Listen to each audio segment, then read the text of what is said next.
Chapter 1108. The Sword Gates Retrieval, 2. Chapter 1108. The Sword Gates Retrieval, 2. It was the first time Li Zhouwei had heard the name of a Purple Mansion Realm pill.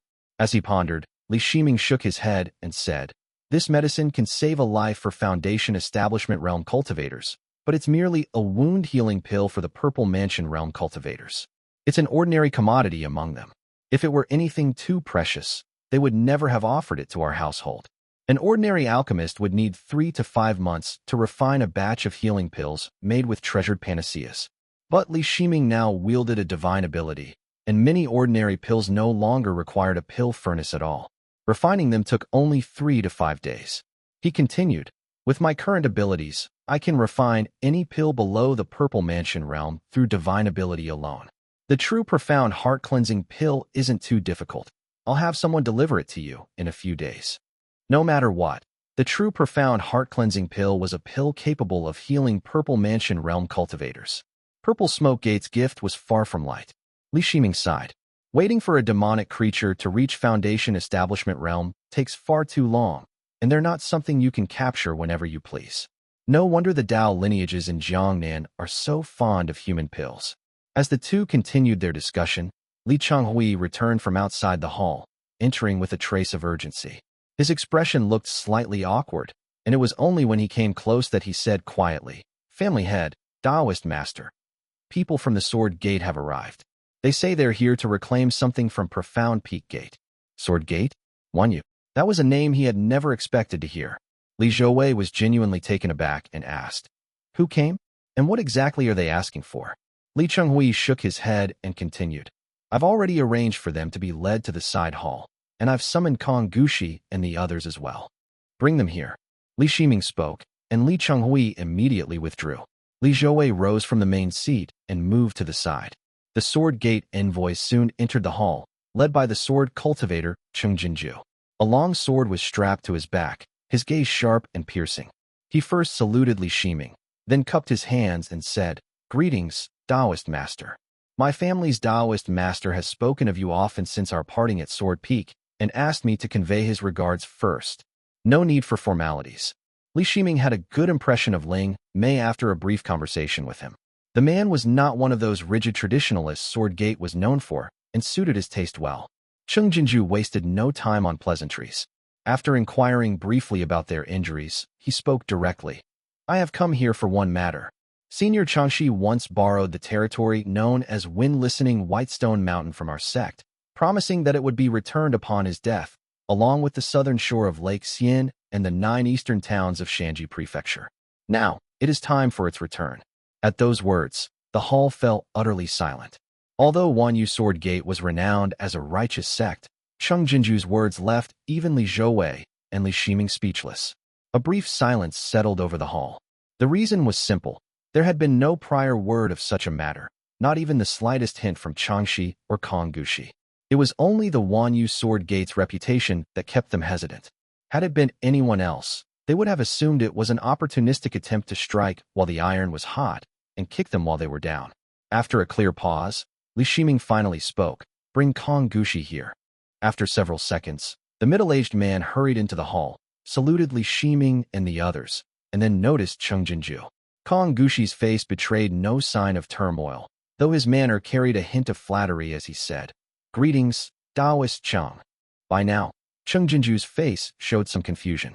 He cast a probing glance at Kong Gushi and said, "Greetings, Gate Master." Li Zhouwei watched with growing suspicion and said with a faint smile, "Gate Master Kong, it seems this is an old matter concerning Profound Peak Gate. The Cheng family is here to reclaim what was theirs." Ah.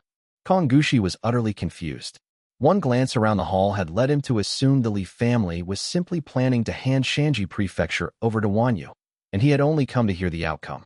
But the sudden turn of events left his heart uneasy. Cheng Jinju had no choice but to repeat himself, and Kong Gushi's pupils widened as he listened. Cheng Jinju added, "Wind-Listening Whitestone Mountain is a spirit artifact our Dao had acquired from Doshuan. It is no ordinary thing. The sect now wishes to make use of it, so I was sent to inquire."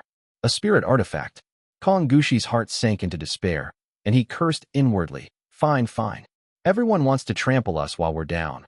But you, Wanyu, are a lofty and exalted green pine supreme Yangdao lineage.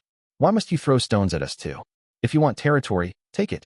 Where would my sect even find a spirit artifact to give you? But the situation was stronger than he was. Even at Profound Peak Gate's height, the Kong family had never dared show defiance to Wan Yu. Sweat streamed down his face as he cast a pleading look at Li Zhouwei. Cheng Jinju was not slow to notice something was amiss and asked, "Does Gate Master truly not know of this matter? What does it matter if I know or not? If a Taoist master says it exists, then it exists." Seeing the Li family remain silent, Kong Gushi could only stammer. Perhaps there was such a matter, and this territory was indeed meant to be ceded to the Sword Gate. Cheng Jinju's expression shifted, and he spoke again. "Gate Master Kong, where is the spirit artifact?" The topic had reached a point where Li Shiming had no choice but to speak. Matters involving spirit artifacts are no small affair. The agreed-upon territory can be handed over to the Sword Gate first. As for wind-listening Whitestone Mountain, I have yet to see it. Let us put that aside for now. Profound Peak Gate can cede a few more towns as payment to continue leasing the spirit artifact. If it is truly urgent for your gate to reclaim it, I will consult carefully with Senior Ling Mei. Regardless of Wan Yu's intentions or whether this matter was true or not, having someone take over part of Shanji Prefecture was ultimately beneficial. Li Shiming decided to settle that point first. Cheng Jinju had no standing to negotiate directly with him, but fortunately, his own Taoist master had already prepared instructions. He replied solemnly, "Since Taoist master has spoken, this matter will be handled under the arrangements of Moongaze Lake. Our Sword Gate understands that Profound Peak Gate is at a critical juncture.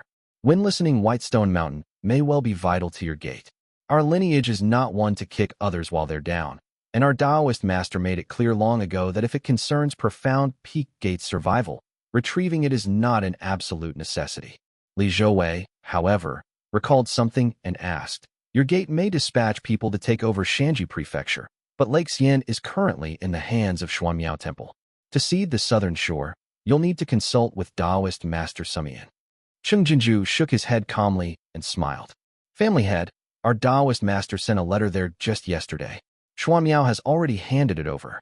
Taoist Master Sumian even came to Sword Peak personally to offer an apology, but as our Taoist master was not at the peak, he asked Taoist Master Qi, 1, to return first." At those words, the true stature of Wan Yu's Sword Gate was laid bare. Yet both Kong Gushi and Cheng Jinju seemed to take it as a matter of course. Li Shiming's eyes narrowed as clarity dawned in his heart. Is it because Ling Mei's strength is so formidable and his sword arts so extraordinary, or is it that the status of the Green Pine Dao lineage is even more exalted than we imagined? In Yu State, the Dao lineages of the so-called 3 sects and the 10 or 7 gates rise and fall with time. Yet the 6 Dao lineages of Chongming Hall have remained unbroken to this day. Could that truly be mere coincidence? 1. Referring to Sumian. Chapter 1109. The Profound Peak Mountain Gate, I. A fleeting thought crossed Li Shiming's mind, stirring doubt. If that is the case, then the kinship between the 2 sects and the 4 gates might be far closer than I had imagined. If Jiangnan's Dao lineage most likely originated from Green Pine, what exactly does that signify? When I broke through to the Purple Mansion realm, there were formal congratulations to be received and visits to the 3 families to be made. Were these matters truly rules and restraints born of Jiangnan's customs, or were they a unique expression of Jiangnan's power? He pondered briefly and gave a small nod. Thus, Shanji Prefecture, the core territory of Profound Peak Gate, was ceded to the east. Kong Gushi barely had the time to feel relieved that Li Shiming had agreed. Although Cheng Jinju still harbored doubts, it was enough to conclude the internal arrangements. It was not his place to speak too much before a Taoist master, so he replied, "This spirit artifact was borrowed when the former gate master, Kong Tingyun, accompanied the Taoist master. The current master is unaware of the details, so perhaps something about it has not yet been accounted for." Li Zhouwei caught the mention of Kong Tingyun's name and raised his brows. "I wonder what sort of marvel this spirit artifact possesses." Cheng Jinju paused to think before answering. "I have never seen the artifact's true form myself, but I have heard that its body rests beneath a mountain as an adornment within the Doshuan Grotto heaven. When it manifests in its original form, it is as vast as a mountain and pure white and radiant. It can awaken the spirit, enlighten the mind, and bring clarity and calm. Li Zhouwei noted the information and exchanged a glance with Li Qinghui, then let the topic go and asked, I once discussed formations with Taoist Master Ling Mei. Do you have any news regarding that matter? Several Purple Mansion realm cultivators Li Shiming had visited mentioned the same matter. So Cheng Jinju was prepared and replied, the Taoist master has already written to an old friend in the sea, but the reply stated that the friend is in seclusion and will not be available in the coming years. He paused briefly. After Li Zhouwei dismissed Kong Gushi, Cheng Jinju continued, there is also Taoist Master Tinglan of the Purple Smoke Dao lineage. They excel at formations. Though not capable of personally laying them, they can adapt to local conditions, shift and modify them, and relocate an already established Purple Mansion realm grand formation. Its power would change, but it would still remain of Purple Mansion realm. The moment these words left his lips, everyone immediately understood what he meant. He is referring to the profound peak mountain gate. Li Shiming signaled that he understood, and Cheng Jinju took his leave. After he exited the hall, Li Shiming said, Ming Huang, you does not seem to be lying about this. I have met Li Mei Wan. Although his views oppose those of Wan Yu's elders, and he harbors thoughts of reform and renewal, he does not strike me as someone who would resort to such means. Li Zhouwei responded, this matter is of little concern to our family, but it should still be clarified as soon as possible, whether it is true or not. So long as the Sword Gate does not ultimately place the blame on us, that will suffice. After all, the Li family could not afford to compensate anyone with a spirit artifact at the moment. Li Shiming exhaled and said, that old man Changshi refuses to speak plainly even beyond his death.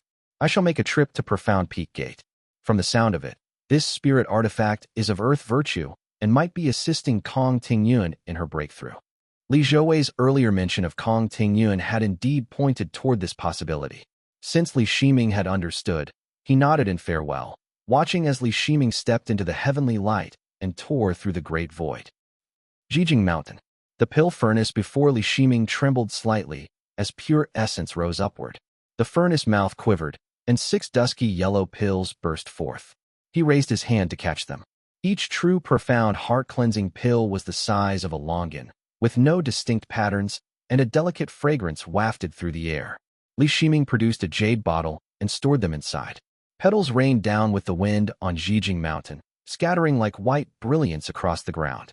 He admired the sight briefly before he vanished to appear to the south. The once small pond in a hollow on Jijing Mountain had transformed into a mouth of the Earth Fiend spring. Black-red Earth Fiend force surged upward, and purple flames rippled within it, bound by white formation lines around the pool, gathering like water within its basin. Li Shiming lifted his hand gently. Splash! The pool suddenly stirred, its surface of condensed purple fiend fire rippling violently. A palm-sized bottle shot out from within. The bottle was a deep crimson purple and etched with glassy patterns like searing flames. It landed in Li Shiming's hand, and he immediately sensed its nature. This bottle was refined by the bright yang purple fire and has absorbed radiant fire too. It is nearing saturation. This pool had been born alongside Li Shiming's Dao attainment, forming a Earth Fiend fire vein dominated by bright yang fire, radiant fire, and Earth Fiend. Though potent, it was too fierce for alchemy. The profound pattern bottle could absorb the bright yang and radiant fires from the fire vein and refine them. Every half a year, Li Shiming would retrieve it for use. Without bothering to check how much flame the bottle held, he circulated the valley wind leading fire technique along with the bright yang divine ability. It took only a brief moment to completely refine the flames inside. Upon inspection, their might was already impressive by Foundation Establishment realm standards. What a most peculiar Dharma artifact, muttered Li Shiming. To this day, Li Shiming could not discern which Dao lineage this artifact belonged to. Even with his refinement using bright yang and radiant fire, it had yet to reach its limit, leaving much room for further tempering. I wonder if it can be forged into a spirit embryo. It would be a shame to waste it. For now, I will continue refining it and use something else in its place. Things were far from idle at Moongaze Lake while Li Zhouwei and the others held their posts in the wilderness. Li Jiangqian had mobilized all available manpower to construct a high platform beside Qingqing Gate, one of the 6 surrounding the lake. This platform was not without purpose. It was the great refining platform described in the divine technique of pavilion view, refining within fire. Li Shiming had inspected it earlier and found it more than halfway complete. With matters concluded here, I'll head to Profound Peak Gate first, then make a trip to Changyan Gate. It's a close neighbor after all, and after delaying this long, I might as well inquire about Mount Shaohui, thought Li Shiming. He tossed the profound patterned bottle back into the pool with a casual motion, then slipped into the great void and sped through it without delay, emerging in the wilderness. Li Zhouwei was not in the hall. Instead, Li Chenghui and Kong Gushi were in the midst of a discussion. Li Shiming tossed the pills into Li Chenghui's hands, seized Kong Gushi by the collar, and departed. Kong Gushi was badly startled, but fortunately, he had once been brought into the great void by Changxi. He steadied himself amidst the heavenly light and bowed. Taoist master. Before he could finish, the rest of his words were stifled by a single nod from Li Shiming. Moments later, they reappeared in the mortal realm, on Profound Peak Gate in Shanji Prefecture. The night was deep, and the white radiance above Profound Peak Gate still shimmered in the sky. The outline of the peaks was faintly visible, yet unlike its once bustling state, it now resembled a dead mountain, with no trace of flight light rising or falling. Bitterness filled Kong Gushi as Li Shiming commanded, "Open the formation." Yes. He removed the command token from his waist and directed it toward the formation, forming seals with his hands as brown-yellow radiance flared. After a moment, the grand formation before them split open, revealing a gateway beyond, a jade mountain gate, and bright yellow lanterns in the distance. 1. Ling Mei's original name. 2. Previously known as Li Fire. Chapter 1110. The Profound Peak Mountain Gate. 2. Kong Gushi felt the ground beneath his feet grow lighter as the portal-like opening appeared. Dark mountain ranges undulated unevenly below him, shimmering with scattered light. He glimpsed 2 or 3 figures darting about here and there, their flight lights streaking across the darkness like meteors. It was a sight he had seen countless times before, and they were already above his sect's mountain gate. Li Shiming's back loomed before him as the newly ascended Taoist master stared intently at the immortal pavilions below, a sight that sent a chill of dread crawling up Kong Gushi's spine. He hunched his shoulders and tucked his hands into his sleeves, following Li Shiming as they flew a circuit around the gate. Soon, he heard the Taoist master's words of praise. "Your gate has deep reserves and excels at shifting mountains and altering terrain. Spiritual energy thrives in every corner of this land, with many unique spirit mountains. 5 of the 12 essences are complete, and of the 5 virtues, 8 are present with 3 of them of the earth virtue. Remarkable, truly remarkable. Though Profound Peak Gate might not match other immortal sects in certain respects, its spirit mountains were second to none." Changxi had labored diligently for centuries, shifting mountains into Profound Peak Gate like a tireless mole preparing for winter, and the result was a mountain gate that was undeniably alluring. No wonder Yihui covets this mountain gate so deeply. His Bay capital Immortal Dao was only recently established. If he were to obtain this mountain gate, it would save him centuries of effort. Li Shiming wandered the grounds for a while and found the disciples pitifully few. Only the main hall held a handful of figures, among them his junior Li Jianglong, who was studying a jade slip intently beside a pile of books taller than himself. Li Shiming nodded faintly and made no move to meet him. He continued his circuit, seeing many kinds of secret realms along the way, yet there was not a single spirit artifact. There was not even anything remotely connected to the wind-listening Whitestone Mountain. He only stopped before Profound Peak Gate's treasure vault, pausing briefly with his hands clasped behind his back as he turned to speak. "Gate Master, is there truly no wind-listening Whitestone Mountain inside?" Kong Gushi already understood his intent and fell to his knees. "I have never known of any wind-listening Whitestone Mountain. If I am hiding even the smallest thing, may I die instantly and vanish from the Tao." Li Shiming had not truly believed that Taoist Master Changxi would leave such a spirit artifact in the vault. If so, there would be no reason to hide it from him. Thus, he said again, "Take me to the seclusion locations." Kong Gushi visibly turned pale, bowed deeply, and answered in a quiet voice, "May I ask, which person does the Taoist master wish to see?" Li Shiming replied casually, "Kong Tingyun." Kong Gushi only nodded and led him swiftly through the mountains, producing the command token to unravel formation wards. They twisted through winding paths, descended beneath a spirit mountain, broke through another formation, and finally came upon a cave dwelling. When they reached a stone platform within the cave dwelling, Kong Gushi used the command token to activate the formation. Only then did a tightly sealed stone door emerge upon the cave wall. Without saying a word, Kong Gushi collapsed to his knees with a thud, curling into a trembling ball. Li Shiming naturally understood his meaning. If he insisted on seeking the wind-listening white stone mountain, the sealed chamber would have to be opened, and once the stone door was breached, Kong Tingyun would almost certainly die. He did not enter. Instead, he paused and thought. Puzzled, the Chung family said that once the wind-listening white stone mountain is activated, it grows as large as a mountain. It is unlikely such a thing could be hidden within this small sealed chamber, and even if it could, it would be easy for me to detect. He walked out as Kong Gushi repeatedly kowtowed behind him.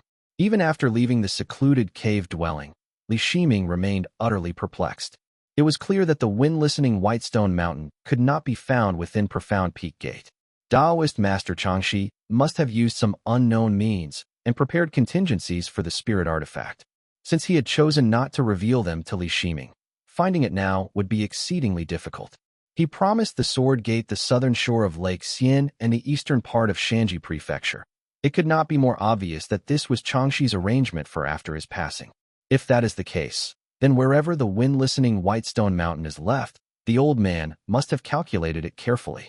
Li Shiming could only leave with regret, though he kept the matter in mind. Ling Mei also specifically instructed that there is no urgency to this matter. That old fox Changxi lived for over 400 years, so there is no way he would pin all his hopes on me alone. I should wait and see how things develop. Li Shiming still held the secret of the devil fetus that Sun Mian acquired from Changxi, and such matters would require careful investigation. Acting rashly could very well backfire. No matter how mild-mannered Sun Mian appears now, he is still an old Purple Mansion realm cultivator. If cornered, the threat he poses would be no less than that of Yi Hui. Kong Gushi was still shaken and lost in thought as he followed Li Shiming down the mountain. Li Shiming set him down at the edge of the wilderness and said, "Send a few people back to search again. If this spirit artifact remains missing, you will have a hard time explaining yourself to Wanyu." Kong Gushi could only nod obediently. His appearance mirrored his state of mind.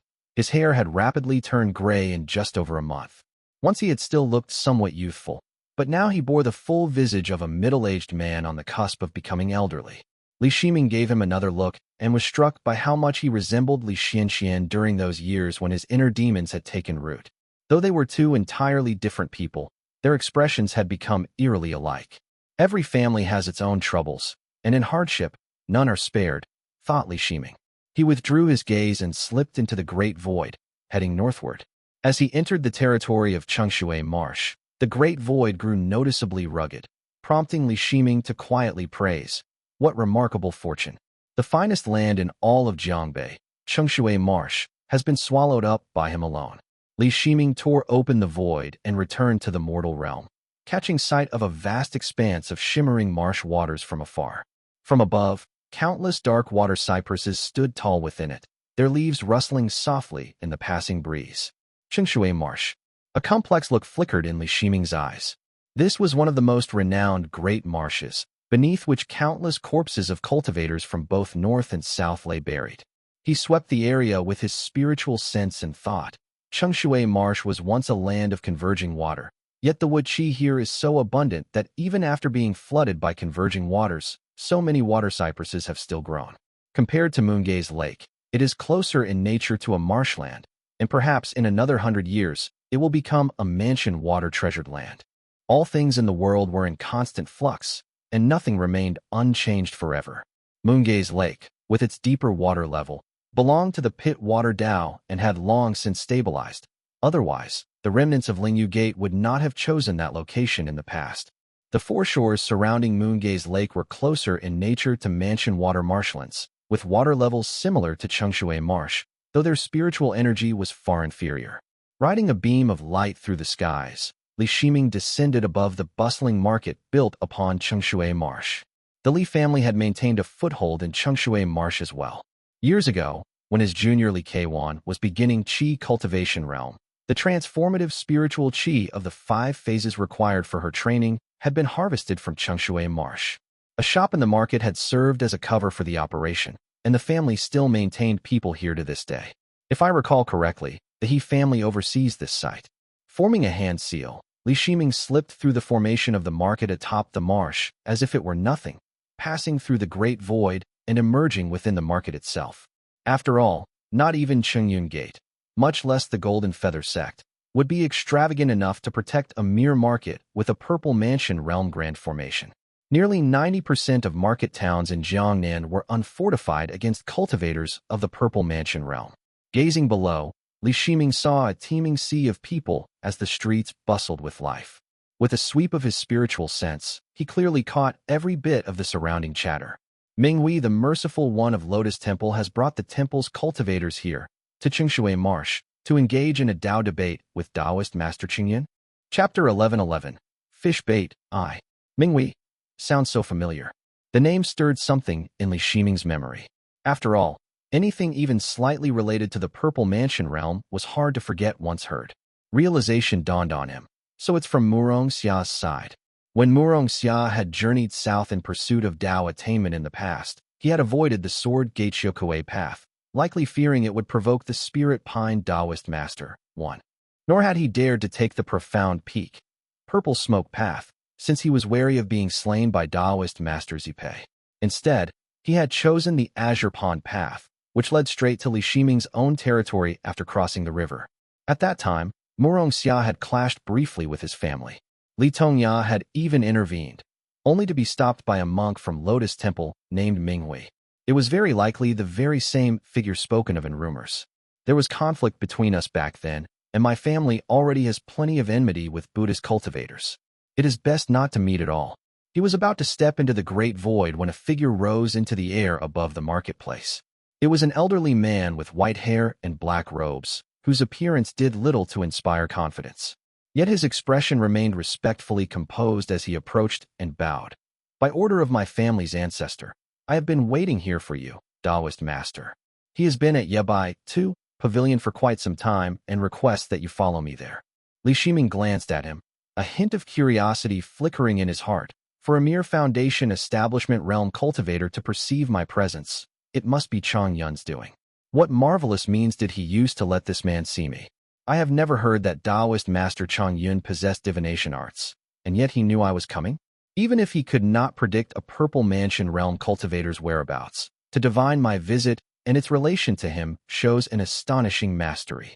He withdrew his gaze, letting it rest briefly on the black-robed elder as he asked, Fellow Taoist, Chang Yun's divination is remarkable indeed. He already knew I would be coming to visit. The old man still looked slightly nervous and hurried to reply, Taoist Master, my family's ancestor only sent word that a certain Taoist Master would visit today. He did not say who it would be.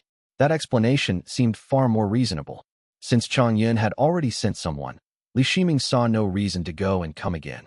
So he simply said, Lead the way. The black-robed elder bowed at once and began leading the way. Li Shiming glanced at him, the heavenly light between his brows flickering slightly, and spoke as if in passing. I see that Qingshui Marsh is rich in spiritual energy and abundant in spirit items. It is an excellent place for nurturing talent. Surely many notable figures have emerged here in recent years. Since a Taoist master had spoken, the elder dared not be careless and quickly replied, Taoist Master, several esteemed families have risen in Jiangque in recent years, and many rogue cultivators have achieved Immortal Foundation and dispersed north and south. Moreover, quite a few Tao lineages from the northern regions have sent people here to Qingshui Marsh to harvest its vital energy. Oh, Li Shiming asked, since the spiritual energy here is so abundant and talents are flourishing, I suppose the blood qi methods of the Eastern Sea are no longer in use. The old man quickly nodded in reply. Exactly. Our gate master and the Taoist master had long since given the order. The era of the Eastern Sea is over. Our gate now stands as a proper orthodox gate. Those who cultivate blood qi have been sent to garrison the Eastern Sea, and those who once practiced a few devil techniques have all restrained themselves. Our disciples now go out regularly to hunt demonic creatures and suppress evil, cleansing Qingshui Marsh and its surroundings. Devil cultivators are now almost non-existent. Nowadays, common folk are migrating here in droves, and we have gained a name even in Jiangque. Our Qingyun Gate is the most renowned for eliminating evil and upholding the Tao. A flattering smile spread across the elder's face as he continued. Taoist Master, you may ask anyone here, the rogue cultivators, family cultivators, commoners, or disciples. All will tell you that Changyun Gate is the foremost righteous gate in Jiangque. Li Shiming felt a tangle of emotions as he listened. For this man to speak with such certainty before him, Changyun Gate's conduct was likely indeed as clean as he claimed. The rogue cultivators and commoners might not know, but Changyun Gate had once been nothing more than a gathering of devil cultivators. Yet after a few decades and a new generation of disciples, native Jiangque geniuses trained from Qi cultivation realm onward, their power had stabilized, and the sect had transformed into an orthodox Taoist force. If another 50 years pass, who will remember that Changyun Gate's founders were devil cultivators who committed every evil and feasted on human flesh? Their disciples and descendants, grandsons of their bloodline, will stand in glory, eliminating evil and upholding the Tao, and they will not remember what once was. And Changyun Gate, a gate that rids the world of evil, will then be beyond reproach. His gaze grew darker. Who will remember the sins of those ancestors who rose to power through devil techniques? Who will care? Are the good deeds of their descendants not good deeds? Yet those good deeds are built upon the capital gained by their forebears' slaughter and cannibalism. No matter how he pondered it, Li Shiming understood that with Zhong Qian's intervention, Changyun Gate would almost certainly become the foremost righteous sect in Jiangque, rivaling Sword Gate and Hangzhou Dao Gate. The stories of devil cultivators, the killings, and the blood-refining atrocities would all be buried beneath the endless piles of corpses they themselves had slain. These devil cultivator elders who spent a lifetime devouring humans will, after centuries of breathing spiritual qi atop the peaks, change to become Taoist elders of the righteous path. Who will care? The grateful commoners under their rule? The rogue cultivators they save? Even the descendants of Changyun Gate themselves will not remember. The affairs of the world are a murky blend of purity and filth beyond reckoning. Nothing captures it better than this. Yabai Mountain. Yabai Mountain was the highest point of Changshui Marsh, which had once served as the imperial mausoleum of Ning State. The mountain stood at the very heart of the tomb grounds. Changyun Gate had occupied the mountain and built a pavilion atop the peak, naming it Yabai Pavilion after the mountain itself. Though called a pavilion, the structure was sprawled across a vast area, winding and turning upon itself. The main hall was enormous. A plain-looking young man sat within, dressed in a long robe of white feathers and black mystic patterns. He had a light-collared white soft armor beneath, a blade at his waist, and a jade gourd in hand. Across the table from him sat a kindly-faced, slightly plump monk in a brown-yellow robe. Studying a jade cup in his hands, he smiled and said, "Fellow Taoist Changyun, if my calculations are correct, that Taoist friend of yours will arrive here within the next 2 hours." Taoist Master Changyun's gaze lingered on the jade flask in his hand. After a few seconds, he seemed to sense something and finally said, "Fellow Taoist Minghui, your divination is truly impressive." Monk Minghui chuckled softly. "Though this old monk has not yet ascended to the Maha seat, I have not come away empty-handed. My non-retrogression ground is certified beneath the lotus throne of Maha's Buddhist land, and there is still a place reserved above. With patience and perseverance, Maha is within reach." Taoist Master Changyun paused briefly before replying. "Fellow Taoist, your fortune is truly remarkable. How many ordinary monks could ever attain such a destiny? You are both the Lotus Temple's chief disciple and the envoy to the south. Back when the Yu cultivating sect advanced northward and Shangyuan made his move, Maha Jinlian even risked his own reputation and sacrificed the life of another merciful one to shield the way, all to secure you the title of a monk who brings peace amidst turmoil. Naturally, the Maha seat is within reach." Minghui smiled. "That is because my master has now completed his 8th lifetime of cultivation and become an 8th-generation Maha. The way of virtue flourishes, and with a seat vacant in the Buddhist land, I now have this opportunity. Look at Master Monk Shuang of the North-South dispute. The way of emptiness held no seat for him, yet he stubbornly refused to become a merciful one. It was only after slaughtering all the Azure Pond sect cultivators at Mount Bianyan that he attained non-retrogression, and even then, he sits only beneath the golden lotus, the same seat as mine." The monk chuckled and said, "In the end, all of this is thanks to the favor my Maha has shown me." Taoist Master Changyun felt some disdain in his heart. He had little fondness for the monk, but Minghui was backed by Jin Lian, an 8th-generation Maha, and he himself was destined for a Maha seat. Changyun could not afford to be dismissive. He responded with a polite smile, just as a voice sounded from outside the hall. Taoist Master, please. 1. This is either referring to Taoist Master Ling Mei or the Spirit Pine Tianjiao. Chapter 1053 and 1054. 2. Yeah means karma, cause and effect, deeds, and Bai means cypress, a sacred tree often planted at tombs or ancestral sites. Chapter 1112. Fish bait. 2. The brows of both men rose as someone entered the hall. The young man was dressed in a Taoist robe of white fabric embroidered with golden patterns. His features were upright, carrying a gentle and steady air, and a faint heavenly light flickered between his brows. Taoist Master Chang Yun froze for a moment, sensing the bright yang divine ability radiating from him, and cautiously asked, "Fellow Taoist Zhao Jing?" Li Shiming cupped his hands in return and smiled. "Greetings, Taoist Master Chang Yun." Chang Yun immediately rose from the main seat, smiling as he stepped down. "That fellow Zhong Qian told me you would be paying a visit. I have been waiting and waiting, and at last, you have arrived." Zhong Qian not only shared a karmic connection with Li Xianfeng, but had also treated the Li family with considerable respect, especially when they attained the Purple Mansion realm. Li Shiming, naturally courteous in return, smiled as well. Chang Yun gestured for him to sit at the side table, then extended a hand toward Ming Hui. "This is Taoist Master Zhao Jing of the Li family of Moongaze." Ming Hui merely lifted his head, casting a lazy glance before lounging back in his seat.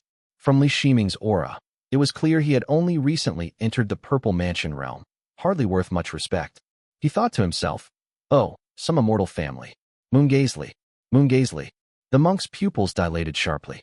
Chang Yun turned toward Li Shiming to introduce. "This is Ming Hui, the merciful one of Lotus Temple.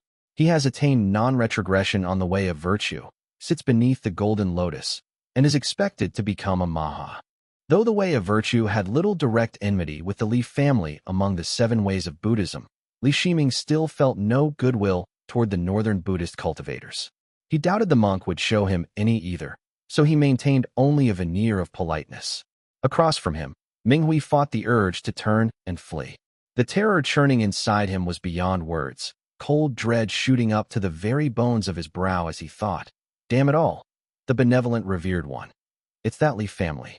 Years ago, Ming Hui had gone to Moongaze Lake for a mere divination and nearly calculated himself to death. He had sacrificed his most precious Dharma artifact just to escape, and even caused Jinlian to suffer repercussions. Ming Hui believed that no one in the world understood the truth of that incident better than he did. Jinlian himself had no memory of it, but the merest vague account from Ming Hui had left him horrified. Ming Hui, however, had seen it with his own eyes. How Jinlian, the Maha of 7 lifetimes, had been rendered as fragile as a mere mortal in the hands of that man. That incident had not only left Ming Hui with an unshakable shadow, but had also inflicted trauma on Jinlian, severely disrupting his subsequent plans and ultimately causing Ming Hui's attempt to ascend to Maha to end in failure. There were only 2 paths for a monk who had attained the 7 Dharma forms to advance further, obediently becoming a merciful one, or taking a great leap to ascend directly to Maha. The former was already exceedingly difficult. One might have a slim chance by currying favor with a Maha and first proving oneself as a merciful one beneath the lowest sattva throne, then spending the rest of one's time groveling for favor, inching one's way upward through non-retrogression and hoping to secure a vacant seat. The latter path was even more difficult and nearly heaven-defying. One needed the blessing of profound karmic fortune, significant contributions to the Dharma, and most importantly, a seat within one's own pure land along with the support of an existing Maha. Only then could the road to Maha be attempted. Jinlian's injury had affected both his soul and divine abilities, which had shaken the foundation of the Maha seat itself. Fortunately, Ming Hui's foundation was deep, and Jinlian had given him full support from within the Pure Land. Thus, he had settled for second best, first attaining the title of Merciful One beneath the highest Golden Lotus throne. Without this contingency, Ming Hui's preparations would have been wasted, and he would have lost centuries of cultivation time in vain. Ming Hui and Jinlian had long reached a tacit agreement to never dwell on that incident.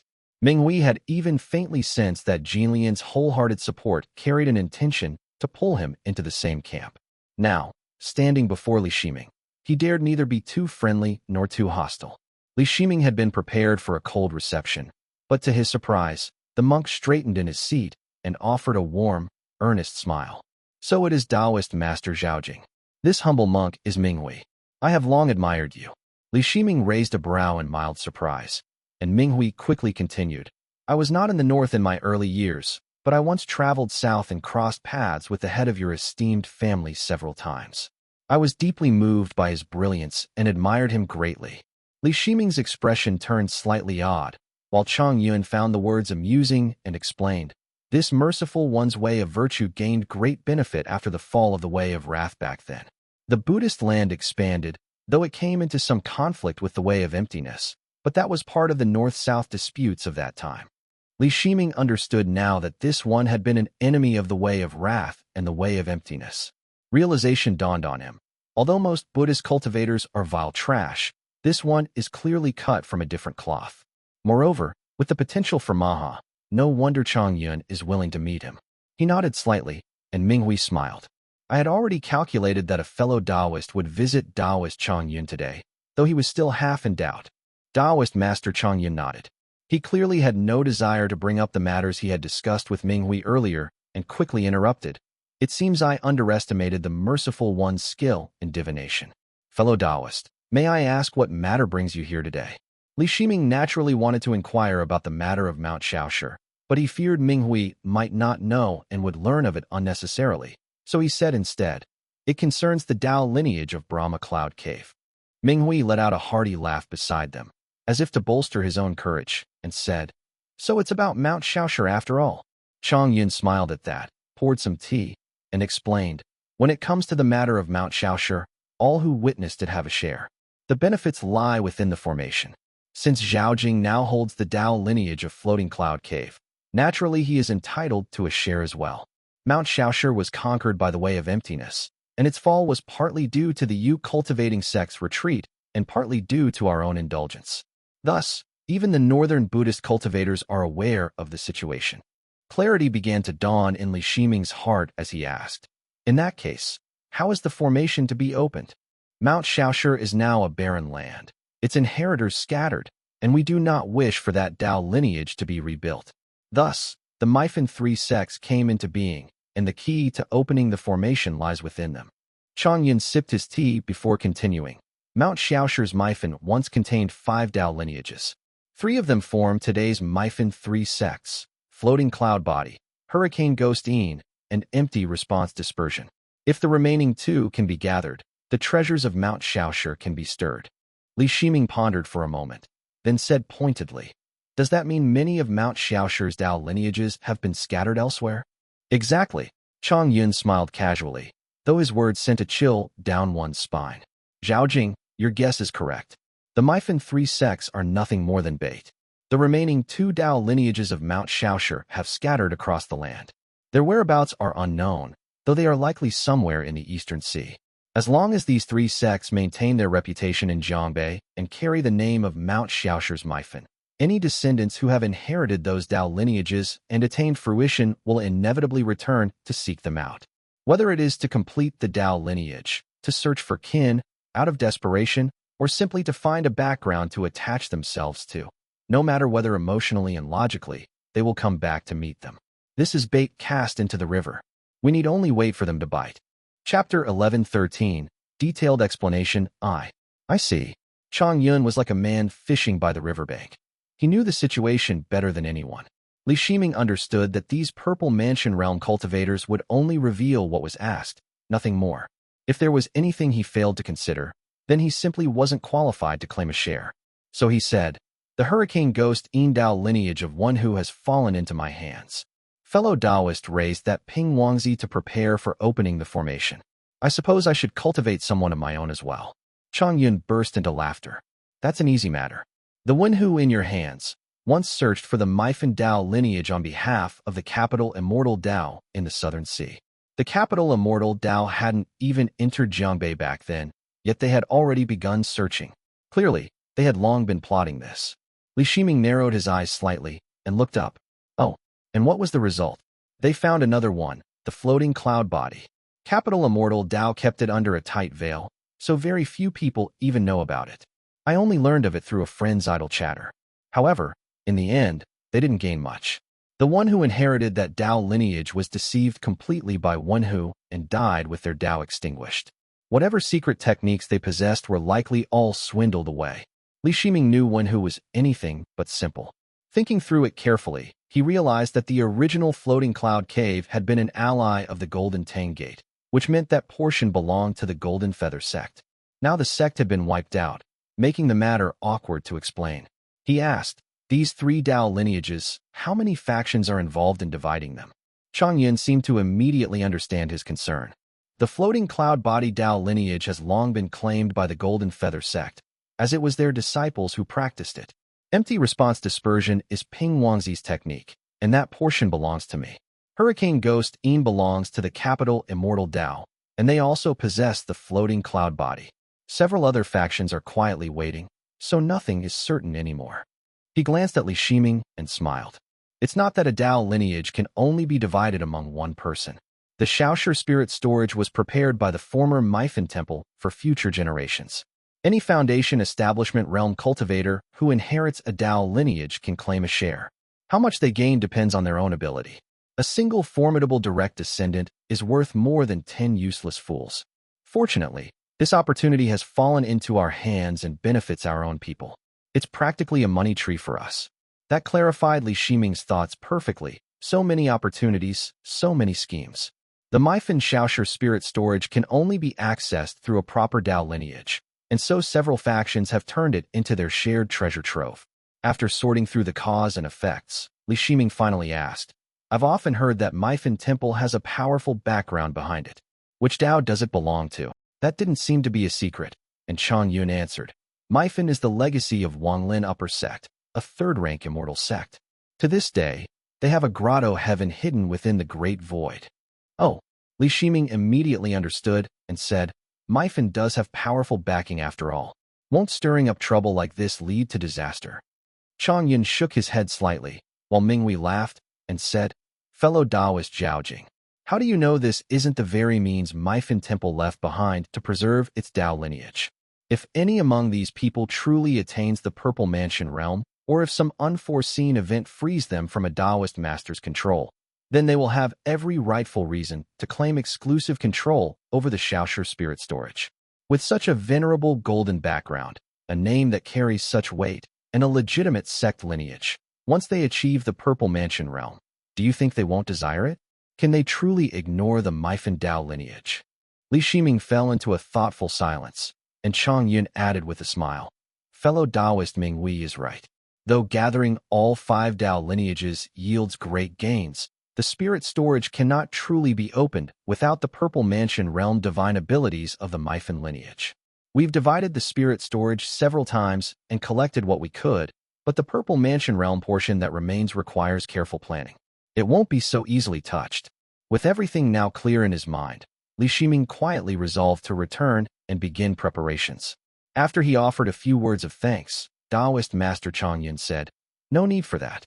I value Zhong Qian highly. Because of Ning Tiaoxiao, he has formed a bond with your esteemed family. There will be many opportunities for mutual support in the future." Li Shiming continued to chat for a bit more, listening to them discuss who had broken through to the Purple Mansion realm and who had accumulated enough merit to become the Merciful One. Just as he was about to take his leave, Minghui spoke eagerly. "Across the river lies my Lotus Temple. If you ever have need of anything in the north, please come seek me." Chang Yun watched this and covered his teacup, saying, "I say, fellow Taoist Minghui, you are the Merciful One well-versed in the arts of divination.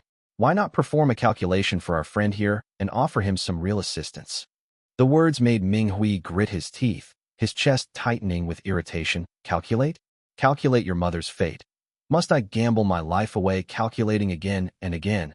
You really do talk too much." He nearly wanted to slap Chang Yun across the face, but managed only a dry laugh and replied, "I dare not directly divine for fellow Taoist, and I fear he himself might not feel at ease letting me do so." That was reasonable enough. Li Shiming held no fondness for any of his ilk and had already intended to refuse. After a few more cups of wine, he had no desire to keep exchanging polite words and took his leave. As soon as he stepped out of the pavilion, he saw Minghui follow him out as well. Li Shiming had no interest in entangling himself with him and stepped into the Great Void, But Minghui chased after him, calling out once they were in the great void, "Fellow Taoist Jiaojing, may I speak one more word?" Since the other had gone so far as to pursue him here, it would have been inappropriate to keep avoiding him. Li Shiming could only reply, "Great Master Minghui, what business do you have with me?" Minghui said, "Only one matter. A friend of this humble monk has inherited a Dao lineage and seeks to ascend as the Merciful One. He wishes to forge a grand temple spirit artifact, but is missing one material, the soul-tuning mulberry wood which is found in the southern borderlands of Azure Pond sect. See Bushio harbors hatred for Buddhist cultivators, so I cannot go there myself. Since you have connections in the Azure Pond sect, if the chance arises, would you keep an eye out for me?" Li Shiming wanted to test whether he could cross the river with him, so he continued drifting through the great void at his side and responded casually. Minghui then added, "My lotus temple is, after all, in the north. There is a bright young spirit embryo there. If you can obtain it, I am willing to offer it in exchange." Even now, Li Shiming did not trust the monk. Even if there truly was a bright young spirit embryo, he only responded perfunctorily.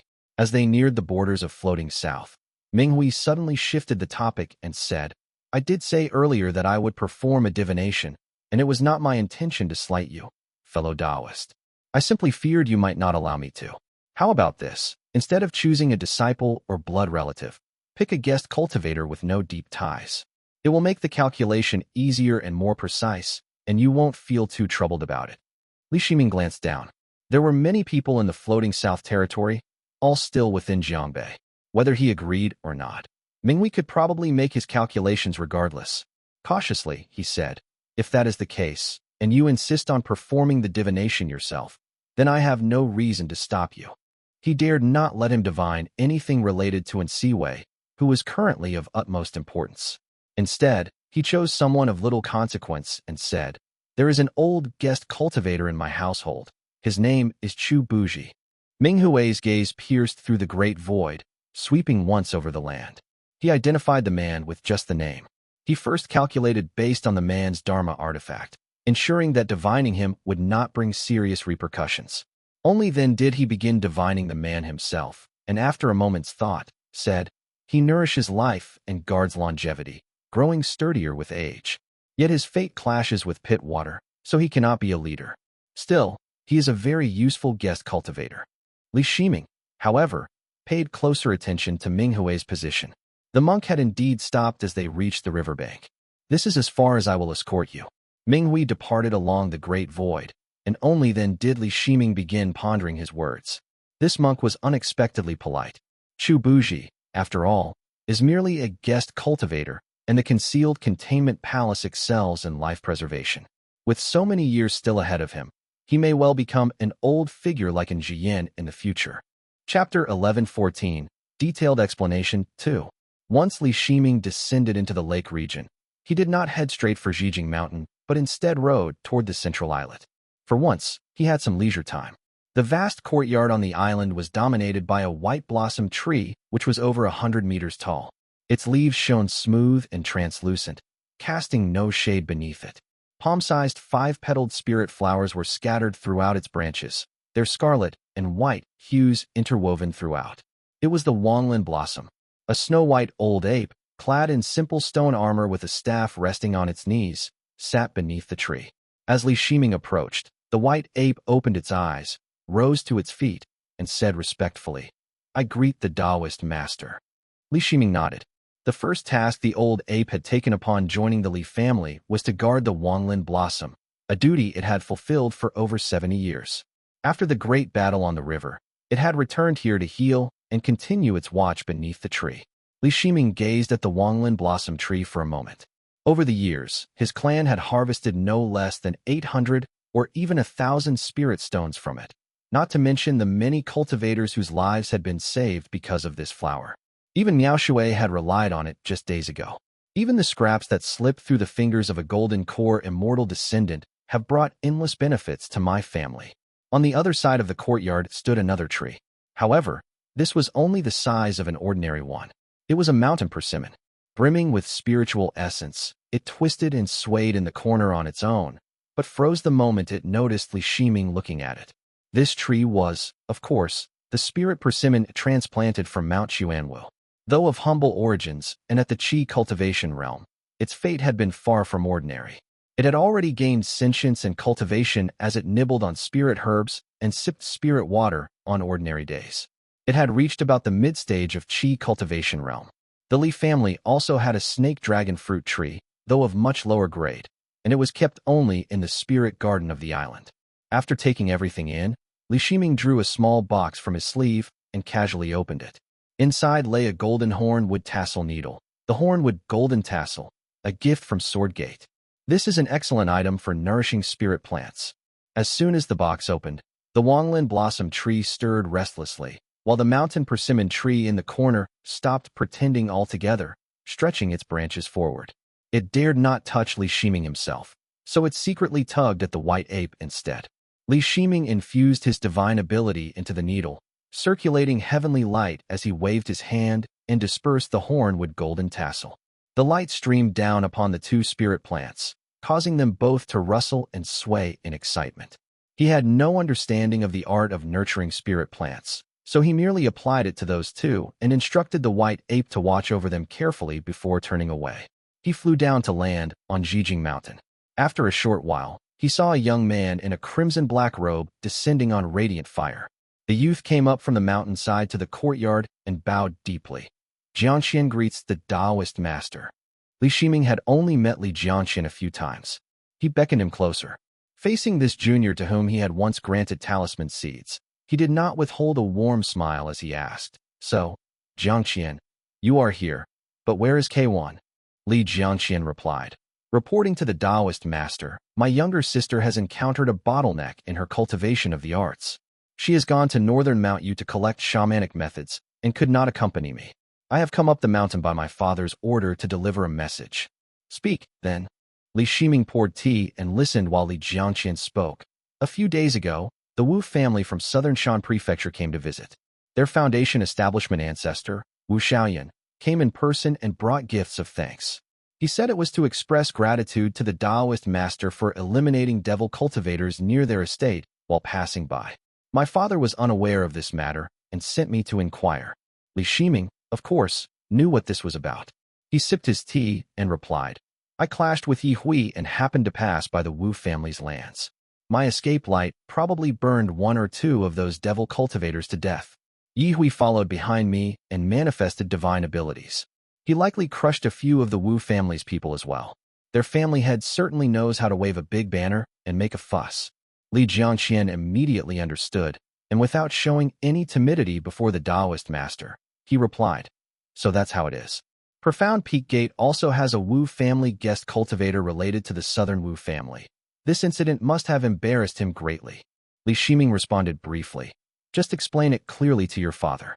Li Jiangque continued, "Shanji Prefecture has suffered several attacks in recent days. We haven't been able to hold the area. A great deal of supplies was looted, and we even lost one of the towns." That did not surprise Li Shiming in the least. Shanji Prefecture had always been a burden in his hands. He asked, "How does your father plan to handle it?" Li Jiangque replied respectfully, "Father had long begun relocating the people of Shanji to populate the wilderness. The hearts of the profound Peak Gate people have not scattered, and with our family's support, many prominent families and even esteemed families are willing to follow. Other than the Sword Gate's territory, which remains untouched, most of the common people have already set out. Father regards this matter as highly important and is personally escorting them." "Good." Li Shiming nodded and said, "Profound Peak Gate will almost certainly have to rebuild its foundations in the wilderness from now on. This is a necessary step. So leave it to your father." After a brief moment, Li Shiming asked, with a tone that carried a faint, unreadable meaning, "How is Chengji these days?" His eldest son, Li Chengji, was immortal. Li Shiming had seen him once after attaining the Purple Mansion realm. His son had brought along his grandson, Li Zhoming, who was at the early stage of Qi cultivation realm. Both had been timid and drenched in sweat. Li Chengji's hair was completely white, and he had not dared look at Li Shiming directly. After a brief visit, he had promptly withdrawn. Although Li Zhoming possessed some cultivation and had been sent over by the eldest son early on, Li Shiming's repeated closed-door cultivation sessions meant they had rarely met. Yet Zhoming's understanding and fear of the Purple Mansion realm was even deeper than his father's, making him behave even more pitifully. At Li Shiming's question, Li Jiangqian immediately answered, "Family elder Qingji has grown old and is no longer active. Family uncle Zhou Ming is currently serving in Millen Mountain." Li Shiming knew perfectly well that Jiangqian had little to say. His eldest son, Li Qingji, though distant from him, still had some sense, but the lack of cultivation was fatal.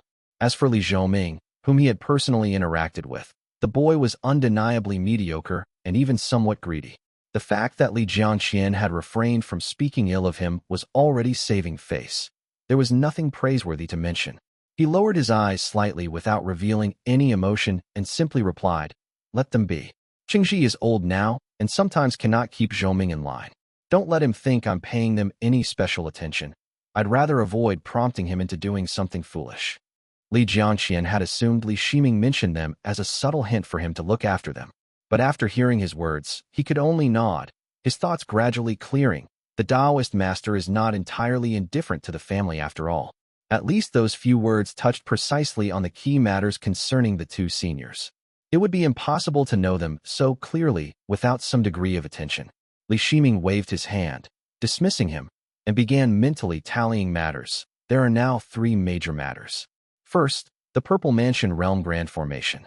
I must wait for news and watch how events unfold. Second, resolving the situation in Shanji Prefecture and securing Profound Peak Gate's position. Third, I must deal with Yihui once and for all, so he stops opposing my family day after day. Chapter 11:15, Sophistry.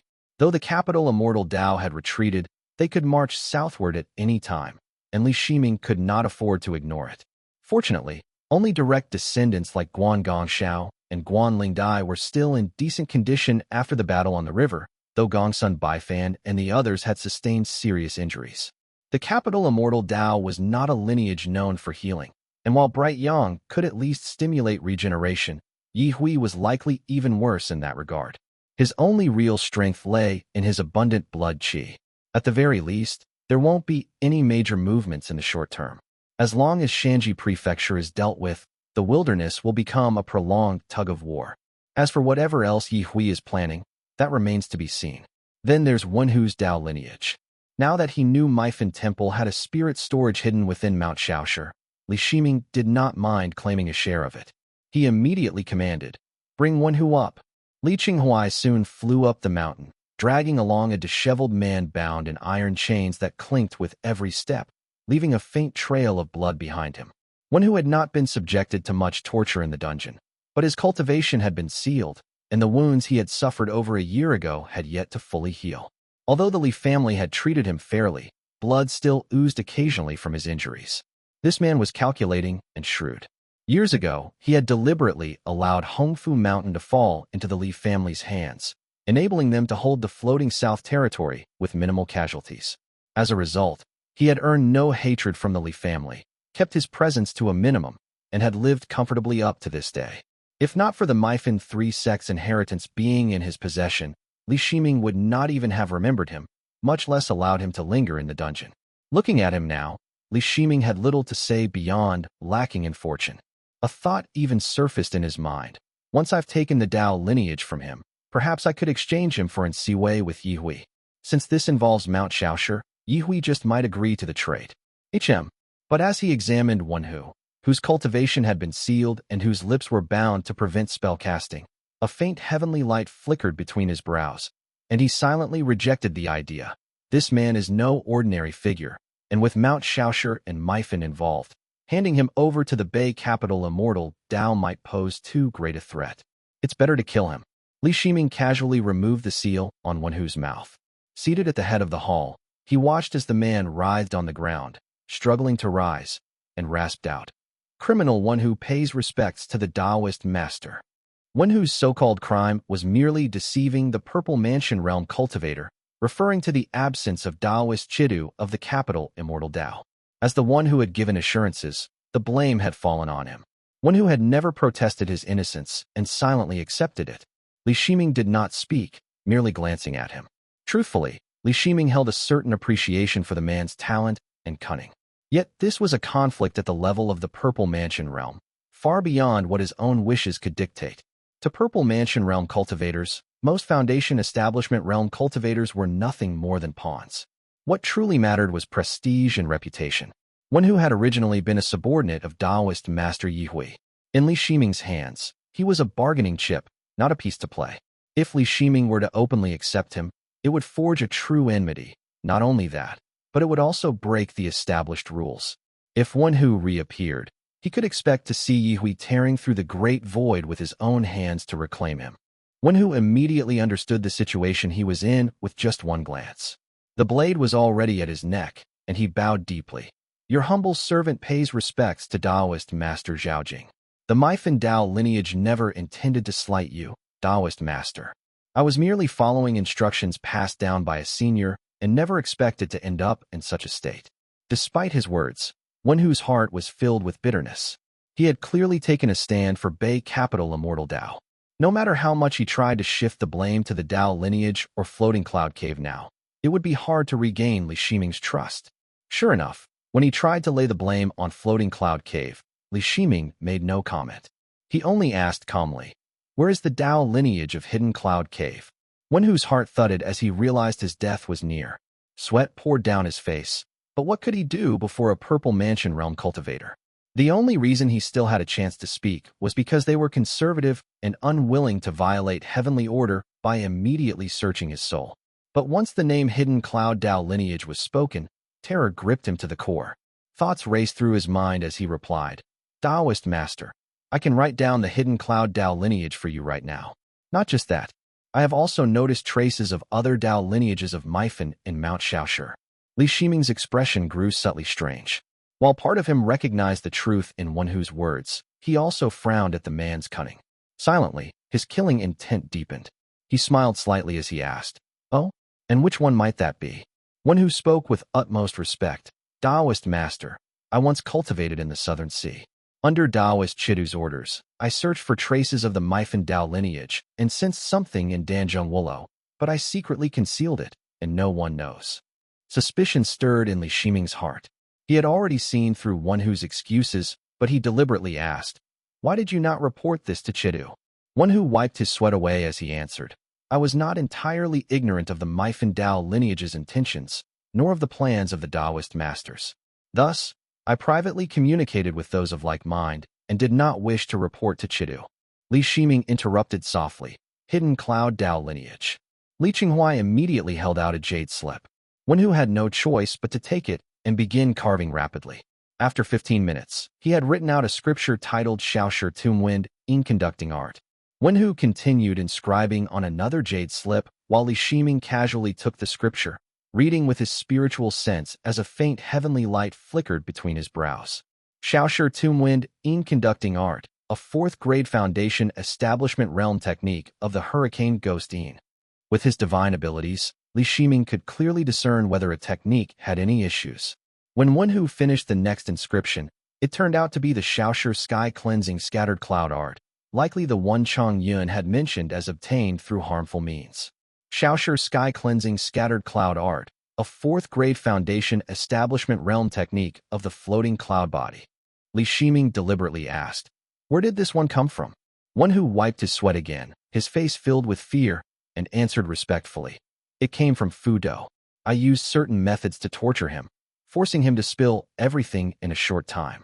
Li Shiming chuckled softly. "I heard it took you no more than 15 minutes to storm the mountain. Quite the skill you have, it seems." The man trembled with fear as he accepted a jade slip, then began writing again. After another 15 minutes, he presented another jade slip, saying, "Song of the Feathered Guest." At last, Li Shiming showed some interest. It was half a manual of secret techniques that seemed quite profound. One Hu bowed deeply, speaking with an air of practiced composure. "This was passed to me by my master before his death. He said our ancestor had obtained it from the body of a fallen direct descendant of Wanlin upper sect. It allows one to fold feathers into a robe and was originally a formidable defensive technique. As you can surely tell, Taoist Master, this is likely a technique between 5th and 6th grade, a Purple Mansion realm art. Only half remains now, and as for the rest..." He raised his brows and continued, "I have secretly investigated, and it may very well be in the hands of that direct descendant of Myfin in the Southern Sea." Li Shiming glanced at him and put the item away. When he looked at One Hu trembling and kneeling on the ground in fear, His voice came out softly, yet it made Wenhu's very soul quake. He spoke with a hint of amusement. You dare lie to me. Chapter 11:16, Arranging All Matters, I. You dare lie to me. When Li Shiming uttered those words, violet flames surged across the mountainside, and heavenly light illuminated everything. The stone bricks grew scorching hot as blazing radiance shone down. Wenhu's face was already pressed to the ground. He was too terrified to lift it as the air filled with the sharp hiss of flesh being seared. Leaving aside the consequences of deceiving a Purple Mansion Realm cultivator, to have a Purple Mansion Realm cultivator utter that simple statement in person was already a form of psychological torment on a completely different level for any cultivator. Whatever Wenhu might have been thinking, Li Qinghuai, standing to the side, felt a chill race up his spine just from hearing those words. Even though he was not the one who had lied, fear still crept into his heart. Uncle now truly carries the aura of a Taoist master. Li Shiming's heart held little anger as he looked down at Wenhu lying on the ground. There was more regret than anything else. The man's lie was half-truth and half-falsehood, and executed with considerable skill. The Myfin direct descendant he spoke of was most likely the one lured away by the capital Immortal Tao and deceived into death and obliteration. The Purple Mansion realm had been involved in that affair, and it was deeply buried.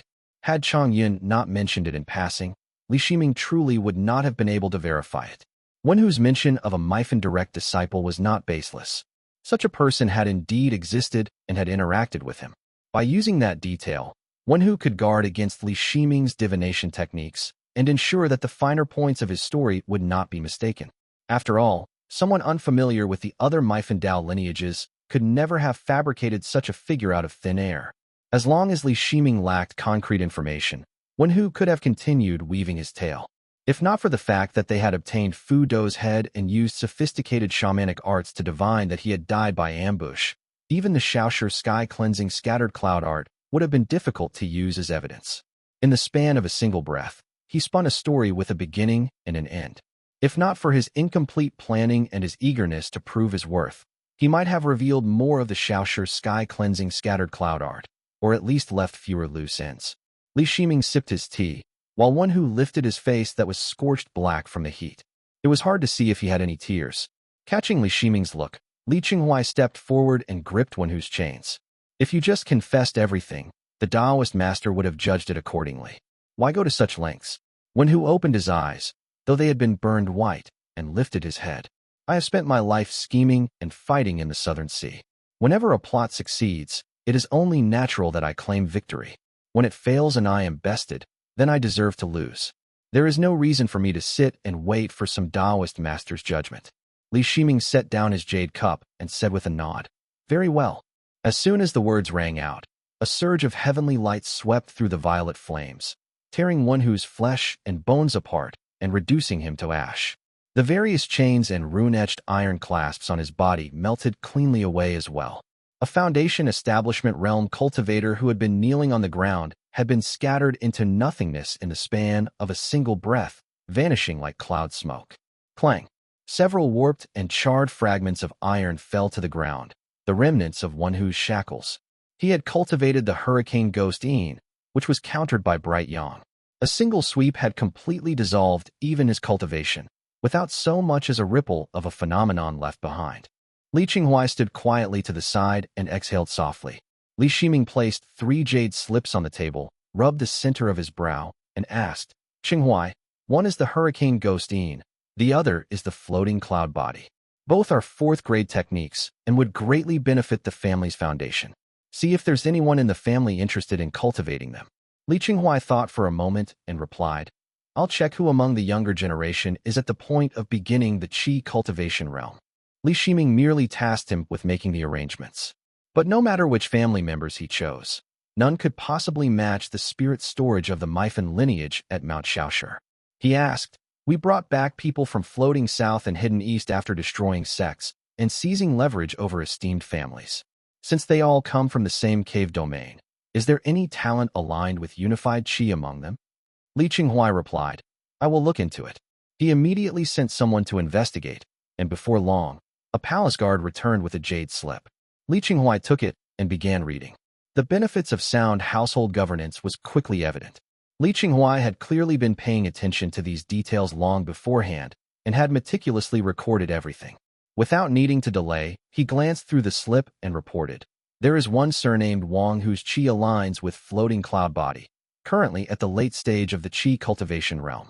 There is also a guest cultivator surnamed Huang who practices floating cloud body.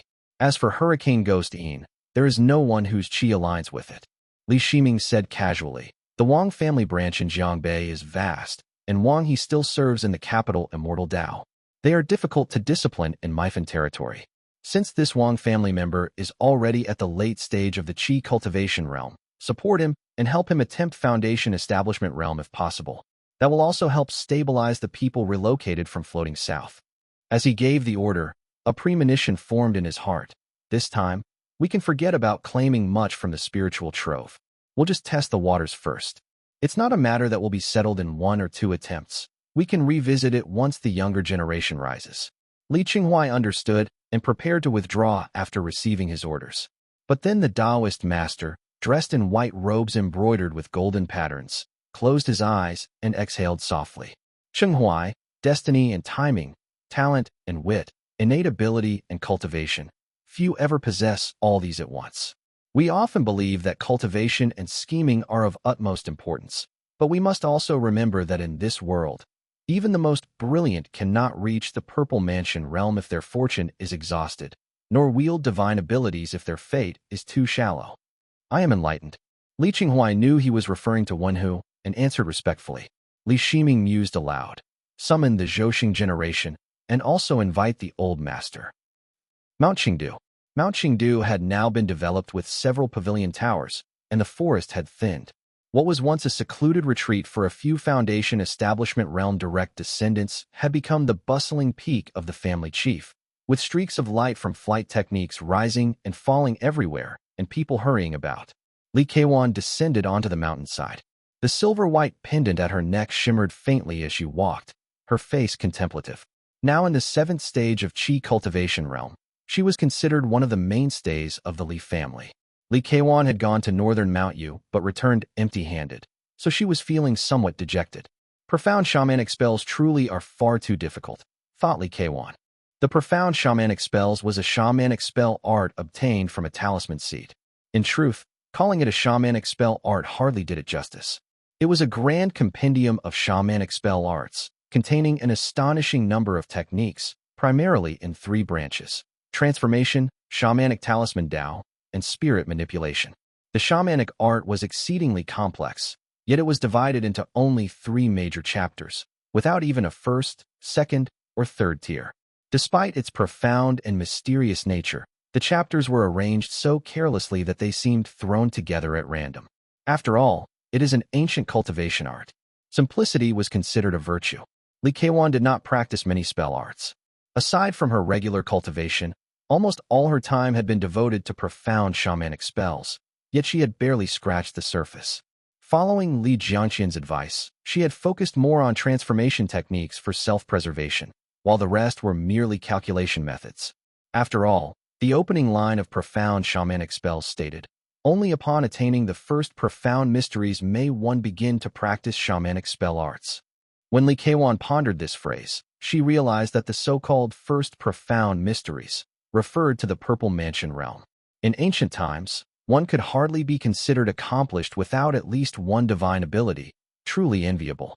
Li Keiwan shook off her thoughts and turned her gaze toward Mount Qingdu. She had visited only a handful of times, yet she had always harbored deep reverence for this place. Chapter 11:17, Arranging All Matters, 2. Qingdu oversaw the affairs of the family chief. In earlier years, it had managed the direct mortal bloodline.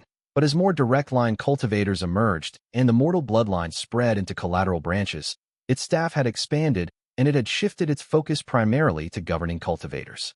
Later, as more outsiders and guest cultivators married into the Li family, most of those captured by the Jade Court were also handed over to Qingdu's jurisdiction. The Jade Court retained its investigative authority, but trials and sentencing had shifted toward the lower-ranked cultivators across the 16 prefectures, 2 peaks, and 1 mountain, causing its status to gradually fall below Qingdu's.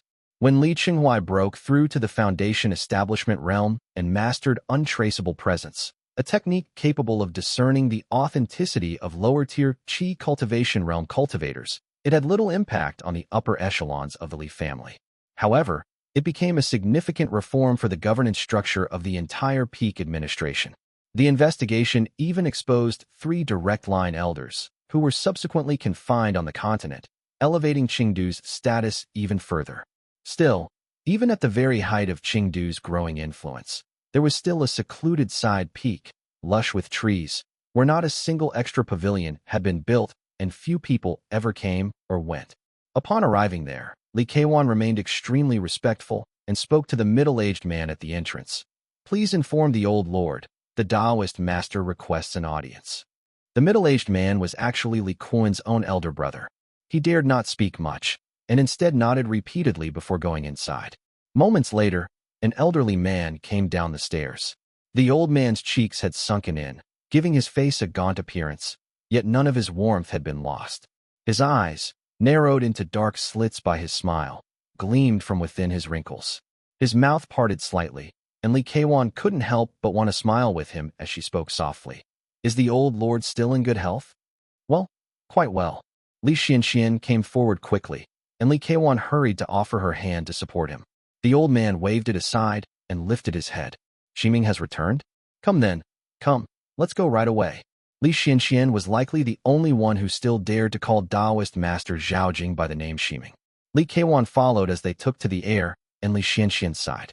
A few months ago, that he Jimin died of old age. He used too much of his blood essence for artifact refinement and only lived to 150. Such a pity, and he didn't even manage to pass all his knowledge to Qian, One, and the others. The old man couldn't even die peacefully. He Jimin had been an old cultivator from the western shore and had maintained good relations with Li Xianxian in recent years.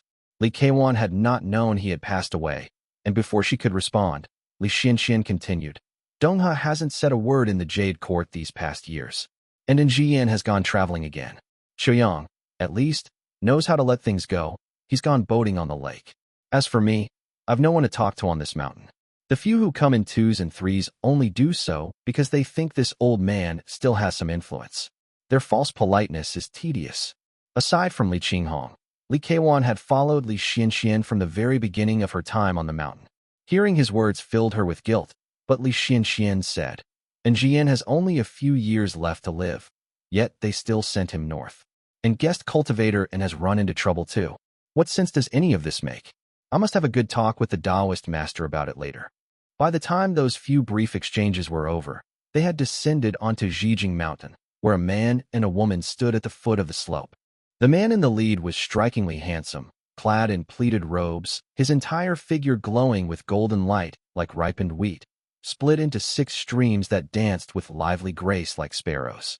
The woman beside him was plain in appearance, wore no cosmetics, and was dressed in a simple gown with only a sword strapped to her back. Uncle Zholuo, Aunt Xinghan. After Li Kewan greeted them, the two hurried to bow before Li Xianxian, the family's ancestor. Li Xianxian quickly helped them up, glanced at Li Xinghan with some surprise, and asked, "Zholuo often comes to Chengdu to visit me, so I've seen him quite a bit. But Xinghan, I rarely see you. Where do you cultivate these days?" Li Xinghan cupped her hands and replied, "My lord, I cultivate along the northern shore of Moongaze Lake. The cliffs there are steep and well-suited for sword arts." Li Xinghan seemed unremarkable at first glance, yet her voice was clear and crisp as falling snow, carrying a certain charm. At the mention of sword arts, Li Xuanxuan's eyes lit up, and he asked, "Have you produced sword qi?" "Yes, my lord, I have," replied Li Xinghan. As they drew near the place where the Taoist master cultivated, their voices grew hushed and none dared to speak. Li Xianxian did not press them, and they ascended together to the summit, where gardenias swirled through the air, carpeting the ground like a layer of white frost. Several jade pillars lay toppled amid the sea of blossoms, with faint wisps of violet flame drifting among them. The Taoist master, in white robes embroidered with golden patterns, sat at the head, reading a jade slip. When he saw Li Xianxian approach, he immediately rose to greet him, helped the old man to a seat, and poured tea. Only then did the younger generation dare to move, standing quietly to the side. Li Zholuo glanced over and saw his father, Li Qinghuai, standing silently nearby. His heart could not help but pound nervously, thinking, what is this about? With all the juniors present, Li Xianxian did not speak immediately, but instead exchanged a few words of concern with Li Shiming. Only then did Li Chenghuai speak. Taoist master, Zhoufang and Zhouyang of the first lineage went to the wilderness and have not yet returned. Li Shiming nodded in response, then looked over at Li Zholuo and Li Xinghan before him. He seemed rather satisfied. His gaze lingered on the sword behind Li Xinghan as he nodded and said, Our family rose to prominence through the sword, yet apart from my two brothers, few among the younger generation are fond of it. The two of you, one cultivating gung metal, the other cultivating jade true, both use sword arts. That is commendable. Li Zholuo practiced the gold aura profound inquiry technique and was the first in the family to do so. Li Xinghan was more unusual, since she cultivated the Yu family Dao lineage's jade true Dao unification technique. This technique had been obtained from the Yu family's secret archives. Although it had no official grade, it was one of the rare cultivation arts passed down in complete form. Hardly anyone in the Li family had practiced it over the years, largely because gathering the necessary qi was extremely difficult. The Jade True Dao unification technique required carving floating patterns and demanded that a qi cultivation realm cultivator spend entire days holding a jade plate, chanting scriptures, and gathering qi. Although 5 or 6 years was not long in the grand scheme of cultivation, this daily ritual consumed far more time than other qi gathering methods, which required only an hour or two each day. It slowed one's cultivation, so naturally, few were willing to do it. Moreover, the spiritual qi for this technique had to be gathered by the same person continuously and could not be alternated among different practitioners. Many of the original scriptures had been lost when the Yu family was destroyed, making the process even harder. Although Li Xinghan's father was of the direct bloodline, his innate ability were mediocre, so he naturally had no access to such a treasure. Yet misfortune and fortune were intertwined. Since her father's cultivation was lacking, he was not even qualified to participate in the Great River Battle and held only the status of a direct descendant. As a result, he had to marry a woman with ties to the Yu family. Li Xinghan's maternal uncle had once been a guest cultivator of the Yu family and was deeply versed in their scriptures. Out of great affection for his niece, he personally spent 5 years gathering the qi for her. Her maternal family's efforts had not been in vain, and when Li Shiming looked at her now, his eyes truly lit up with surprise. The more diverse a family's Dao lineages, the better, as only then would they not be suppressed by a single Dharma artifact, nor be devastated by a single wave of spiritual aura. His own direct descendant lacked a jade true Dao lineage, so Li Shiming was quite pleased. He smiled and said, Your immortal foundation carries the essence of true unification, and you cultivate jade true Dao in this generation. In the past, Jade True Unified Void Essence True Monarch was also a sword immortal. When he attained fruition, Jade True itself may well be an excellent Dao lineage for sword cultivation, no less than gung metal. Focus diligently on your swordsmanship. Li Shiming doesn't need to make any promises. As a Taoist master, speaking such words before the Li family's ancestor and the Foundation Establishment Realm cultivator who governed Qingdu already signified that Li Xinghan had captured his attention. Though the girl harbored no complicated thoughts, she understood this clearly and hurriedly knelt. Thank you, Taoist Master. 1. Kuin's Cousin. Chapter 11:18. Arranging All Matters. 3. Li Xinghan thanked him, and Li Xianxian nodded repeatedly before asking, Do you have a Dharma sword? At those words, everyone knew a sword was about to be bestowed. Li Xinghan respectfully replied, I have a lower-grade Qi cultivation realm Dharma sword called Northern Jade. It was part of my uncle's collection and was once a Dharma artifact of the Yu family. It was forged long ago, likely dating back to the Jiangque family, and is quite practical. The Yu family. Li Shiming's brows rose. Since Li Xianxian had brought it up, it was clear that he would be bestowing a Dharma artifact. Li Shiming said, Yu Mujian once had a sword called Copper Cash. It was severed by Brother Jun, and the remaining portion still exists in the treasury. It was forged from the copper of Yin Mountain and the waters of Piaoming Mountain. The forging method was ordinary, but the material is excellent. Everyone listened intently as Li Shiming continued.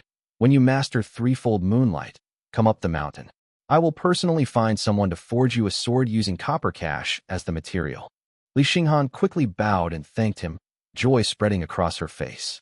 The promise of this Dharma sword seemed to excite her even more than the Taoist master's earlier guidance. Li Shiming then turned to glance at Li Zholuo. The Dharma sword at Li Zholuo's waist was already of Foundation Establishment realm, its body a deep brownish yellow. Li Shiming found it familiar.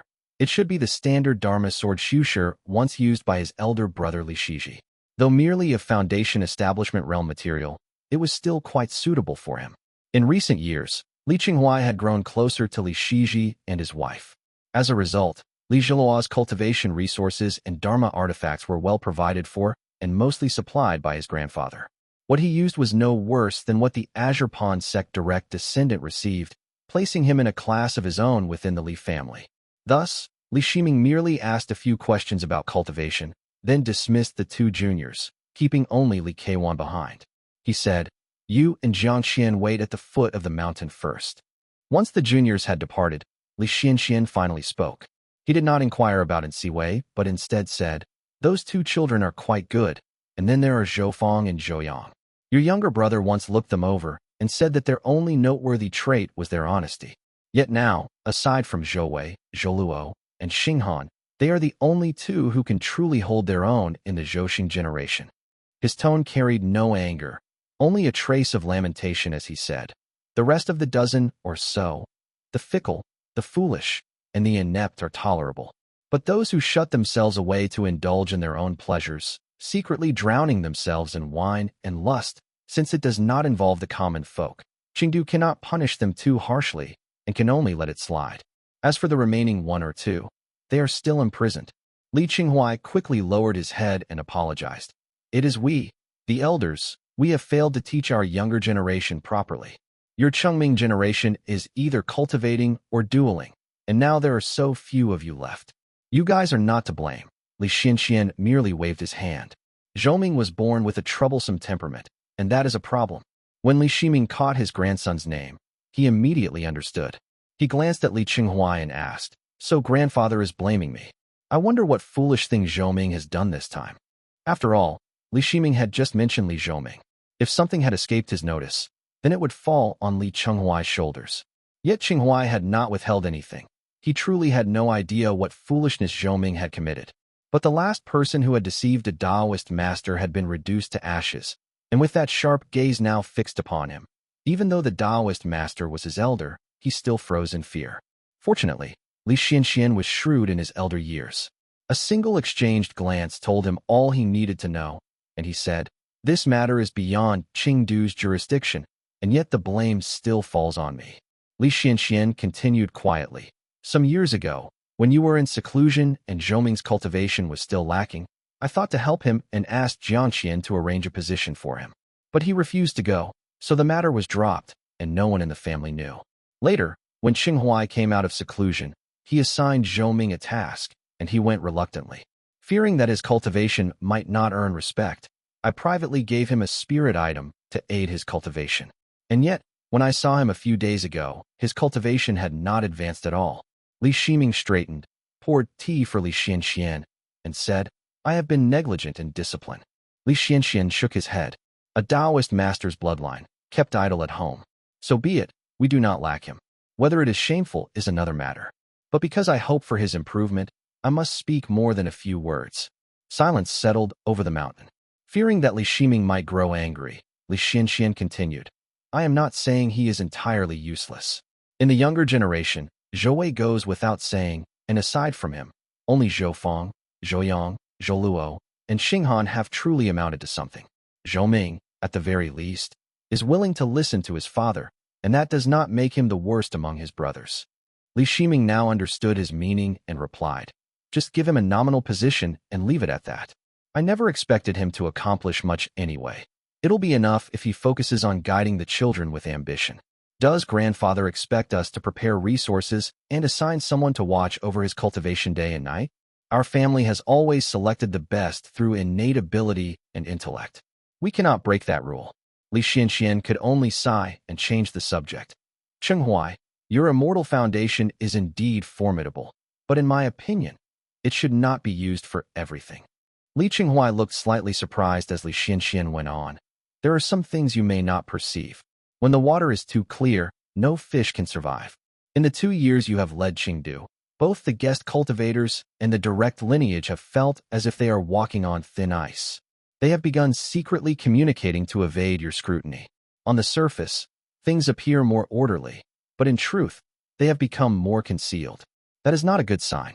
As long as the private actions remain visible to us, then even if there are grievances or misunderstandings, it is of little consequence. What we should fear is matters below becoming so cautious and hidden that neither you nor I can see them, forcing us to spend twice the effort to investigate. There are countless wondrous spell arts in the world. They will eventually come to understand and surpass your marvels. If we place too much trust in your immortal foundation, we may end up deceived and manipulated by them instead. Li Qinghuai lowered his head in thought, and the elder said, "Secondly, you should now focus on your cultivation and not neglect the fundamentals for the trivial. Only matters of great importance concerning the direct descendants should call you forth to provide testimony. After all, this current state where every decision must pass through Qingdu and be judged by it breaks the proper order." In truth, Li Qinghuai had only just refined 2 Dharma artifacts and had yet to fully explore their many wondrous uses. He had remained stationed in Qingdu purely out of a sense of duty. Deep down, he felt that the elder had long noticed this and that his words were partly intended to help him step away. He could not help but sigh inwardly. The elder says little, but he is the one who truly sees through everything in this family. After all, he is someone who has watched over it for more than a century. There was a hint of respect in his voice as he said, "I shall obey. I will return and relinquish Qingdu's authority." Li Xianxian stroked his beard with a smile and said, "In that case, let Zholuo take charge of Qingdu." Elder, Li Qinghuai wanted to refuse again, but when he saw Li Xianxian wave his hand, he could only bow and withdraw, leaving the grandfather and grandson alone. Chapter 11:19, Arranging All Matters 4.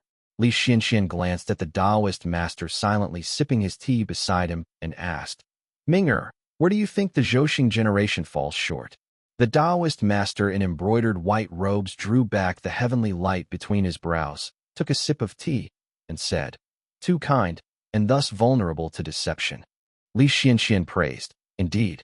Li Shiming said quietly, "Father told me since I was a child that Moongaze Lake is a treacherous land. One who governs a family must be most skilled in mischief, cunning, and deception in order to subdue such people and thus bring stability to the common folk. Zholuo and Xinghan are not lacking in ability, but their noble birth has given them lives of ease. They are fine in cultivation and spell duels, but if they encounter people like Wenhu or Chunyang, they will likely be deceived." In truth, Li Shiming was putting it mildly. Li Zholuo was not foolish, but if he faced someone like Wenhu, there was a high chance he would be manipulated with ease. That was precisely what worried Li Xianxian, who said, "Who can say? People grow with age. Chenghui was once just a quiet and taciturn boy of the Chengming generation, and no one thought he would amount to much. Let us wait and see." The matter of Nsiwei had crossed his mind several times, yet Li Xianxian ultimately did not bring it up. He simply rose and said, "I have stayed on this peak for too long, so it is inevitable that I speak of family matters. Do not think me long-winded. Grandfather's guidance brings endless benefit to the family." Li Shiming escorted him down the mountain. At the foot, Li Jiangqian and Li Keiwan were waiting nearby, while a broad-faced man stood behind them. Li Shiming, not inclined to climb back up, sat down in the pavilion at the mountain's base and asked, "How is the matter of Myfin progressing?" Li Jiangqian spoke respectfully. "The Wang family has arrived. This is Wang Tzuan. He is from a different branch than Wang He, yet he too is of the Jiangque Wang family's direct lineage." The Wang family was somewhat unique. They were a powerful local force originally migrated from the Qi region of Zhao State. They not only had a considerable presence in floating south and hidden east, but had once extended their lineage all the way to the Golden Tang territories. As such, the Wang family could no longer be regarded as mere guest cultivators. Li Shiming glanced at him. Wang Tzuan was plainly dressed and rather unremarkable in appearance, so he asked, "Jiangque is unsettled, and your Wang family has only recently relocated to the floating south territory. Have you encountered any difficulties?" Wang Tzuan clasped his hands and bowed. His gaze lowered respectfully to the ground as he answered with utmost humility. "The Hidden East territory is in turmoil, and the Wang family was able to escape that sea of suffering thanks to the patronage of the main house. Now, With new territory granted to us, everyone has spirit fields to cultivate and receive stipends. Even the common family members live in peace and contentment, with no hardships to speak of. His demeanor and choice of words made the Taoist master pause briefly. Li Shiming swept his gaze over him and noted that the man was neither young nor old, around 50 years of age. He asked, "What spell arts have you studied? Do you possess any skills for your livelihood? Does your family have any crafts or trades to sustain itself?"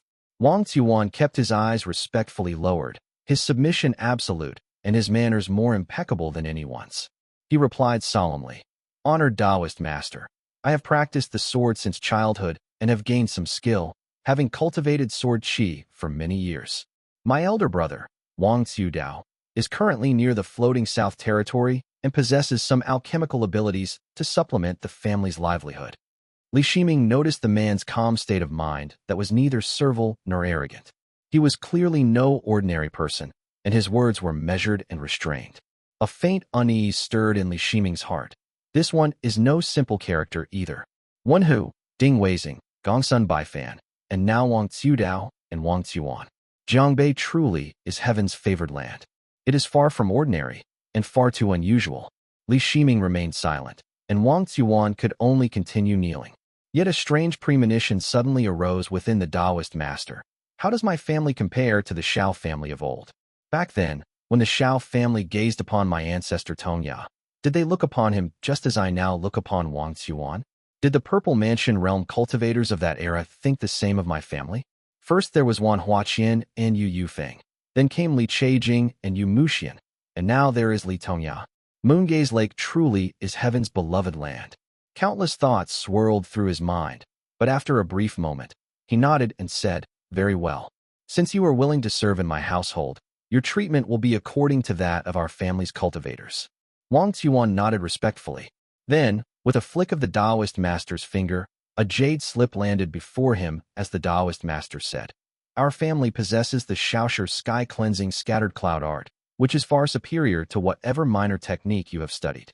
Moreover, it includes a foundation establishment realm chapter. Begin cultivating it first." A gleam of joy lit up Wang Tzuan's eyes. He understood the Taoist master's meaning almost instantly. The Wang family had Wang He, who was in the capital Immortal Dao in Jiangque. The Wang family was the foremost family there, with many branches even among their direct lineage. If the Li family desired to maintain stable rule, having a foundation establishment realm cultivator from the Wang family was indispensable. He accepted the jade slip respectfully and expressed his gratitude. This junior thanks the Taoist master. The Wang family will remain loyal servants of the main house in Jiangque. We would give our lives without hesitation for the Taoist master and the family head.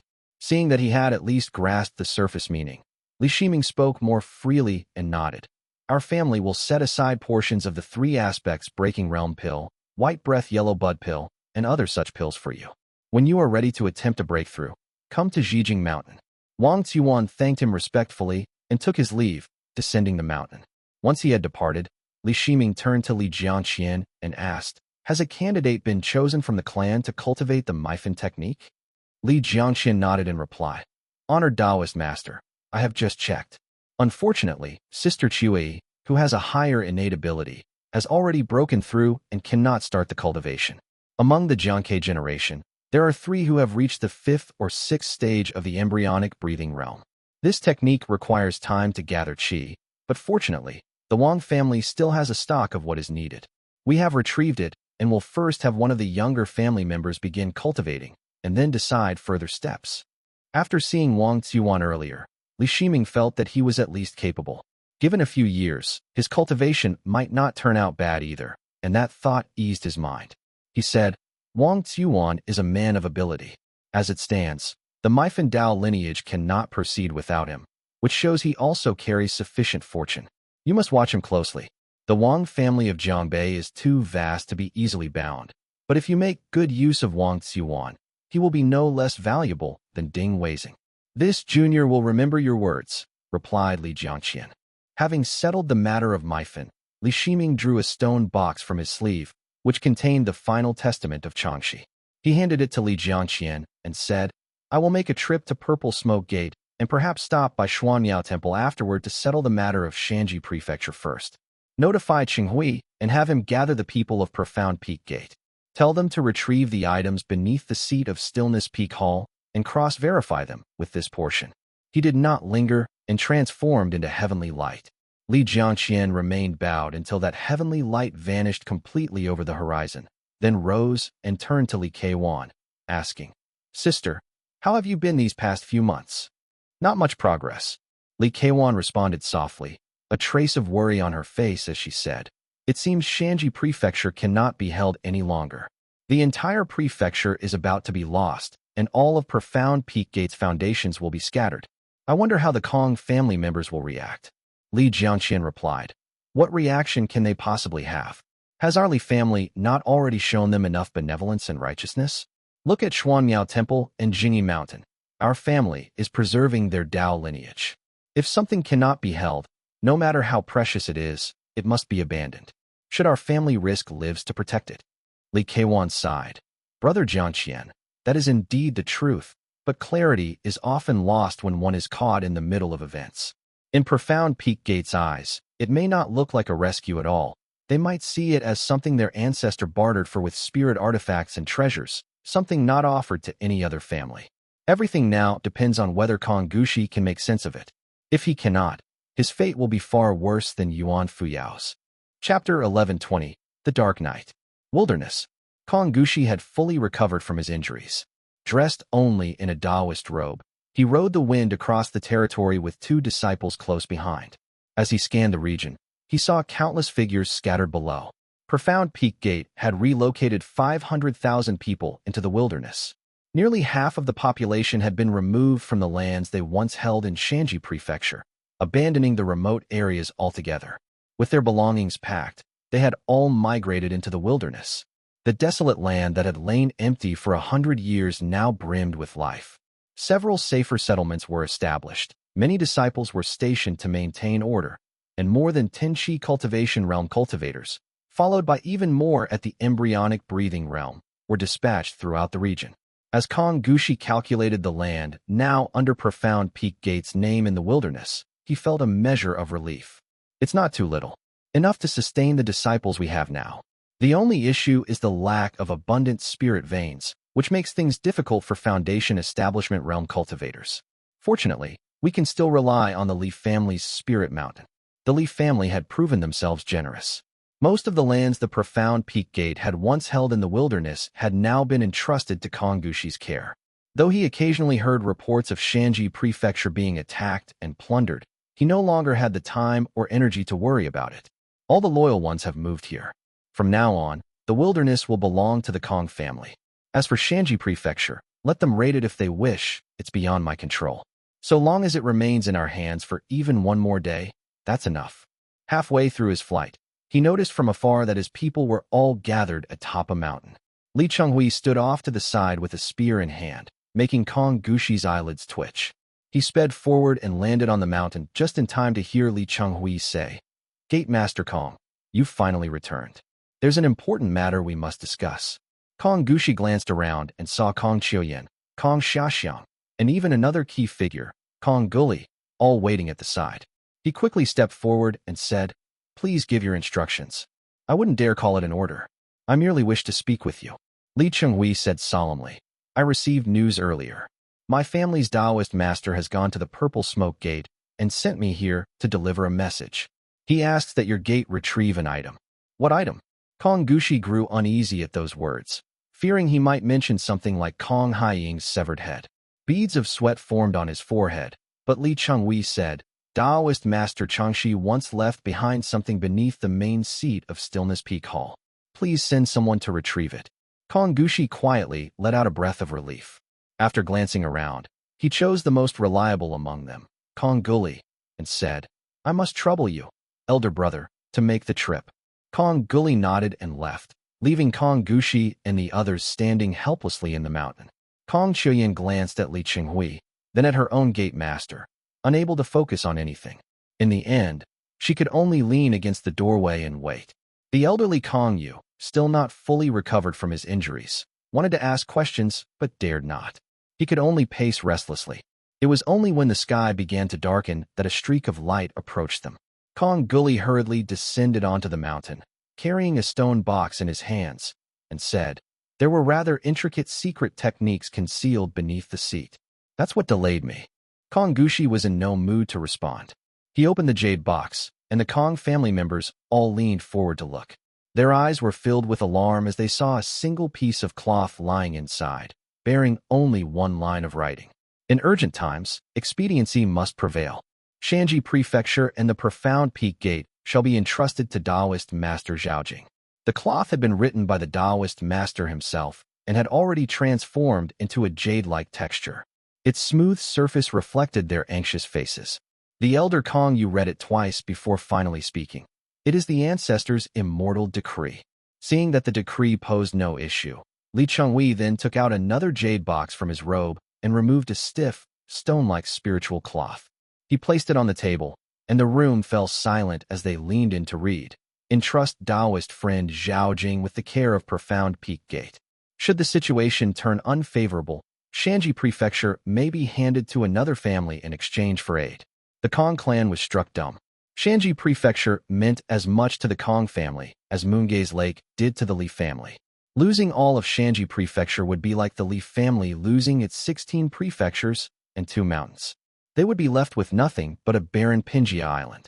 For the Kong family, losing Shanji Prefecture meant they could never return to their ancestral gate grounds.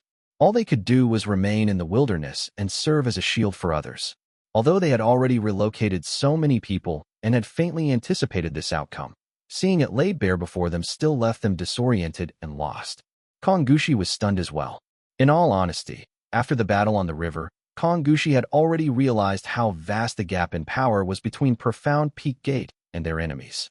His thinking had long diverged from that of the rest of the Kong family. He had long since come to regard Shanji Prefecture as something that no longer belonged to them. So no matter how fierce the battles in Shanji Prefecture became or how much it was plundered, while the Kong family wept and raged, Kong Gushi gritted his teeth and felt no real sorrow.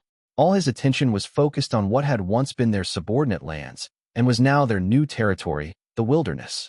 But Changshi's final decree mentioned another place, the mountain gate itself. Even their own mountain gate had become a bargaining chip. Then what of Kong Haiying and Kong Tingyun, who could neither be moved nor abandoned in that mountain? No matter how difficult things were, Kong Gushi could endure it as long as there was a glimmer of hope. But without those two, what would the Kong family even be? Barely a breath later, Kong Gushi dropped to his knees with a thud and was the first to cry out. Profound Peak Gate reverently obeys the Taoist master's decree. The sky had grown dark, and his voice, imbued with mana, echoed across the mountain through the night wind. From Kong Gully to Kong Yu, and even the disciples scattered around the mountainside, all pondered the weight of those words. Obey the Taoist master's decree. Which Taoist master? What is Shanji Profound Peak Gate now?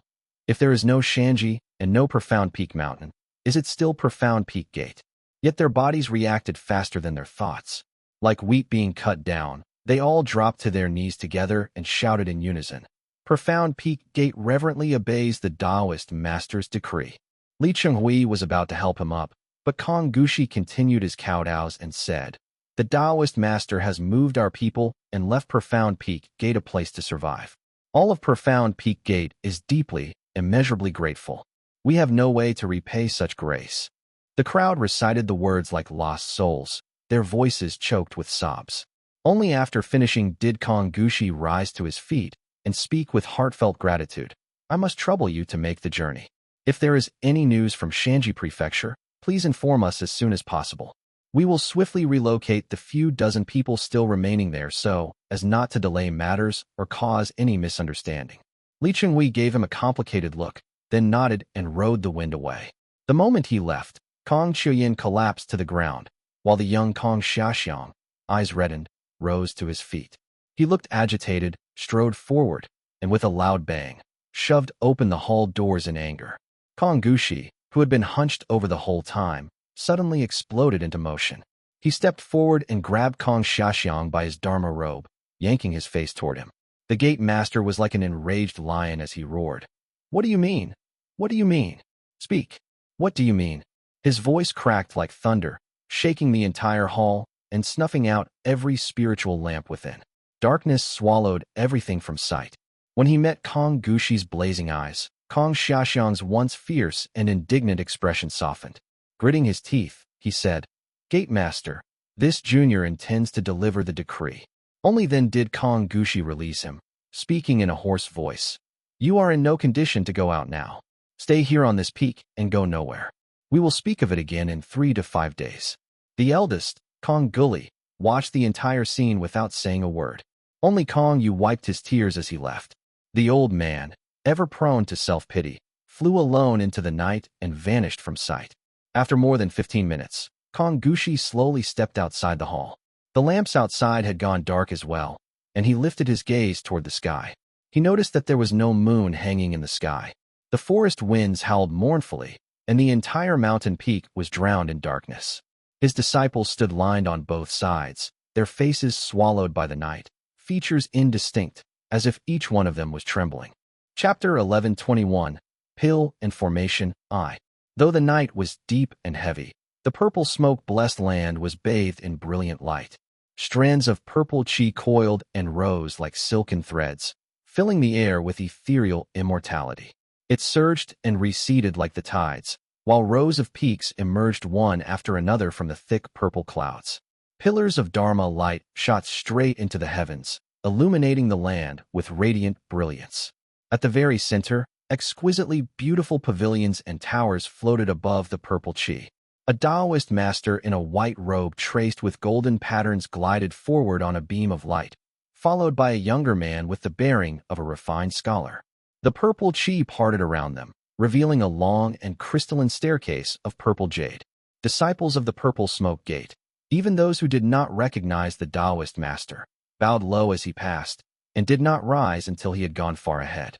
The sight made Li Shiming nod inwardly, thinking, the purple smoke gate truly lives up to its ancient heritage. Its discipline and propriety are most rigorous. This visit was not only about the matter concerning Profound Peak Gate. There were many areas where the two sides needed to speak and grow acquainted with. Li Shiming had never intended to come alone. Most of his direct descendants were either in seclusion or recovering from injuries, while the few remaining had major responsibilities to oversee. After much deliberation, he decided to bring Cui Jian along. Those guest cultivators would only embarrass us if they were brought along. Ding Weizing may be competent, but he's injured, and more importantly, lacks tact, and has never seen the greater world.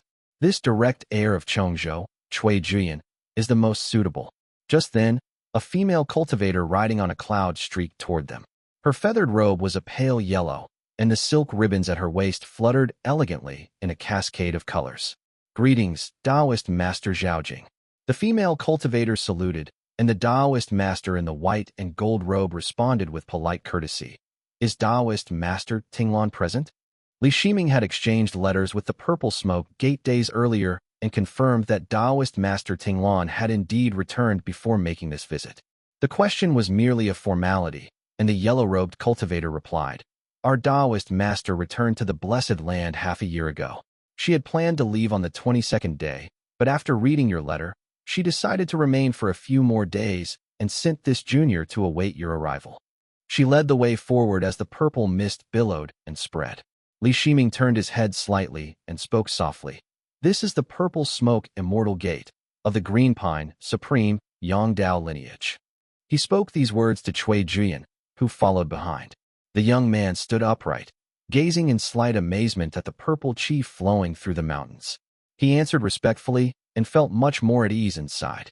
Cui Jian was a stranger to the inland realm, but even after only a year or so in seclusion, he had learned at least a little about the 3 sects and 7 gates. That Li Shiming, a purple mansion realm cultivator, took the time to explain this showed he regarded Cui Jian as his own junior. Were he just an ordinary Foundation establishment realm subordinate, he would never have been given such attention. The three continued deeper inside and descended into a palace floating atop the purple qi. The purple qi was even denser here, as spiritual energy surged in abundance. Beneath their feet, a peculiar current of spiritual qi seemed to flow along the steps and drift away like smoke. Though the purple smoke gate was only one of the 7 gates, its heritage was profound. Its gate grounds, famed as a blessed land, were magnificently splendid. Chongzhou Island was considered a fine place, yet it was far inferior to the purple smoke-blessed land. Jian could not help but gaze in reverence. The purple essence Dao lineage was exceedingly rare in the outer seas. Devil cultivators could still occasionally be found there, but a righteous lineage suffused with such celestial grace had never appeared. As Jian's gaze swept over the drifting purple qi, he found it ever more profound and wondrous. The yellow-robed cultivator led them to the summit, but no palace awaited them there, only a smooth, translucent platform of purple jade. The purple qi had taken on a faint golden hue as it weaved and flowed beneath their feet. Then a soft laugh rang out. "Greetings, Taoist friend Zhaojing." Li Shiming looked and saw a woman standing on the platform. Unlike the usual purple-robed attire of Purple Smoke Gate members, she wore an autumn-yellow silk gown embroidered with bright and striking butterfly patterns. Her features were delicate, her brows slender, and a touch of cyan at the corners of her eyes accentuated her beauty. This Taoist Master Tinglan. It seems she has a taste for adornment. Only Li Shiming and Tinglan regarded one another directly. Neither the Purple Smoke Gate cultivators nor Jian dared look straight at a Purple Mansion Realm cultivator. Uncertain of Taoist Master Tinglan's thoughts, Li Shiming simply smiled and replied, "You are too courteous, Taoist friend. I had heard your Tao title was most elegant. Now that I see your true self, you are indeed a fairy." Taoist Master Tinglan let out a small laugh, nodded in thanks, and replied, "I am originally a cultivator from the Qi region in the northern lands. Our attire differs somewhat from that of Jiangnan. I hope Taoist friend does not mind." Li Shiming suddenly understood, and clarity dawned in his heart. A cultivator from Qi region? Then this Taoist Master Tinglan is likely not of the Qin family. The Qi region is Gao family territory. Surely, she isn't of the Gao family herself? While Li Shiming was still speculating, Taoist Master Tinglan spoke gently. "My surname is Yi. I was once a rogue formation master from Bolai Prefecture. It was under the guidance of my teacher, Taoist Master Zipei, that I cultivated divine abilities here in the blessed land." Li Shiming nodded, and Taoist Master Tinglan continued, "I have been traveling constantly these past years and have seldom been within the gate. I only saw your letter after returning, and I must apologize for keeping Taoist friend Zhaojing waiting." Li Shiming did not believe a single word. When Changshi was still alive, he visited Purple Smoke Gate several times and never saw even a shadow of them. Even when we sent our people to inquire, there was no reply. Yet now that Changshi has fallen, the battle on the river has concluded, and the matter of splitting Shanji Prefecture has risen, suddenly she can be found. That a rogue cultivator like Taoist Master Tinglan had received Zipei's personal teachings and broken through to the Purple Mansion realm showed she was no ordinary person. Li Shiming did not take offense. After all, everyone wished to avoid risk and seize the greatest benefit. He merely replied, "It delays nothing. Finding the traces of our predecessor remains the foremost task." Taoist Master Tinglan only smiled and nodded without further comment. She raised her sleeve and swept it lightly across her body. A table instantly materialized on the jade platform, seamlessly part of it. Upon it rested a jade teapot, the tea inside boiling as white steam billowed from its spout. "Please." The two sat down, and Tinglan asked, "Zhaojing, have you come to see me regarding your family's formation matters?" Tinglan had offered a good opening, and Li Shiming had indeed come with that in mind. So he nodded and said, "My family has only recently ascended to the rank of an immortal family and indeed lacks a Purple Mansion realm spirit formation. Purple Smoke is a major gate of formations, and you are a great master of the art, so I have come to seek your guidance." Tinglan glanced at him and said with a smile, "Taoist friend is not lacking either." In truth, Li Shiming had only just broken through to the Purple Mansion realm, and his alchemy was far from that of a true grandmaster. Tinglan herself did not have the ability to arrange a Purple Mansion realm formation on her own either. Her remark brought a hint of shared amusement to both their faces, and Li Shiming spoke solemnly, "I ask for your instruction." Tinglan nodded and spoke softly. "The key to a Purple Mansion realm grand formation lies in three aspects. First and foremost are the spirit items within the formation. Second is the foundation of the formation itself. And lastly, the divine abilities and mana of the formation master. The foundation refers to the spiritual energy, the earth veins, the great void, and the positional nodes within the formation. Although they are extremely costly, they are often not the true obstacle for people like us. The real difficulty lies in the fact that spirit items suitable for formations are few in number, and the formation master's divine abilities may not be sufficient to draw out and harness the full potential of those items. Li Shiming thought this over as Tinglan continued. Your family will first need to secure Purple Mansion Realm spirit items, then invite me to inspect them. If everything is settled, I have 1 or 2 friends who can assist. In about 3 to 5 years, the formation should be ready for use. She paused for a moment. Clearly, her thoughts had also turned to the matter of the profound peak mountain. She poured tea for Li Shiming as she said, if there is an existing Purple Mansion Realm formation that can be relocated, then the situation would be quite different. I would still need to visit your lake, study the earth veins, and either fill in the lake or open the mountains in key locations. It will take some effort in the short term, but the setup will proceed much faster and without excessive expense. Chapter 1122. Pill and Formation 2. The tea Tinglan served was unexpectedly good. It was far better than what Li Shiming or Taoist Master Jiangque had ever brewed. Li Shiming took a sip and sensed Tinglan's enthusiasm for the matter ran rather deep, so he asked, so it would take that long? I had hoped Taoist friend could lend a hand, but I did not expect it would require such great effort. Tinglan had been waiting for that question and replied simply, do not worry, Zhaojing. I too would like you to lend your hand and refine a pill for me. Refine a pill? Li Shiming frowned and asked, is Taoist friend unable to refine it with your own divine ability? For one in the Purple Mansion realm, a mere wave of the hand was enough to produce pills. If Tinglan was requesting his help, then the pill in question was certainly no ordinary pill. At his question, Tinglan gave a slight nod but said nothing. Instead, she turned to the yellow-robed cultivator of Purple Smoke Gate and said, Dannying, take this young friend to tour the Blessed Land.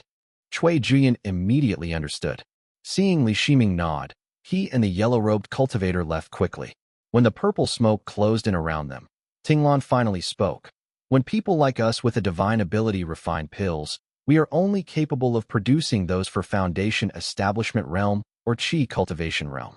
Unlike you, we have not trained in the alchemical arts.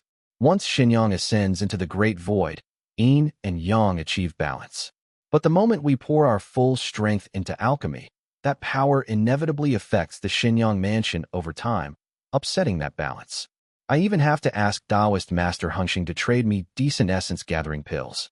As for pills of higher grade, they are beyond my reach. She produced a jade slip, casually dissolved the sealing techniques on it, and placed it on the table with a smile. I must trouble Taoist friend to have a look and see whether it can be refined.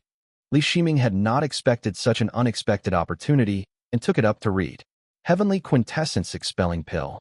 As expected, this was a Purple Mansion Realm pill, and a deeply complex one at that. It required the use of the exceedingly precious Purple Mansion Realm spirit item Boundless Water Fire as its harmonizing agent.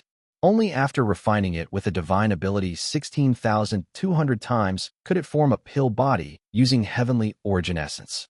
When Li Shiming read this, he gritted his teeth inwardly. Well now, Purple Smoke Gate is truly wealthy and extravagant. Even though Tinglan isn't of the Qin family, she's still so lavish, both Boundless Water Fire and Heavenly Origin Essence. Even acquiring one of them would keep me grinning for 3 days straight. The primary ingredients beyond that were not recorded, only the auxiliary ones, the general method, and notes on the pill's refinement difficulty. Its effects were not described either, but as an alchemist, Li Shiming understood well enough after reading. This is a spirit pill that seizes quintessence and gathers origin, a valley water spirit pill, not exactly orthodox. He pondered for a moment before asking, Taoist Master, does the main ingredient include spirit items such as veiled yin or radiant essence? Of course not. When she didn't hear an immediate refusal, Tinglan sensed there might be hope. Her tone warmed considerably as she said with a smile, I had anticipated that question. It is precisely because of the valley water ingredient, which is incompatible with Hengzhu, that Taoist friend Hengxing dared not refine this pill for me. If there were something like veiled yin involved, I wouldn't dare ask Taoist friend to attempt it either. Li Shiming now understood why she had not turned to Taoist Master Hengxing. He deliberated inwardly for a while. The difficulty of this pill is unlike anything I've seen before. Fortunately, the challenge lies in refinement. At worst, the yield will be lower and the time required longer, but it is not an insurmountable obstacle of divine ability. It is not impossible to refine. After some thought, he asked to confirm, does Taoist friend possess the Boundless Water Fire? Tinglan nodded and ordered someone to bring up a large stone chest from the foot of the mountain. She opened it with a wave of her divine ability and took out a small clay vessel that was no larger than the size of a palm. Its smooth surface was etched with intricate patterns of gold and white. The vessel was placed quietly on the table, appearing utterly ordinary to the naked eye. Yet it was as though thunder had exploded within Li Shiming's spiritual sense. In his perception, water and fire intertwined upon the vessel's surface. Spiritual energy scattered and fled as if avoiding a calamity, and a towering peak seemed to manifest out of nothing within the great void. Tinglan spoke with a hint of hope in her voice. I do possess this purple mansion realm spirit item.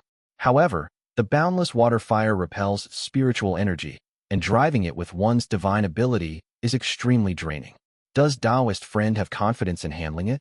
If you intend to refine pills with this fire, you may need to prepare some pills that clear and strengthen spiritual sense. But Li Shiming cared little for any so-called boundless water fire. His spiritual sense swept out, and the talisman Qi within him stirred in response. So long as it was fire, it could not escape the grasp of the valley wind leading fire. He had never relied on spiritual sense to control flame, nor did he ever worry about depletion. How else could he have single-handedly sustained the Li family's pill production while cultivating? He simply said, so long as the main ingredient is not a cultivator, and the pill will not violate my family's precepts, then I can refine it. My skill is not exceptional, though, and the yield will likely not exceed 3 pills. Good. The Taoist master in the autumn yellow robe was slightly surprised by his confidence and speculated inwardly. Bright Yang accompanied by radiant fire wields mastery over fire, yet is not fire itself. Perhaps that is why he can command boundless water fire beyond the ordinary. Her confidence in the man before her grew. Taoist Master Tinglan smiled, nodded, and said solemnly, as long as Taoist friend can refine this pill for me, and your family possesses a suitable spirit item, then the Moongaze Lake formation will be my responsibility. If you intend to relocate the formation instead, you may entrust that to me as well. The value would differ, of course, and I will make further compensation accordingly. Li Shiming still had a complete Purple Mansion realm spirit item in his possession, but he had no intention of revealing it for now. He let out a slow breath and raised his brow. I do have a question. Taoist master shooting of the Shao family in Lixia is far superior to me in the alchemical arts. Why not seek him out? You might obtain far more pills and avoid wasting such a precious portion of heavenly origin essence. Li Shiming had heard of heavenly origin essence ever since his Qi cultivation realm days. It was a Purple Mansion realm spirit water famed for refining the immortal foundation and reviving the dead, also known as origin water. Its value was surpassed only by top-tier spirit items like Supreme Moonlight. While many spirit items could save lives in a critical moment, few could truly resurrect the dead. Moreover, the ability to refine one's immortal foundation could elevate an otherwise insignificant cultivator to greatness, allowing them to stand shoulder to shoulder with the Purple Mansion realm direct descendants. Once this pill was refined, the boundless water fire used as the harmonizing agent could still be preserved, but the heavenly origin essence would be gone. If it were up to Li Shiming, the thought alone would make his heart ache unbearably. When he raised the question, Taoist Master Tinglan shook her head and said, I have thought about seeking that senior as well, but I would not even be able to see him. Even if I did, I could not bring myself to trust him. Then, even if I forced myself to trust him, the price of having him refine this pill would be outrageously high. That old man's thoughts are as deep and unfathomable as an abyss. He's far less approachable than you. Li Shiming nodded, though he found her explanation oddly phrased. So in the end, I'm just the cheaper alternative. I'm easier to talk to because you need something from me. Taoist Master Tinglan sneaked a glance at him, chuckled twice, and said, Taoist friend, don't overthink it. Our purple smoke gate requires many pills refined, and several of my friends also struggle with this path. If this matter succeeds, there will be many more pills to refine, and great benefit awaits both our families. As she continued to paint the grand prospects of their future, Li Shiming responded with a few perfunctory, yes, and very well. Tinglan then pushed the jade slip toward him and said, I shall first entrust this jade slip to Taoist friend. They contain records and insights from my predecessors on pill refinement and may serve as a valuable reference for you. Li Shiming was indeed tempted by the Purple Mansion realm alchemical insights within the jade slip, yet he did not reach for it. At last, he understood where that faint sense of strangeness he had felt all along was coming from. So Tinglan sought me out solely for alchemy. It likely has nothing to do with Shanji Prefecture at all. Kongushi, oh Kongushi. Even if you're willing to hand over Shanji Prefecture, they might not even want it. You may end up having to beg them to take it. Chapter 1123, The Will of Purple Smoke. After thinking it through, Li Shiming took a sip of his tea. But he did not put away the jade slip, merely sighing as he spoke. How does Taoist master view the matter of profound peak gate? Tinglan saw that he was in no hurry to accept it and realized he was waiting for her response. A faint smile crossed her lips as she replied, I have spent many years traveling across the outer seas and do not know the situation well. Taoist Master Changshi had gone far despite hailing from a minor family, which is truly remarkable. My master once mentioned him. He is someone who places great importance on his family.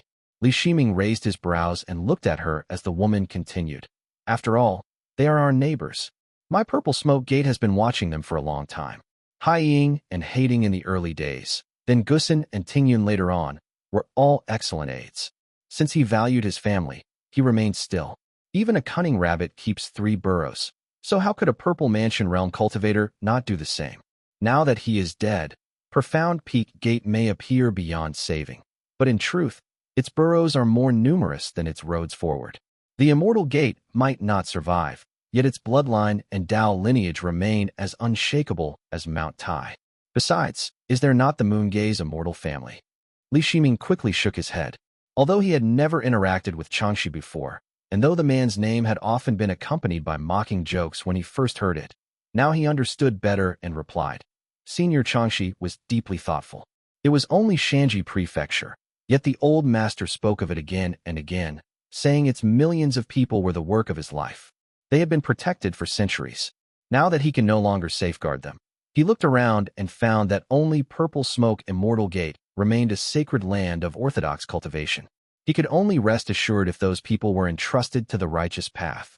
Whatever Tinglan truly thought, with such praise placed upon her, she could not let the first thing she said be a rejection. She replied, We can only thank the late senior for his high regard. But as you yourself have said, my Purple Smoke Gate is an orthodox gate of the Tao, a sacred land of cultivation. Matters of the immortal Tao must, of course, be guided by burning talismans and prayer, following the immortal mandate of the Origin Mansion, guarding one's heart and clarity of mind, and devoting oneself wholly to cultivation. Back then, the Upper Mansion assigned several prefectures to my Purple Smoke Gate, and we have kept watch over those few ever since. We cannot cross the boundary. I ask for your understanding. Moonlight Origin Mansion? When she finished speaking, Li Shiming was truly stunned. On his way here, he had considered hundreds of possible reasons for her refusal, but he had never expected this one. The excuse was so lofty and righteous that it left him speechless for a moment before he finally murmured. So that's how it is. I've been presumptuous. The faint blue at the corners of Tinglan's eyes shimmered slightly as she looked at him a moment longer and replied, Your esteemed family is a rising power and may not be aware. In truth, first Xiao, then Li, by custom, once one becomes an immortal family, one departs from the Azure Pond sect and governs a land of one's own. This precedent, this system, was once the rule of the Origin Mansion, and Senior C is merely following the ancient order. After she finished speaking, Li Shiming realized that Tinglan's earlier words had not been mere excuses. Many regulations of the Moonlight Origin Mansion were still operating in Jiangnan. Although they did not always take effect, Purple Mansion Realm Taoist masters would not defy them so long as there was no major conflict of interest. He recalled the conservative naming divisions of the Immortal sects and Immortal Gates, as well as the apparent unity between the Green Pine, Supreme, Yang Dao lineages. The withdrawal of various families from Green Pine Temple that left 6 gates standing alone came to his mind, as well as the Xuanmiao Temple's deferential respect toward the Sword Gate. Even though these 6 factions schemed against one another in secret, the territories rarely changed. Each continued to guard its own small patch of land, and their battles were all taken overseas. The 6 truly held a transcendent status. Cultivators of the Yu cultivating sect avoid the world. Profound Peak Gate has become a mere name, and Yu State is now, in truth, ruled by 2 sects, 6 gates, and 3 families. 1 sect and 4 gates cannot be touched. Gradually, Li Shiming began to grasp the picture. and an unexpected thought surfaced. Snowji Gate has sealed its mountain for centuries. Mortals enter, yet no disciples leave, and not a single faction has ever moved against it. Could this be the reason? It might precisely be because the surroundings are tightly encircled by the Green Pine Dao lineage, and the land itself is barren, that it has managed to drag on until now. Many thoughts passed through his mind, but outwardly he only sighed. Daoist Tinglan, my family has done everything it can to protect them, but we can no longer preserve the entirety of Shanji Prefecture. So many lives there, how pitiful. Tinglan let out a soft laugh and replied, that is not difficult. Simply invite a Purple Mansion Realm cultivator to reside there. No one considers land in Jiangnan undesirable, and there is no shortage of Purple Mansion Realm cultivators who wish to establish a Dao lineage here. The problem is finding someone to vouch for them. The old ones do not dare to come, and the young ones are too frivolous. As long as our two families reach an agreement and then consult the Sword Gate, the matter will be settled. That set Li Shiming thinking, and the more he thought, the more his brows furrowed.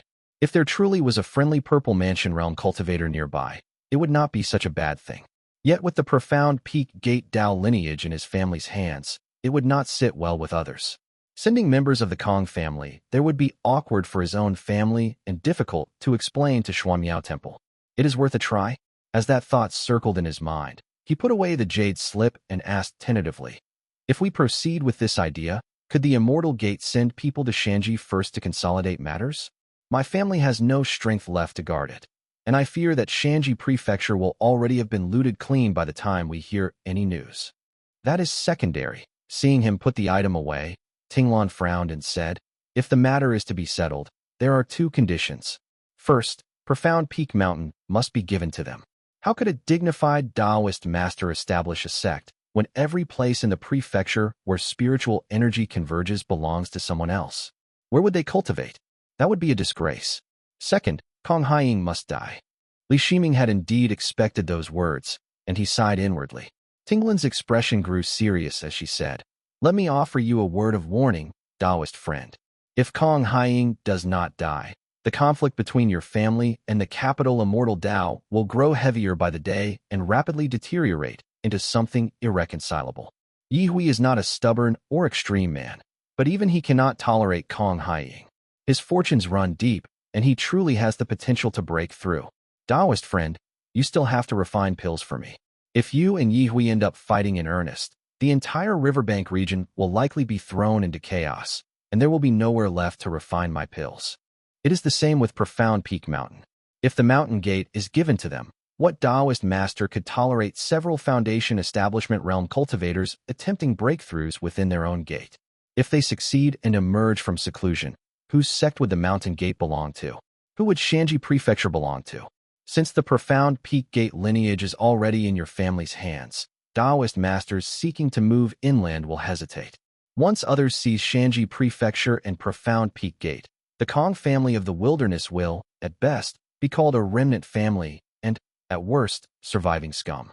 At the very least, your family will have to send the Kong family there and let them put on a grand display of gratitude before anyone will consider it even a partial reconciliation. Although Li Shiming knew this matter would be difficult to handle, he still sighed after hearing her words and nodded as he said, I understand. Do you need the pill urgently, Taoist friend? If this matter isn't settled, it will likely be difficult to refine pills right away. It's no matter. I can still wait 3 to 5 years. Besides, I will be heading to the Northern Sea in the coming days, and won't have time to set up the formation for you at the moment. Tinglan had clearly not expected Li Shiming to refine the pills for her immediately. After a few words of polite conversation and confirming the details of their agreement, she pointed to the clay vessel on the table and said, I'll give you the Heavenly Quintessence Expelling Pill recipe to study first. Once you're ready, you can come to my Purple Smoke Gate to collect the Boundless Water Fire and the Heavenly Origin Essence. Li Shiming agreed. Tinglan escorted him out, and when they reached the foot of Purple Jade Platform, Cui Jian and the Purple Smoke Gate cultivator Wei Dannying were chatting and laughing in a friendly atmosphere, far more lively and relaxed than the exchange of interest between the two Taoist masters. Though Cui Jian's appearance was unremarkable, his broad knowledge and elegant demeanor made conversing with him an enjoyable affair. Wei Dannying listened with great interest, but as soon as the two Taoist masters appeared, both immediately grew respectful and stepped back. Farewell, Zhaojing. Tinglan escorted him out of the blessed land, and Li Shiming departed in a streak of light, his face still thoughtful. Chapter 1124. The Will of Purple Smoke, 2. After a long while, Li Shiming sighed inwardly. Profound Peak Mountain and Shanji Prefecture are no longer things my family can hold on to. Li Shiming had considered the Purple Smoke Gate stance, but he had not expected Tinglan to speak of killing Kong Haiying without the slightest hesitation. It was a revelation that truly surprised him. Tinglan had spoken from the Purple Smoke Gate's perspective earlier, and Li Shiming clearly understood that they had no intention of occupying Shanji. However, they did intend on inviting a Purple Mansion Realm cultivator as a shield and to build goodwill, and his family's presence in the region was, to some extent, obstructing that plan. Yet his thoughts did not stop at the Purple Smoke Gate. In the next moment, another name surfaced in his mind, Yihui. If the emergence of another Purple Mansion Realm cultivator in Shanji Prefecture was merely an awkward inconvenience for the Li family that brought them little benefit, it would be nothing short of excellent for Yihui, provided he was willing to part with some interest to draw such a figure in. Yihui was a cultivator from the Eastern Sea. If he truly could not take Profound Peak Mountain and chose to abandon it by inviting a friendly Purple Mansion Realm cultivator into Shanji Prefecture instead, Li Shiming's own situation would instantly become precarious. That Purple Mansion Realm cultivator would not only covet Profound Peak Mountain, but would likely seek to sever the Kong family's Dao lineage entirely. On the other hand, if the Purple Mansion Realm cultivator was invited by Purple Smoke Gate, the Li family would still have the option of sending the Kong family back and merging the Profound Peak Gate Dao lineage into another power. But if the cultivator was Yi Hui's ally, there would be no reason to send them back, and open hostility would be the only path left. Yi Hui would then be free of worries. My family, on the other hand, would be too busy facing the threats from the wilderness to even spare a thought for Jiangque. Yi Hui had not yet taken this step for two simple reasons.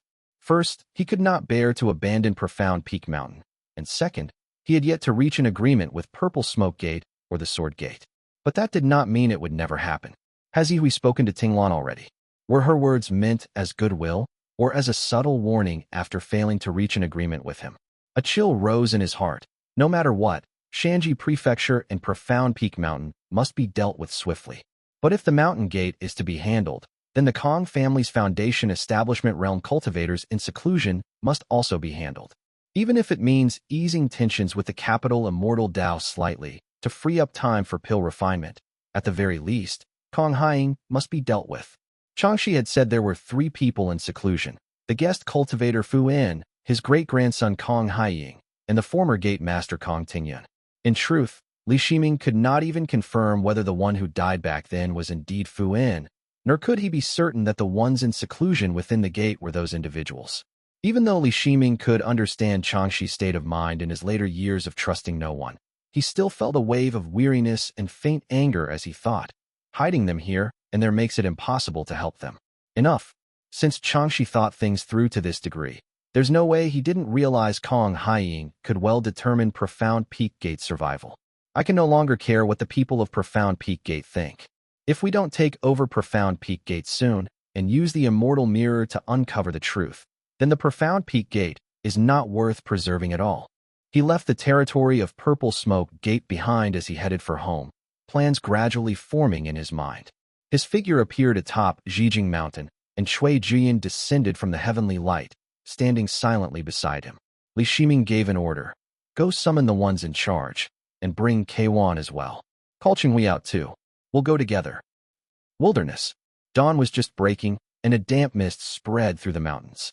Several days had passed since news of Daoist Master Changshi's final decree, yet Kong Gushi still hadn't fully recovered.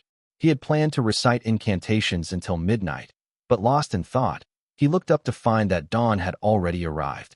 After changing his robes, he stepped out of the hall, only to find the area deserted. The stone steps had not been swept and were strewn with fallen leaves, making him wonder if everyone had defected to other factions. After circling around, he finally came across Kong Yu, whose face was flushed red from drinking deep into the night. Kong Gushi saluted him and asked, "Granduncle, where did Qian and the others go?" Kong Yu had been drinking all night, but even if he wanted to get drunk, he could not.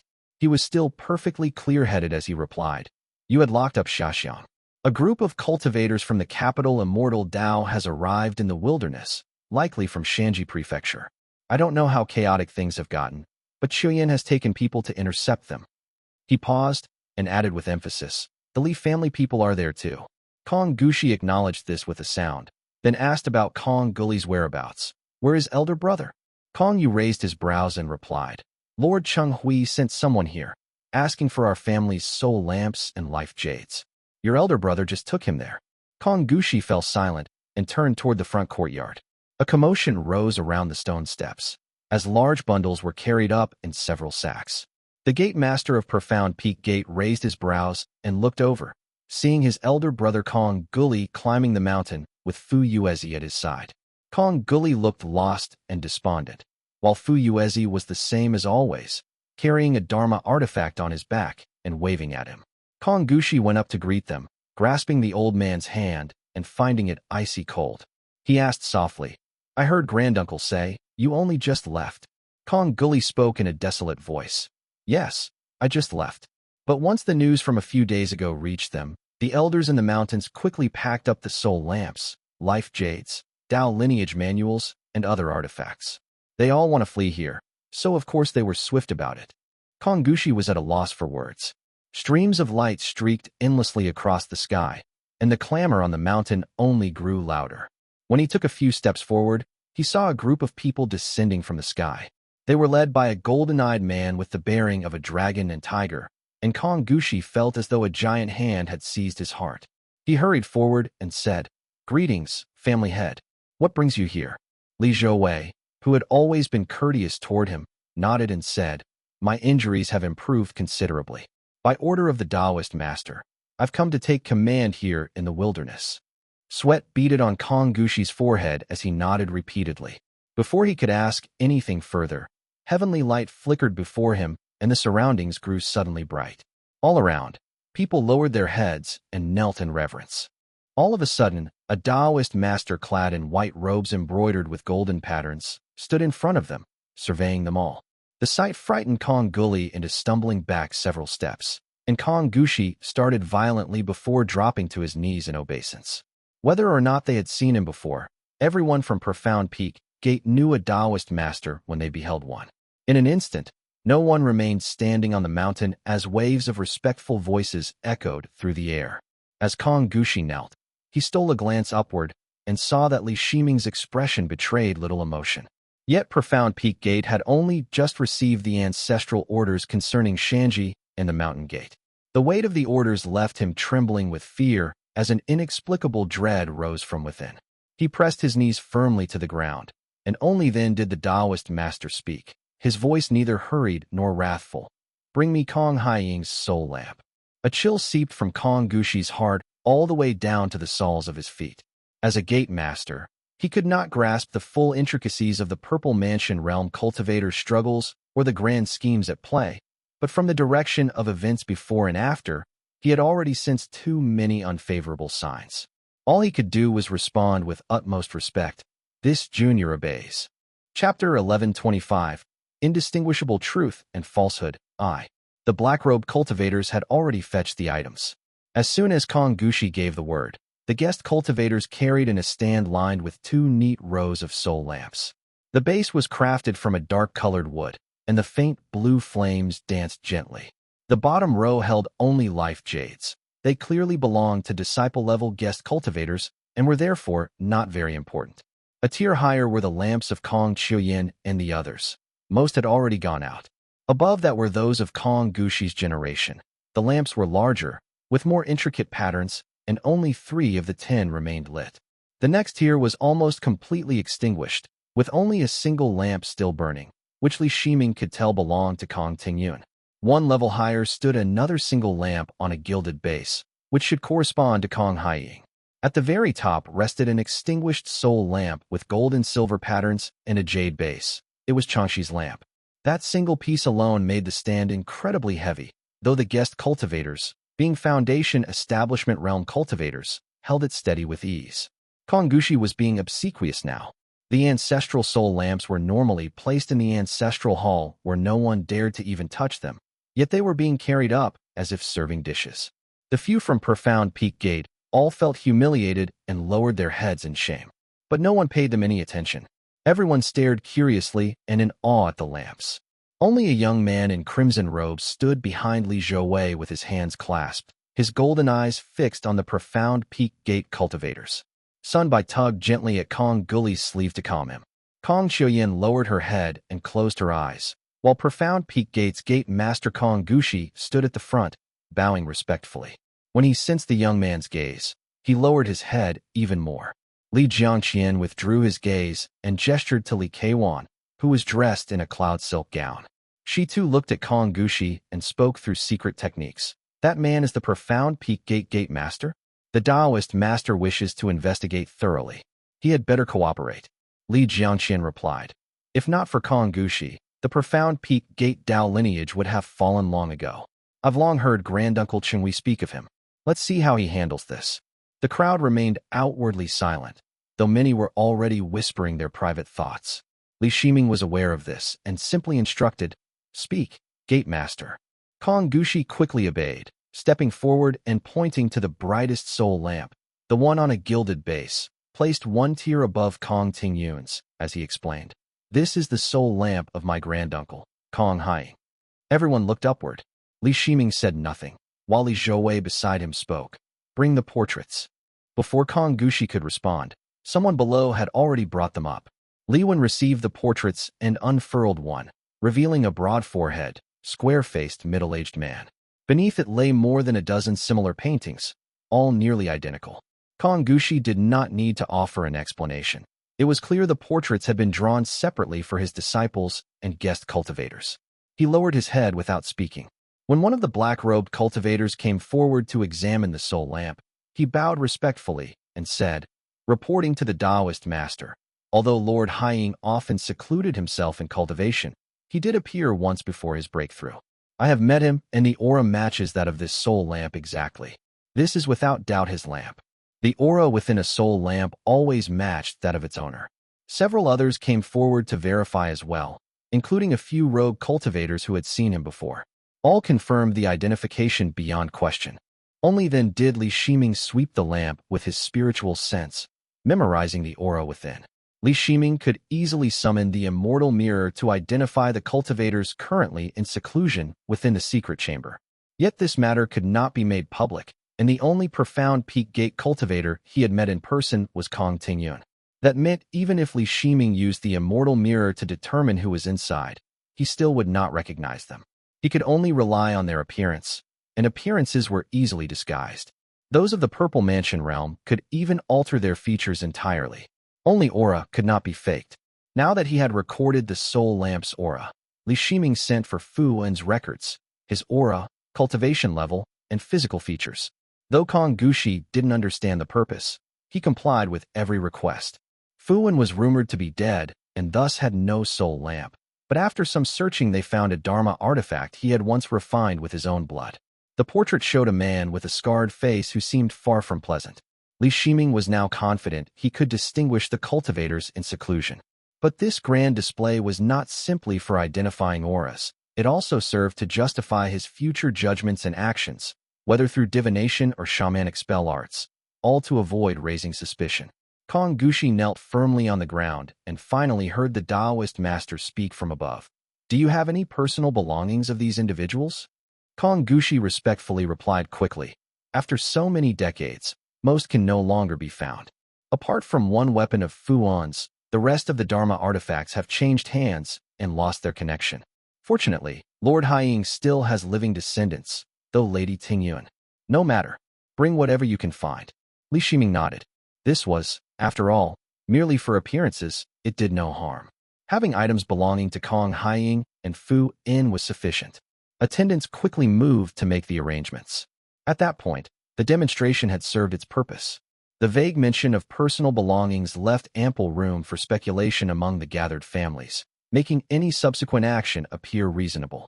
Li Shiming waved his hand to dismiss everyone, leaving only Kong Gushi behind. Li Shiming said, I visited Purple Smoke Gate and spoke with Taoist Master Tinglan.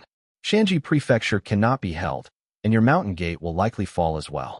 Kong Gushi felt a chill spread through his heart, but Li Shiming quickly reassured. don't overthink it. The old Taoist master understood this clearly. The two may not even be within the gate. I'm seeking a Taoist master skilled in the arts of divination to determine exactly where Kong Hying is. If neither is within the mountain gate, it's best to make preparations early. The words poured over him like scalding water, melting away every trace of a chill in his heart. His eyes reddened instantly as he thought, yes, Ancestor has always been far-sighted. He must have foreseen this. No need to worry. No need to worry. Seeing that he understood, Li Shiming's figure vanished into the great void. Kong Gushi kowtowed deeply, then hurried out of the courtyard. Tear marks still streaked his face, but his steps were now noticeably lighter. Outside the courtyard, Li Chenghui was waiting. He spoke a few perfunctory words about confidentiality, though with so many eyes around earlier, secrecy was merely for show. Still, Kong Gushi responded with utmost respect, swearing his loyalty with conviction. When Li Chenghui departed, the mountain fell silent at once. The bustle of moments ago vanished like the passing wind. A weary Kong Gushi stepped out of the hall and saw the table bearing the soul lamps placed in the courtyard. Kong Guli sat on the steps before it, staring blankly. He started toward him, but Kong Qian was nowhere to be seen. In the distance, he noticed Kong Yu kneeling outside the courtyard, bowing repeatedly before the table full of soul lamps. Kong Gushi quickly stopped, not daring to approach or to command him, and called out softly, "Granduncle." Kong Yu continued bowing, heedless of everything, his forehead striking the ground with dull thuds 9 times in succession. Then the old man exhaled deeply and remained motionless against the floor. Kong Gushi waited a moment, but when his spiritual sense detected something amiss, his expression changed drastically. He rushed forward, shouting, "Granduncle." He lifted Kong Yu up, only to see dark blood flowing steadily from the old man's nose. The dark blood trailed down his nose and neck like a thin brook. The once smiling face had dimmed and stiffened, frozen in a lifeless expression. The old man's upper eyelids had risen to a horrifying degree, exposing the whites of his eyes. His mouth was twisted into a semblance of a smile from repeated struggle, yet the look was neither smile nor grimace. Overwhelming terror had been buried deep within his expression. Kong Gushi jolted in horror as he realized that the old man was utterly dead. His head felt as though it had been struck by a hammer, as gold stars burst in his vision. Frozen in disbelief and terror, he stood motionless for several seconds before hearing Kong Guli's frantic cry behind him. Dazed, Kong Gushi murmured, "Why?" Chapter 1126, Indistinguishable Truth and Falsehood, 2. Kong Gushi had prepared himself for every hardship, but he had never imagined Kong Yu would take his own life so suddenly. Though the old man was frail and often melancholic, Kong Gushi had never sensed a will to die in him. The circumstances from earlier had been awkward, but not as despairing as the day their ancestors' final decree had been revealed before all. Perhaps this was a sign that the profound Peak Gate Dao lineage truly was about to lose its mountain gate. But had that day come already? Was it necessary to go this far? If this was the result of some divine ability's influence, Li Shiming had still been on the mountain, so no one could have acted without his knowledge. Could someone have struck in those few dozen breaths after his departure? But what benefit could there possibly be in harming old Kong Yu? His thoughts were shredded by the absurdity before him. He didn't even think to lay down Kong Yu's corpse until Kong Guli rushed over and pulled it from his grasp. Kong Guli and Kong Yu came from 2 closely related branches. They had been once neglected by the family, which had only deepened their bond. Wailing in grief, Kong Guli took the old man into his arms, while Kong Gushi stood frozen, pupils dilating as realization dawned. In a mournful voice, he said, "Granduncle could not bear to witness the fall of Profound Peak Mountain, and thus took his own life." Profound Peak Mountain Gate. Li Shiming tore through the great void in a streak of light and descended onto the mountain. He flicked a finger. A jade pendant flew from his sleeve and shone upon the grand formation.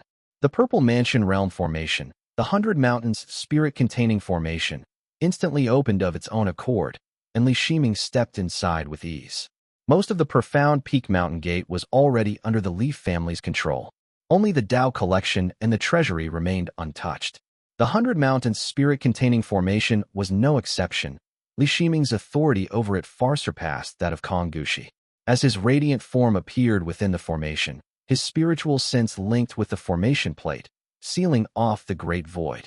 Every corner of Profound Peak Mountain came into view. The once bustling gate was now desolate, with only 1 or 2 disciples scattered across several peaks. As his mind turned, the locations of various secluded chambers appeared one after another. He thought, now that I'm linked with the Grand Formation, there are 5 active closed chambers detected. The one Konggushi brought me to before is detached from the formation, so that makes 6 in total.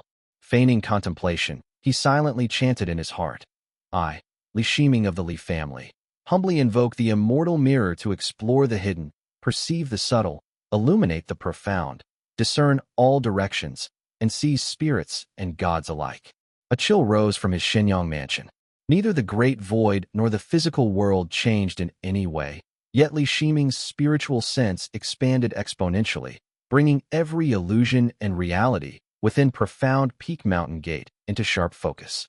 Indeed, the cold emanation of the immortal mirror doesn't travel through the great void. It transcends it entirely. Not even spirits or gods can track it. There were only a few objects in the world capable of functioning across great distances. Whether they were soul lamps, life jades, or formation-based secret techniques, they all relied on the great void as their medium. Thus, when Purple Mansion Realm cultivators fought within the void, such items often malfunctioned. Life jades would sometimes be destroyed, and minor formations would weaken or strengthen at random. Yet this cool aura clearly stemmed from the immortal mirror, appearing out of thin air beyond his comprehension. It sent a chill straight to his heart. Shaking off these stray thoughts, Li Shiming forced himself to focus. His spiritual sense found the nearest chamber. He ignored the barriers of the formation as he phased through the wall, only to find a pitch-black chamber where a skeleton knelt upon a meditation cushion, faint golden motes scattered around it. Failed his foundation establishment realm breakthrough. It's the heavenly gilded helm. This was most likely one of Changshi's trained enforcers. Having failed his breakthrough, he had perished, leaving the profound peak gate even more desolate. Even his corpse had been left unattended within the cave dwelling.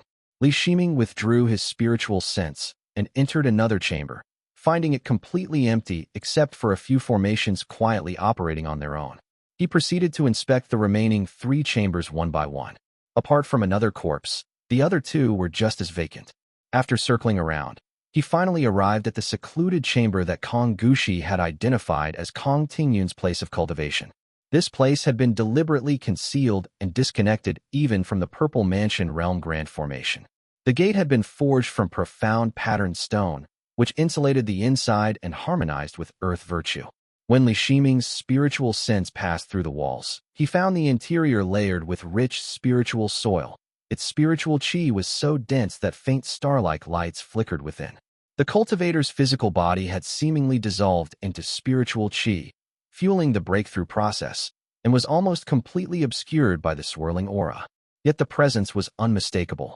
Li Shiming immediately recognized it. Its Fu En, the so-called secluded chamber of Kong Tingyun, actually contained the profound peak gate guest cultivator, Fu En. What a dense spiritual energy. Profound Peak Gate truly provided ample resources. The spiritual energy here is enhanced by spirit stones. It's even better than what I had back in Mount Wu. Though he's just a guest cultivator, his foundation is quite solid. But Changshi, who was it that died back then? The soul lamps of Kong Haiying and Kong Tingyun still burned bright, revealing Taoist Master Changshi's true arrangements. He had foreseen the fate of his gate. That profound peak mountain was doomed to be occupied. Thus, the 2 had been relocated somewhere else, leaving only Fu En within the mountain. As for the one who had supposedly fallen that year, it was most likely a decoy sacrificed in their stead. So when my Li family can no longer bear the pressure and abandons profound peak mountain, the only one who'll die will be Fu En. As for Kong Tingyun and Kong Haiying, they're probably cultivating safely somewhere else. Then, I can't wait any longer. If he had found the profound peak gate direct descendants, Kong Haiying or Kong Tingyun, Li Shiming might have gritted his teeth and thought of another way to save them.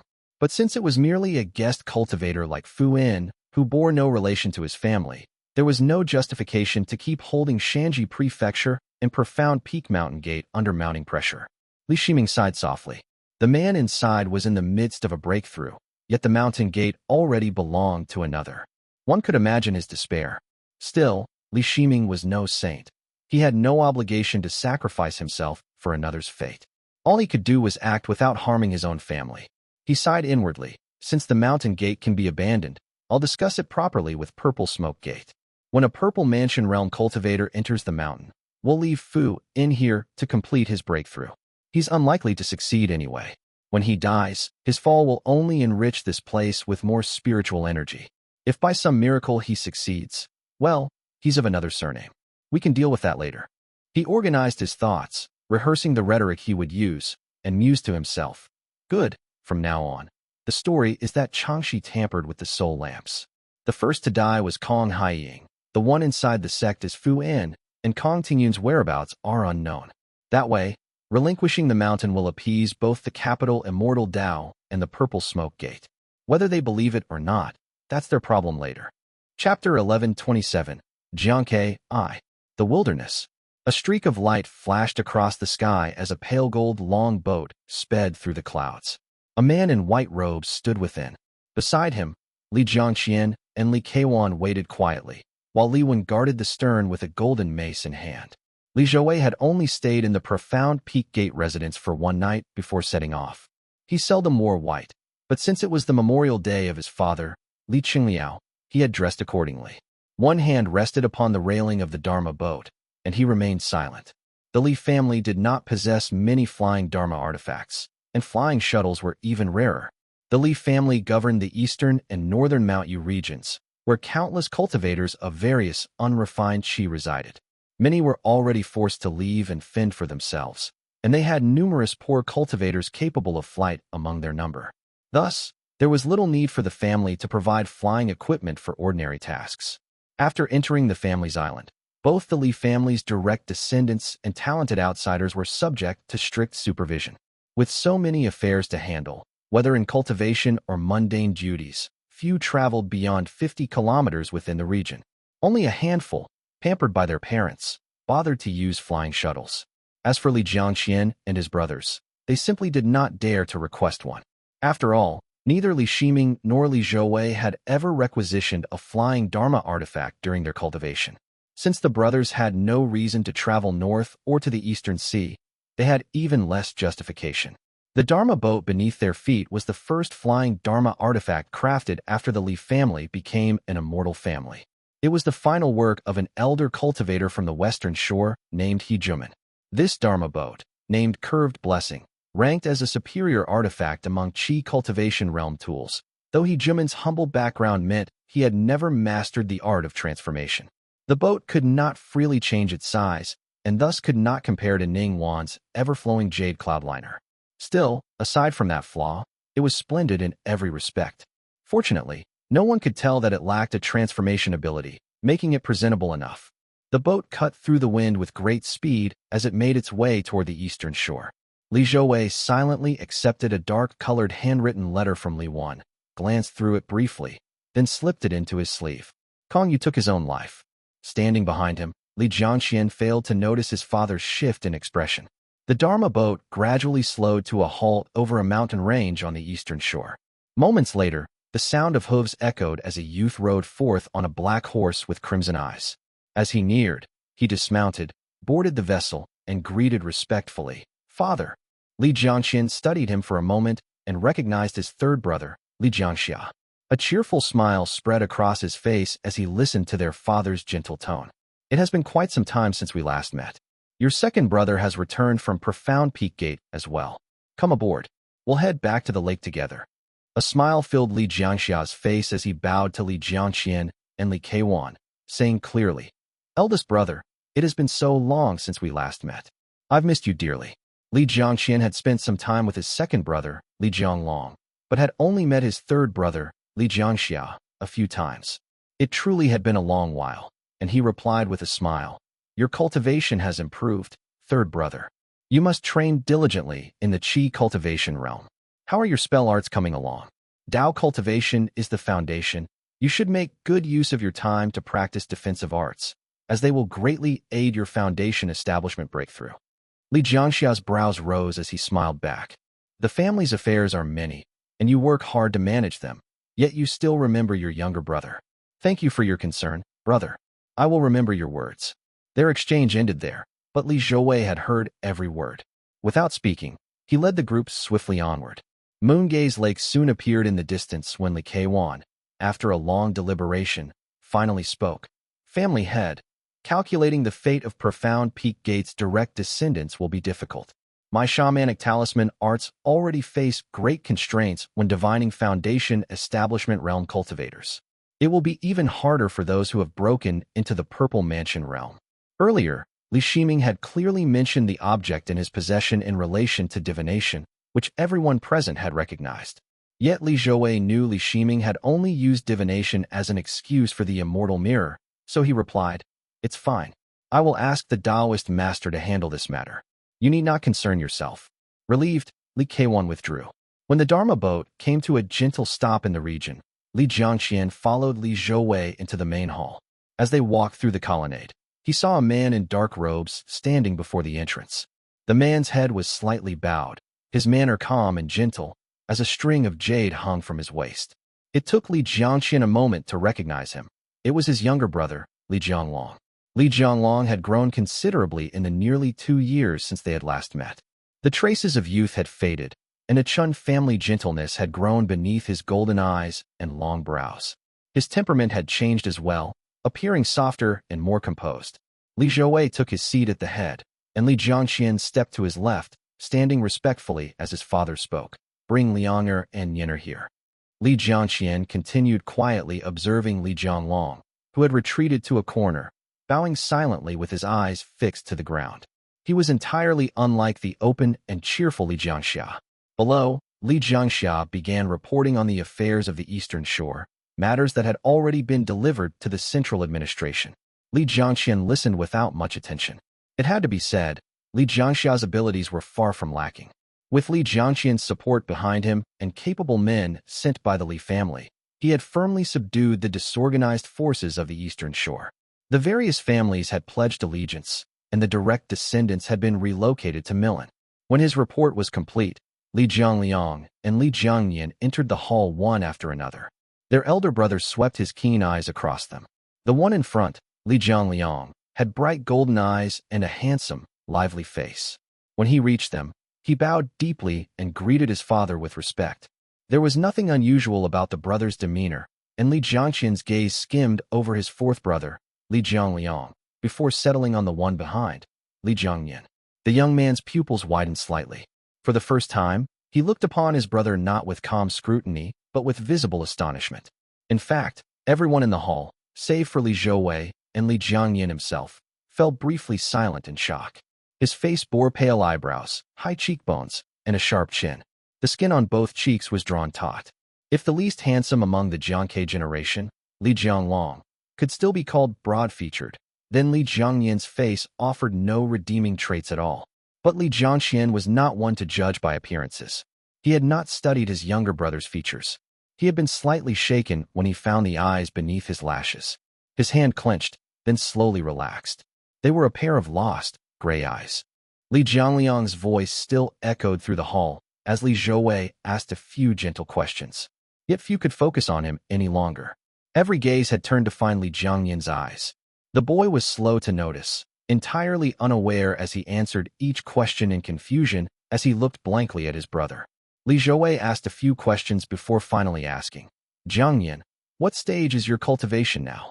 Li Jiangnian's eyes were uneven in size, giving him a faintly awkward appearance. Nervousness welled within him, and tears quickly filled his eyes as he choked out, Embryonic breathing realm, second stage. He had only recently begun cultivation, and though his level was slightly below Li Jiangliang's, it was not bad. Yet the hall fell silent. Li Jiangliang stood properly in front, his composure forming too stark a contrast. Li Zhouwei withdrew his gaze and said, "I gathered you all today, first to ask about your cultivation and see your progress, and second to inform you that I will be entering seclusion, with a few instructions to leave behind." His cultivation had long been sufficient to challenge the late stage of the Foundation Establishment realm. Since Li Shiming was now overseeing Profound Peak Gate's affairs and the decision was made to abandon Shanji Prefecture, there was no reason to delay. He had resolved to enter closed-door cultivation immediately. He first looked toward Li Jiangqian and said, "Jiangqian, you've reached the 8th stage of the Qi cultivation realm and already have the foundation to attempt your breakthrough. For now, Temper your cultivation and refine your spell arts. Continue managing affairs within the island. Your granduncle Qinghuai will be cultivating, and Zholuo has taken charge of Qingdu. There are many family matters, so discuss them well with your uncle. Li Jiangqian quickly bowed in acknowledgement as his father continued. Zhonglong, your cultivation has advanced these past 2 years, and you've studied many profound peak gate spell arts. Go to the floating south territory and take over the positions of Fei Qinji and Li Anshua. The 2 of them will be under your charge, and you will act under the orders of Elder Minggong. Chapter 1128, Jiangque 2. Li Jiangxia quietly breathed a sigh of relief. He was currently overseeing the eastern shore under Millen Mountain's administration and had even established a palace there. In the future, he would be its superior. What he feared most was Li Jianglong being reassigned to Millen, which would have undone all his painstaking efforts. Li Jianglong accepted the order respectfully, showing no surprise. Li Anshua's wife was of the Qin family, his maternal side, and he already held leverage over the man. Li Zhouwei was surely aware of that, and since Li Anshua handled mortal matters in the floating south, assigning Li Jianglong there was only natural. After arranging matters for those 2, Li Zhouwei said solemnly, Jiangxia will continue to oversee the eastern shore. That area borders the wilderness, and stability there is crucial. Only you have the necessary experience among your brothers, so there will be no changes. Li Jiangxia quickly knelt in gratitude. By the time he rose, the Li family's influence had already shifted swiftly from several Foundation Establishment Realm elders to the younger generation of Qi Cultivation Realm cultivators. Li Zhouwei glanced around the hall with a faint smile, paused for a moment, and said, Zholuo will manage Qingdu, and Li Wen will return to the Jade Court. Only Millen remains without a governor. Do any of you have a recommendation? Li Jiangqian immediately stepped forward and said respectfully, Elder Donghe is well suited for the position. None of the brothers' faces changed, not even Li Jianglong, whose maternal side was from the Qin family. There was a reason for their calm. The elder held great authority, yet was utterly unyielding and harsh even toward his own kin. The Qin family feared him greatly and dared not treat him as an ally, making his appointment of little advantage to Li Jianglong. Li Jianglong then spoke. I have been away from home for a long time and am unfamiliar with the family's recent changes, so I dare not make suggestions. However, this position is important and should be entrusted to a high-ranking Foundation Establishment Realm cultivator. Li Jiangxia spoke up next without hesitation. The position of Millen is too valuable and should remain in the hands of upright members of our own family. Since it has long been vacant and several elders are absent from home, I believe it's best to leave it unfilled for now. We can instead assign a few respected elders to the palace as advisors to manage the eastern shore. With many people involved, opinions will differ, and it would be more convenient for elder brother to mediate between them. Li Zhouwei was dipping his vermilion brush in ink, drafting orders for his sons to assume their new posts. After listening to their words, not the slightest ripple crossed his expression. He merely let out a quiet laugh. Everyone has his own agenda. For Li Jiangqian, who had taken charge of the central island, stability was paramount. The last thing he wanted was an overbearing Millen Mountain master. A law-abiding Qi cultivation realm elder suited his interests best, hence his immediate nomination of Chen Donghe. Though Li Jiangxia's words sounded pleasant, in truth he merely wished to avoid a superior above him. Li Jiangqian was far away on the lake, but the Millen master would be right beside him. Anyone assigned there would have to heed his influence, so leaving the post vacant was naturally most convenient. Only Li Jianglong, who was departing for floating south, would have no say in Millen's affairs. Yet for him, a strong Foundation Establishment Realm cultivator entering that position would be ideal, since it would prevent his 2 brothers from gaining too much authority. Having heard all of this, Li Zhouwei understood each motive clearly and ordered. Cui Jian of Chongzhou has talent for governance, deep cultivation, and mastery of the arts. I'll let him take charge. Zhang Liang shall also enter Millen to cultivate. He need not remain in the island all day. Li Jiangliang quickly bowed. Though clever, he was still young and did not grasp the full meaning of his father's decision. He smiled as he accepted the order. Only then did Li Zhouwei turn to his youngest, Li Jiangnian, and sigh almost imperceptibly. As for Nianer, stay here on the island and cultivate first. We will speak again once you reach Qi cultivation realm. You may all go. The brothers answered in unison and withdrew. Once they were outside the hall, Li Jianglong took Li Jiangliang by the hand. his face full of warmth as he said cheerfully, Lianger, you're such an obedient child. Elder Chui is a direct descendant of Chongzhou, so learn well from him. The Azure Pond Sect, Jiutian Pavilion. Spring rain had just fallen, leaving the stone steps slick and glistening. Li Shiji, draped in a feathered robe, sat by a low table, pouring tea from a jade pot. A bright emerald hue rippled in the cup, releasing a refreshing fragrance. He smiled and said, This is 100 longevity spring, brewed with the spring rain. My lady, please have a taste. The woman beside him gazed at him with smiling eyes, lifting the cup delicately for a sip. Li Shiji brewed another pot, pouring it into a separate cup, and spoke in a serious tone. This one is called Awakening Warmth. It's a graded tea made from genuine Qi cultivation realm spirit items. Though it doesn't taste as pleasant, it calms the mind and steadies one's cultivation. Yang Shower took the cup and tasted it, her gaze still lingering on him as she smiled and said, You've been in seclusion for so long. I missed you terribly. You, Li Shiji chuckled softly. For Foundation Establishment Realm cultivators like us, a few months in seclusion feel like only a few hours. And yet you miss me already. Yang Shower sipped her tea. Why not? Is that not allowed? Li Shiji could not help but laugh, then grew serious as he said, Your Immortal Foundation, the nurturing treasure vase, is formidable. Don't underestimate it. It's much like my family's Radiant Origin Pass. The Yang family has secured a fine thing for you. You'd best focus on cultivating it well. Yang Shower hesitated slightly at the mention of the Yang family. Just then, someone walked up the mountain path. It was a round-faced young man in silver-white attire with a neat jade crown and a crimson brocade robe.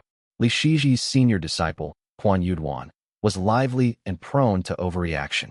He hurried forward and said anxiously, Master, Tantai Jin has arrived with Si Tongyi. Dharma Protector Wu Xiao has gone to greet them. They're already halfway up the mountain. Yang Shower immediately rose from her seat, while Li Shiji sighed helplessly and shook his head. So that's all it was. Yuduan, your temperament is still lacking. You act purely on whim. You're no heir of the Wang or Xia families, nor a true heir of a golden core cultivator. What makes you think you can act so willfully? Your junior has already gone down the mountain for training, but until you mend your temper, you will not be allowed to leave. Quan Yuduan quickly restrained himself and nodded obediently. Life in Jiutian Pavilion was dull, and he had long yearned to go out, so he replied at once, Yes, master. I will remember your teaching. He then quickly withdrew. A man in a magnificent crown soon appeared ascending the path. His cultivation was at the late stage of the Foundation Establishment realm, his bearing graceful and refined. A short sword hung at his waist, and his face bore a polite smile as he greeted, Greetings, Pavilion Master. Chapter 1129, Market Site Designation, I. Tantai Jin was also a direct descendant of a Purple Mansion realm cultivator. Since the Si family were few in number, Si Yuanli had appointed him to handle sect affairs after entering seclusion, as a way to conceal the traces of their usurpation. Although it appeared as if he had been chosen for his talent, he was, in truth, another member of the Si family. Li Shiji invited him to sit. Tantai Jin accepted the tea, took a sip, savored it for a moment, and smiled. Excellent tea. As the elder brother of the Purple Mansion realm Taoist master, Li Shiji was qualified to sit and share tea with a direct descendant of a Purple Mansion realm cultivator like Tantai Jin. Though Si Tongyi's cultivation was modest, he was the most outstanding among the younger generation of the Si family and likewise had the right to sit. Yet, he was modest and respectful by nature, so he chose to stand aside and observe proper junior etiquette. After exchanging a few polite words, Li Shiji asked, My lord, what instructions do you bring to Jiutian Pavilion today? Tantai Jin quickly waved his hand and shook his head several times. I wouldn't dare call it an instruction. There are merely one or two matters that trouble the pavilion master. Setting down his teacup, he spoke earnestly. There is a promising youth in the Si family who has only just entered the Qi cultivation realm. His innate ability is extraordinary, and his understanding of the spell arts far surpasses his peers. Tony has observed him closely and fears that our own guidance might dull such a gem. So he hopes to place the boy under your tutelage. If you would not find it a burden, we ask that you grant him an audience. As soon as Tantai Jin finished speaking, Si Tongyi stepped forward, producing a small wooden box which he respectfully presented with both hands.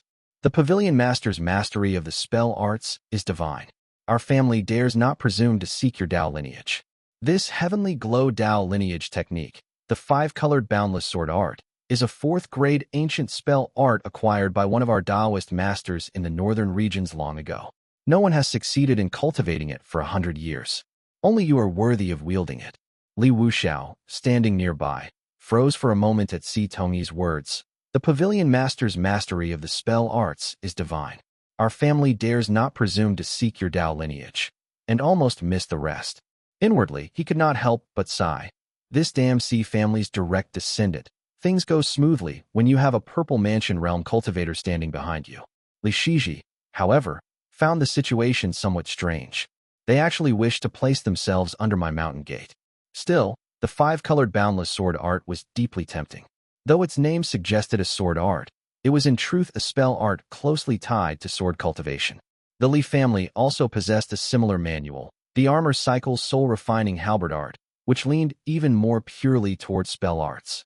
Li Shiji had long been searching for a spell art of this type. His rainbow-pierced skyway directly enhanced spell art mastery, and with his innate ability in sword cultivation, this spell art would yield entirely different results in his hands. Yet no matter how tempted he felt, his expression betrayed little desire. Accepting this disciple would undeniably deepen his ties with the Si family, and he was uncertain of his younger brother's position. Thus, he could not give an immediate answer and merely replied, "Tongyi, you are too courteous. The matter of accepting a disciple depends on the bond between master and pupil. I would not wish to misguide your family's prodigy. Such things cannot be settled with a simple nod. We must first choose an auspicious day, meet the candidate, and test his aptitude." Tantai Jin nodded, understanding that Li Shiji intended to consult Li Shiming first. He then asked, "What arrangements does the pavilion master propose?" Li Shiji replied, "Send the child here first so I can see if our fates align. I will select 2 Taoist texts and test him on a few points to see whether his fate with me truly exists." Both men knew perfectly well what fate implied.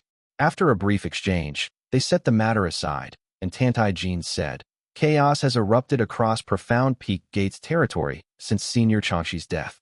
Shanji Prefecture now faces enemies on all sides, and demonic cultivators have multiplied. I've heard that the Profound Peak Gates disciples have fled into the wilderness. Without their protection, the riverlands in that region are open to be infiltrated by the Eastern Sea's devil cultivators. With the turmoil in Shanji Prefecture, devil cultivators and demonic creatures might pass through our Azure Pond sect territory. We intend to strengthen our defenses and may dispatch several teams to the area. Pavilion Master, if any of your disciples need experience, they could accompany the expedition." Li Shiji responded casually, and they shared another cup of tea. Both were preparing to take their leave when Li Shiji, lost in thought, suddenly asked, "I wonder, what is the child's name and age, and what Dao lineage or cultivation method does he practice?" "Ah, I nearly forgot to mention that." Si Tongyi's expression grew solemn as he replied, "The child is of the Xuanzi generation, with the given name Hui. He is only 18 this year, and cultivates the empty response dispersion. His Immortal foundation is naturally attuned to spell arts, and once he reaches foundation establishment realm, his mastery of spell arts will advance even further." Li Shiji nodded thoughtfully, then instructed Li Wuxiao to escort the guests out. Though the old serpent's bloodline was humble, his current position and late foundation establishment realm cultivation commanded respect, and even Si Tongyi greeted him with a smile. Once outside Jiutian Pavilion, Tantai Jin sighed and said, "Tongyi, Li Shiji doesn't seem very moved. We'll have to wait for Daoist Master Zhaojing's reply." Si Tongyi nodded silently, his expression complicated. Things were no longer as they had been when he and Li Shiji called each other brother. He sighed and said, "In the old days, when Yuan Tuan went to Moongaze Lake, I had just begun cultivating at the peak. The entire Li family came out to greet him, and Li Shiji was still a nameless figure. Back then, Yuan Tuan would smile and even bow when he saw me. But now that Zhaojing has achieved greatness, even I must speak politely to the youngest of the Li family juniors, this Li Jiangqian, or whatever his name is. Who could have predicted such a turn?" Tantai Jin merely shook his head in reply. "Such is the way of the world. Forget Yuan Tuan. Think of the mighty Yuan family in its prime, lords of the Yin-Yang Dao lineage. What have they become now? Even Yuan Chengzhao must live under our shadow. Does his bitterness matter? What difference would it make?" Silence reigned as they rode the wind away. Finally, Tantai Jin sighed in regret. Our family's Taoist master once had intentions for the Shanji prefecture lands as well. Unfortunately, Changshi died too early, leaving many unprepared. Taoist master Yi Hui ended up seizing the advantage. From the looks of it now, the nearby factions will soon divide that territory completely. Moongaze Lake. Bright decorations adorned the hall inside the island's small pavilion, and many plum trees had been planted. Yet the season had not come, leaving only a few bare branches stretching across the courtyard as cultivators moved about in all directions. A cultivator clad in a crimson robe descended from the main hall. He had a tiger's beard, a square jaw, and a sturdy frame. His piercing eyes radiated such power that one could hardly look away. Ding Weizing's injuries were now nearly healed. Since he had been personally mentioned by the Taoist master, he had been granted a true profound heart-cleansing pill, a medicine capable of overcoming karma. It harmonized perfectly with his immortal foundation, the Palace Sun Tiger, which specialized in overcoming yin and karma. Together, they complemented each other, unleashing the pill's full potential. Thus, while most of those around him were still nursing their wounds, Ding Weizing, who had been among the most seriously injured, had already left the mountains and regained nearly 80% of his strength. Even Li Chenghui, whose strength had remained largely intact during the battle, was still in seclusion to recuperate. As he entered the hall, a servant came forward to report, "My lord, Wang Xuan of the Floating South requests an audience." Ding Weizing showed no surprise. Taking his seat at the head of the hall, he said, "Let him in." Chapter 1130, Market Site Designation 2. A moment later, a man with his hair bound and a sword strapped to his back entered the hall and bowed respectfully. "This junior, Wang Xuan of the Floating South Wang family, greets my lord." The cultivators from the Jiangque branch, having recently joined the Li family, had naturally banded together for protection. The Floating South faction had the largest numbers, most of them trained under Chu Buji, and they proudly regarded themselves as disciples of the Floating South lineage. Another faction consisted of cultivators from the Hidden East. They consisted mainly of surrendered generals and the old families pressed into service within Milan. They were led by Shaohui. Their numbers were few, and their cultivation modest. Since Shaohui was on friendly terms with Chu Buji, these cultivators also gathered under the Jiangque banner to associate with the Floating South cultivators, though they were still considered somewhat inferior. Wang Xuan's Wang family hailed originally from Jiangque but, strictly speaking, belonged to the Hidden East lineage. Fortunately, they had relocated to Floating South years ago. Ever astute, Wang Xuan had left Zhejiang Mountain a few months earlier and immediately began introducing himself as a member of the Floating South Wang family. He first paid respects to Chu Buji and then came to meet Ding Weizing on his second visit. Though loyal and upright, Ding Weizing had never shown much interest in factional matters. Yet, given his current position, he had naturally become the de facto leader recognized by both Jiangque factions. Thus, Wang Xuan's visit came as no surprise to him. Wang Xuan came with tact and purpose, and Ding Weizing had long wanted to see him. The reason was simple. Ding Weizing's absolute loyalty lay with Li Shiming, and Wang Xuan had already earned Li Shiming's favor. Rumor even had it that he might be promised an essence-gathering pill. Naturally, Ding Weizing had a high regard for him, and he asked, "Xuan, there's no need for formality. Have your supplies and cultivation quarters been arranged?" Wang Xuan hurried to reply. After listening, Ding Weizing realized that the arrangements were of the highest standard within the family. He nodded silently, further convinced of the young man's favored status, and asked, "Did Senior Chu explain the family's affairs to you clearly? Are you familiar with everything?" The decline of the old Lijiang branch was now unmistakable. The once prosperous Huayu faction had collapsed overnight following Siwei's capture. Meanwhile, the Milan and Nanzhong factions were growing in power, leaving the foreign Jiangque group in an awkward position. One misstep could easily offend the wrong people. Even if Chu Buji had not explained all this to Wang Xuan, a few days of careful inquiry would have given him a fair idea. Nonetheless, it was always better to confirm, so he replied, "My lord, I understand everything clearly." Ding Weizing nodded but still offered a word of caution. The old retainers of Lijiang may no longer be prominent, but they still deserve respect. As for the disputes between the Fei family and the Floating South cultivators, it's best that you stay clear of them. Focus on your cultivation. Wang Xuan understood exactly what he was referring to. Over the past decade, The Fei family of the Northern Shore had accumulated deep blood feuds with the Floating South faction. Many Floating South cultivators had originally been from small northern families that defected to the Floating Cloud Cave. Though both sides now served under the same banner, the old grudges and resentments could not be easily washed away. However, the Wang family had come from the Hidden East and had never been involved in those conflicts, leaving their name untainted. Wang Xuan replied, "The oldest young master and the family head both instructed me not to leave the island before reaching the Foundation establishment realm." The moment he heard this, Ding Weizing immediately understood. Wang Xuan carries the hopes of the Floating South faction. They fear he might be targeted by the Northern faction. In truth, Li Jiangxian did worry that Wang Xuan might be harmed by the cultivators of capital Immortal Dao.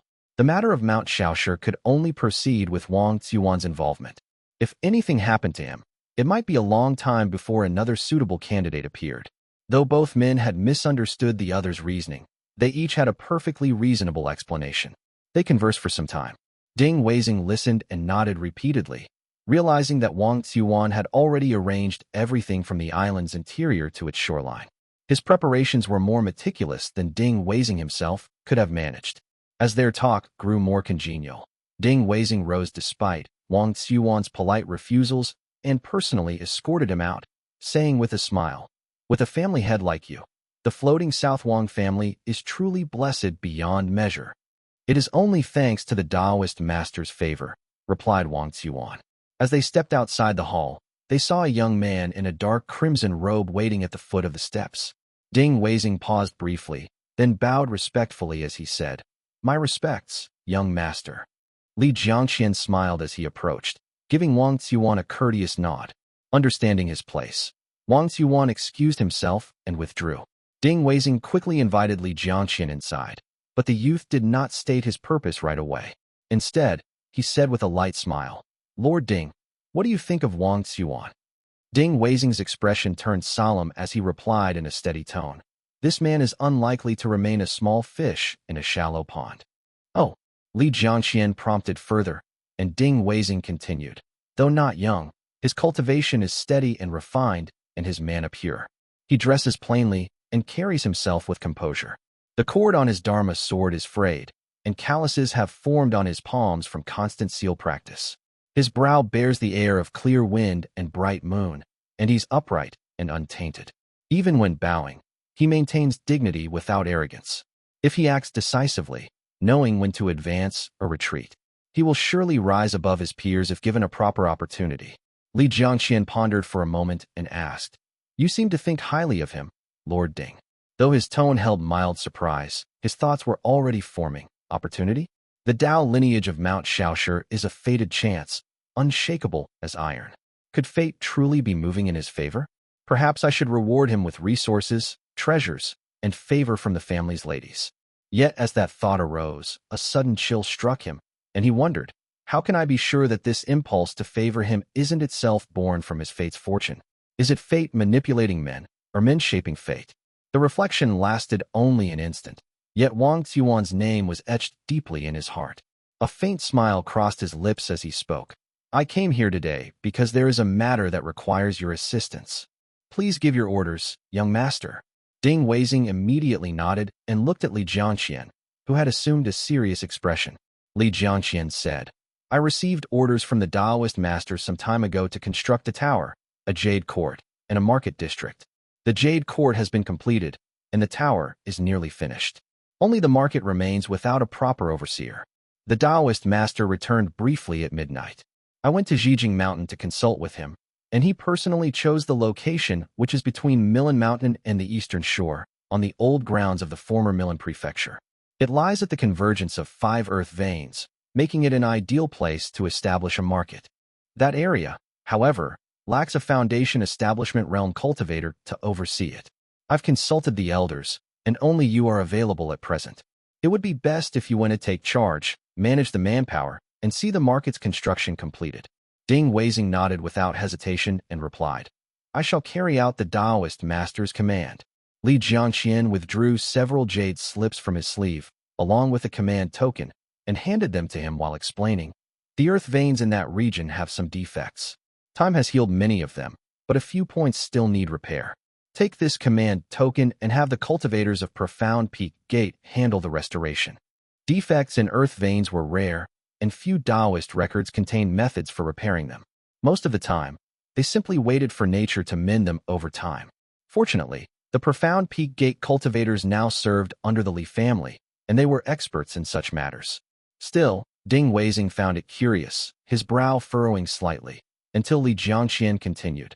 That location once belonged to the Yu family's market. They had good foresight. The spot is the most suitable site along the entire eastern shore. But during the great family conflicts of the past, the market was destroyed, the Jade True Formation shattered, and the earth veins beneath were damaged, leading to the troubles we face today. A calm smile appeared on his face as he instructed, "I'll ensure you have enough manpower. The formation masters I've hired will also arrive on schedule. Once you reach the eastern shore, all the cultivators around the 5 mountain peaks will fall under your command. Simply find my younger brother and tell him it is the Taoist master's order. Show him this command token, and he will not object." Ding Weizing bowed deeply and said respectfully, "Your subordinate obeys." Chapter 1131. A Cup of Tea to Divide the Peak. Xuanmiao Temple. A steady spring drizzle fell in sheets, as several disciples within the temple busied themselves with gathering qi on the wind. Their bodies glided through the rain like fish in the sea, the pale green light in their hands continuously collecting and condensing into streams of qi. A middle-aged layman with a square face and plain robes lifted the hem of his garment as he walked along the slick stone steps in wooden clogs. His movements resembled those of an ordinary mortal without cultivation. Upon reaching the courtyard, he pushed open the door and called out with a smile, "Zhaojing, please come in." A Taoist master in white robes embroidered with golden patterns entered. His features were refined, his face youthful, and though his eyes held no malice, the calm sweep of his gaze was enough to make the surrounding disciples lower their heads in unison. Li Shiming followed him up the steps and replied, "This spring rain is rare. I see your disciples are all gathering qi. It seems they look forward to this day each year. No wonder I haven't seen Qiuxin around." Sumian greeted him with a light smile and said, "Qiuxin left long ago. Matters at the Eastern Sea are troublesome, and he must stay there to oversee them. As for this spring rain, we gather it every year, yet it's never enough. Sometimes, I even have to refine it myself with divine arts." He chuckled softly and continued, "Your family has quite a number of cultivators. If you're willing, perhaps they could help me collect some from the lake as well." This old fox never misses a chance to pluck a feather from a passing goose, thought Li Shiming. He smiled and replied, "That's easily done. As long as you show us the qi gathering method, my family's cultivators can gather some as well and exchange it at your temple for spirit items. I'll have it sent to your esteemed family later." Sumian spoke with complete ease, showing no fear of the qi gathering method being leaked. Li Shiming, for his part, was equally unbothered. The Li family lacked many things, but cultivators were not one of them. There were always idle ones to spare, and picking up a side trade was no loss. Li Shiming let out a quiet sigh. In just a few short days, they've already erected formations atop Senior Changshi's old mountain. The old Taoist master truly works quickly. It seems this spirit mountain will prove quite useful indeed. Sumian smiled without answering as they entered the courtyard together. There, a woman in a yellow silk robe sat sipping tea. A faint touch of blue adorned the corner of her eyes. It was Taoist Master Tinglan of the Purple Smoke lineage. Unsurprised, Li Shiming greeted her politely and took a seat. Earlier that morning, Li Shiming had received word from Sumian that they would be discussing the matter of the Profound Peak Gate. He knew then that Sumian would not be alone in Xuanmiao Temple. At least Tinglan or Ling Mei would be present, or perhaps even Yi Hui himself. Taking the offered cup, Li Shiming chose not to speak in circles and asked directly, "How does fellow Taoist Sumian propose to handle this matter?" Sumian nodded with a smile and replied, "This matter should have been resolved long ago. We delayed it only to preserve a bit of face for Profound Peak Gate. Now that Tinglan has come to visit and raise the issue, I invited you over to settle it together." Li Shiming smiled and said, "Has fellow Taoist Yi Hui been here already?" Sumian hesitated slightly, and Tinglan took over the conversation, replying, "He came once, stated his terms clearly, and then asked for your presence." She glanced at Li Shiming gently and said softly, "It is better to resolve enmity than deepen it. We are all Purple Mansion Realm cultivators. The juniors beneath us may bicker over this treasure or that, and perhaps some pride gets involved, but there's no need for real hatred. It's fine to play a game of chess, just don't let the fire ignite. Regardless of whether the Li family and the capital Immortal Dao were truly at odds, Tinglan was clearly mediating on her gate's behalf. She was likely the one managing the affair from start to end. Li Shiming understood her goodwill and naturally had to show respect to this Daoist master of the Purple Smoke Gate. He said solemnly, "Fellow Daoist Tinglan is absolutely right. I crossed hands with Senior Yi Hui once or twice, contending a little between Jiangnan and Jiangque, but it never reached the point of true enmity. This will be easy to resolve." Sumian's influence was clearly not as great as Tinglan's, but the old Daoist master cared little about that. So long as he could calm these two who kept clashing and avoid getting dragged into trouble himself, that would be success enough. Sumian asked, "I heard that you went to investigate the site. Were you able to discover anything?" Li Shiming nodded. "I had a Daoist master divine the matter. Guest cultivator Fu Wuan is inside the mountain gate. The one who died earlier was Kong Haiying, but his soul lamp had been tampered with by Daoist master Changxi, so it hadn't truly been his for quite some time. As for Kong Tingyuan, it's uncertain where she is attempting her breakthrough." Hearing that he had consulted a Daoist master, Sumian couldn't help but take a sip of tea, while Tinglan smiled and said, "That makes things simple. I have a friend cultivating in the vicinity of Shiqi named Zhugong. She happens to be interested in settling there. With that, the whole matter will be resolved." Sumian raised an eyebrow and asked, "Tinglan, if your friend takes this place, aren't you afraid that Kong Tingyuan might succeed in her breakthrough and return seeking revenge?" "Listen to me first." Tinglan blinked playfully. This Daoist master from the Qi region possessed a charm distinct from the graceful refinement of Jiangnan beauty. She said with a smile, "I'll make things clear with Yi Hui. Zhaojing is willing to yield Profound Peak Gate and allow him to enter the mountain gate to conduct his own search and raid. After he's done searching and taking whatever he wants, he may move a few mountains if he likes, but the gate itself must be returned to me. When Yi Hui brings people to attack the mountain, Zhaojing will resist a few times, collect the 100 Mountains spirit-containing formation, then feign defeat, suffer minor injuries, and retreat, leaving the mountain gate behind along with a few prepared spirit items. Once Yi Hui finishes searching and taking what he desires, I'll have my friend come seize the mountain, forcing Yi Hui to give it up naturally." She extended her hand and pressed her fingers down one by one as she counted. "You, Moon Gaze, will gain the formation, the Dao lineage of Profound Peak Gate, and the people's loyalty. Isn't that far better than guarding one patch of land and inviting jealousy from all sides? Even if in the 1 in 10,000 chance someone truly succeeds in a breakthrough, Zhaojing will have every justification and even a debt of gratitude owed to him. As for the capital Immortal Dao, they'll have seized the spirit items and cultivation methods, moved away the mountains Yi Hui desires, and eliminated a long-standing enemy. Though he won't gain Shanji Prefecture or Profound Peak Gate, it'll be enough face to save. As for where Kong Tingyuan has gone, that will be his own problem. Things have come this far. Would he still fear offending Profound Peak Gate?" She sipped her tea unhurriedly and said calmly, "Yi Hui values the spirit lands of the mountains in Profound Peak Gate, not its geographical location. If he really devours the entire area, he'll end up controlling an enormous territory across the river. It'll be hard to manage from end to end and far too ostentatious. It wouldn't necessarily bring him good fortune. As for Daoist Master Zhugong, she'll have rightfully taken this mountain from the hands of the enemy and won't bear a grudge from the Profound Peak Gate. On the contrary, she can extend grace by welcoming its cultivators and making use of them. She can build bonds of gratitude and kinship. Even if someone truly returns after a breakthrough, what could they say against her? There might even be a chance to turn foes into friends. As for me and Daoist Master Qilao, we won't need to trouble ourselves with your disputes anymore." By the time she finished speaking, her cup of tea was empty and the game board before her was complete. Every Purple Mansion Realm cultivator present had received their share of benefit. The courtyard fell into a brief silence as Sumian stared in mild astonishment before sighing. "I have long heard that the orthodox Dao excel at the art of maneuvering and that the Purple Mansion Realm cultivators of the mainland can profit and avoid danger unseen. It is indeed true. Daoist Master, your stratagem is truly breathtaking." As Sumian began to heap on the flattery, Tinglan shook her head, her expression carrying a trace of complexity and unease as she smiled faintly. "You flatter me, old Daoist Master. I've merely observed a few Purple Mansion Realm contests over the past few years.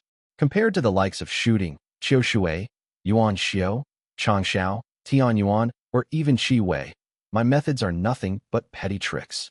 Chapter 1132, Entrustment, I. After Tinglan and her companion conversed, Li Shiming remained silent.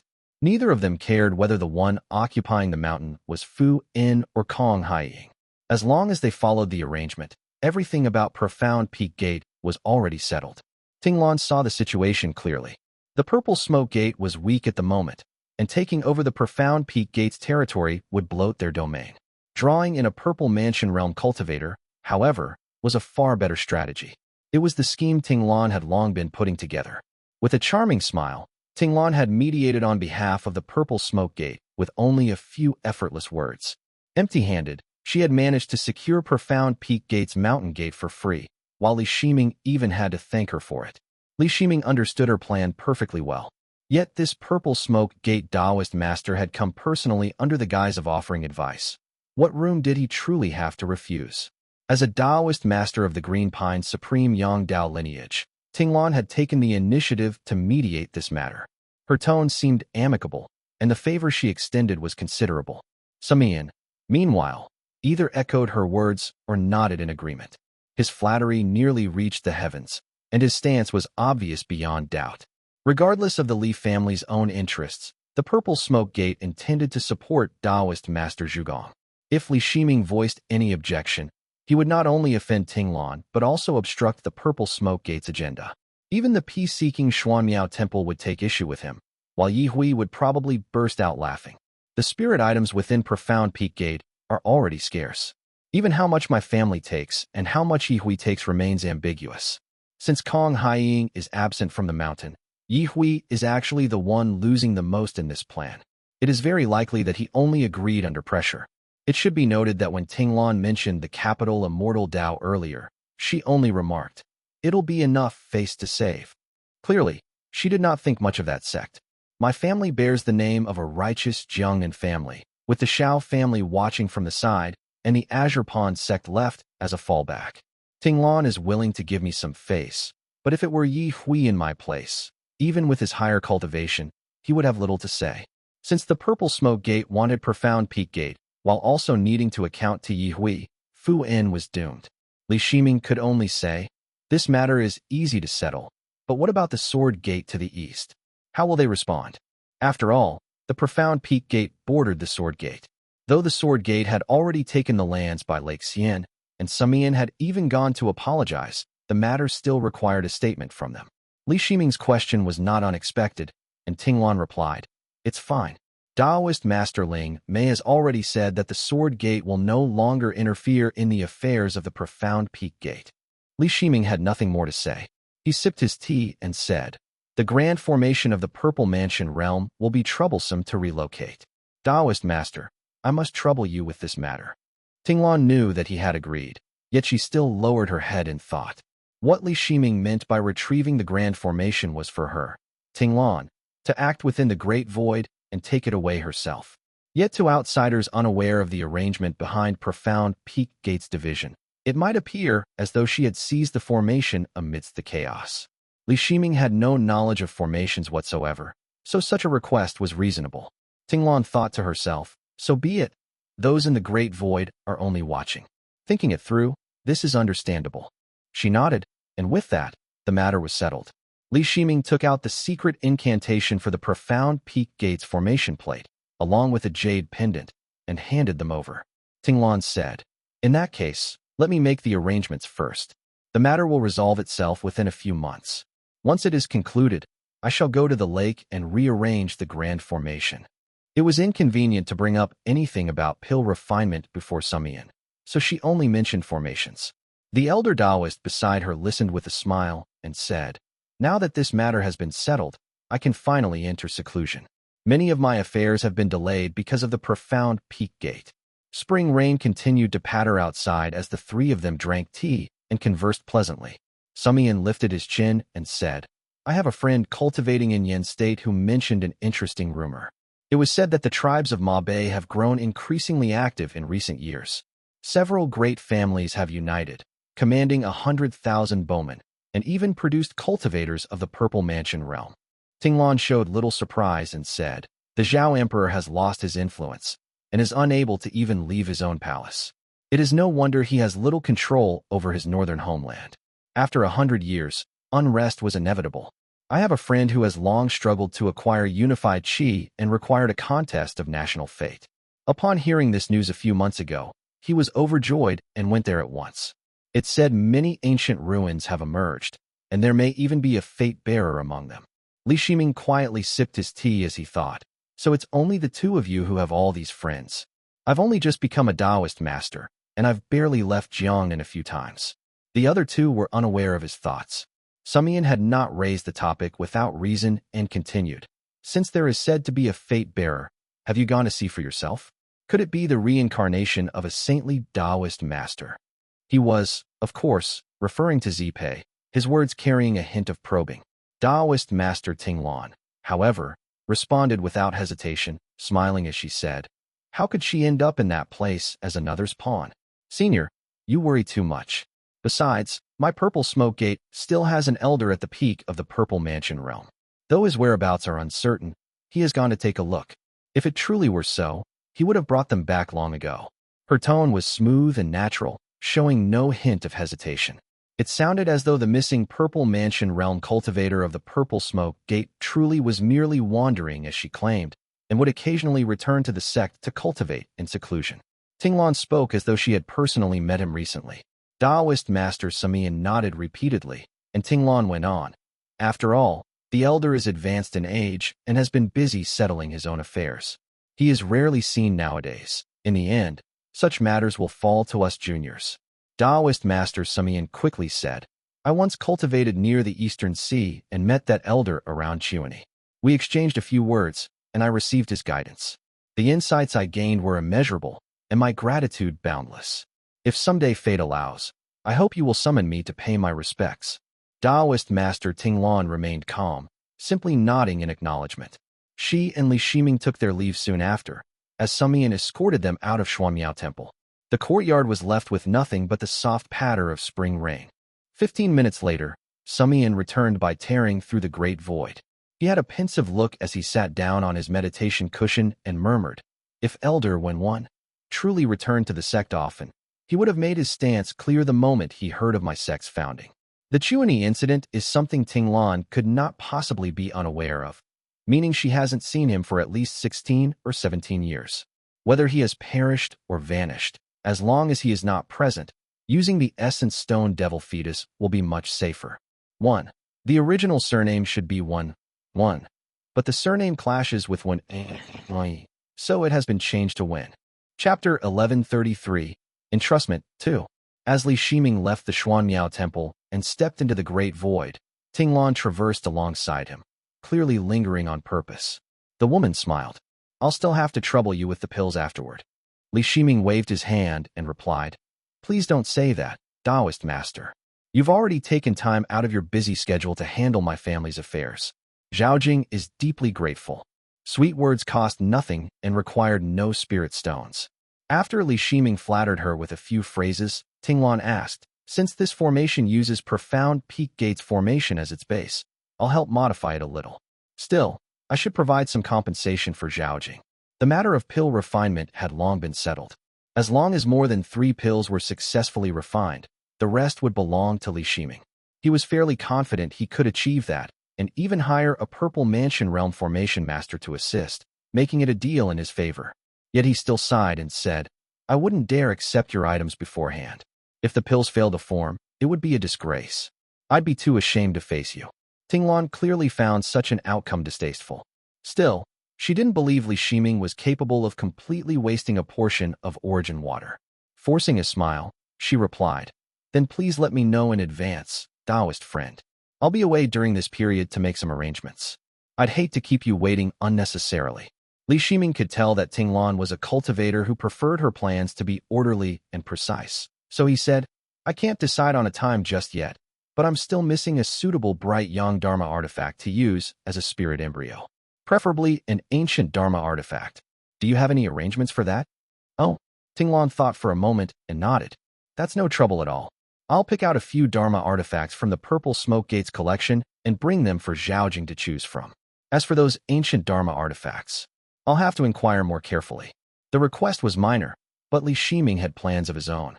He wouldn't rely solely on Tinglan to search. He also intended to write to the Azure Pond sect, consult the Sword Gate, and even have Cui Jian send a letter back home. The reason he made matters so complicated wasn't just to widen his pool of Dharma artifacts. Having encountered so many Purple Mansion Realm cultivators, he had long since become wary. I'll be using a bright young Dharma artifact to refine my spirit embryo. If it happens to be a bright young ancient Dharma artifact, all the better. But since this will become my Purple Mansion Realm spirit artifact in the future, how could I let others so easily know its form and function? Even at the Foundation Establishment Realm, that would be dangerous. I must shroud it in layers of misdirection so no one can tell which artifact will serve as my spirit embryo. As he pondered, he asked, "The 100 Mountains spirit-containing formation is excellent, but when you reconstruct it during the relocation, could you make it appear as a different spirit formation instead? It can have comparable power, or even be slightly weaker, so long as it differs enough to confuse others." After all, the 100 Mountains spirit-containing formation was originally something belonging to Profound Peak Gate. If it were to be moved intact and placed on Pinjia Island, anyone passing by would immediately recognize it. Moreover, there were still many from Profound Peak Gate. How would they feel when they saw their gate's grand formation displayed so openly on the island? The first issue was reputation. It simply would not look good. The second was danger.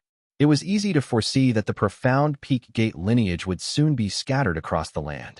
The Li family held one portion of its heritage, while Yi Hui, Zhugong, Samian, and even Tinglan all possessed fragments of its knowledge. If any of them had records of the formation's core structure, wouldn't that invite disaster? Li Shiming had no wish to become another Fei family. Oh, if Li Shiming's earlier request had been simple, this later one was somewhat troublesome. Tinglan hesitated. Purple Mansion Realm grand formations are carefully designed, and each node is arranged through meticulous study. Altering even one point requires adjustments throughout the entire formation, and factoring in the terrain would only multiply the effort involved.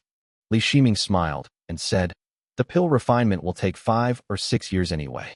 You could use that time to make some adjustments to the formation. It doesn't need to be completely modified, just enough to make it look different on the surface and a few key points altered." He shifted his tone and sighed. "Since the Profound Peak Gate lineage has been scattered, when your fellow Taoists visit in the future, I might even have to personally send some of their cultivators back. Many of them are intimately familiar with the 100 Mountains spirit-containing formation.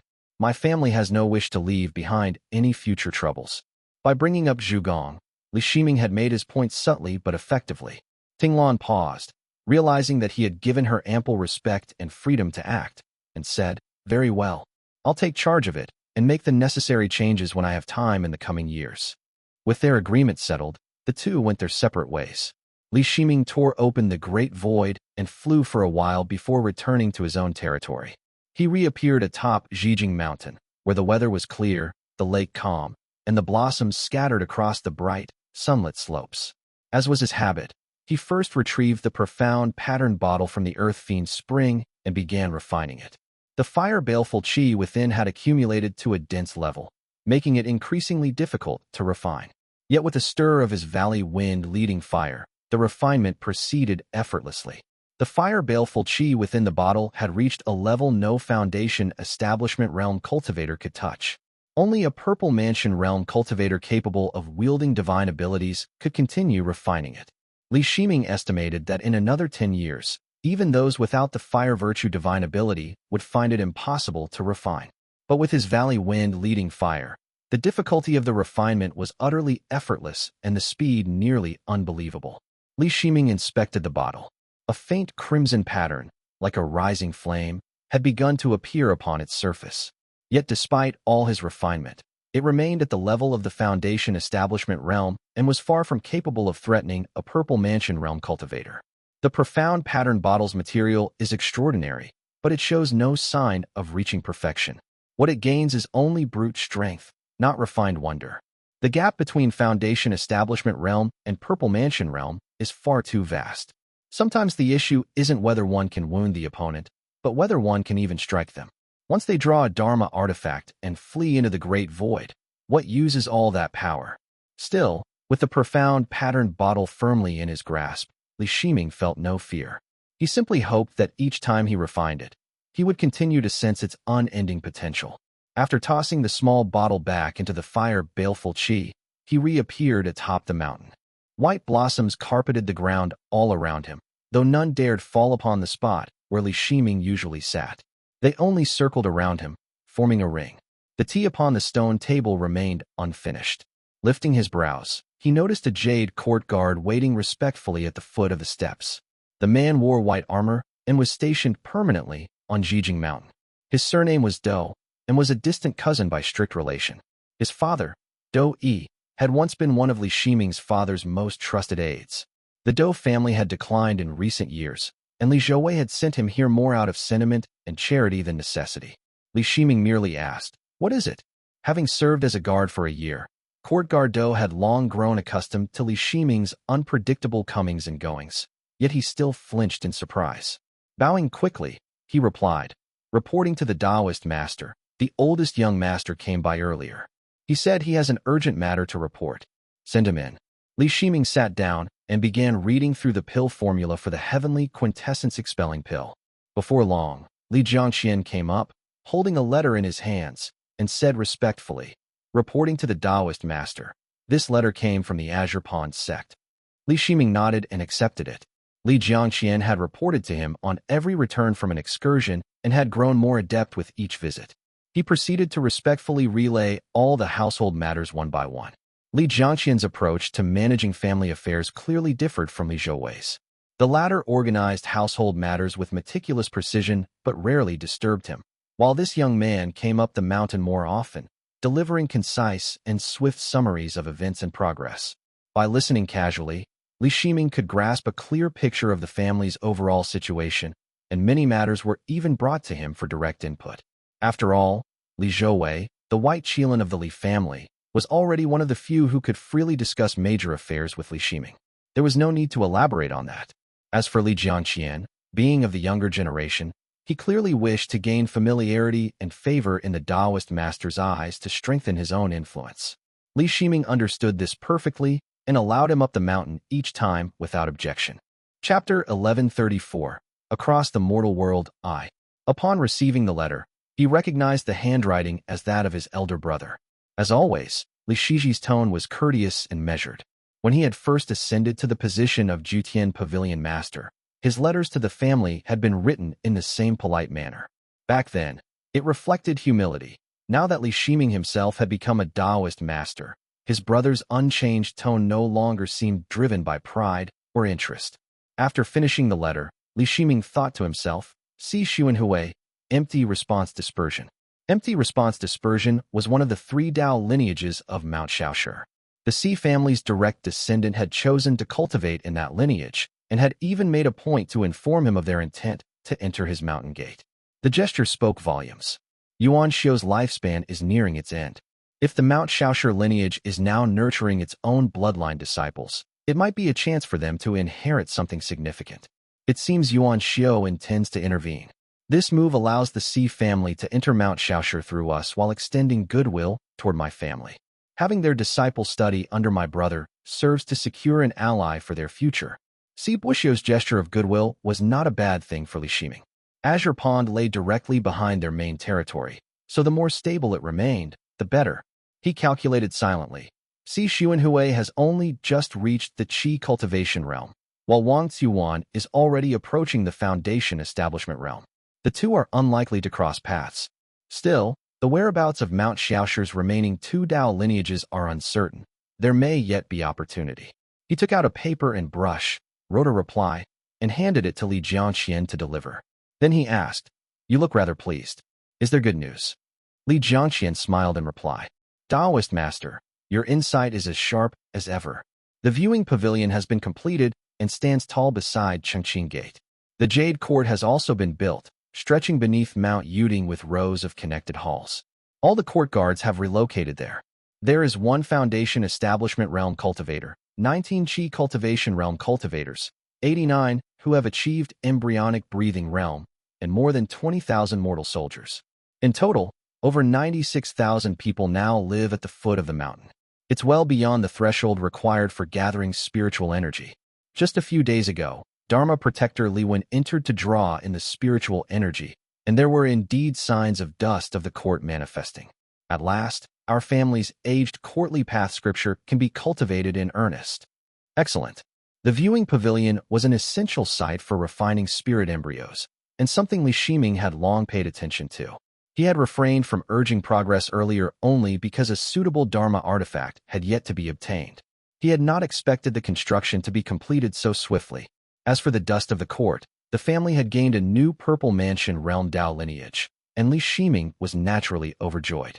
Moreover, the aged courtly path scripture was an ancient cultivation technique once practiced exclusively by the Jiangque family, the descendants of the Immortal mansion.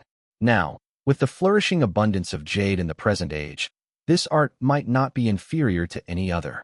Li Jiangqian smiled, bowed respectfully, and replied, "I have come to seek your decree, Taoist master. How should this technique be arranged?" Li Shiming tapped lightly on the jade table and said, "The household court guards cultivate the quicker method known as the guardian of the courtly path. Though not remarkable in quality, it allows extremely rapid progress from embryonic breathing realm to Qi cultivation realm. It is usually assigned to cultivators of humble birth with poor aptitude. However, when these guards encounter cultivators of the aged courtly path scripture, their Dao lineage is suppressed and cannot compete.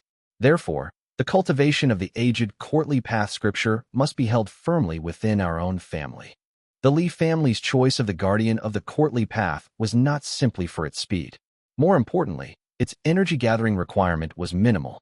It drew Qi in using jade well cold armor, and needed only a single well to collect spiritual energy.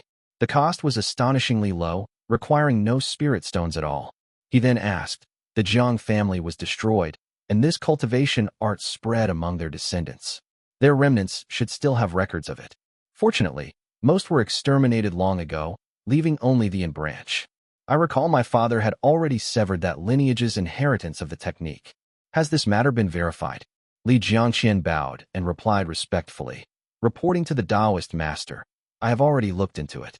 A few households in Nanzhong were branch lines of the Yu family, but they failed to breach the family treasury during the rebellion and thus never obtained the aged courtly path scripture.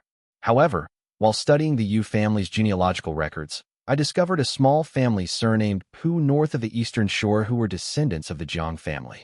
I sent Uncle Qinghai to investigate, and he found that they had secretly kept a portion of the aged courtly path scripture." Li Shiming gestured for him to continue, and Li Jiangqian said, "I invited the direct descendants of the Pu family and had both father and son swear a spiritual oath to sever the transmission of the technique. As compensation, I granted them a hereditary post in the Jade Court that would protect their descendants. From now on, this branch will reside and cultivate in the Jade Court, leaving a newborn descendant to return and inherit the Pu family name each generation. After 2 generations, the lineage of this technique will be considered completely severed." Good. Even though the Qi is under our control and others cannot cultivate it effectively, taking precautions ensures no one glimpses the secrets of our Dao lineage.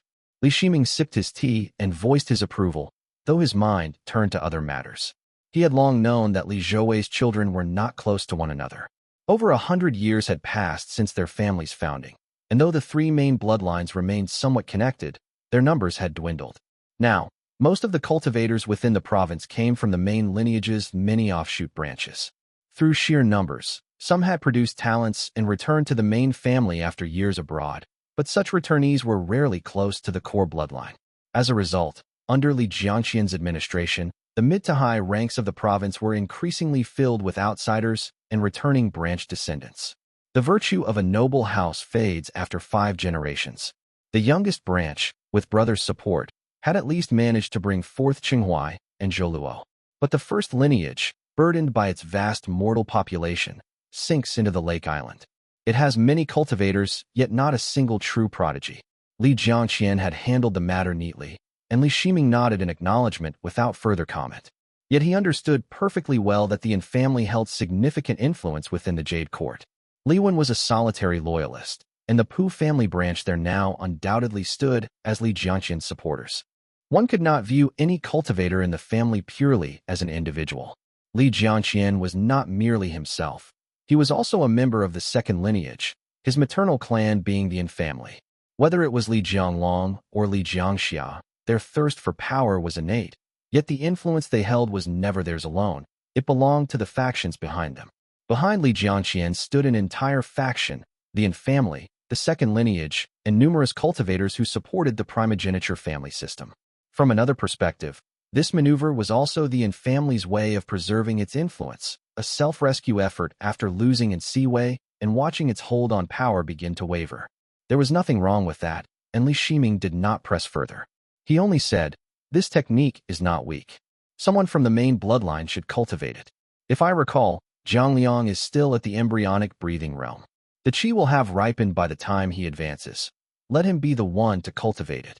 "As you command, Taoist master," Li Jiangqian replied. However, Zhang Liang was once engaged to someone from the profound peak gate. They would not dare to bring it up anymore. Li Shiming answered casually, but hesitated for a moment. If the profound peak gate managed a purple mansion realm breakthrough within a few years, the matter might yet resurface. Thus, he said, "Then let Jiang Yin cultivate it, and Zhang Liang, leave his matter to your father's arrangement." Li Jiangqian acknowledged and withdrew. After waiting a moment, Li Shiming departed, vanishing into the great void. Chapter 1135. Across the Mortal World 2. Eastern Sea. Jagged black reefs jutted skyward as waves crashed and surged without white foam, but inky darkness. The sea's surface reflected no light. Here, at the far eastern edge of the Eastern Sea, the spiritual energy had grown thin, and even the great void had grown calm. The seawater beneath the surface was pitch black. A few spirit fish swam past now and then, but nothing else could be seen. In the depths of that vast, shadowy world, a young man in azure robes and a golden tassel at his waist sat cross-legged with eyes tightly shut. Before him stretched an enormous formation, its surface woven with emerald green patterns. It resembled a vast agate dome pressing down upon the ocean floor. Coral and reef had accumulated over tens of thousands of years beneath it, though it was so hard that even a foundation establishment realm cultivator could scarcely move them. It had been cleanly sliced through like tofu, and was now strewn unevenly across the seabed. After some time, the young man slowly opened his eyes.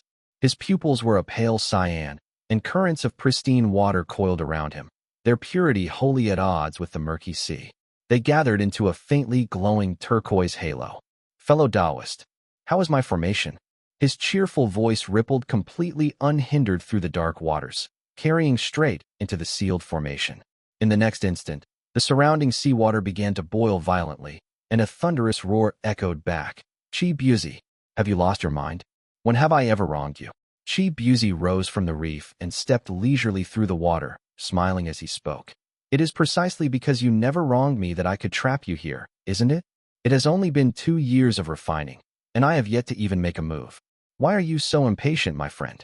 Besides, this place is Shiqi, the domain of the true monarch of transcendent creation.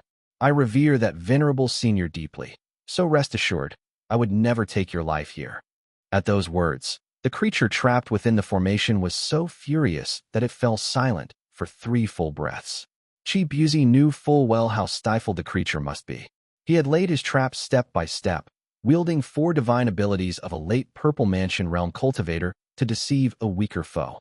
He had scattered traces of a lost relic, feigned seclusion nearby, and simply waited for the creature to take the bait. After all, it was a Purple Mansion realm cultivator's seclusion ground. Even when the demonic creature had glimpsed the formation from within the great void, it thought little of it. But the moment it drew near, it was deceived by Qi Buzi's Choguei hidden form and failed to realize that the actual formation was far larger than what its spiritual sense had perceived. Even so, that demonic creature had questioned him from afar across the waters, remaining well beyond the reach of his formation. Qi Buzi had endured 2 patient years of feigned exchanges before she finally wandered close enough to the formation to fall victim to his divine abilities. Once the creature entered the formation, Qi Buzi suppressed her with a spirit artifact and strengthened the formation each day with his divine abilities. He waited in silence for 2 full years, so still and unyielding that the creature had nearly begun to suspect the formation itself was faulty. She nearly thought that even Buzi might have been deceived. Now that the truth was revealed, she was so enraged she nearly spat blood. Her voice was unexpectedly clear and feminine as it rang out furiously. Buzi, even beasts like me know our parents. Yet you, rootless and clanless, watched the Azure Pawn sect fall into others' hands and did nothing. You faithless scoundrel, not a word from your mouth can be trusted. I only regret believing you, not knowing you were a madman without cause or kin. Buzi only laughed. Beasts like you do not understand. Sects rely on secret teachings and use inner and outer doctrines to bind and deceive. Families depend on blood ties and wield names as tools of tyranny. One is tainted by the other, leaving both corrupt. How could I, who walk with divine abilities, stoop to the filth of the mortal dust? And yet you, a beast, cling to your so-called parents. What a laughable thing to boast of. Though she too was a purple mansion realm being, how could she match wits with Buzi, who had studied the classics since youth? His words struck her speechless, and she could only retort, I may be a beast, but you are a demon. Why should I not say it? Buzi ignored her and began walking into the formation, each footfall stirring the sea. The black water gradually turned azure, separating into murky and clear layers that rose upward until the transformation reached the surface. Rain began to fall in a torrential sheet. The purple mansion realm demonic creature panicked as Buzi, walking on pristine water, entered the formation. Having only recently broken through to that realm, she knew that once the great void was sealed, she stood no chance against him. She cried out, Buzi, I was at least initiated beneath the Tongshin tree. Even the lawn birds know my name. Think carefully before you act. Buzi responded with an easy smile. You're precisely the one I chose. And what if they know your name? You only performed a single bow beneath that tree. Who would care about that now? In that instant, the great formation erupted with roaring power. Waves of pristine water divine abilities surged as intense lesserine radiance swept through the formation, transforming into countless white, floating shards of ice. Cold, oppressive currents tried to rise, but were relentlessly crushed beneath the weight of the pristine water. The creature took the form of a stunningly beautiful young maiden, clad only in a translucent veil of azure silk. Yet when the pristine water crashed down upon her, she could no longer maintain her disguise. Her true body emerged, that of a spirit sparrow with blue and white feathers shimmering faintly in the dim light. Buzi had not spared her human guise so much as a glance, as if it might sully his eyes. But now, seeing her true form, his gaze lit up with interest. He could not help but look her over and exclaim with a sigh, Excellent, another winged beast indeed. The old texts say, Lesserine gives rise to feathers, bright young gives rise to shells. Most think the latter false, but the former, that, I see now, is nearly the truth. The spirit sparrow could not understand why this man would harm her for no reason. When he started rambling about ancient texts, she gnashed her teeth in fury and cursed, Foolish being. The two clashed within the formation, their battle churning the surrounding waters. The sea above flickered between light and shadow, while rain poured endlessly for half a month. A few passing cultivators even paused upon the surface, gazing down in wonder. The pristine water still flows without end. Could there be a treasure hidden below? The strength of those cultivators was far too meager to reach the depths, so they found nothing. Meanwhile, deep below, the purple mansion realm demonic creature had fought to her limit, and her feathers were nearly all shorn away. She forced herself against the crushing pressure of pristine water, struggling toward the edge of the formation. Without hesitation, the creature lowered her head and hurled herself at the formation with all her remaining strength. A deafening boom followed, and her head exploded into a mist of pale white essence as dense as blood, splattering across the formation. The unleashed energy shook the formation. But after withstanding half a month of assaults, that final desperate impact caused it to waver at last. For a fleeting instant, a crack in the great void appeared, and in that moment, the creature vanished into thin air. Buzi, however, remained calm. With a flick of his hand, the formation shrank rapidly and flew into his sleeve. Blessed with a body divine ability and empowered by his spirit artifact, he was certain the creature could not escape him. Even at her peak, she would not have been his match, much less now when she was gravely wounded. He murmured softly to himself, a talkative little creature. She said she couldn't die within Shichi, and she truly fled elsewhere. Chi tore through the great void and sped after her. Yet the vast emptiness showed no trace of her passage. He did not bother glancing around as he extended his hand. He hooked his little finger, touching thumb to forefinger, and began to recite. Whence come purity and murkiness? When frost, heat, and chill appear within the radiant pond, the mark of lesser een is revealed. His eyes lit up. He stepped through the great void once more, and caught sight of the fleeing spirit sparrow. She darted swiftly through the void, faster than most could hope to follow, yet still slower than him. Halfway through her escape, she was forced to break out of the void and return to the mortal realm. The moment the sparrow burst from the void, she emerged above the sea, appearing right before the group of cultivators still gathered there. A dozen of them stood watch, believing some treasure was about to surface. Wounded and furious, the purple mansion realm creature dove at them in a frenzy, devouring several ancestors and temple masters in a single breath before flying off without so much as a glance back. Chapter 1136, Duties, I. Chi burst out from the void, tearing through the air in fluttering azure robes. One glance was enough to enrage him, and his voice thundered like rolling clouds. You vile creature! I used my divine abilities to capture you, yet you still dare to eat humans. Seeking death, are you? If I don't capture you today, all my cultivation and divine abilities will have been in vain. The spirit sparrow sped through the air. Her feathers bristled in fury, and she ground her teeth as anger filled her chest. You lackey of pristine water, you utterly shameless zealot. Azure Pond sect kills more people every year than I have feathers on my body, yet you dare speak righteously about eating humans. She had cultivated in the outer sea for many years, and was long accustomed to a graceful immortal's bearing. She rarely revealed her true form, and she was treated as a purple mansion realm immortal cultivator wherever she went. Ever since attaining enlightenment, she had rarely partaken of blood food. But now that she had been driven into a corner, she had been forced to act out of desperation. Chi's insults cut deep, yet she had no chance to explain. She didn't turn back as she sped forward. Chi continued to curse as he flew after her. Man and beast darted through the great void, vanishing and reappearing as they went. The chase carried them all the way to the far eastern reaches of the eastern sea. When the spirit sparrow saw the edge of the sea ahead, she turned sharply and slipped through the void, heading back the way she came. Chi pursued at a steady pace, deliberately herding her eastward and never allowing her to turn back. Shaking his head, he said, "Fellow Taoist, that won't do." He immediately drew a cauldron from his sleeve and tossed it into the air. It expanded into a massive green cauldron the size of a small house. Chanting an incantation, Chi flicked his sleeve toward it, and a clear ringing sound echoed as he intoned, "Shift the palace of celestial signs. Let there be rain."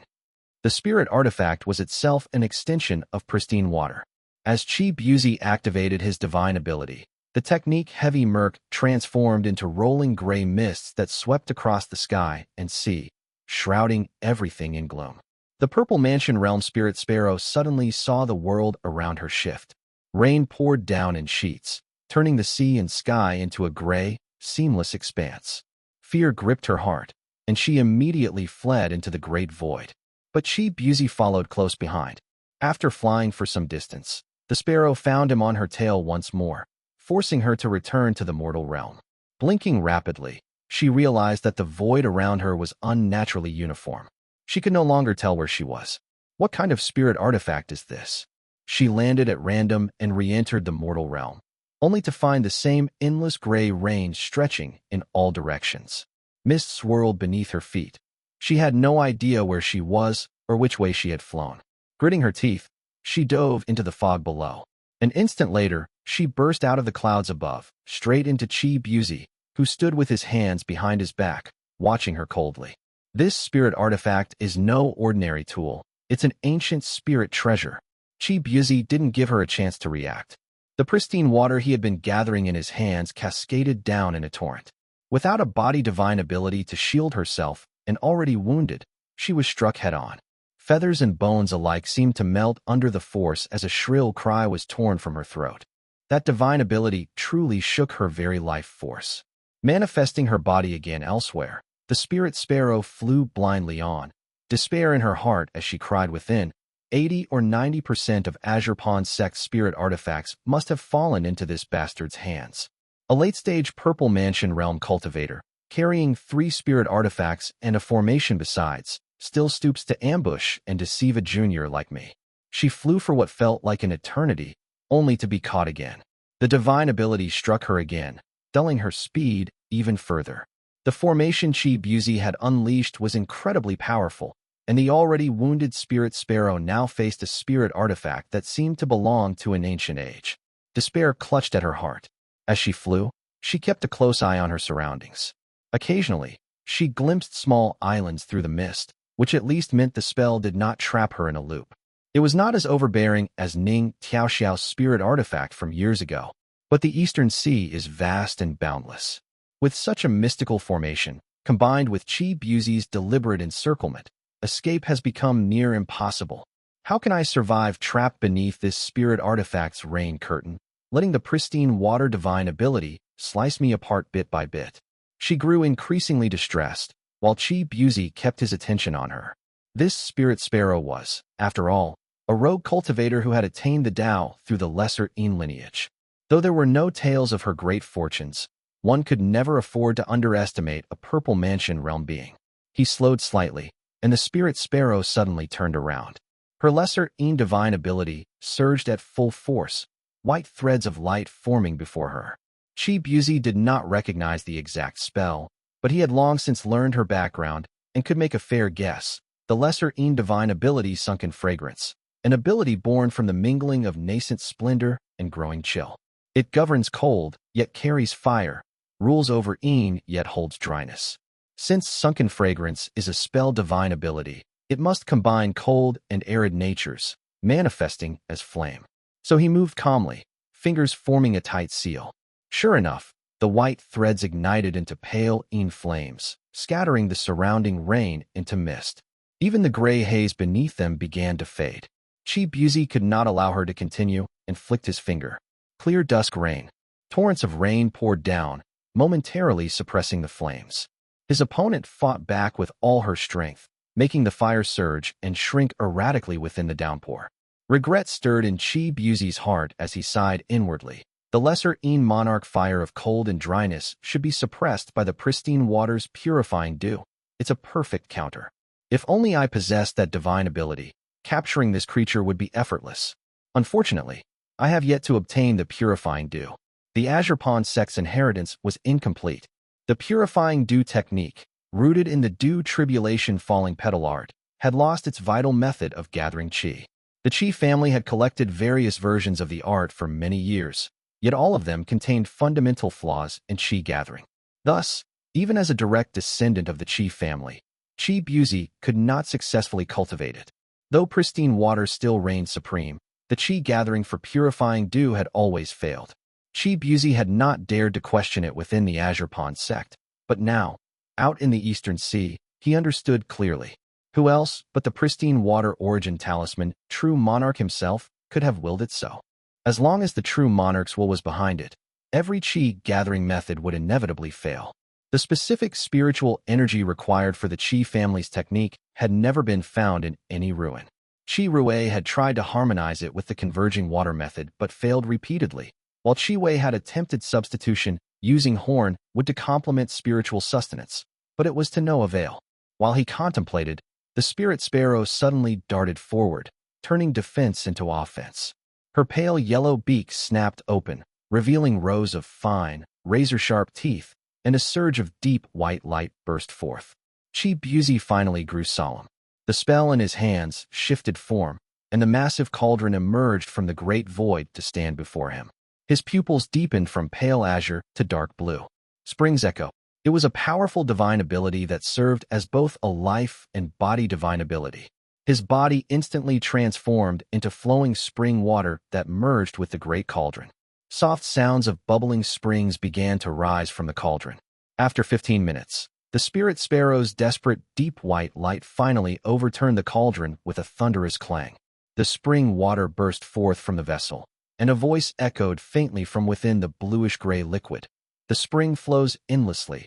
The murkiness lies within the water, neither condensing nor ceasing, neither parching nor ending. Though the monarch flame may rage, how can it harm me? Thus the spring water pressed down on the deep white light, while the cauldron descended once more to suppress it. The light gradually dimmed, and the surrounding gray murk thickened again, sealing everything within. That single divine ability alone revealed a depth of cultivation far beyond what this demonic creature could ever reach. Despair surged within her chest. She had only just broken through, and no matter how she struggled, before Qian, whose cultivation, divine abilities, formations, and mastery of spell arts far surpassed her own, she was utterly powerless. Chapter 1137. Duties 2. It's the spring's echo. The spirit sparrow froze for an instant, realizing that her opponent had unleashed his life divine ability in full, striking her while she was vulnerable. It was already too late. The bluish-gray, pristine water cascaded down upon her. Qian remained cautious. Though the spirit sparrow was trapped and unlikely to escape, she could still fight to the death. If she died now, all the years of his preparation would be wasted. So while maintaining his suppression with the pristine water, he revealed himself, a confident smile spreading across his face as he said, "Fellow Taoist, there's no need to panic.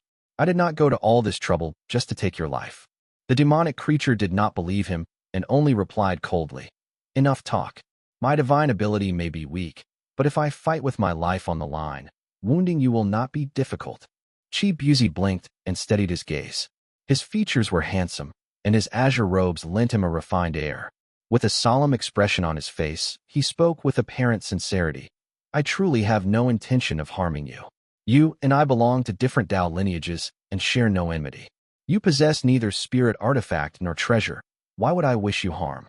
My goal was merely to open a lesser Tao lineage of my own, and I feared you might compete for it, hence this display." The demonic creature still did not believe him. The pristine water divine ability in Qian's hands never ceased as he continued speaking. "At worst, it becomes a fight to the death. You may try if you wish." As he spoke, a silver-white cord within his sleeve began to glow faintly.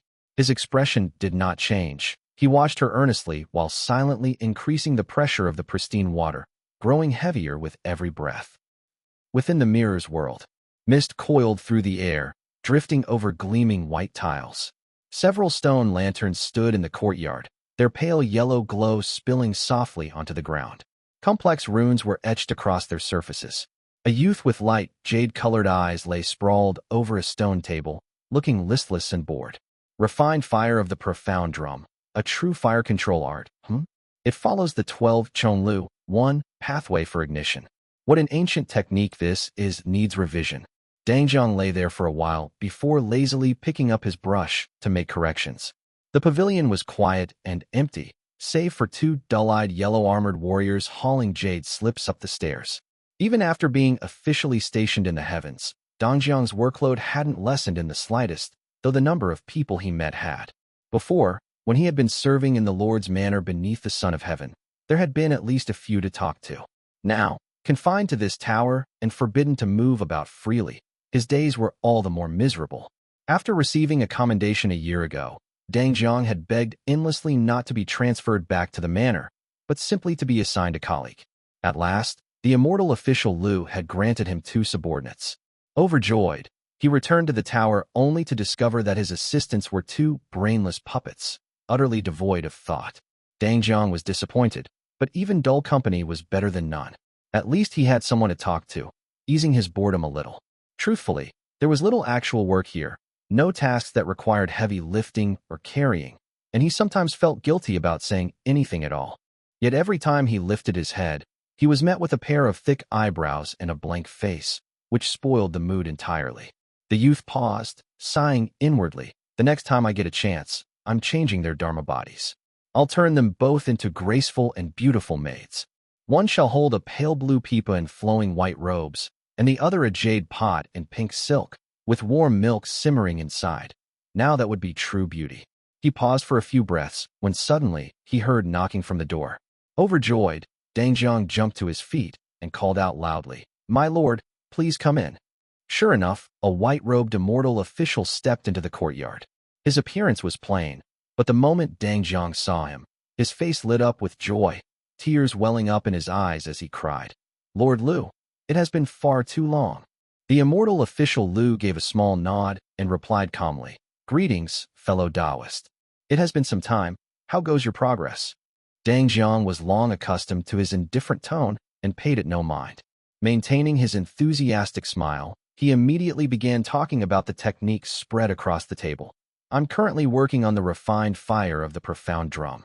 The profound in its name refers to the spreading of profound grace across the vast wilderness, signifying a reach that extends everywhere. This fire-refining method draws from ancient precedents, beginning with the 12 Chonglu ignition pathway. Once he started, he could not stop. His words jumped from east to west, from one topic to another, flowing endlessly. Lu Jiangxian, disguised as Lu, clenched and unclenched his fists again and again as he listened. "I truly brought this upon myself. Why did I have to ask?" Lu Jiangxian had come in disguise to handle the matter concerning Qi Buzi. The latter was about to capture and offer up a purple mansion realm demonic creature.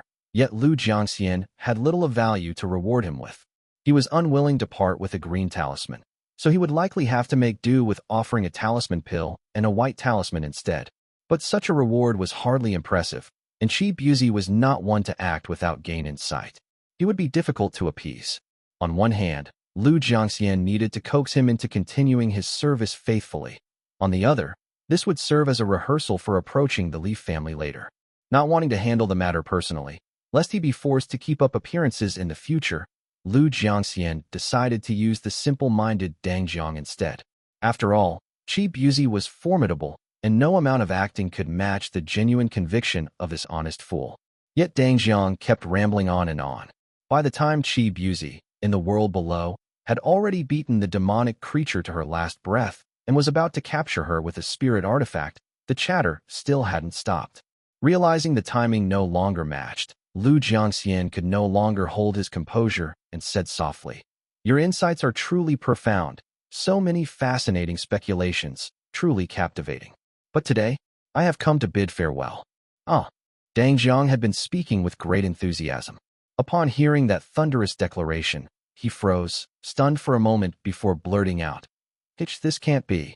Is this by the order of Lord Jinggao?" Immortal official Lu nodded gravely. Dang Jiang felt a wave of despair, nearly bursting into tears as he said, "You're the only confidant I have in all the heavens. No one else even bothers to speak to me. You're the only one I can deal with in anything. Now that you're leaving, what am I supposed to do?" Lu replied evenly, "I'm not being sent to reincarnate in the mortal world, merely reassigned. I won't be able to meet you as often, but someone else will come to take over my duties. Do not worry, I'll come visit you again when I have the time." Dang Jiang let out a long breath of relief. At least Lu wasn't like that immortal official Li who disappeared forever after leaving. There was still hope of seeing him again someday. Yet Lu sighed and added, "However, there's something that's been weighing on my mind. There's one matter in which I must trouble you. After much thought, I've decided I should speak of it." "My lord, please speak. I will certainly do my utmost." Eager to curry favor, Dang Jiang thumped his chest in earnest promise.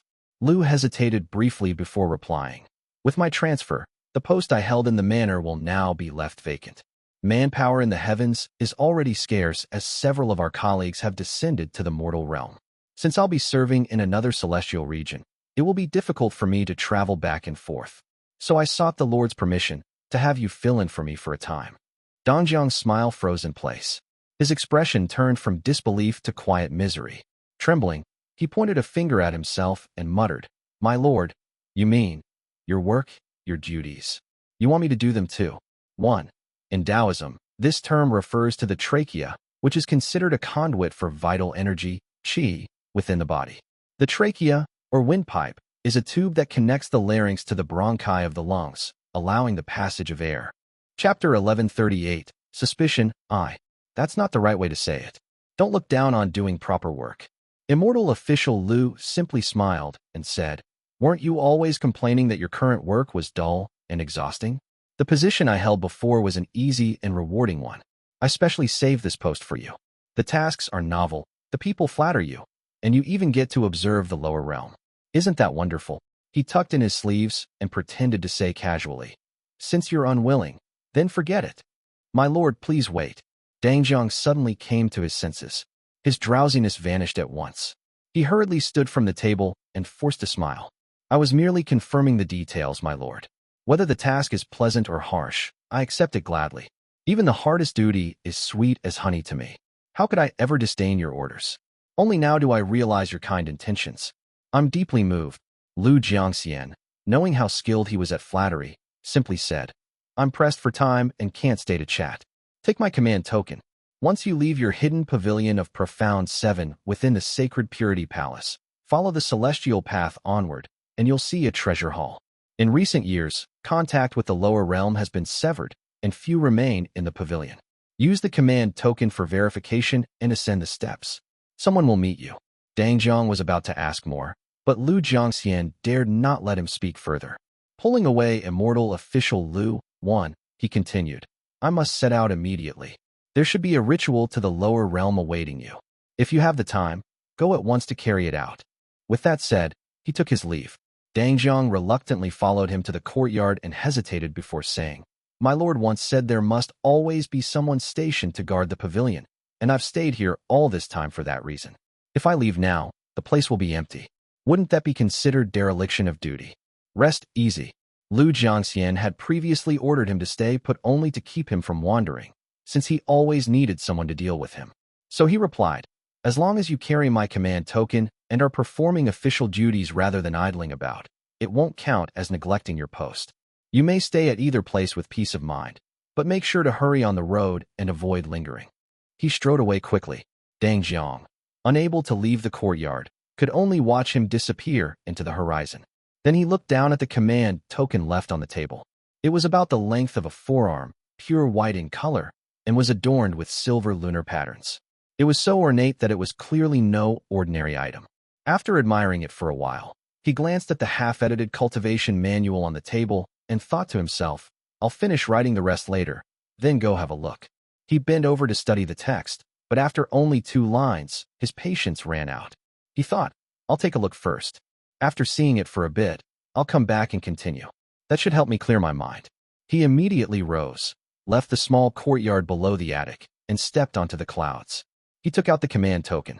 A silver star rose from it and streaked through the drifting clouds. Dang Jiang followed closely behind. Before long, the clouds dispersed, revealing an immense and majestic great hall.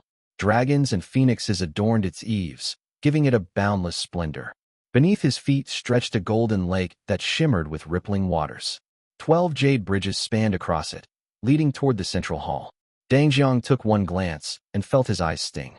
Quickly lowering his gaze, he noticed rows of immortal soldiers in golden armor standing by the bridges, their armor gleaming and their gazes straight ahead. Naturally, he dared not speak to them. Judging that he lacked the qualification to step onto those bridges, he looked down at the command token and saw that it directed him to go around the lake. Bowing his head, he moved forward quickly and respectfully. The palace complex was vast beyond belief. Even the lakeside had guards stationed around it. Dang Jiang did not dare lift his eyes as he wound through the corridors, deeper and deeper, until he arrived at a palace gate by the water. 2 even more imposing immortal soldiers stood before the gate. At last, someone lifted his brow to look at him. Dang Jiang raised the command token, and one of them said, So it's an envoy from the Supreme Court. Please, go inside. Dang Jiang hurried inside. Beyond the gate, the decor gradually returned to the style of the Supreme Court. Faint traces of snow lingered on the floor. The place was spacious and richly adorned. He turned through corridor after corridor, never missing a chance to observe. There were many people within the palace, each more dignified than the last. Most of the immortal generals wore armor only slightly inferior to that of Jiangque. Some even dressed in similar robes to his, with fairy maidens drifting by in silken tassels. When he finally glimpsed a few immortal officials, they looked anxious and silent, not daring to speak. Being naturally observant, Dang Jiang had already gauged his own position from what he saw. Keeping his head down, he proceeded until he entered a small courtyard. He only breathed out in relief once the 2 maids outside closed the gate behind him. The courtyard was perfectly arranged. Spotless white jade tiles paved the ground. For pale lamps stood in each corner, and at the center lay a circular pool of unfathomable depth. Aside from that, nothing else was present. At a glance, it was clear this was not a residence. He circled the pool in confusion, unsure what to do. Then the command token in his hand suddenly glowed. and the water in the pool turned a luminous white. Knowing work was about to begin, he hurried forward and peered into its depths. The whiteness in the pool faded away to reveal a mirror-like reflection. At first, it was pitch black, but soon a faint glimmer appeared. From some hidden place came the low hum of reverent prayers, growing clearer and clearer. Your humble servant, Qi Buzi, sincerely offers this sacrificial feast, respectfully inviting the supreme in court and praying to the heavenly officials to ward off calamity and purge evil, that immortal fortune may ever flow. Dangjiang froze for a moment. His earlier tension and unease vanished at once. A surge of delight rose within him, bringing a grin to his face as he exclaimed, "So it's you, Taoist Master Qi. I was wondering which exalted lord it would be." He infused his spiritual sense into the command token, activating the Dharma artifact within it to receive the signal. The light and shadow within the pool grew increasingly vivid, and after 15 minutes, the radiance poured outward, gathering in the courtyard and taking the form of a man in azure robes. The man had barely steadied his form when he realized his surroundings had changed completely. He was now standing in a courtyard. Startled and wary, he lifted his brow to see a young immortal official with light green eyes before him, his robe embroidered with supreme Yin patterns. Though the official's rank did not seem high, Qi Buzi reacted swiftly and immediately bowed. "This humble cultivator greets you, my lord." Dangjiang's mouth stretched wide, his grin nearly spilling off his face as he said, "Taoist Master Qi, open your eyes and take a good look. Do you recognize me?" Qi Buzi paused, raising his brow to look closer. Though the man appeared young, his demeanor carried an old, familiar air that made him hesitate. Qi Buzi had never in fact seen Dangjiang's true body. In their past entanglements, their struggle had always taken place within the same vessel. Even when Dangjiang gained the upper hand, it was still Qi Buzi's body, just under a different master.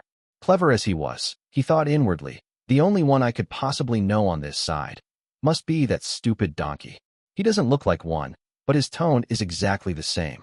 So he tested, saying, "Fellow Taoist Dangjiang." He didn't even need Dangjiang to reply. One look at that smug, asinine grin told him everything. He raised a brow and said, "Well now, the old fool's got some standing up here, hasn't he?" Though he was technically in a position to bow his head, Qi Buzi showed no fear. He was half smiling and half mocking as he spoke. Sure enough, Dangjiang burst out laughing and feigned anger as he replied, "You insolent demon disciple. How dare you show disrespect to a dignified immortal official of the Palace of Radiant Purity Supreme." Though the other spoke with authority, Qi Buzi showed no fear. He understood human nature well. After years of dealing with Dangjiang, he knew him inside out. Being servile would only embolden the man. What worked best was laughter and mockery, without a trace of fear. Besides, after so many years of scheming together in the Eastern Sea, though they called each other enemies, how could Dangjiang ever truly perish with the immortal lord watching over them? Whether their bond was enmity or fellowship depended only on Qi Buzi's attitude. Since Qi Buzi had been personally granted divine law by the immortal lord, how could Dangjiang dare harm him? He immediately laughed and said, "Oh, drop the act. Judging by your outfit, you're nothing more than a petty official up here." 1. I'm not sure why the author used pulling away/grab here, but it might be referring to Lu Jiangxian controlling immortal official Lu as a puppet. Chapter 1139, Suspicion 2. The words hit home, making Dangjiang choke in anger as he snapped.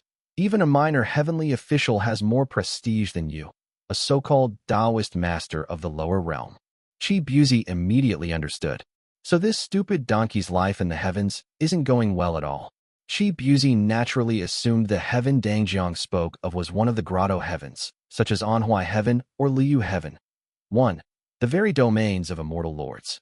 As for this so-called Palace of Radiant Purity Supreme, it sounded like a mere sect office. After a few words, he had already discerned Dangjiang's situation. Glancing subtly toward the courtyard gate, suspicion stirred in his heart. Why haven't I seen anyone else? This is the immortal lord's grotto heaven, but only Dangjiang is here to receive me, he declared loudly. Enough of your talk. I acted under the immortal lord's command to set the formation and perform the rite. How dare you stop me? The shout frightened Dangjiang out of his wits. He quickly tugged at Qi Buzi's sleeve and whispered, "Quiet down, will you? Just because the Lord granted you a summoning formation, You think you're someone important? There's immortal officials and generals outside. If you cause trouble, I won't be able to save you. Qi Buzi narrowed his eyes slightly, immediately shifting his tone to align with the others and whispered, I'm unfamiliar with this grotto heaven. Will you be the one guiding me in from now on? I've gone through great trouble to capture a purple mansion realm demonic creature. That's no small offering even in a grotto heaven. It benefits both of us. You need to protect my credit and make sure it counts toward your merit. If you swallow it or fail to safeguard it, then what's left for us to discuss in the future? Dang Jiang knew Qi Buzi was shrewd, but he hadn't expected him to spin so many twists of logic so quickly.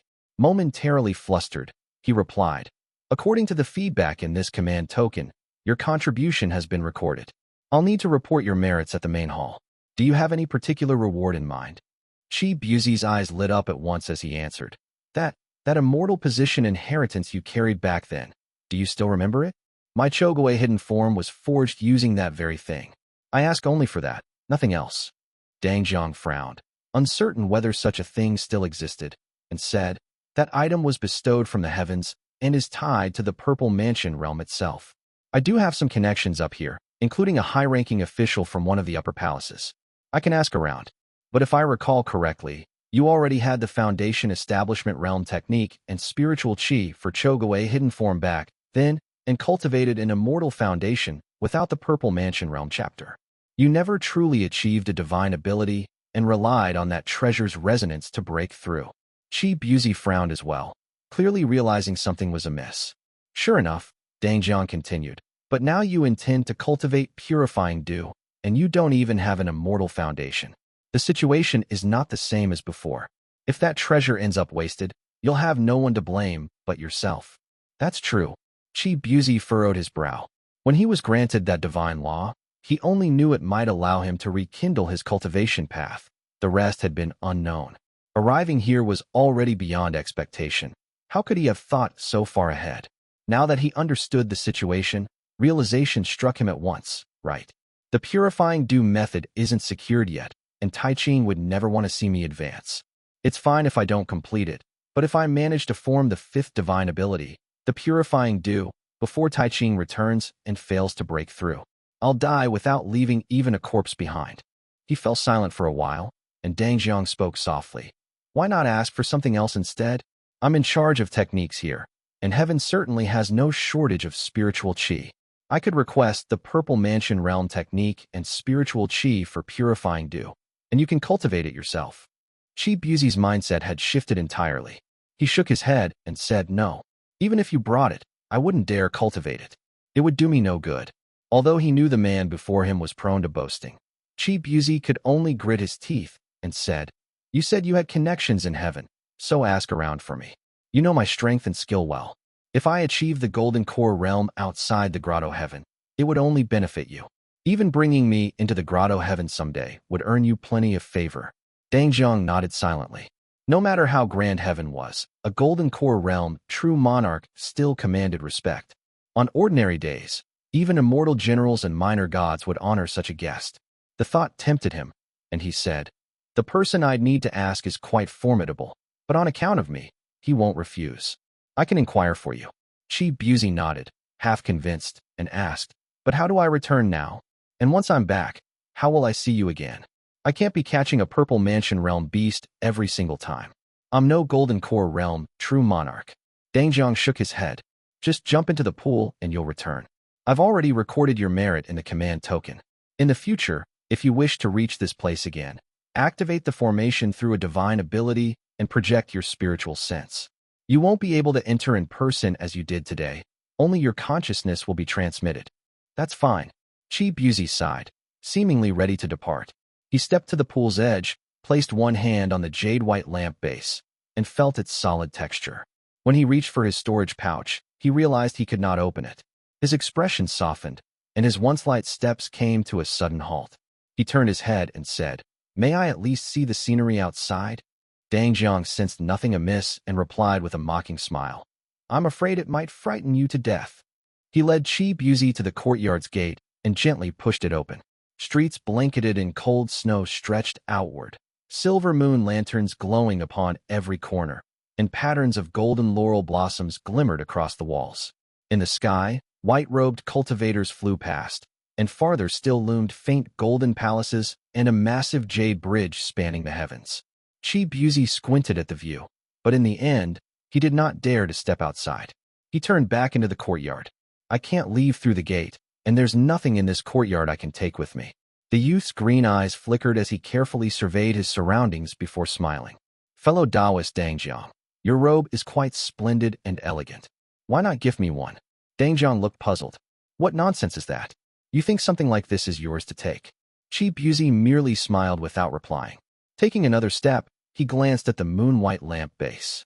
It was sealed, revealing nothing within. The jade tiles beneath his feet were fitted tightly together, without a trace of dust or debris. He showed an earnest smile and spoke with great sincerity.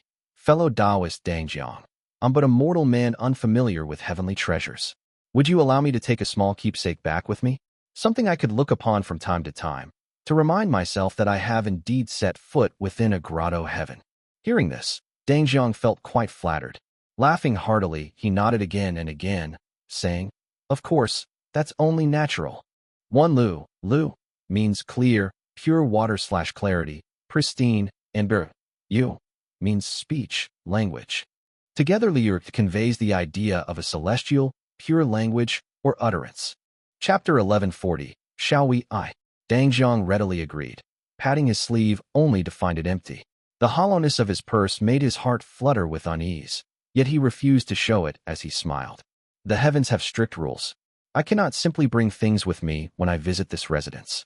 But since nothing here is ordinary, wait a moment. He strode quickly to the front courtyard and pushed open the door. Two graceful and beautiful maids stood outside, their robes fluttering like clouds, though unadorned by any patterns. One held a jade-green pipa, one trimmed with white, while the other carried a flower basket piled with jade-like herbs. Dangjiang glanced at them and asked, What kind of spirit herb is that? One of the maids replied, Reporting to my lord, today the dipper points to the virtue of recompense. The Yin energy pervades the earth, and the celestial timekeepers convey heaven's mandate. The supreme Yang gathers the steed that sweeps the profound blossom, while the supreme Yin trims the golden branch of laurel. The cosmic pivots remain constant, and the 12 essences draw directly from the heavens. The golden branch of laurel. Dangjiang nodded. May I take a branch? The maid immediately plucked a branch of white laurel. Tiny white blossoms dotted its surface, and the cut of its stem revealed golden rings swirling in spirals. The branch emanated a faint chill. Dangjiang hadn't been sure she would oblige, but he felt relieved when she complied. When he turned back, he found Qi Buzi murmuring thoughtfully, The supreme Yang gathers the steed that sweeps the profound blossom. The supreme Yin trims the golden branch of laurel. Dangjiang lifted his head proudly. Taoist Master Qi, keep it well. A branch of heavenly laurel descending to the lower realm is no small thing. Qi Buzi sincerely offered his thanks, taking the spiritual item and tucking it into his sleeve. With a slight nod, he replied, Then I shall take my leave. Each year, I will draw a formation to inquire of you. Send word if you have discerned the path to my golden core. Dangjiang seemed reluctant to part and asked, How about once every 3 months? That way I can make a few more trips. At least I'll have something to do. You can tell me about the affairs of the lower realm when you return. Qi Buzi was still unaccustomed to the term lower realm and frowned as he said, Do your job properly. Don't mess things up, or I'll have nowhere to claim my merit later. Dangjiang could only nod, but suddenly remembered something and said anxiously, I just recalled something. There's an immortal official in the heavens, surnamed Li, who has reincarnated to cultivate. If you ever encounter him, and if he still remembers his time in the heavens, please ask him when he plans to return. I can't stand this job another day. Qi Buzi frowned and made a note of it, then asked, What kind of work do you even do? Cataloging spell arts and revising the Tao lineages. Dangjiang spoke with a mournful expression. Qi Buzi's expression turned odd, his jaw tightening as he glared at him in barely contained fury. Qi Buzi had once devoted himself tirelessly to the Jiutian pavilion, refusing to leave even for rest. Now, that same pavilion served as the Immortal Lord's grand archive within the grotto heavens. It was a place countless Purple Mansion realm cultivators would break their heads trying to enter. As he took in Dangjiang's pitiful expression, he cursed, Useless fool. Blessed, and you don't even know it. Qi Buzi stepped into the pool with a sharp flick of his sleeve, and his figure dissolved like water. Dang Jiang miserably pushed open the door, and one of the maids stepped forward to say respectfully, reporting to the Immortal official, that branch of the Golden Laurel has already been registered under your name. If the remaining branches are not needed, the basket will be sent to the authorities for record. What? Dang Jiang froze as though he had been struck by thunder. His heart dropped instantly, and regret flooded him as he thought, damn it, this thing isn't free? He had shown off so boldly, but now regret gnawed at his chest. Having only recently attained the rank of Immortal official, he had spent all his hard-earned merit to summon a heavenly laborer. He had nothing left in reserve. A chill spread through his heart as he asked, how is this accounted for? Why was it sent here in the first place? The maid replied, the outputs of all domains and prefectures must be submitted to the celestial palaces. This rule was set by Immortal official Lu some time ago. They are routinely offered in the courtyard for ready use. Ah, damn that Chi-dog, he's ruined me. Dongjiang's face turned pale with pain as he quickly asked, can this be charged under Qi Buzi's name instead? He's the one who took it. It has nothing to do with me. The maid lowered her gaze and said softly, it was gifted by you, my lord. Heaven and earth bear witness. The cape, too. The depths of the sea were shrouded in darkness, with icy undercurrents winding through the reefs. The spiritual energy here was nearly non-existent. Even Purple Mansion realm cultivators could no longer traverse through the void upon nearing this place, and would be forced to return to the manifest world to fly. The terrain rose sharply at the farthest depths of the cape. Seawater cascaded endlessly downward, while the mist drifted upward. It lay close to the outer heavens, yet was cut off from the great void. There was no place in all heaven and earth more hidden than this. Faintly glowing white formation lines shimmered softly within the dim cavern. The light before Qi Buzi's eyes gradually faded away. He examined his surroundings and confirmed it was indeed the cave dwelling he had condensed using Heavy Merc's ability to control Earth. He exhaled softly, adjusted his sleeve, and turned his palm over to reveal a snow-white branch of laurel radiating a faint, hazy glow. The cross-section of the branch gleamed with golden veins. It was clearly a treasure of the highest grade. His gaze lingered on the laurel branch for a long while. As the cave filled with the frigid aura of Supreme Yin, he retrieved a jade box from his storage pouch and placed the branch inside. It truly is a treasure of the Supreme Yin lineage, so spirit items from that place can indeed be brought out. But why can't I open my storage pouch there? He held the jade box as his eyes dropped, and he contemplated in silence. After a moment, his thoughts settled. This single spirit item alone rivals any demonic creature of today's age. In that case, the heavenly glyph bright, profound, sacrificial method truly is a means to communicate with the grotto heavens. But must the offering necessarily be a demonic creature? Qi Buzi's eyes gleamed with a peculiar light as understanding dawned upon him. The Purple Mansion realm demonic creatures of the Eastern Sea are almost all tied in some way to the Dragon Clan and are impossible to slay. But spirit beasts too can be considered demonic. Those few Maha in the north delight in keeping such beasts. Not only do many of those beasts become merciful ones, those ancient merciful ones like fusing with those spirit beasts, forming destinies akin to the Purple Mansion realm. Are they not far more plentiful than true demonic creatures? The more he pondered, the brighter his eyes grew. Excellent. Though the merciful ones are difficult to kill, they are far more numerous and easier to deal with than those of the Purple Mansion realm. They only have a Maha behind them, so perhaps the merit might count as a full share, or even half a share would do.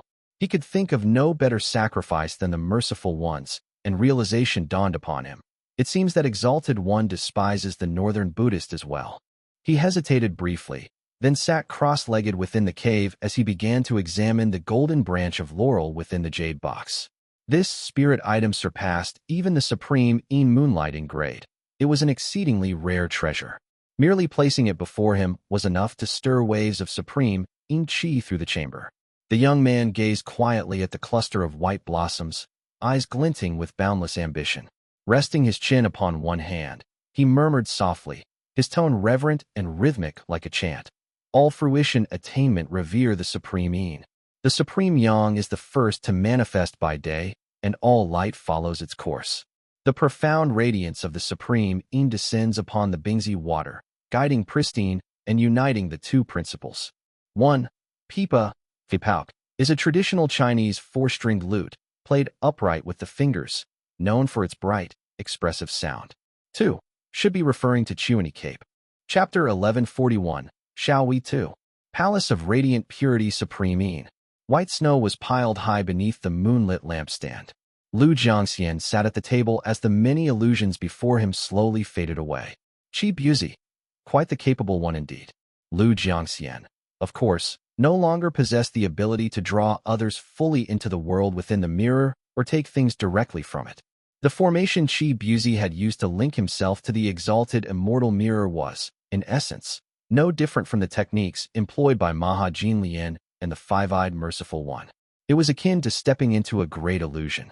Yet Qi Buzi differed from Jinlian and the Five-Eyed in that he came with intent. He had not trembled and kneeled below, but freely moved within the illusion. He could even take or place items as he pleased.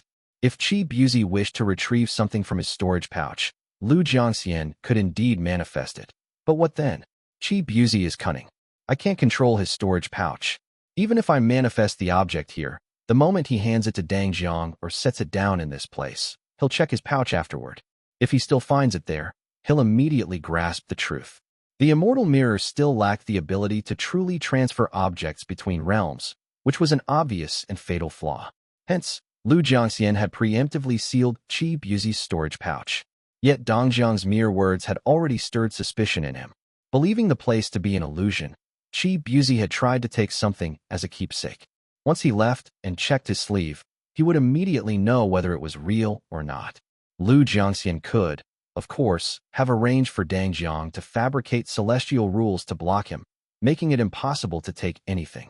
But Qi Buzi was not one to be easily fooled. The claim that his true self had arrived was meant to dispel the lingering doubt from their last encounter. Using the same trick twice on a cultivator of the Purple Mansion realm would only deepen their suspicion. Thus, Lu Jiangxian had deliberately allowed Qi Buzi to take a supreme Yin spirit item back with him. It was the only item Lu Jiangxian could truly condense in the manifest world and would temporarily veil the flaw. But this method can only be used once.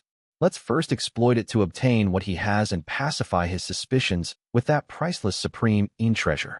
If he dares to expect another response in the future, he can forget about getting any more Purple Mansion realm demonic creatures. That these demands could even be met was thanks to Dang Jiang. Only he could openly converse with Qi Buzi and weigh pros and cons without restraint. Had Lu Jiangxian fabricated a puppet to deal with him instead, Qi Buzi would never have spoken so candidly, nor would the outcome have been as successful. This, however, poses another problem. Qi Buzi is sharp.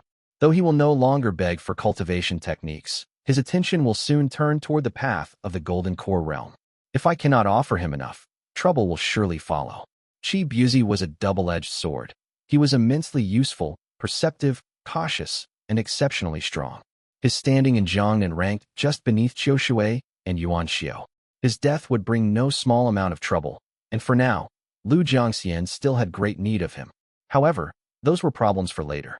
Lu Jiangxian's brows lifted as he looked down. Upon the jade tiles at his feet lay a massive blue and white sparrow, its body the size of a table. Its tail feathers spread like pale gauze, forming a circular veil upon the floor. This lesser Yin demonic creature differed greatly from those previously sacrificed.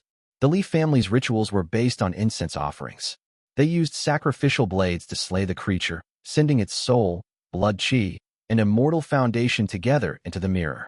By the time they reached Lu Jiangxian, all that remained was a fused lump of energies. This creature, however, had been offered directly, without undergoing the incense-burning phase of the sacrificial ritual method. Its entire immortal foundation, blood qi, and mystical dharma body, along with its Shenyang mansion within the Great Void, had all been presented intact, without the slightest loss. Even more remarkable was that a Purple Mansion realm being's soul resided within its Shenyang mansion, remaining undestroyed even after death. Thus, the spirit sparrow's soul had flown into the mirror and still retained awareness.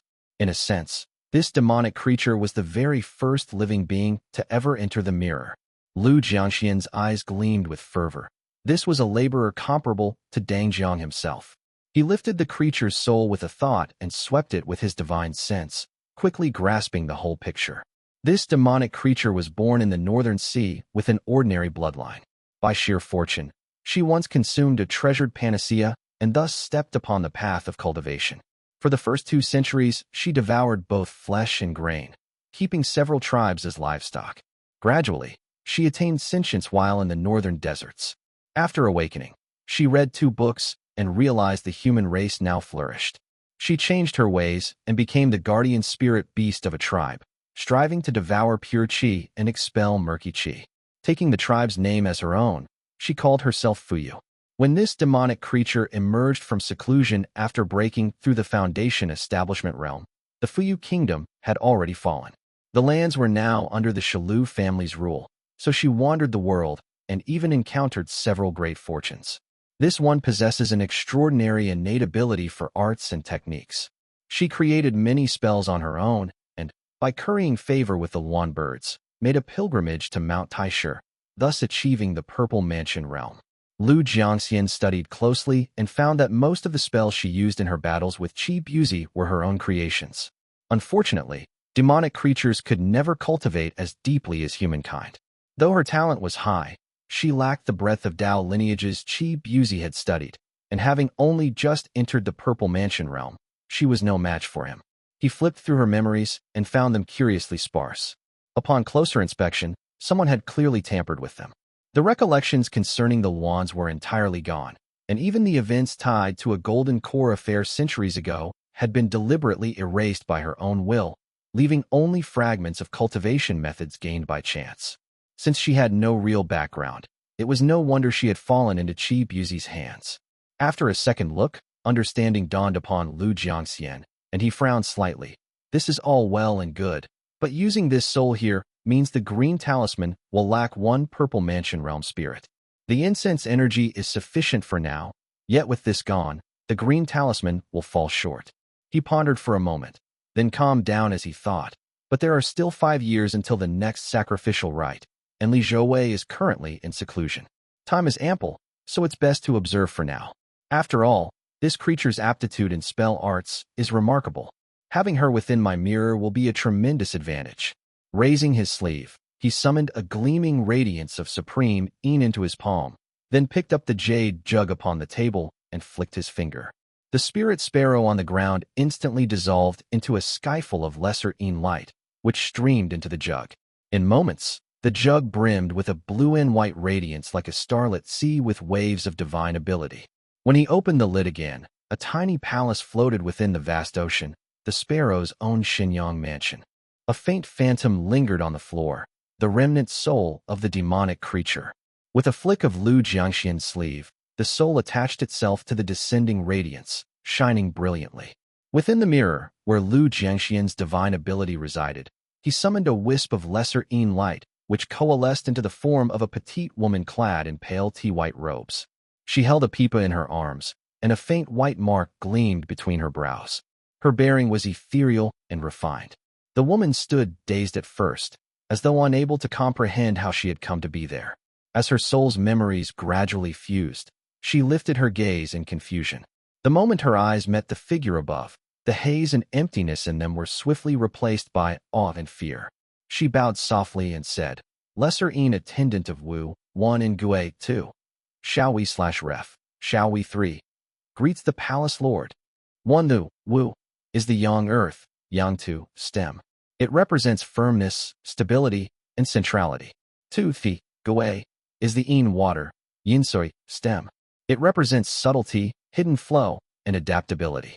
3 Shak, Shao, means lesser or young, and Kut, Hui, means sound or motion of wings. Chapter 1142, Opening Scene, I. Shaohui. Lu Jiangxian had molded this lesser Yin fairy. Though her memories had been erased, the Dao lineage of Fuyu's lesser Yin remained in her memory. Her immortal title and even her name had been restored according to that lineage, giving her an unmistakable touch of lesser Yin. Unlike the demonic creature Fuyu, her tea-white robes gave her a graceful, dignified air. The pipa in her hands was a fine treasure and not inferior to any ancient spirit artifact.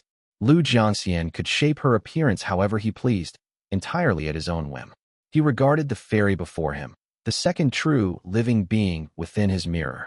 The stone spirits and heavenly soldiers he had crafted earlier possessed basic instincts and moved at commands alone. Though they filled the courtyard and gave it a lively semblance, they were nothing more than powerful puppets. What began as a desperate agreement with Qi Buzi turned out to be not such a bad thing after all. Whether in uncovering old secrets or recruiting followers, I'll need to create a figure imposing enough to serve as the proper face of both the summoning and sacrificial rites. Bit by bit, I'll fill her with substance. Perhaps one day she'll serve a greater purpose, and at least I won't have to remain alone in silence within the mirror. As the white-robed fairy bowed respectfully before him in the courtyard, Lu Jiangxian said softly, "Since the Lesserine seat has yet to reclaim its residence, fate has allowed you to return to your immortal post ahead of time. Go first to Jiangque to take up a position and, for now, act under the orders of the Supreme Yin Court." Shaohui quickly knelt. Though the figure before her was not her direct superior, he ranked among the highest of the palace lords. She accepted his command with deep respect and withdrew with her pipa. When she left the great hall, she descended the mist-shrouded jade steps. Immortal officials on either side bowed in greeting. Though she was a lesser-Yin fairy, many from the Supreme Yin Court were present. She nodded lightly, dismissing them, and made her way along a familiar path toward a high platform carved with bright moon motifs. The platform gleamed with jade-like radiance amid drifting snow, and was flanked by flowing spirit water. Several imposing heavenly soldiers stood guard along the banks. She stepped forward and ascended the platform, where a handsome immortal general was reading. "Fellow Taoist Jiangque." Shaohui greeted him respectfully. The handsome man lifted his head in mild surprise and replied, "It has been a long time. Have you returned from reincarnation? Congratulations." Though Shaohui held an equal immortal rank, her swordsmanship and influence could not compare to his. As she was under another's protection, she replied with careful courtesy, "It was not through reincarnation or cultivation that I returned, but somewhat ahead of time. My memories remain vague. It likely relates to a change within the lesser Yin Dao of Wu and Gue. My own lord has yet to reclaim his post, so I know little of the details." Jiangque nodded, the icy gleam of his armor cold as frost, and answered, "The lesser Yin has not yet been restored. It seems the Exalted One has ordered you to serve the Supreme Yin in the meantime. Your insight is keen, fellow Taoist. I have come to receive my orders." Shaohui, not one for too much reserve, smiled brightly. Jiangque drew a dossier from his desk and nodded as he said, "You still belong to the Lesser Yin seat, and it will not be easy for you to fit within the Supreme Yin Palace. I will not make things difficult. I shall assign you a small pavilion at the edge of the heavens where you may compose the records of Lesser Yin and oversee the nearby immortal officials." Shaohui smiled gratefully, offering repeated thanks, and Jiangque said, "There aren't many immortal officials nearby to oversee. It's mostly a nominal post. There's only one minor god recently promoted from the lower realm. You just need to hand over a few duties to him." He paused, sounding slightly helpless as he said, "The fellow has quite a loose tongue. Right now, he's sitting in the eastern third court, fretting over a few withered branches and leaves. You may as well bring him back along the way. It will help you get acquainted." Shaohui was pleased. Had she been assigned several Supreme Yin immortal officials, their immortal position would not have matched hers, making it awkward to manage them. But she had no such worries with a minor god from the lower realm. She accepted the command token and said gratefully, "Thank you, fellow Taoist. I had long heard of your renown, but I never knew you were so affable." Jiangque took out a jade box from his desk and smiled. "Don't be too quick to thank me. This box contains spell techniques of the lesser Yin aspect. You'll need to revise and adapt them." Shaohui accepted wholeheartedly as he continued, "One more thing, the heavenly gate remains sealed. You may not come and go freely. Should you venture into the outer heavens, you'll need to pass through my Supreme Yin Court and receive authorization before re-entering." She smiled in reply, "With the Lesser Yin Palace unopened, I've no desire to wander about. I would rather stay in a quiet pavilion, writing and cultivating my Tao. It's exactly what I prefer." Unlike the flighty Dangjiang, Shaohui's nature was steadier. After settling the matters at hand, she descended the high platform and went to find Dangjiang. She landed in a familiar domain and indeed saw a young man asking questions of a maid. As soon as Shaohui descended, the maid dropped to her knees in fear and dared not make a sound. Dangjiang had just finished reporting his merits and was still inquiring about the golden branch of laurel when the maid fell to her knees in worship.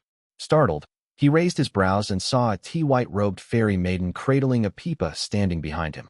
Her face still bore traces of youth, but her attire revealed a being of very high rank. Dang Jiang instantly realized he had met someone of great importance and hurriedly bowed as well. This humble official greets the fairy. Dang Jiang was utterly miserable and was bowing so low his posture was almost pitiable. He had carelessly gifted Qi Buzi something from the heavens. Though it had been within Lu Jianxian's calculations, he still deserved a lesson. If he were allowed to act without consequence, it would happen again, and he might send down all manner of unapproved items the next time. Without supreme Yin spirit items, Lu Jiangxian couldn't condense anything properly. Now Dang Jiang was penniless. He had mistakenly used a spirit item, and there was no such thing as credit in heaven. Once the maid reported back to the palace, someone had come looking for him. He had barely warmed his seat before facing dismissal.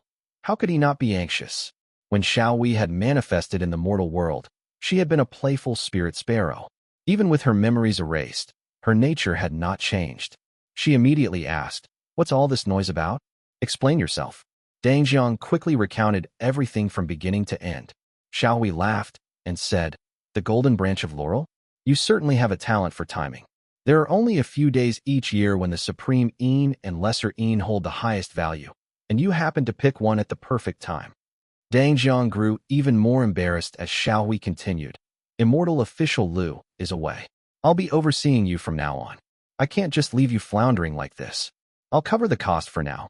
You can repay me later once you've saved enough." Dang Jiang froze for a moment, deeply moved, and bowed. "Thank you, my lady. May I know your esteemed name?" Shaohui smiled and replied, "I do not belong to your supreme Yin court. I hold the seat of the lesser Yin of Wu and Gui and bear the Dao title Shaohui." Only then did he realize she was someone on the same level as Jiangque. Rising awkwardly, he could not help but grumble inwardly, "Damn that Qi dog. Hurry up and slay some creatures from the Purple Mansion realm already so that I can get a share of the credit. At this rate, how many manuals must I write to make up for my losses?" Dang Jiang silently followed the tea-white-robed fairy. The weight of worry and reverence for his superior kept him speechless. Everything around him blurred, and before he knew it, he was back in his own courtyard. His heart still throbbed with pain. I'll go after him in a few months. Chapter 1143, Opening Scene 2. Moongaze Lake. White blossoms drifted across Zhijing Mountain. A Taoist master in a white gold Taoist robe sat calmly at a table, streams of bright light flowing across the floor like water. They rippled softly against the jade pillars and cast luminous halos around them. Li Shiming had spent months cultivating in peace. Time flowed like water as his cultivation slightly improved and his divine ability grew more refined. His innate ability was far from poor, so his efforts were never wasted. The heavenly light was radiant, making it a perfect time for cultivation. Yet he suddenly opened his eyes, stepped forward, and appeared above Moongaze Lake, gazing eastward. Above Shanji Prefecture, a purple hue gathered like ink, darkening the entire sky. With his Purple Mansion realm eyesight, he could see a beam of escaping light speeding rapidly toward Moongaze Lake from the distant horizon. Yihui has made his move. Sure enough, a streak of light shot upward from below. Li Jiangqian halted before him, face grave, and reported respectfully. Reporting to the Taoist Master, Yihui has appeared at Profound Peak Gate in Shanji Prefecture. He's using his divine ability to suppress the Great Formation. The eastern shore is shaking, and several domains have sent urgent messages. Li Chenghui arrived a moment later, leading several cultivators on a streak of lightning. Their faces were equally tense. Li Shiming's calmness was at odds with the unease and apprehension spreading among those by the lake as he asked, "Have the people within the mountain gate already been evacuated?" Reporting to the Taoist Master, "As per your orders, everyone was evacuated 6 months ago. Only a few old elders of Profound Peak Gate refused to leave," replied Li Chenghui. Li Shiming had not told his family about the events at Xuanmiao Temple. For one, Li Minggong and Li Chenghui lacked talisman seeds. Some matters were better left unheard, lest they become loose ends. Secondly, his family's cultivators had little to do in the affair. It was a scheme of Purple Mansion realm cultivators. He preferred to keep such things buried, so that the Li family would not be implicated if trouble arose. The horizon was now glowing with the deep purple radiance of a divine ability, yet Li Shiming remained unhurried. The 100 Mountains spirit-containing formation at Profound Peak Gate was not something Yi Hui could breach quickly, and the gate's cultivators no longer had the means to open it. He simply asked, "What of Profound Peak Gate's spirit items and stored resources?" Li Jiangqian replied respectfully. "Over the past half-year, Konggushi has relocated 3 mountains to the wilderness. The earth veins there have been disturbed so much that they can no longer be moved for the time being. More than half of the treasury has been transferred, and all cultivation manuals and inheritances have been evacuated. Nearly everything that can be moved has been. Most of the low-grade resources have been sealed within the Great Formation, as the wilderness is too barren to store them safely." Good. Li Shiming had a clear understanding of the situation. The Li family had no shortage of spirit patties and herbs, and leaving some within Profound Peak Gate would serve as an offering for the lost spirit items. As for the rest of the treasures, their loss was of little consequence. He ordered calmly, "Have everyone in Shanji Prefecture withdraw immediately." With that, he vanished from above the lake. He stepped through the great void and reappeared over Shanji Prefecture in the blink of an eye. Thick black-purple qi surged over Shanji Prefecture, plunging the entire city into shadow. Below, a crowd of capital Immortal Tao disciples encircled the mountains Taoist Master Changxi had built over a lifetime. The peaks were protected by a faint yellow barrier of light, but as soon as it flared, it was quickly smothered by a wave of dark purple divine ability. Li Shiming raised his brow slightly. Another mountain formed of condensed white mist loomed above Profound Peak Gate. It soared into the clouds and towered majestically amid the swirling black-purple aura. Several disciples of Profound Peak Gate, tiny as ants, fled through the dark qi on streaks of wind. He stepped closer. The sky above the mountain gate brightened suddenly as colorful clouds rose, dispersing the black qi. The boundary between light and darkness grew sharp and clear. The fleeing disciples rushed toward the radiant light in streaks of crimson glow as though seeing salvation itself. The capital Immortal Tao cultivators who had been laughing like cats toying with mice immediately grew solemn and turned to retreat. Those who had been closest to the front even bowed deeply and greeted him as Taoist master before hastily withdrawing. Li Shiming did not spare them another glance. Standing alone before the colossal eastern feather mountain and the capital Immortal Tao cultivators in the sky, his presence remained undiminished. The heavenly light around him radiated brilliantly, illuminating half the firmament. No matter how many capital Immortal Tao cultivators were present, the true confrontation was between Yi Hui and Li Shiming. Both were disciples of prestigious lineages, so who among them didn't understand this? Every other cultivator fell silent, not daring to speak. Li Shiming looked at Yi Hui, who stood atop the eastern feather mountain, the bright young purple flames behind him flickering faintly, and asked, "Senior Changxi has only just passed away, and you are already moving to annex Profound Peak Gate? Isn't that a bit too hasty, Taoist friend? Have you consulted Senior Sumian on this matter?" Yi Hui's light laughter floated down as he replied, "You misunderstand, Taoist friend. I know of a demonic disciple hiding within these mountains and merely came to eradicate him. If I truly sought to harm the Tao lineage of Profound Peak Gate, wouldn't it have been easier to head straight for the wilderness? I have no designs on this mountain gate. Once the matter is clear, I shall withdraw." What a fine excuse. Li Shiming knew full well what was really happening, but he hadn't expected Yi Hui to put on such a righteous facade. He sighed. "Taoist friend, since you claim to be acting for the sake of eradicating evil, there's no need to heap false charges. Allow me to exchange a few moves with you, please." Yi Hui's tone held no hint of irritation. Both men spoke as if discussing matters among friends. As his voice rang out, the two vanished into the great void, their divine abilities trailing behind them. The purple mist and multicolored clouds that had filled the sky dissipated. The towering white mountain of condensed vapor melted away, revealing a clear and radiant sky once more. Below, the trembling and terrified people of Shanji prostrated themselves, knocking their heads on the ground in relief. Everything had happened too swiftly. Only the clear sky remained, filled with cultivators of capital Immortal Tao, hovering on their qis. They were led by a man in a black Taoist robe, silver lapels framing his sharp brows and deep-set eyes. This was the capital Immortal Tao's first disciple, Guan Gongxiao. His eyelids twitched. He too was clearly taken by surprise. As he stood silently before the vast purple mansion realm formation, he felt the eyes of the surrounding cultivators turn toward him. Guan Gongxiao knew exactly what they meant. Yet he could only stare blankly at the immense formation before him. He left us here? To attack the Purple Mansion Realm formation? Yi Hui and Li Shiming had soared into the great void to duel, and Yi Hui had seemingly forgotten that his followers were supposed to be assaulting the mountain.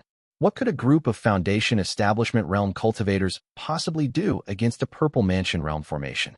Even if Profound Peak Gate's grand formation wasn't built for offense, few would dare to face its counterattack. Guan Gongxiao could almost picture Li Zhouwei bursting out from within the formation with an army at his back to cut them down like wheat. He barely managed to keep his composure and forced himself to speak. Stay calm and continue draining the formation's energy.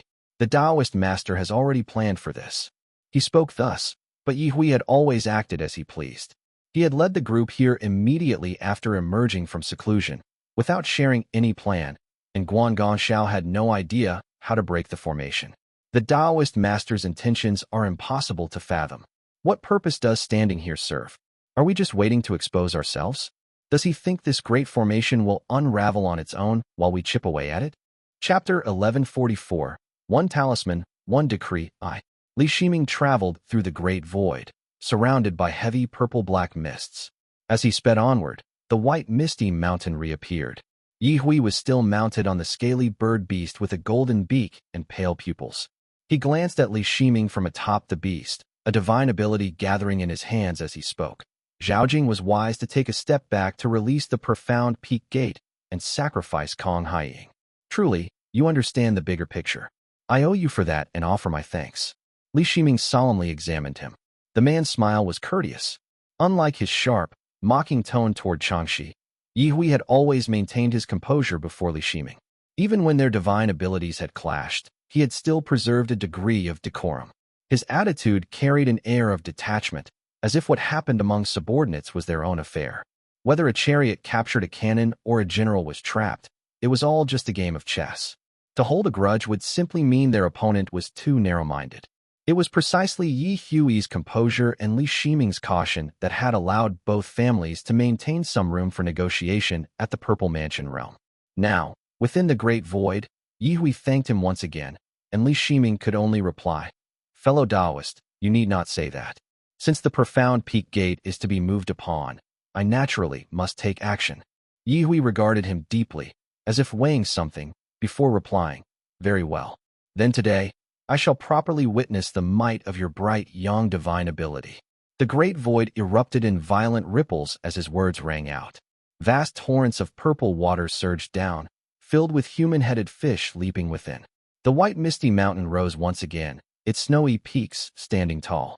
Radiant light rose behind Li Shiming in response, brilliant heavenly light flooding upward to illuminate the void. The heaven-venerating gate reappeared, and a bright white heavenly gate adorned with intricate patterns stood within the great void. Dragon banners and phoenix carriages passed through. Jeweled standards and fluttering pennants swayed in the air, and ranks of golden-armored soldiers emerged. Battle cries erupted as golden-armored troops charged through the gate. The human-headed fish swam through the purple waters, the divine ability rippling in waves. The white mountain above the gate suddenly descended, and Li Shiming felt the mounting pressure as his divine ability trembled. The human-headed fish riding the purple currents no longer scattered at the first clash. Instead, they firmly resisted the charge of the golden-armored army, forcing them back bit by bit. The white misty mountain, too, began to balloon in size. Earlier, uncertain of his opponent, Yi Hui had acted cautiously. But now that open combat had been agreed upon, he no longer held back. He unleashed his full strength, suppressing the heaven-venerating gate until it shook violently. This was their first true clash, and Li Shiming realized that Yi Hui's earlier bouts had been mere probing attempts. Now, he was using his real strength. The purple tide thickened, its hues deepening several-fold as it forced the heavenly light back within a radius of only 10 meters. But it was unable to advance any closer. His past year or two of cultivation had brought little improvement to the heaven-venerating gate. As his disadvantage mounted, Li Shiming was forced to ignite the heavenly light between his brows and channel his divine ability to the full to resist the South Chou waters. The tides parted as Yi Hui appeared between them. The stern Taoist master wore a dark blue robe. He still held the same sword in his arms, but it was now shining with a dazzling glow. Two treasures manifested behind him: a round, flattened jade sphere etched with the intricate talisman-like patterns, no larger than a palm, floated on his left, while a long, broad object of black with white markings, resembling a long talisman, hung on his right. Both gleamed brilliantly as they appeared. Forming a hand seal, Yi Hui declared, "Still the wind, calm the waters, let the law manifest the primordial." The pair of talismans vanished. Instantly, a chill surged through Li Shiming's heart, forcing him back a step as fierce purple flames rose beneath his feet. Heavenly light shone down upon him as he thought to himself, he truly has inherited the Doxuan Dao lineage. No wonder he carries spirit artifacts. No sooner had he raised his purple flames than a thunderous vibration resounded in his mind. A round, flat jade talisman was caught by the heavenly light with a clang, and the talisman turned toward his face. A blinding bolt of lightning crashed down on him. The silvery white lightning was ferocious, exploding across his purple flames in surging waves. Forcing himself to remain calm, Li Shiming suppressed the urge to summon the mountain-charging sea-pacing tiger. Instead, he formed a seal, and a beam of radiant sunlight rose from his palm to block the lightning. But just as he completed the seal, a long black talisman with white patterns leaped out from the other side. A muffled chant rang out, and a torrent of crimson, true fire dove downward like a flock of fierce birds. Li Shiming had barely managed to block the lightning. Exhausted, he had no strength left to ward off the fire. The heaven-venerating gate behind him was pinned down by two divine abilities and unable to move. Gritting his teeth, he consoled himself that with his bright yang nature, enduring fire was preferable to lightning. He focused on shielding himself from the thunderbolts as the heavenly light at his brow flared once more, sending out a stream of bright, white heavenly radiance, hidden light to counter the true fire. As expected, his hastily refined heavenly radiance, hidden light was no match for Yi Hui's spirit artifacts. Though the radiant light managed to divide the true fire into two streams and weaken it slightly, the blazing inferno still rained down upon him. Li Shiming now possessed the Dharma body of the Purple Mansion realm, and no longer had a mere mortal shell. The searing flames of true fire flowed over his form like boiling water, causing white smoke to rise wherever it passed. After taking the full brunt of true fire, Li Shiming's Dharma body blazed fiercely, glowing with a glazed brilliance. The lightning was no common lightning, nor the fire ordinary fire. Neither could be quelled by simply using divine ability. The flames from another's Dharma artifact were not something talismanic qi could restrain. Yi Hui had already raised his Dharma sword, its tip aimed straight at Li Shiming's face as he muttered incantations. Li Shiming could no longer bother to decipher the murmured spell. A flicker of yellow light danced before his eyes, making them sting, and clusters of halos appeared from the west, each linked to the next. None of them looked easy to handle. This old fox is fighting for real now. Before Yi Hui could complete his spell, Li Shiming forcefully activated his divine ability, burning his vital qi. The heaven-venerating gate behind him flared with a blinding radiance, purple flames erupting as he broke free for an instant. He swept everything aside, and in that same moment, vanished. The purple waters instantly fell still as the white misty mountain collapsed into emptiness. The struggling radiant light within the great void faded, and only then did the halos behind Yi Hui dim. He sighed softly and stepped into the void, giving chase. In the blink of an eye, Li Shiming fled afar, his body still wreathed in flames. Fortunately, the bright young Dao excelled at mastering fire. This true fire would leave no lasting harm. It was not like merging fire that grew fiercer with time, so he ignored it and pressed on, alert and wary. Yi Hui truly means to duel, perhaps to make a show of power. If he can leave me slightly wounded, he'd probably take it gladly. The sudden appearance of those two spirit artifacts had startled him deeply. Now, with Yi Hui closing in from the west and lightning and fire gathering behind him once more, Li Shiming had no choice but to flee eastward. Yet Yi Hui's speed within the great void remained superior. He was even faster than before. The South Chou waters surged around them, purple waves rippling beneath Li Shiming's feet and reflecting his shadow. He cursed inwardly, hesitating for an instant. They had already left the bounds of the profound peak gate. His possible routes were few, towards Sword Gate, Xuanmiao, Shaohui, or straight east to the Eastern Sea. Sword Gate and Shaohui would only watch from the sidelines, and fighting in another sect's territory or crossing into the mortal realm would surely earn their anger. That left only Xuanmiao Temple. Without hesitation, Li Shiming shifted his path of light and sped toward its domain. Heading for Xuanmiao Temple at least gives me a fallback. If Yihui truly means to harm me, there's still some Ian. And if he refuses to intervene, I can descend into the mortal world. Xuanmiao Temple lies in Jiangque. Would Yihui dare fight there? To descend into the mortal world of Jiangque would be a last resort, a desperate measure if his life hung by a thread. Other cultivators would surely intervene, yet disturbing every Purple Mansion realm cultivator in Jiangque and Jiangnan would ruin his reputation. Worse, it could disrupt the true monarch's arrangements, which was no trivial matter. Chapter 1145. One Talisman, One Decree 2. Li Shiming sped onward, shifting between the great void and the mortal world in turn as he tried to shake off his pursuer. By the time he crossed into the Snow-Ji region, more flames clung to his body. Behind him, Yihui's calm voice drifted through the air. Fellow Taoist Zhaojing, a duel is one thing, but heading for Jiangque is going too far. Who knows whether you're dueling or trying to kill me? Li Shiming grumbled inwardly, but before he could think further, the great void around him suddenly shifted. The once flat expanse grew jagged and steep. Faint snowflakes began to fall, and in the far distance, a boundless storm wind appeared, carrying countless drifting snowflakes. As the wind neared, its pale blue hue turned ashen and heavy. The heavenly light beneath his feet dimmed as snow piled half a finger deep, and Li Shiming's expression grew grim. This wind felt familiar, and he had seen similar magic before. There existed an art in the Chongming Profound Insight screen called Heavy Abyssal Gale, which was born of this very principle. The divine ability of the Heavy Abyssal Gale lineage. He paused for a heartbeat, realization dawning within him.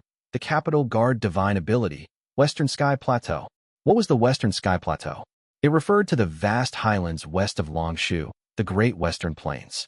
There, atop endless mountains, was the birthplace of the Heavy Abyssal Gale, a desolate land where spiritual energy was severed and the great void could not pass through. Once the divine ability took effect, Li Shiming's speed was sharply curbed. The great void beneath his feet became rough and uneven, hindering every step. Yihui exhaled a stream of white mist and activated the eastern feather mountain.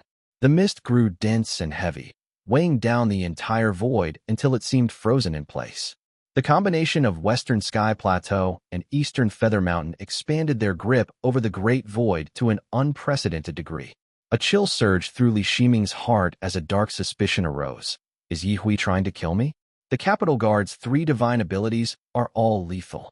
But why have I never heard of this Western Sky Plateau before? His thoughts raced like lightning. The white mist in the sky descended, and the surrounding void solidified, nearly cutting off all connection to the mortal world.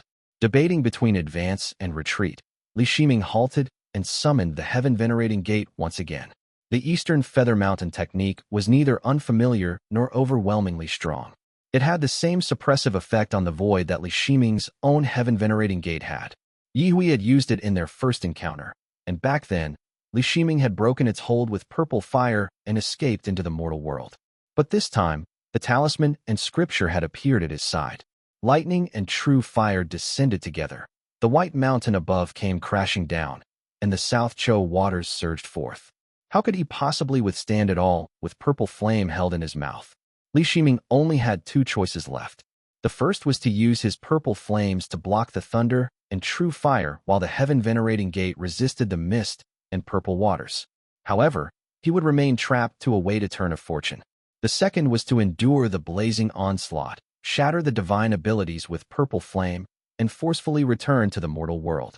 The mortal world below is the Snow-Ji Gate. Yihui will surely pursue. I'd still need to cross Lake Qian, and wounded as I am, my speed would drop. Even risking injury might not guarantee escape. Should I use the mountain-charging sea-pacing tiger? But under this dual suppression and a sword at my throat, even that art couldn't take me away instantly. It might only waste my defenses. The heaven-venerating gate burst forth in the blink of an eye, blocking the white mountain and purple waters above. The purple flame from Li Shiming's lips clashed against the thunderbolt, while his heavenly radiance, hidden light, and Dharma body together resisted the true fire. The burning made his spiritual form crackle and pop. This time, the true fire audibly scorched his Dharma body. Though it still gleamed with a glazed luster, Faint burn marks had begun to appear on his body. He suddenly raised his hand and invoked the newly learned Supreme Yang Resonance Radiant Art, sweeping aside the black talisman with white patterns above him while his other hand formed a seal. Should I use it or not? If he used the stable tiger Dao form of the mountain-charging sea-pacing tiger, he could slip away, but that art excelled in concealment and evasion, not in speed. It lacked the subtlety to aid movement through the great void. Most crucially, true fire still burned across his body, bright as a beacon. With Yi Hui so near, he would not get far. Any attempt to flee now would only waste his strength in vain.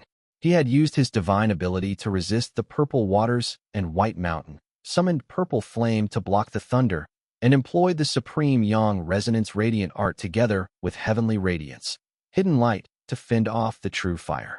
Since he had no strength left to deal with Yi Hui's chanting and hand seals, he slapped his storage pouch, and a stone box flew out. This stone box had been brought back by Li Zhouwei. It contained Huiyuan spirit water, an entire box of it, the Li family's richest stock of spirit water. At such a desperate moment, he could not afford to be frugal.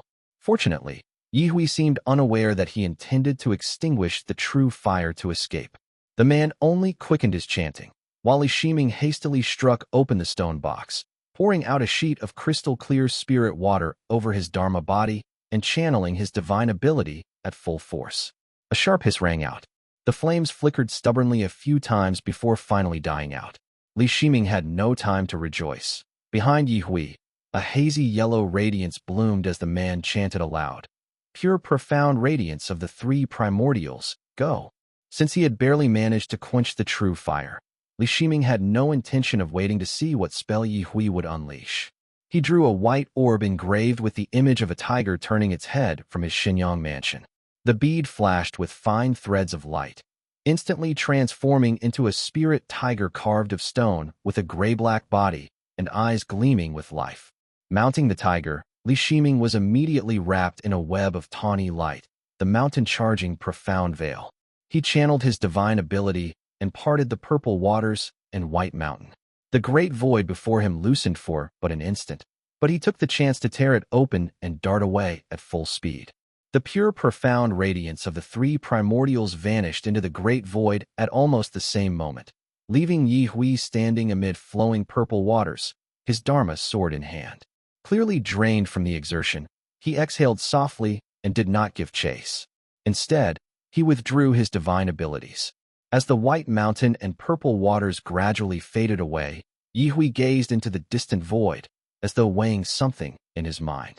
After a long moment, he steadied his heart, stepped onto the purple currents, and departed.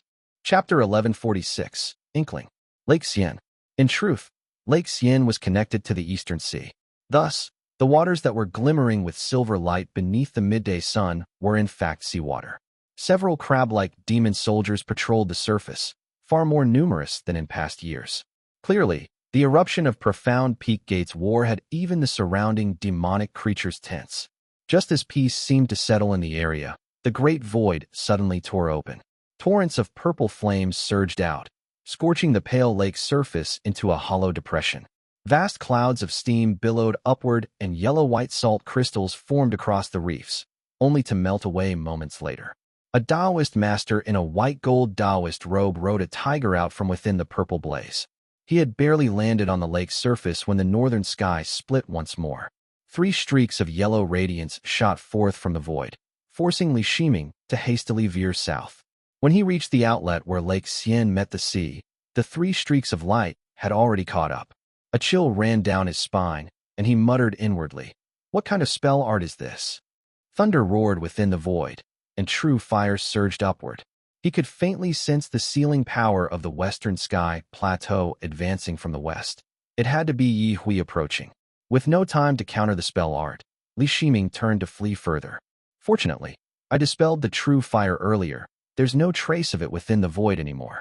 It's a pity that my aura is locked by the pure profound radiance of the 3 primordials.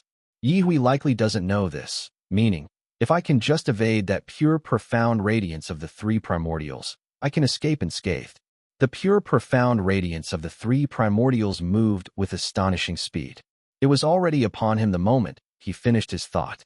Li Shiming hesitated briefly, then slipped into the great void, taking several strides before glimpsing the radiance streaking after him. As expected, it's merely a spell art. Its ability to traverse the void cannot compare with my mountain-charging, sea-pacing tiger. It falls short. He rode his tiger, appearing and disappearing in turns, shuttling repeatedly between the void and the mortal world. Though the spell art could also pass through the void and moved faster in bursts, it lacked his flexibility. With repeated crossings, its speed began to falter.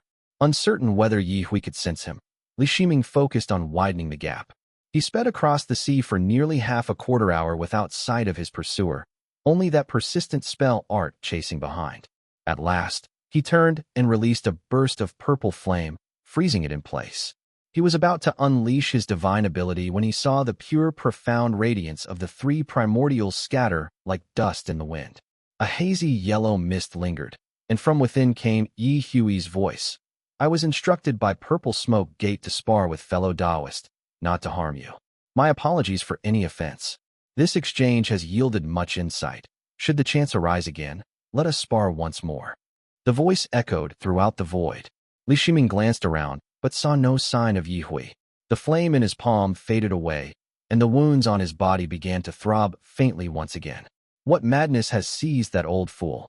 Wounds scorched by true fire heal with great difficulty. Fortunately, this one isn't too severe, so it won't take too many years to recover, thought Li Shiming. He stared at the remnant of the spell with a heavy expression, took 2 silent steps back, then urged his tiger to dive once more into the void toward the mainland. After only a few strides, his face grew taut, shadowed by suspicion and fear. No, something's wrong. A spar? Impossible. Yi Hui's purpose was never a mere spar. There's definitely something wrong here. Yi Hui had only recently cultivated the Western Sky Plateau technique and likely had never displayed it before others. Li Shiming had never even heard of it. The reason he had fallen into such dire straits must have been tied to that divine ability.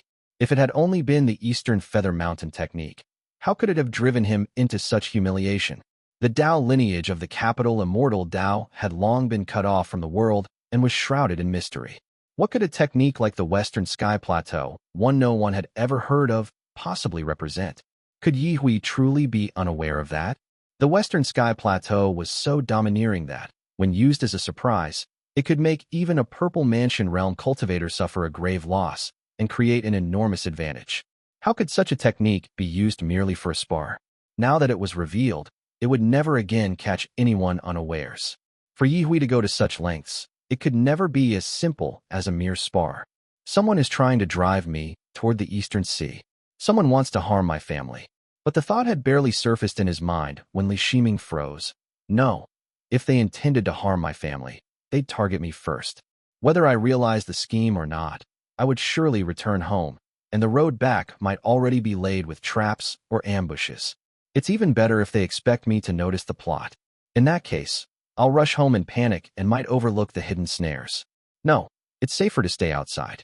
As long as I'm not trapped by a formation, my family should remain largely unharmed. The rest can be sacrificed if need be. Li Shiming suddenly pulled the stable tiger around. Pouring every ounce of his divine ability mana into the spirit artifact, he pushed its concealment and escape abilities to the utmost, diving headlong into the great void to flee toward the depths of the Eastern Sea. Yet in the very next instant, suspicion surged again to its peak, and he halted once again. No, that's wrong. I'm not some ordinary Purple Mansion Realm cultivator.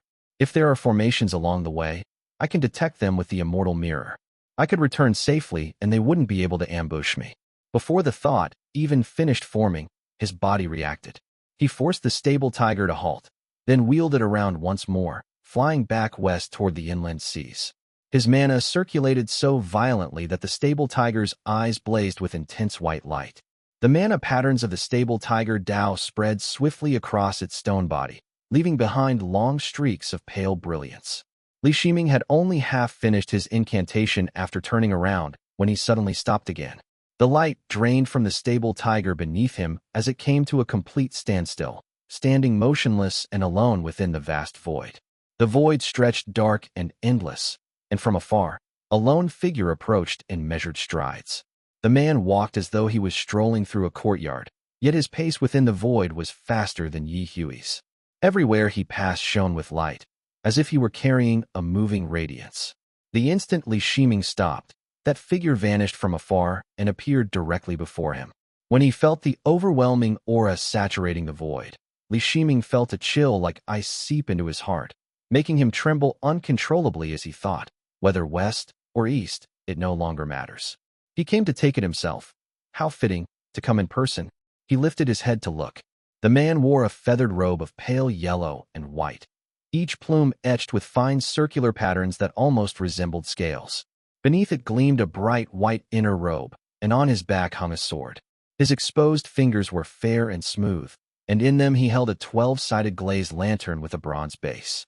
Soft yellow light flowed from it, illuminating the surroundings with gentle glow.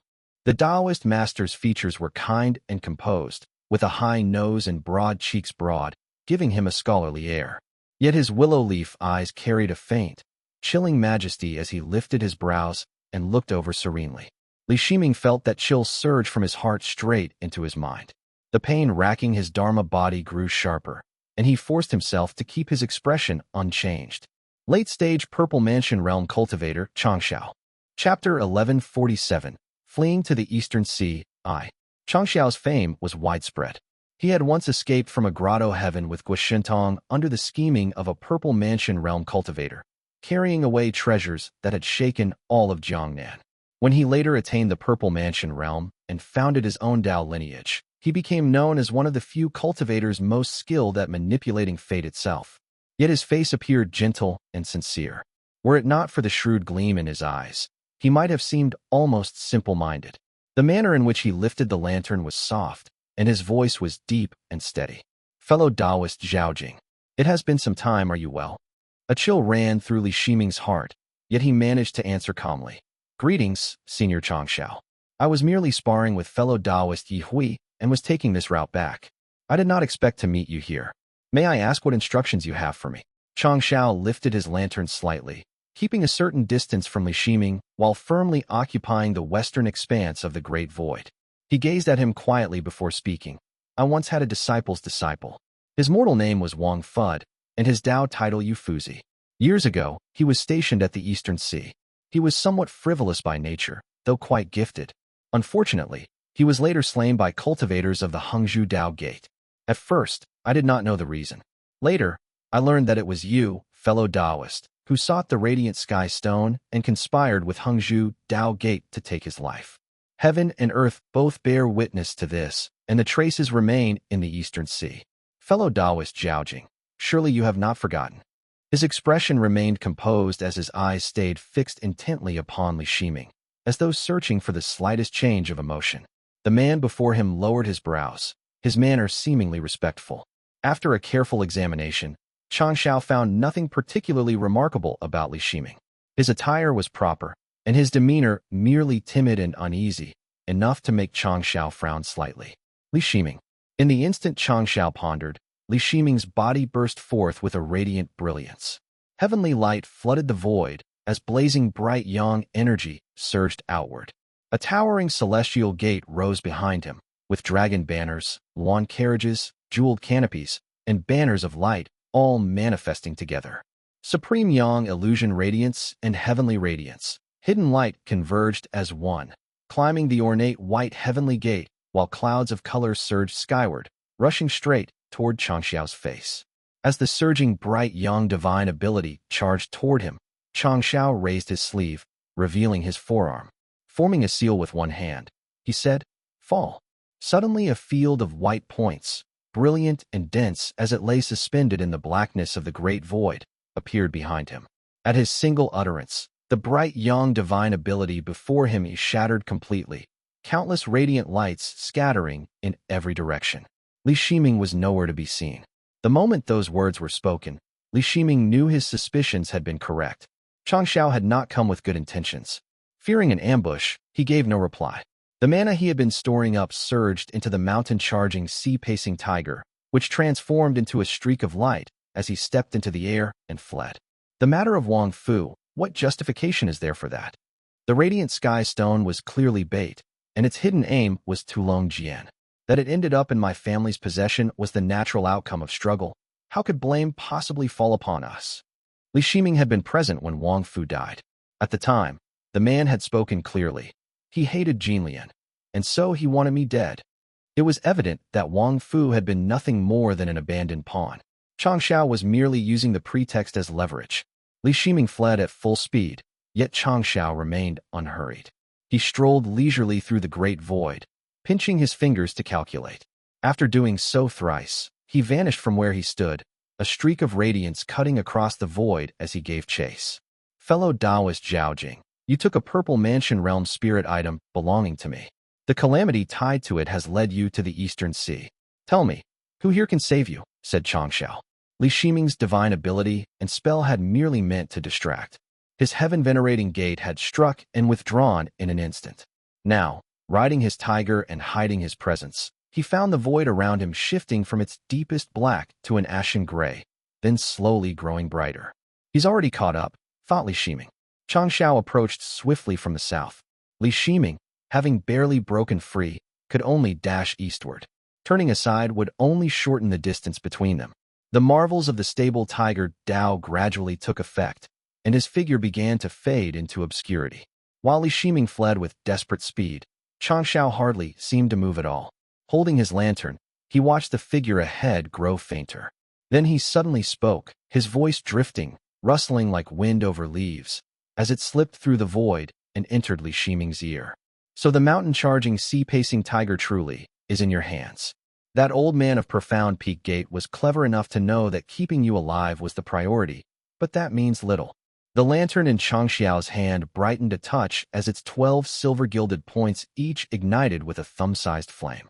The flames themselves did not chase outward, yet waves of potent true fire energy surged along the lantern's light. Li Shiming's dim silhouette became starkly visible again as the searing force of true fire blazed toward him. Heat rolled across Li Shiming's back. It was painful but still bearable.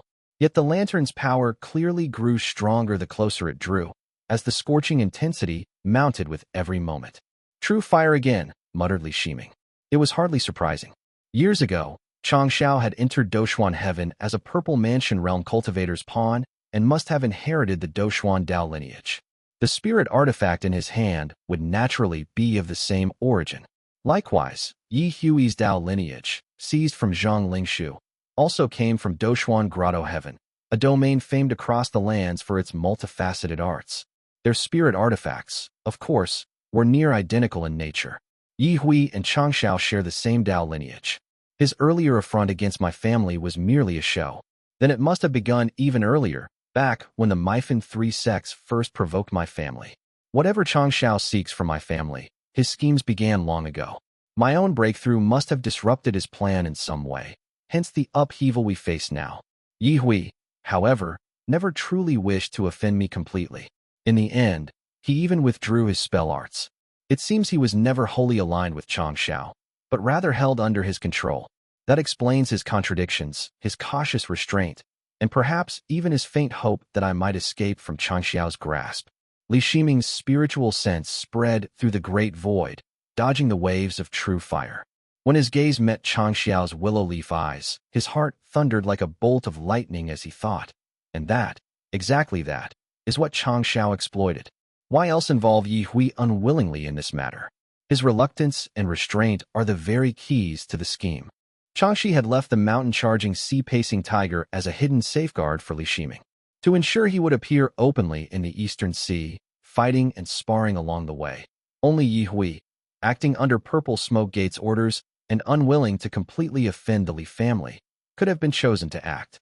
The layers of assurance lulled Li Shiming into a false sense of safety, choosing to fight rather than immediately flee to Moongaze Lake with his spirit artifact.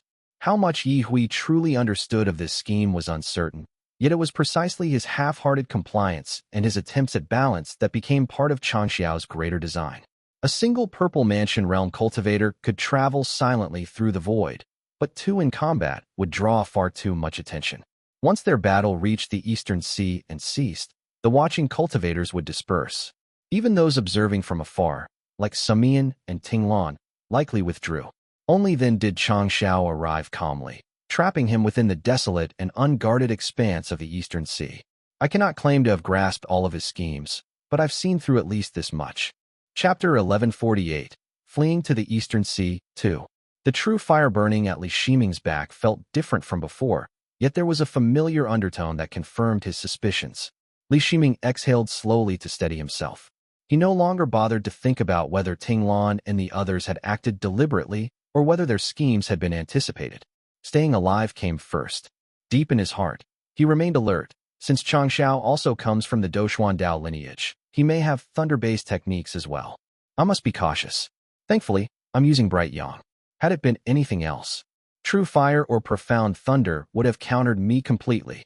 Now that the mountain-charging sea-pacing tiger had been exposed, Li Shiming ceased concealing his presence and urged his mount forward through the great void.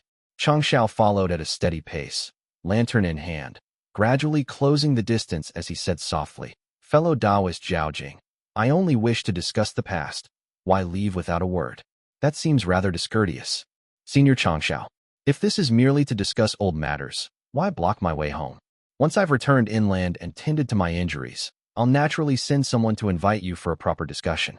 There's no need for such a grand pursuit through the great void," replied Li Shiming. Changshao chuckled softly at those words and continued pursuing through the void, closing in step by step. The scorching true fire pressed hotter against Li Shiming's back. Li Shiming's voice deepened as he shouted, "Rise!" In an instant, a bright white gate covered in intricate patterns rose from the great void. Brilliant heavenly light flared, holding Changshao back for a mere heartbeat before waves of terrifying true fire came crashing down like a river of molten crimson, pouring out from either side of the gate and incinerating everything in its path. Li Shiming's face turned pale. He was clearly wounded, yet he had only gained a brief reprieve before Changshao finished his incantation aloud. Treasure bottle merging profound method, descend. Li Shiming sensed a small silver-bright bottle flying toward him at blinding speed. Though born of a spell, it looked as solid as an actual artifact. He flung a lash of violet flame backward. But just as the violet flame shot out, Changshao snorted. "Ha!" A silver disc etched with golden osmanthus motifs flew out from behind him. It shone upon the violet blaze, releasing a surge of cool moonlight that erased the fire completely. Having repeated his earlier tactic, Li Shiming dove out of the great void. Turbulent waves roared beneath churning storm clouds before him. Yet the moment he emerged into the mortal world, a streak of white light shot through the air toward his eyes. Changshao's divine ability. It felt as if a spike had been driven into his skull. His vision blurred as his mind grew clouded with gray haze. The divine ability he had been forming nearly collapsed entirely. Fortunately, a rush of icy clarity surged through his consciousness, clearing the haze. Regaining focus, Li Shiming caught sight of Changshao flying toward him from a distance and immediately slipped back into the great void. But he had only broken through to the Purple Mansion realm a few years ago. How could he rival Changshao? His mastery of the great void was far inferior. No sooner had he re-entered the void than a silver bottle descended from above. It struck him head-on, sending stars bursting before his eyes. His chest tightened, breath grew short, and only the lingering chill in his mind kept him steady enough to remain atop his tiger and flee. Changshao tore through the great void and entered an instant later. Li Shiming had already surged far ahead, yet Changshao did not strike immediately. Instead, surprise flickered across his face as he thought, something's wrong. Having cultivated in the Purple Mansion realm for many years, Changshao knew precisely how his divine ability should affect an opponent. At most, differences in strength could slightly alter the outcome, but this defied reason. He took my divine ability and the treasure bottle merging profound method, yet can still ride his spirit artifact? Impossible. Either his soul is unusual, his fate divergent, or he carries some treasure that clears his spiritual sense. A moment later, he broke through into the mortal world. Torrential rain poured down over the sea, shrouding everything in darkness. But mere rain could not obscure the vision of a Purple Mansion realm cultivator. He stepped upon the wind as he continued his swift pursuit. The treasure bottle spell had blinded Li Shiming's sight, and his Dharma body moved sluggishly. Even his divine ability flowed awkwardly. Thus, it took Changshao only moments to catch up. Forming a seal with his fingers, he sent a fierce multicolored ray that was thick as a clenched fist, bursting from the center of his brows. A chill ran down Li Shiming's spine. He hastily split open his chest cavity, shifting his organs aside to leave a hollow space at its center. A loud crack resounded. The ray indeed shot straight through his chest, but no attack from a purple mansion realm cultivator was so simple. The beam split into two streams, expanding violently as they sliced up and down. Cornered, Li Shiming forced his body apart, tearing himself in two with a wet rip as the halves skirted the blast and rejoined beyond it. The beam from Changxiao's brow swept through heaven and earth like twin white ribbons, turning seawater to vapor and sending fish and shrimp tumbling. His eyes, devoid of emotion, followed Li Shiming's rejoined body as it sped onward. The heaven-venerating gate, said to be a spell divine ability, yet it bears traces of a body divine ability. I underestimated it. While Changxiao spoke of his miscalculation, Li Shiming was in agony.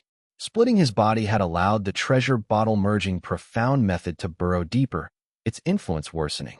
Yet his mind grew clearer, becoming sharp, ruthless, and stripped of hesitation. I cannot possibly defeat him. Yet even Changxiao must have his scruples. If I can delay him for some time, an hour, a day, so be it. Unless he utterly annihilates my Xinyang mansion, once I get far enough away, I'll make that old fox pay dearly, thought Li Shiming.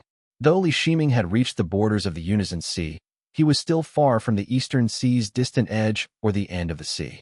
Li Shiming swallowed blood and sped up, burning his divine ability recklessly. Crimson light began to seep from his body.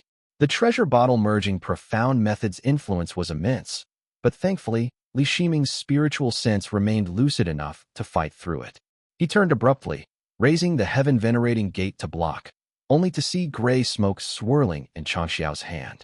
The Taoist master smiled and said, "The Unison Sea lies far from Luoxia's reach, and this is the domain of the Dragon Clan. Luoxia can't do anything. Half a day has passed, and the upper sect has made no move." Li Shiming ignored him and fled faster still, anxiety gnawing at his chest. I've reached the border of the Unison Sea. This place is clearly within the Dragon Clan's domain. He won't dare unleash the supreme, profound light here. I must at least break free of this sea and vanish into the east, perhaps not to the end of the sea, but far enough, to the eastern sea's farthest edge, beyond the Dragon Clan's sight. His grip on the spirit artifact tightened as he thought. Even if I must detonate the mountain-charging, sea-pacing tiger and destroy both halves of my Dharma body, so long as one thread of Xinyang escapes eastward, I can still live. He dove forward through the storm, but above him, a vast band of gray smoke rolled across the sky, vivid against the dark storm clouds. Thunder was brewing within that smoke. It was bright and resonant, flashing in harmony with the heavens. Changxiao's voice echoed across the sky, carried by the spirit artifact's profound thunder. So your bright yang truly has nothing to do with Luoxia's agents. In that case, I'll let you run no further. Chapter 1149, Profound Method I. Mount Luoxia. Even this can somehow be linked to Mount Luoxia. Thick gray mist spread across the sea's surface, seemingly about to close in at any moment and rain thunder. Li Shiming had no time to think and darted into the great void. The spiritual energy within was already in turmoil from the fluctuations of thunder, rising and crashing like mountainous waves all around. Changxiao's voice boomed through the void, echoing in every direction. Li Shiming clearly felt the pull of the gray mist. Whether it was a divine ability or a spirit artifact, the smoke possessed a sealing energy, though it was not its true strength. Li Shiming forced the mountain-charging sea-pacing tiger technique to surge, tearing himself free long enough to start fleeing again. Changxiao tore into the void after him. Li Shiming urged his spirit artifact to full speed and drew out a true profound heart-cleansing pill, swallowing it quickly. As his Dharma body began to circulate energy, the effects of the treasure bottle merging profound method gradually diminished. Yet Changxiao calmly raised the silver disc in his hand, shining its light straight at his opponent. Another spirit artifact, without question, thought Li Shiming. Changxiao had inherited the lineage of Doshuan Dao and had been a purple mansion realm cultivator for countless years. Whether it was the lantern, the silver disc, or the gray mist outside, any single one of these formidable spirit artifacts left Li Shiming at his wit's end. When he saw the silver disc raised once more, a chill ran through his heart. Should I escape from the great void, or face him head-on? To flee the great void meant facing the thunder outside, which was just as perilous. It was merely a choice between supreme, and thunder. But there are great advantages in the Great Void. They were at the edge of the Unison Sea. Beyond it stretched the far eastern sea, where spiritual energy grew increasingly thin, unlike the dense spiritual energy of the shallow sea. Flight within the Great Void would become ever more efficient the farther one went. It could be fivefold, even tenfold faster. Li Shiming hesitated slightly, then finally summoned the Heaven-Venerating Gate. Instead of feigning a counterattack, he anchored it upon himself. A bright white heavenly gate adorned with intricate patterns rose above his head, allowing heavenly light to pour down upon him. The silver disk's brilliance shone brightly, yet before it could reach the gate, it was met by a solid and dense brownish-yellow light curtain. The mountain-charging profound veil forced the supreme light downward, but ultimately blocked it. Li Shiming's heart loosened in relief. Fortunately, it works. But then realization struck him. Changshao is not Yihui. I can't shuttle back and forth between the Great Void and the mortal world. Doing so won't buy me time. It will only make me fall into his spell. What was Changshao famed for? Manipulating fate and excelling in divination arts. His combat experience was in truth rather meager. When Li Shiming had shuttled repeatedly between the two realms, Changshao had read him perfectly. Skilled in divination, the man had already calculated his landing point and lay in wait with divine abilities and spirit artifacts on the other side. He had already taken 2 hits, one of white light, and the second from the treasure bottle merging profound method. Both had struck him mid-transition, leaving no time to defend. To endure 2 late-stage Purple Mansion Realm spells head-on was no small feat. An ordinary Purple Mansion Realm cultivator would have been utterly ruined. Even if I must shift realms, it must be sudden. I must enter the mortal world without warning. If I wait for him to cast his spell to respond, he's mastered divination to the point where he'll predict my actions in advance. For the moment, he had managed to block the opponent's spirit artifact. Yet the supreme radiance was steadily growing stronger. Having learned his lesson, Li Shiming resolved that even if the mountain-charging profound veil began to fail, he would never again cross back to the mortal world to interrupt the opponent's spell. There's no need to think about it. That thunder must be waiting in the mortal world. The moment I step out, a bolt of profound thunder will strike right at my chest. How could there be any chance to turn things around out there? His thoughts stirred, and both the supreme yang radiance and the bright yang purple flame surged from his hands, shooting straight up into the great void to intercept the oncoming small jade bottle. A muffled boom echoed in the void. Boom. Though the supreme yang radiance and bright yang radiance burned brilliantly, they fell back at a speed visible to the naked eye as they were pressured by the jade bottle inch by inch. At least this time, it was not as abrupt as before. But Changxiao's divine ability had already manifested. Layers of white mist surged from the great void, turning the entire realm into a quagmire. The mist crept up along the heaven-venerating gate, seeking to anchor his divine ability within the great void itself. No matter how he fought, Li Shiming's goal was merely to delay his opponent, not to get entangled by divine abilities. The heaven-venerating gate rose high to block the supreme radiance, while the mountain-charging profound veil sank downward to meet the opponent's divine ability. The heaven-venerating gate held firm, but the mountain-charging profound veil was no match for the opponent's strength. After a brief struggle, Li Shiming realized he could not afford to stall in the same way anymore. Thus, he unhesitatingly chose the supreme radiance over the treasure bottle merging profound method, causing the heaven-venerating gate to blaze with dazzling light. The supreme yang radiance and bright yang purple flame exploded in midair, momentarily forcing back the small bottle.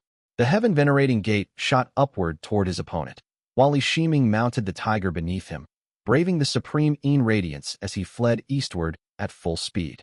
With the heaven-venerating gate no longer blocking it, the silver radiance swam through the air like a fish as it shot toward Li Shiming. He pushed the mountain-charging sea-pacing tiger to its limit, and his spiritual sense stirred as a dim yellow halo rose from his body. Stable earth spirit containment. This wondrous technique was also inherent to the mountain-charging sea-pacing tiger, though Li Shiming had never used it before.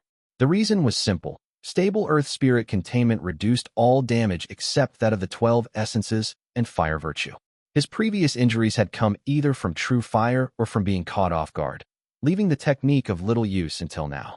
Now, the faint yellow halo wove around his Dharma body like threads of silk. When the supreme radiance struck it, its power was reduced by several degrees, exploding upon his body and leaving only holes of varying size. The injury was neither severe nor mild, comparable to when Yi Hui had burned him with true fire. Yet this time, Li Shiming seized the chance to finally widen the gap between them. Quick to learn, thought Changxiao. Changxiao was momentarily hindered by the technique and frowned slightly. His cultivation was profound, and he could clearly see the stable earth radiance surrounding his foe.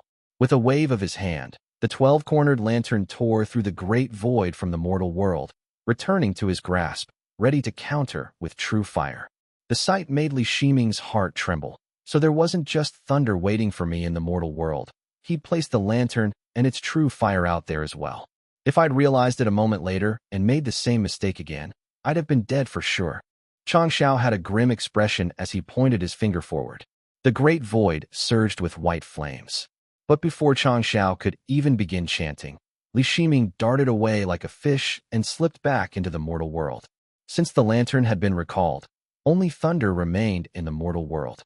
Since he now had stable earth spirit containment shielding him, there was no better time to flee. The instant Li Shiming stepped out of the great void, countless bolts of silvery thunder appeared before him. The radiance of stable earth spirit containment flared brilliantly, dispersing each strike as it came. Although stable earth spirit containment was far stronger against thunder than supreme Yin radiance, this thunder had built up for too long. Li Shiming's Dharma body was struck until black smoke billowed from it, but he endured the bolts and sped ahead. The damage was not even as severe as what he had suffered from the treasure bottle merging profound method. He waited for Changxiao to return to the mortal world, intending to find a good moment to slip back into the great void. But Changxiao never appeared. After darting through the torrential rain for some time, unease began to rise in Li Shiming's heart.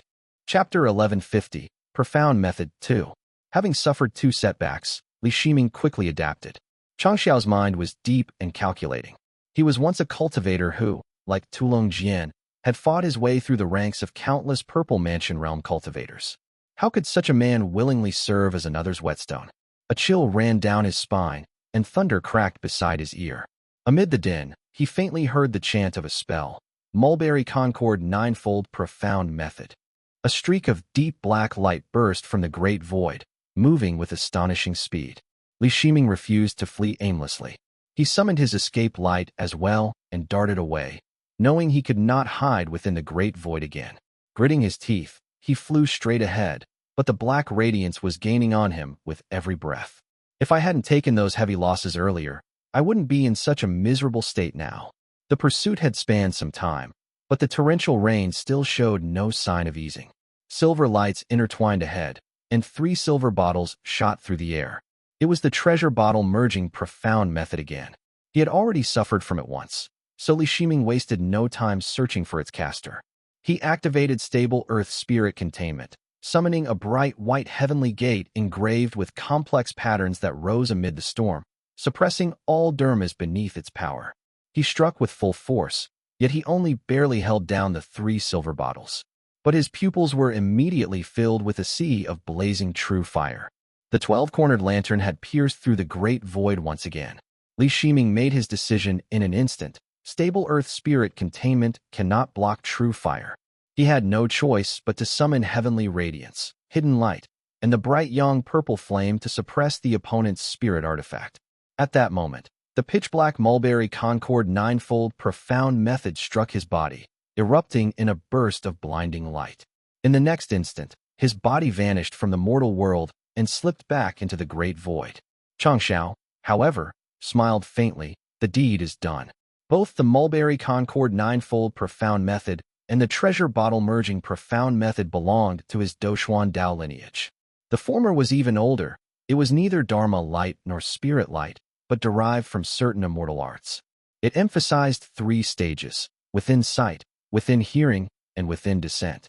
Li Shiming had just seen the spell art with his own eyes, heard its name clearly, and in the end, had been struck by it. Having fulfilled all 3 conditions, he had taken the spell's full force. Its effect was far beyond that of the treasure bottle merging profound method. Changxiao had never been fully certain from the shallow sea to the unison sea that he could capture and kill Li Shiming.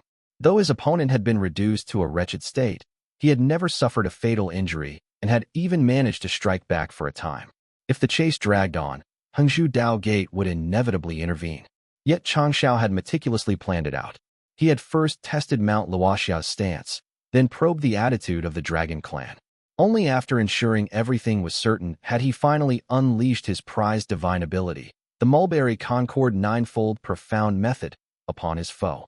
Only now was he confident in the outcome. Mount Luoxia shows no intention of offering protection, and I've already passed beyond the Dragon Clan's territory. I deliberately sent my thunderous voice into the sea, yet no dragon came to intervene. That means they won't interfere. Li Zhouwei may once have been invited by the Dragon's son, but that doesn't mean the Dragon Clan has truly befriended him. It seems that even if there was goodwill, it was only toward him alone. The Li family itself is not under their protection. Even if the Dragon Clan does decide to interfere, only the Purple Mansion realm demonic creatures in the Eastern Sea can block me, and that would hardly cost me much. If I let him escape, Mount Luoxia would no longer stand aloof, and that might very well serve as proof that the Dragon Clan has its eyes set on Bright Yang. Changsha never struck without calculation. As he stirred the gray mist, thunder rolled violently, shaking heaven and sea alike. He faintly sensed several Purple Mansion realm demonic creatures from the Eastern Sea stepping through the great void to observe from afar, which eased his mind a little, even if, by a 1 in 10,000 chance, Li Zhouwei was secretly a pawn of the bright radiant Yang Imperial Union Emperor. None would dare save him now.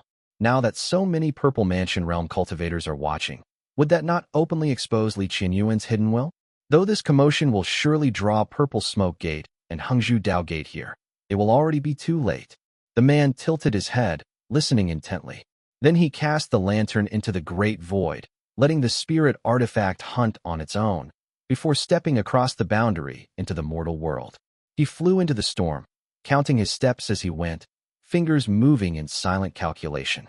Li Zhouwei was likely tied to Mount Luoxia, and perhaps even to Li Qianyuan himself. Though Li Shiming seemed unremarkable, his earlier resistance had been strange. Something within his spiritual sense had shielded his clarity. That might well be a secret treasure, or perhaps even a gift from the Wei Emperor. Changsha would never allow his opponent a chance to turn the tide. Leaving aside the question of life and death, he calculated purely based on the fluctuations of the Great Void. Sure enough, he sensed the platinum-robed Li Shiming about to emerge not far ahead. Seals formed in Li Shiming's hands, and the silver disk behind him pulsed and rose as gray mist and thunder rolled. Changsha raised an eyebrow slightly. Boom. Rain poured down in sheets as thunder roared through heaven and earth. The distant fluctuations of the great void betrayed Li Shiming as he broke through at last, his Dharma body wreathed in black qi. The stable tiger beneath him had noticeably slowed. Black qi coiled around his body as he struggled with the Mulberry Concord Ninefold Profound Method that had struck him. Flames burst forth from head to toe, crackling as they burned. A dull pain throbbed within his juk court, where waves of dark fire seemed to be emerging. Fortunately, the heaven-venerating gate itself nurtured flame within the juk court, and the bright yang purple fire was suppressing it. Its condition did not seem critical for the moment. Li Shiming secretly gripped his spirit artifact in his palm and dove headlong into the darkness of the storm. Taoist Master Changsha recalled his lantern and strode forward, but then paused, his hand freezing mid-motion. He lifted his gaze to the sky. The downpour fell in torrents. Each raindrop struck the sea with a resounding splash, sending ripples through the towering waves that reached toward the heavens. Lightning slithered through the sky like dragons, silver fissures spreading across the pitch-black night. The thunder in the sky no longer obeyed his command. Instead, it gathered before him of its own accord. Purple and white currents intertwined like a river of liquid lightning, spiraling downward with deafening roars. The cascading purple and white light filled Changshao's eyes. His cold and unwavering gaze remained locked upon the lightning above. The silver disk of supreme nature circled clockwise around his body, slowly drifting to rest before his face. Boom! A bolt of silver-white lightning crashed down from the heavens, striking the silver disk with a resonant hum. The lightning raged and coiled into a form just a meter away from the disk. It then lashed forward to burn the disk until black smoke rose in curls. The first 17 centimeters of the thunderbolt were sharp-edged like a prism, flattened like a grain of buckwheat, and buzzed where it pierced the spirit artifact. Its rear extended about 2 meters long, the flowing lightning gradually reversing course and turning back into streams of purple-white electricity that climbed toward the heavens. Qiao slowly raised his 12-cornered lantern, dispersing the storm that clouded his vision. Only then did the thunder before him take clear shape. A silver-white spear, covered in intricate patterns, was pointed straight at him. Chapter 1151, Thunder, Thunder roared across the heavens. Silvery white lightning surged along the spear and extended 2 meters outward. Though heavy rain still fell in the distance, the raindrops nearby rose into the air, turning into glistening spheres that slowly evaporated and shrank amid the thunder's radiance. The light from the lantern in Changxiao's hand grew increasingly brilliant, dispersing the lightning bit by bit. It revealed the pale hand holding the spear, lightning curling affectionately around the wrist before leaping onto the purple-white feathered sleeve. Only then did he clearly see the figure before him. A female cultivator with a high nose bridge, graceful brows, and almond eyes. Purple radiance flowed within her pupils, her black hair cascading behind her like a waterfall. A purple mark glimmered between her brows, and thick coils of lightning discharged upward behind her, gathering into a vast purple-white disk. Changxiao could not tell whether this disk was a divine ability or a spirit artifact. It loomed as large as a mountain, covered in countless cracked patterns of lightning. Suspended above the sea, the woman under the disk seemed like a mysterious bird hovering in the storm, her spear leveled directly at the center of Changxiao's brow. The surging waves fell as the sea stilled. The falling rain, drawn by the power of prime magnetism, hovered above the surface, shrinking until each drop vanished. In that moment, the sea calmed to become as smooth as a mirror, perfectly reflecting the mountain-sized thunder disk and the bird-like woman within it. Changxiao lifted his lantern, and a thick white mist gathered once more around him. Purple-white lightning flickered in his pupils as he softly asked, "Are you a dragon?" Boom! A vast rumble filled heaven and earth. The silver spear flipped and stood upright amid the storm with a metallic clang.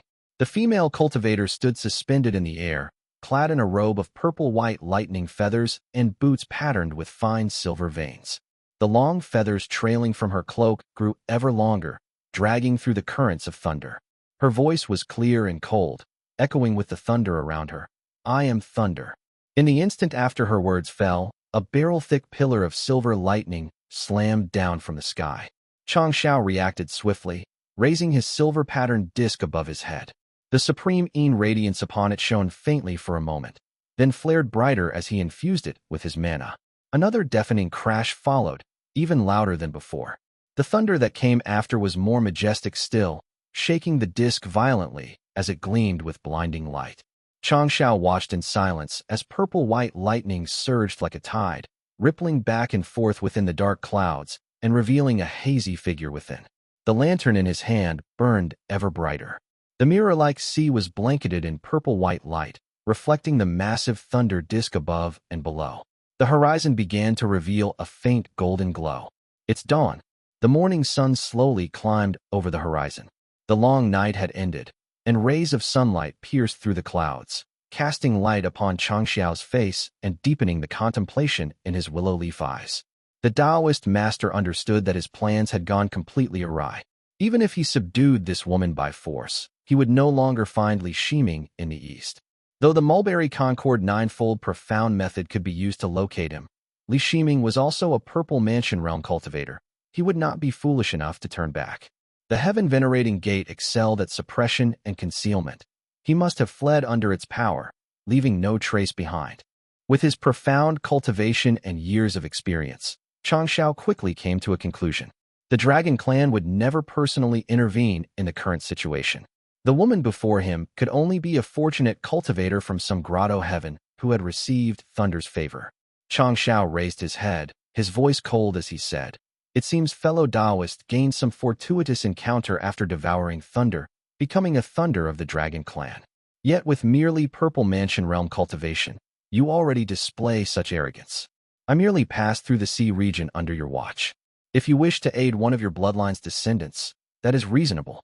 For the sake of the Dragon Clan's face, I will overlook the matter concerning Li Shiming." He lifted his bright lantern, preparing to traverse the great void, when thunder suddenly erupted across heaven and earth. Purple-white lightning cascaded like a waterfall, and Changxiao's expression turned colder as he turned his head. The thunder that had long gathered between heaven and earth now rumbled to life. The sea surged with uncountable aquatic beasts. Silver and azure scales and limbs rose high above the surface, then swiftly sank back into the depths. The woman hovered within the purple-white lightning pool disk that was covered in shattered thunder patterns. The dark clouds of the storm converged toward it, like stars surrounding the moon, encircling the thunder pool between heaven and sea. Then I shall not overlook it. Her bright, crystalline voice echoed across heaven and earth.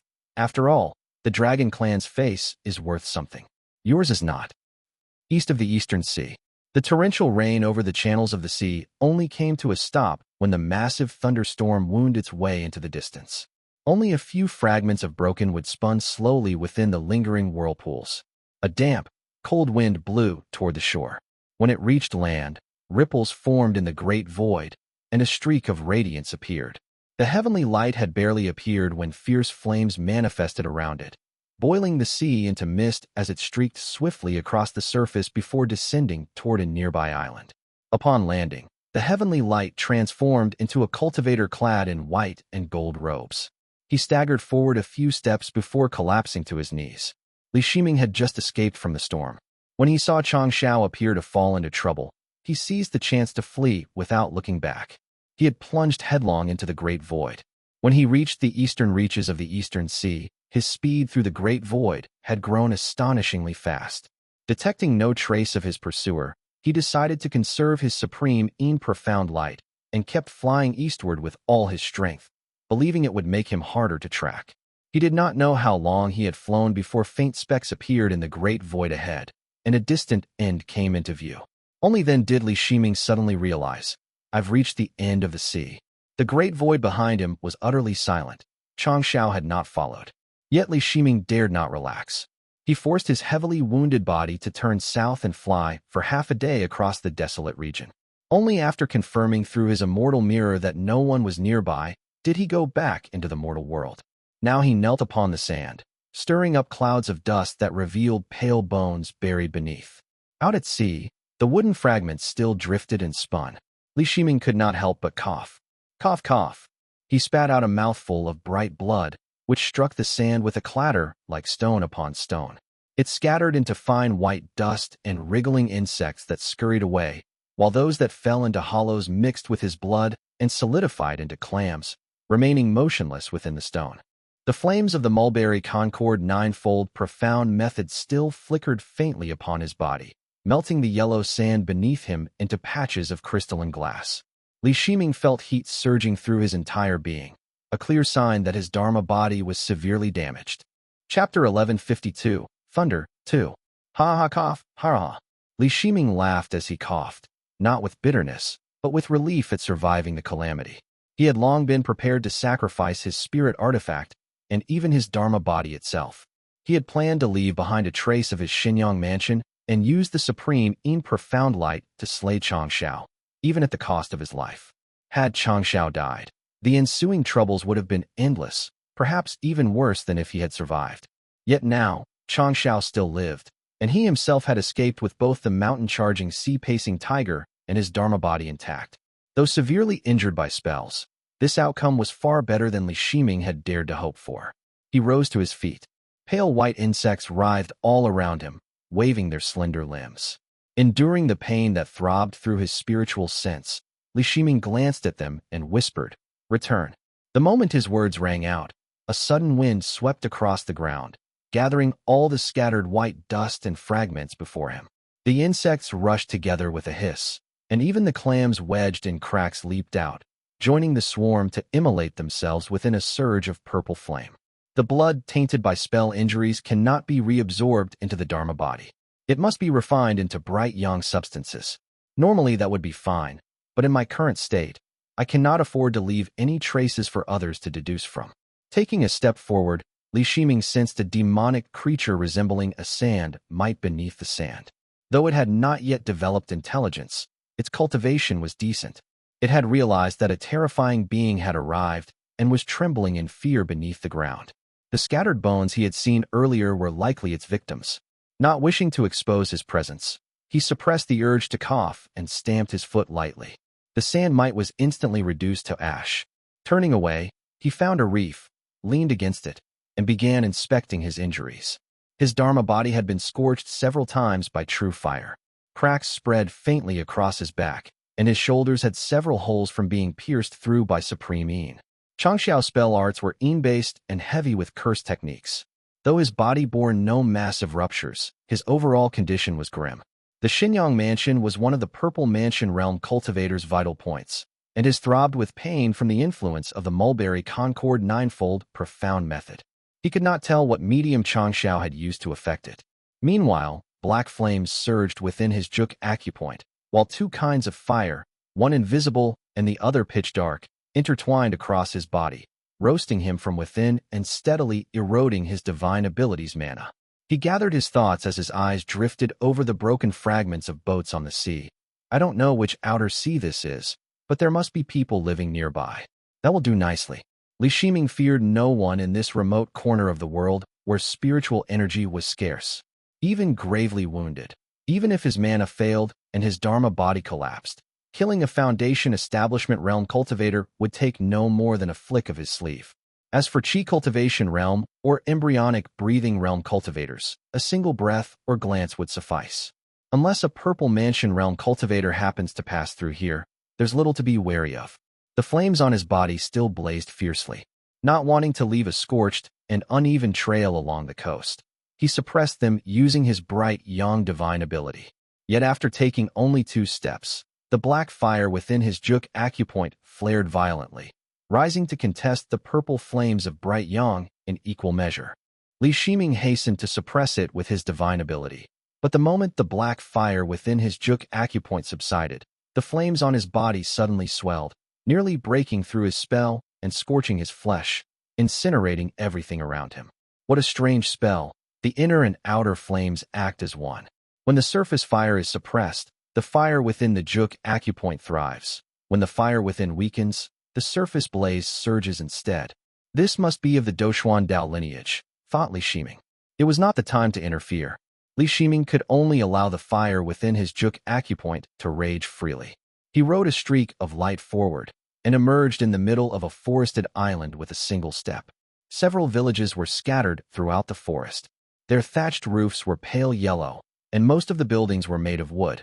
The better ones were merely rough stone dwellings.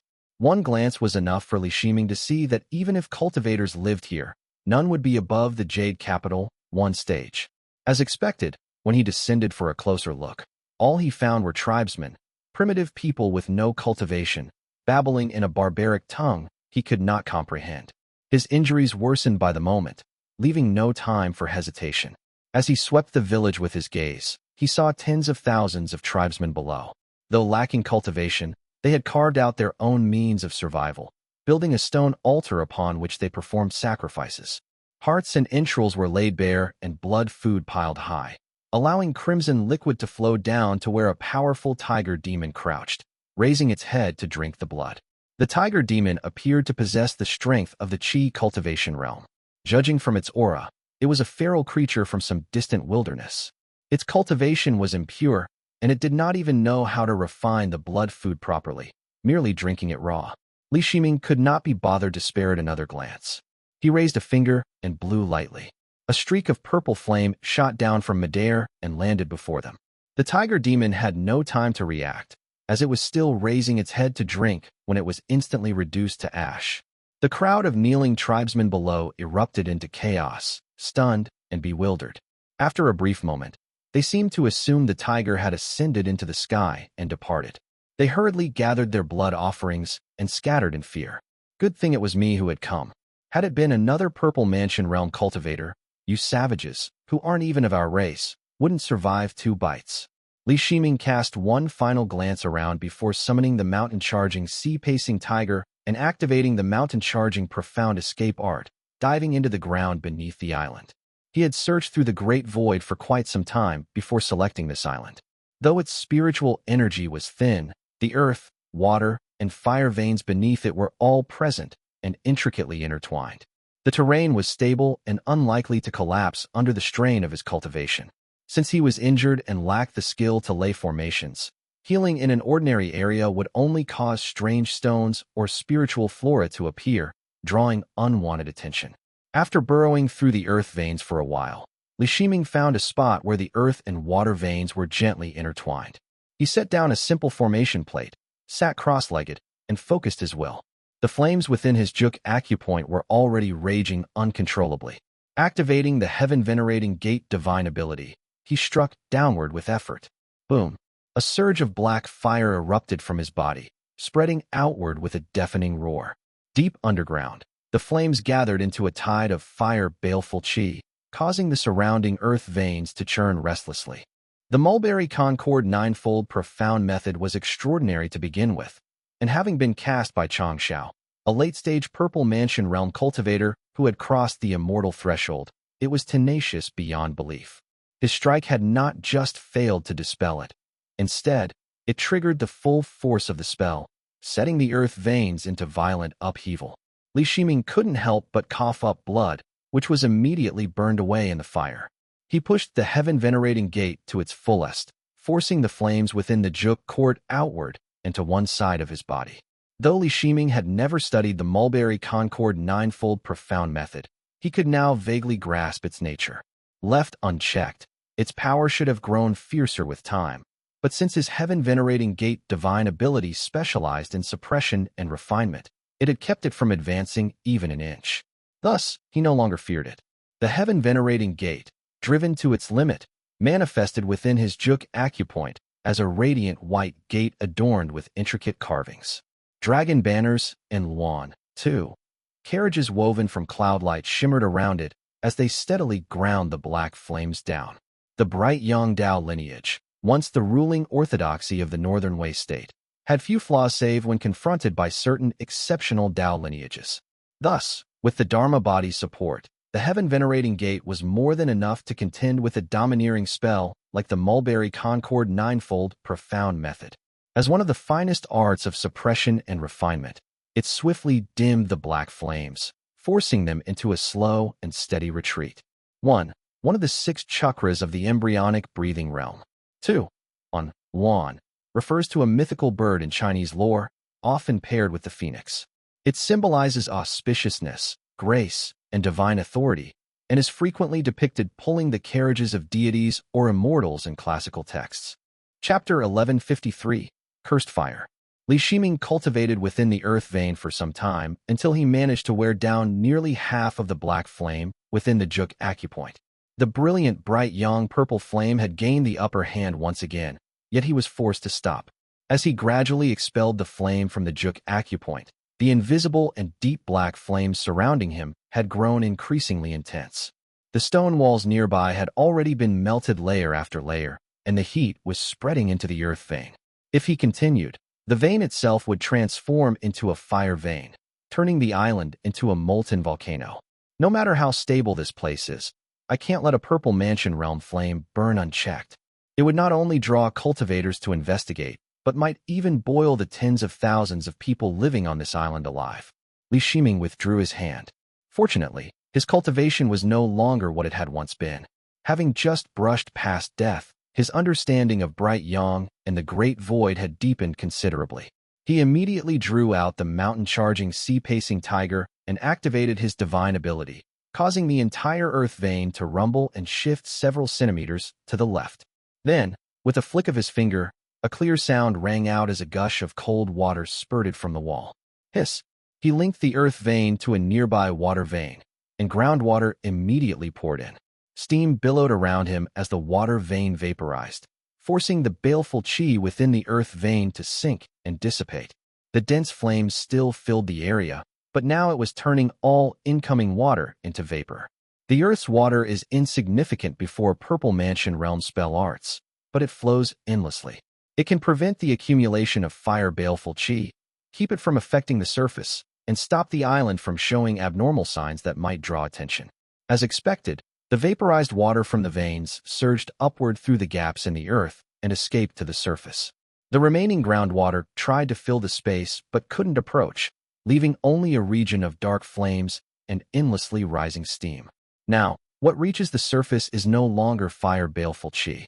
The vapor will condense into water and form a large spirit spring. Such geomantic fluctuations happen often, leaving almost no trace and causing no harm to those on the island. A feat nearly impossible during the Foundation establishment realm was now effortless for Li Shiming. After using the mountain-charging sea-pacing tiger to reinforce the earth vein slightly, he sat cross-legged once more and calculated the passage of time. Several months had already gone by. The jade pendant at home has not been crushed, so nothing too serious must have happened. Besides, I'm in the outer sea and not gravely injured. I still have much of my strength. The family should be able to hold out, and even if Changxiao bears me ill will, he likely won't trouble them. Secondly, since this matter was handled through Purple Smoke Gate, it would have been fine if I had simply died outright. Had Changxiao killed me, Tinglan and Sumian could have pretended nothing had happened. But since I survived, their reputations would suffer if they ignored it. They'll have to protect my family, at least to some extent. Only Shaohui is in danger now. Thankfully, he has long been in seclusion, cultivating within the lake. I wonder how he is faring. The Mulberry Concord Ninefold Profound Method is becoming more and more troublesome to deal with. Li Shiming had been afflicted by this art for a long time now. Though much of the flame within the Jiangque acupoint had been expelled, the surface of his body now glimmered like flowing glass beneath the relentless heat, growing ever more fragile. The valley wind leading fire technique is not so wondrous as to seize another's flame for one's own use. It can only control one's own fire, or fire without a master. Otherwise, I wouldn't have to suffer like this. Though still troubled, the relief of having escaped from Changxiao's grasp brought a faint trace of amusement amid his bitterness. He thought, if I, Li Shiming, could truly seize another's fire for my own, they might well believe I was the reincarnation of some fire virtue true monarch. It was not only the bottleneck in expelling the internal flame that troubled him. The Mulberry Concord Ninefold Profound Method was also producing increasingly severe side effects in his Dharma body. His forehead throbbed with pain as twin flames, one internal, one external, burned fiercely. Even his mana and divine ability now carried an icy chill that refused to dissipate. Suppressing the fire was his only option, but the sharp pain in his forehead and the spreading coldness of his mana were not so easily dispelled. At least the heaven-venerating gate managed to drive most of the fire out from the Jiangque acupoint. That's something to be grateful for. Now that his Jiangque acupoint had stabilized, his Dharma body would not collapse. Though the flames burning on his skin were troublesome, Li Shiming could still move and cast spells even under the pressure of the Mulberry Concord Ninefold Profound Method. But it's unwise to wander around in this condition. If I return, I might run into Changxiao again.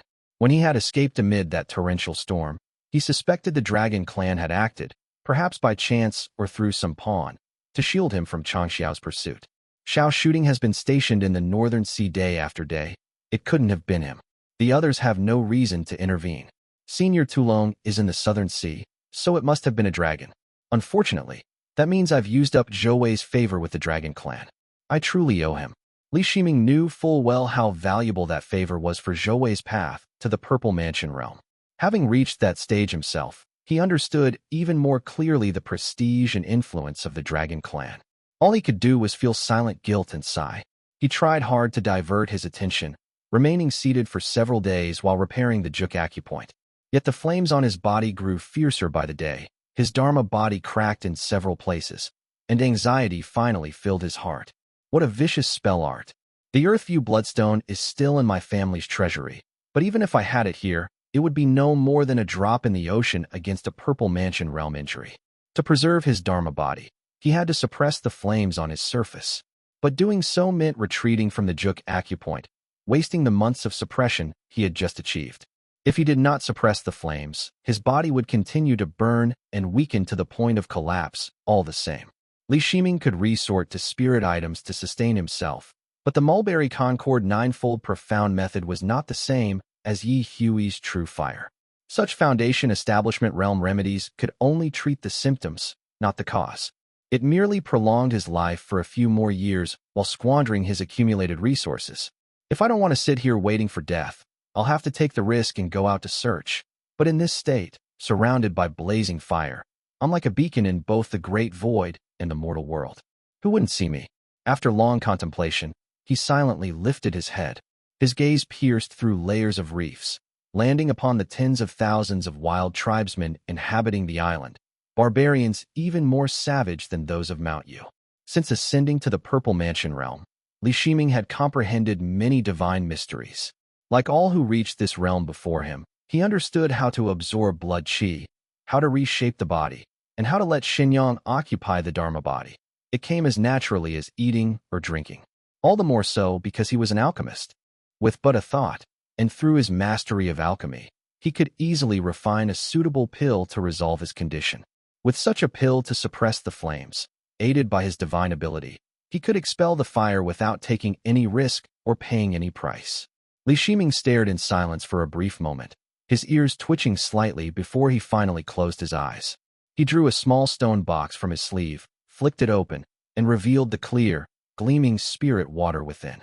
He took 2 small sips, then sealed himself off once more, entering seclusion to suppress the flames. Chapter 1154, Qian and Xia. Moongaze Lake.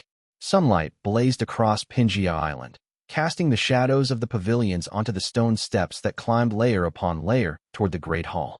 Kongushi knelt before the doors of the palace. Cultivators hurried past on both sides, not sparing him even a glance.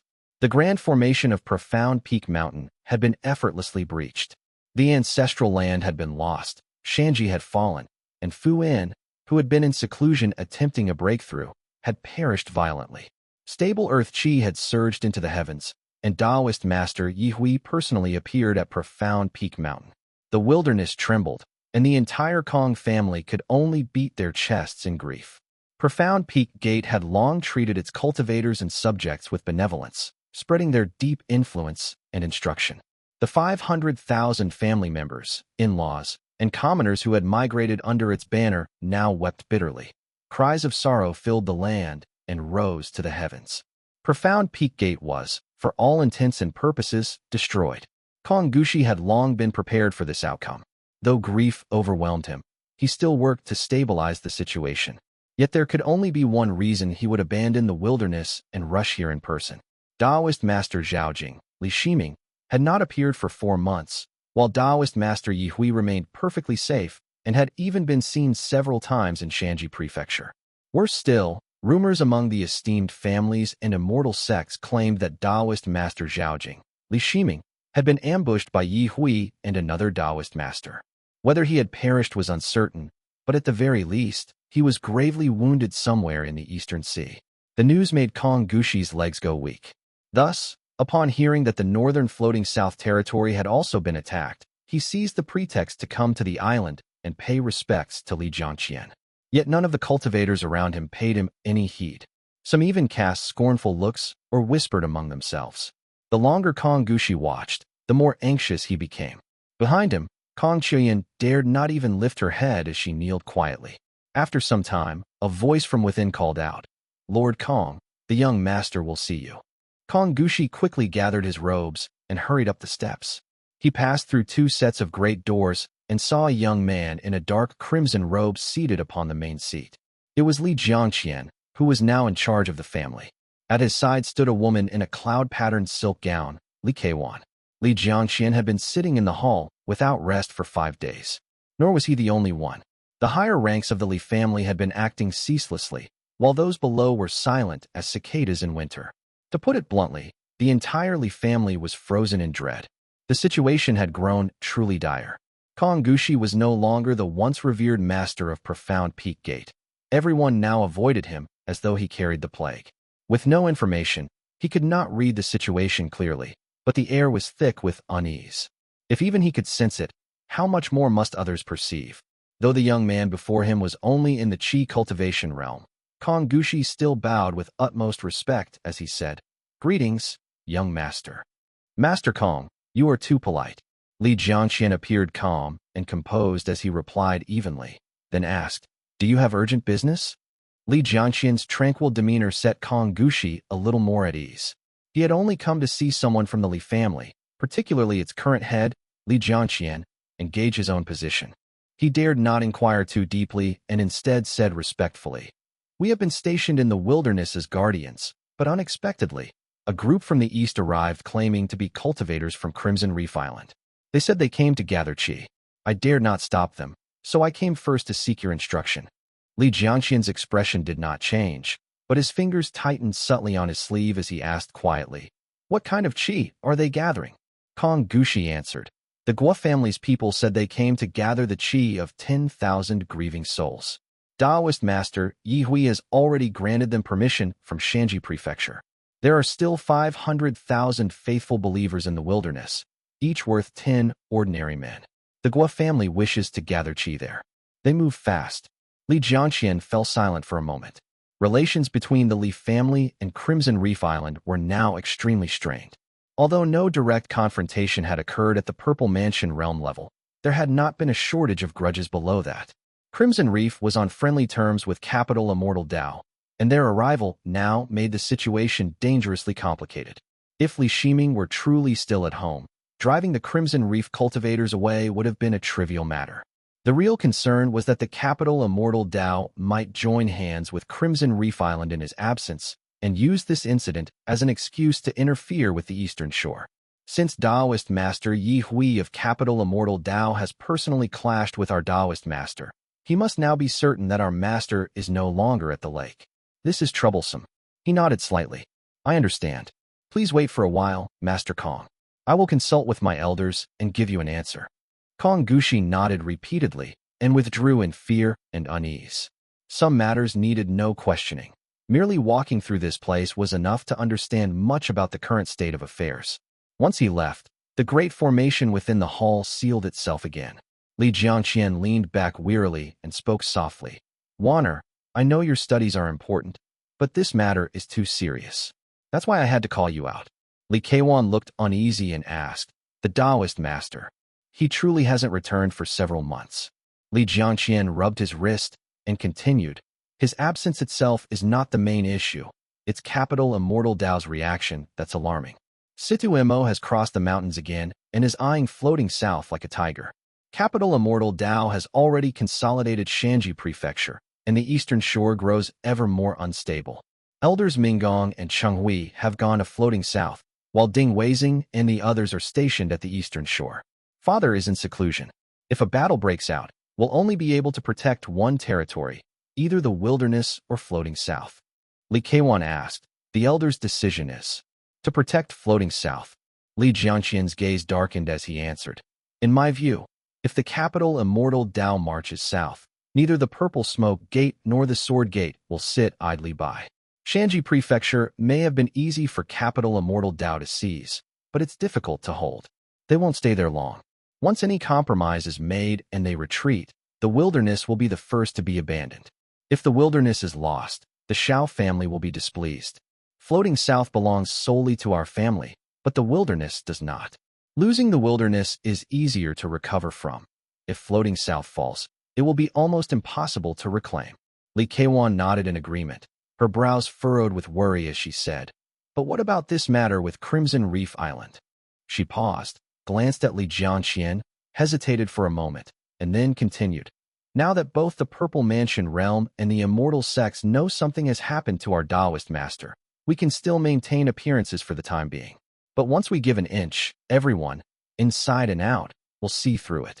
Since you already have a countermeasure in place, the wilderness can be abandoned. Sooner or later, the truth will come to light anyway. Li Jiangqian exhaled lightly and replied, Kong Gushi hasn't made a scene or shed a single tear. He's far too perceptive. If it had been a more foolish master of the house, one who caused an uproar, I could have used it as an excuse to relinquish the wilderness and let him rebuild Profound Peak Gate there. That way, it wouldn't look like the wilderness was lost directly from my hands. The illusion would have lasted longer.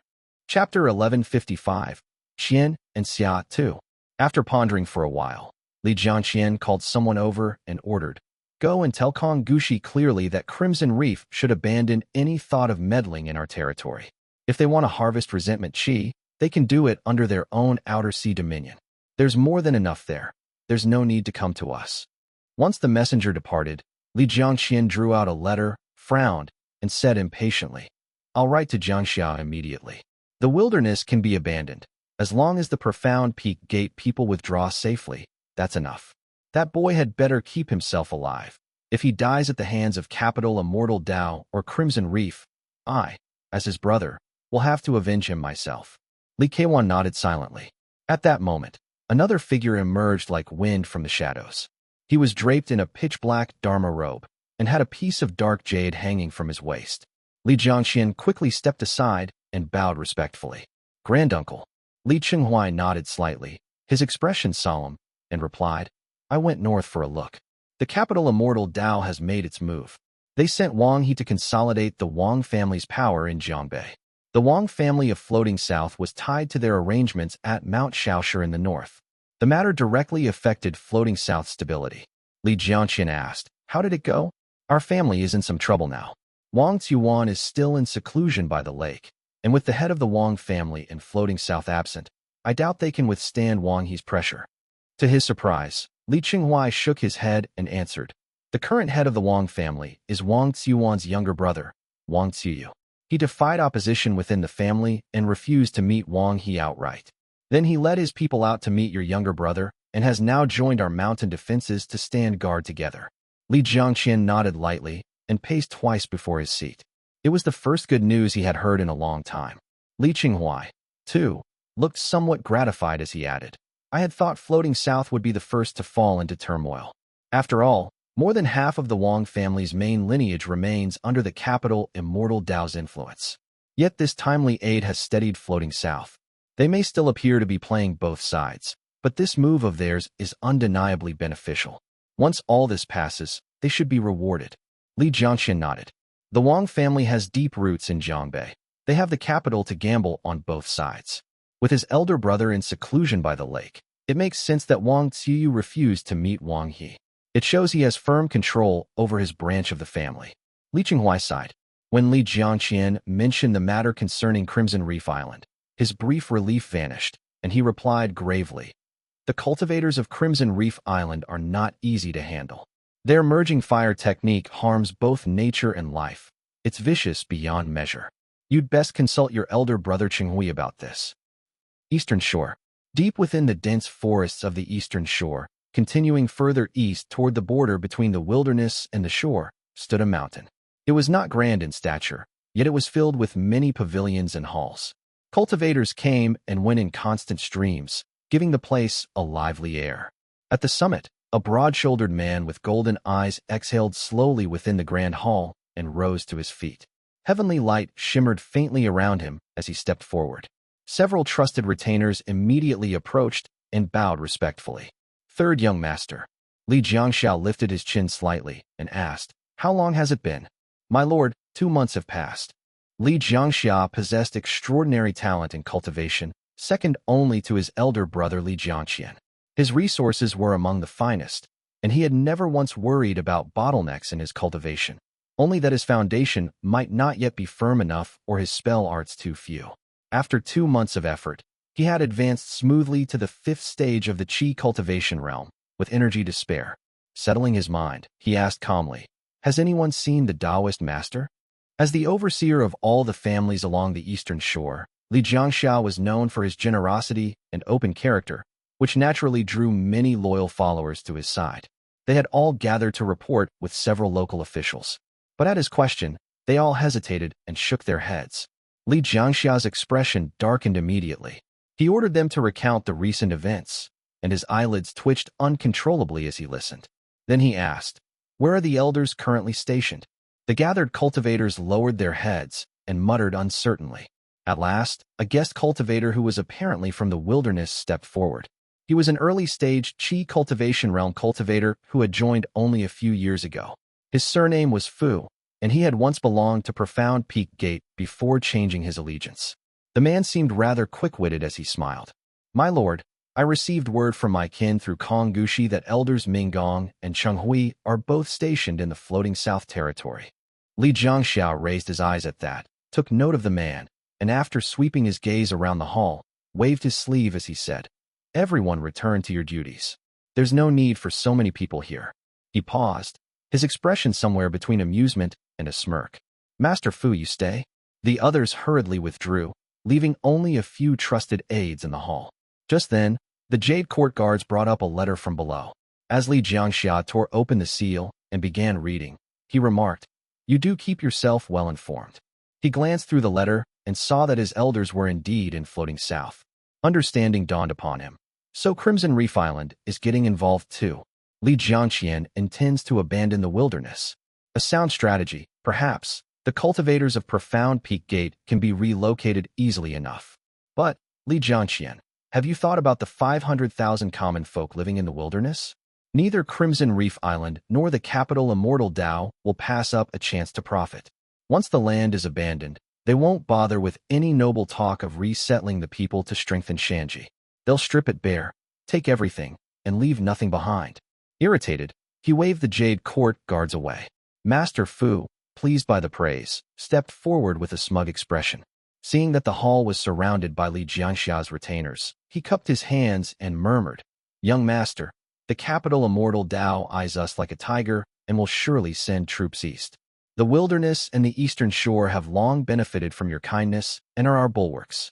We cannot afford to lose them. I hope you will prepare early." Li Jiangxia folded his hands behind his back and asked, "What preparations do you suggest?" Master Fu lowered his voice and said, "When the capital Immortal Dao attacks, first abandon a few outlying strongholds along the shore. Once the enemy touches floating south, split forces toward the second young master to relieve pressure. If the Profound Peak Gates formations cannot hold, cede the wilderness and withdraw to the eastern shore. Our elders will be compelled to come to the rescue. Even if the wilderness is lost, your strength will be preserved." Li Jiangxia understood his meaning at once. He glanced to the side and said, "If our elders come to defend the eastern shore, floating south will be caught between the Golden Tang Gate and the capital Immortal Dao. Their retreat will be cut off by cultivators crossing the river, and my second brother's forces will be routed. We will lose both ground and people." Master Fu smiled and said nothing. He watched Li Jiangxia tuck the letter away and look up at him. The young man's golden eyes glittered as he lifted one foot, revealing a black iron boot threaded with golden lines.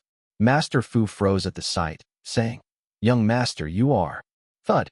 Suddenly a tremendous force struck him as a heavy kick landed in his chest. The sound of bones cracking rang out as he was hurled through the air. He crashed through a pillar with a thunderous impact and continued through several more columns as he spat blood. Splat. Li Jiangxia's gaze turned icy as if he might tear the man apart on the spot. He stepped forward, reached out, and drew a gleaming sword from a retainer's hand with a metallic ring. He aimed its bright point between Master Fu's brows. "You dog-born wretch. If there is to be a struggle for power, it will be the Li family who takes from the Li family. Who do you think you are, coming here to sow discord and play your treacherous double-dealing games?" Master Fu had no idea where Li Jiangxia's sudden strength had come from. His chest burned, and he opened his eyes to meet merciless golden pupils.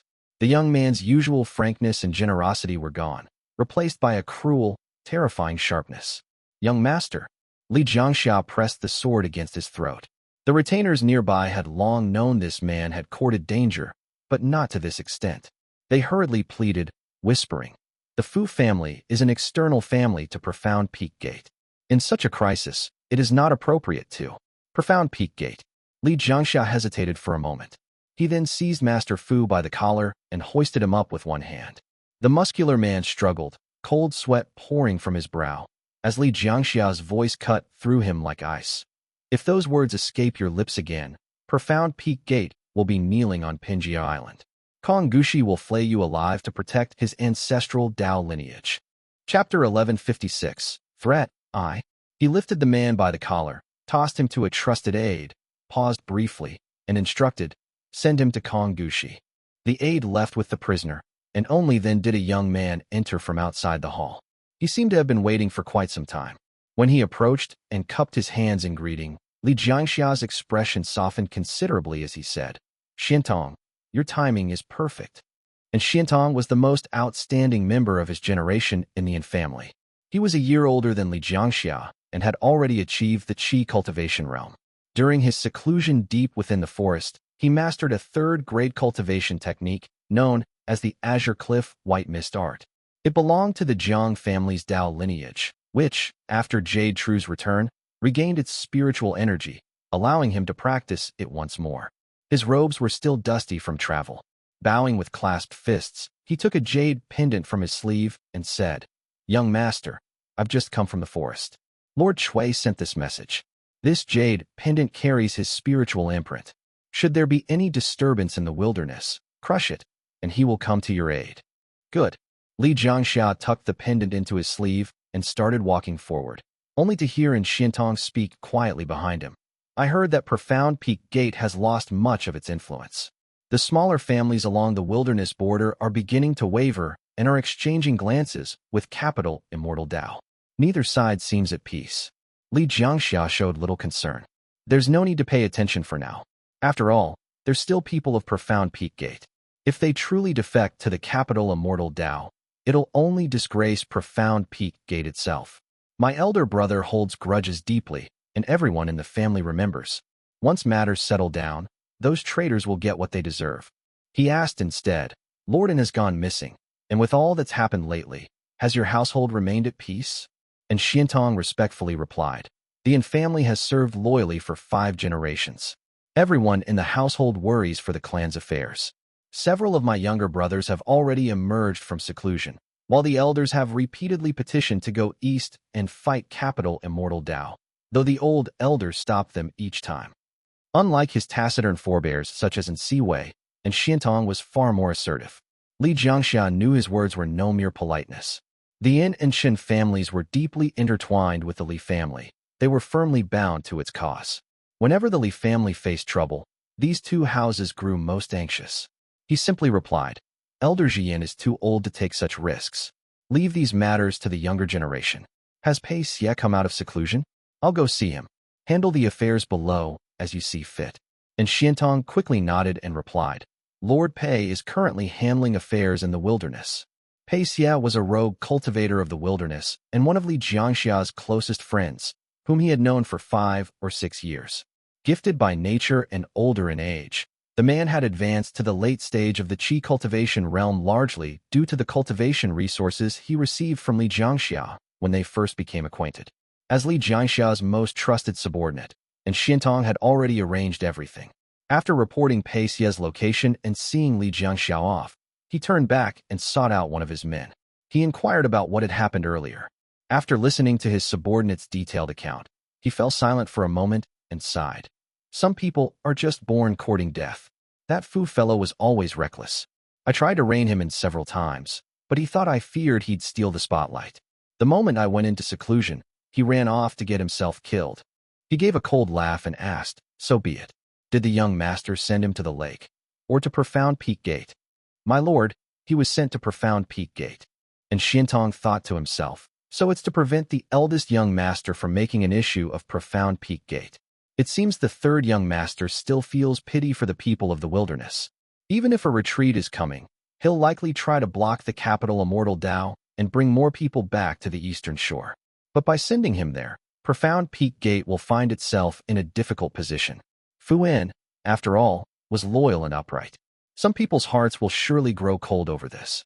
Having foreseen what might happen, he immediately began making preparations. He flipped through a set of bamboo slips, ordered several cultivators to deliver them to the designated location, and after a moment's hesitation, returned to summon a messenger bound for the lake. He quietly said, Profound Peak Gate's mountain stronghold has fallen, and Fu Yin died midway through his breakthrough. This is an extremely sensitive matter.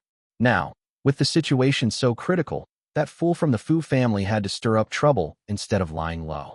His death was inevitable. I doubt many of the Fu family members will survive this. If anyone comes begging for mercy on their behalf, the household must not agree. Wilderness. Kong Gushi had just returned from the lake when a chill crept up from beneath his feet. Behind him, Kong Chuyan hurried off to instruct the disciples, while the gate master strode quickly to the front hall, where a crowd had already gathered. The people's expressions varied. Some were families of former disciples who had fled from Mount Ji, seeking refuge, while others were local cultivators from the edges of the wilderness whose territories had been seized by the capital Immortal Dao and had come seeking help. There were even members of the Kong family itself. The new Profound Peak Gate was far smaller than the old one's welcoming peak, so the hall was packed shoulder to shoulder. Upon seeing their gate master, complaints burst forth like a storm. Kong Gushi had no time to speak before a gray cloud descended from the horizon. The mountain fell silent as a commanding voice echoed from above. The Gua family of Crimson Reef Island has come to visit the Kong family. Please show yourself. Crimson Reef Island had a notorious reputation. The old family cultivators and opportunistic visitors alike scattered like wind-blown leaves. Kong Gushi understood his gate's precarious state, with nearly 70% of his disciples wavering in loyalty. Yet he hadn't expected word to spread so quickly and widely. They haven't even set out, and already trouble has come knocking. A moment later, a middle-aged man descended from the gray cloud, clad in an ornate crimson robe. His cultivation had reached the peak of the Foundation establishment realm, and a command token hung from his waist. Behind him, rows of Crimson Reef cultivators stood in formation. Though his expression was dark and severe, the sight of that retinue gave him an unmistakable air of authority. "May I ask, my lord?" Kong Gushi stepped forward to greet him, but the man's face remained expressionless as he said, "Crimson Reef Island, Guahongjian." Kong Gushi did not recognize him, but knew at once he was of the island's direct descendant. He quickly led him to the seat of honor, yet Guahongjian ignored him entirely, refusing even the tea offered, and asked directly, "Have you discussed it with your master regarding the matter of qi gathering?" Kong Gushi's face changed drastically. When Crimson Reef had come to inquire previously, they addressed not Profound Peak Gate, but the Kong family. Now, they did not even call him Gate Master and referred to the Leaf family as your masters. The implication was clear. Profound Peak Gate had already fallen, and the Kong family had become vassals of another house. Though the truth might not differ much, the Leaf family refused to acknowledge it, and Profound Peak Gate would not yield. Other families gave them due courtesy, but none could compare to Crimson Reef Island.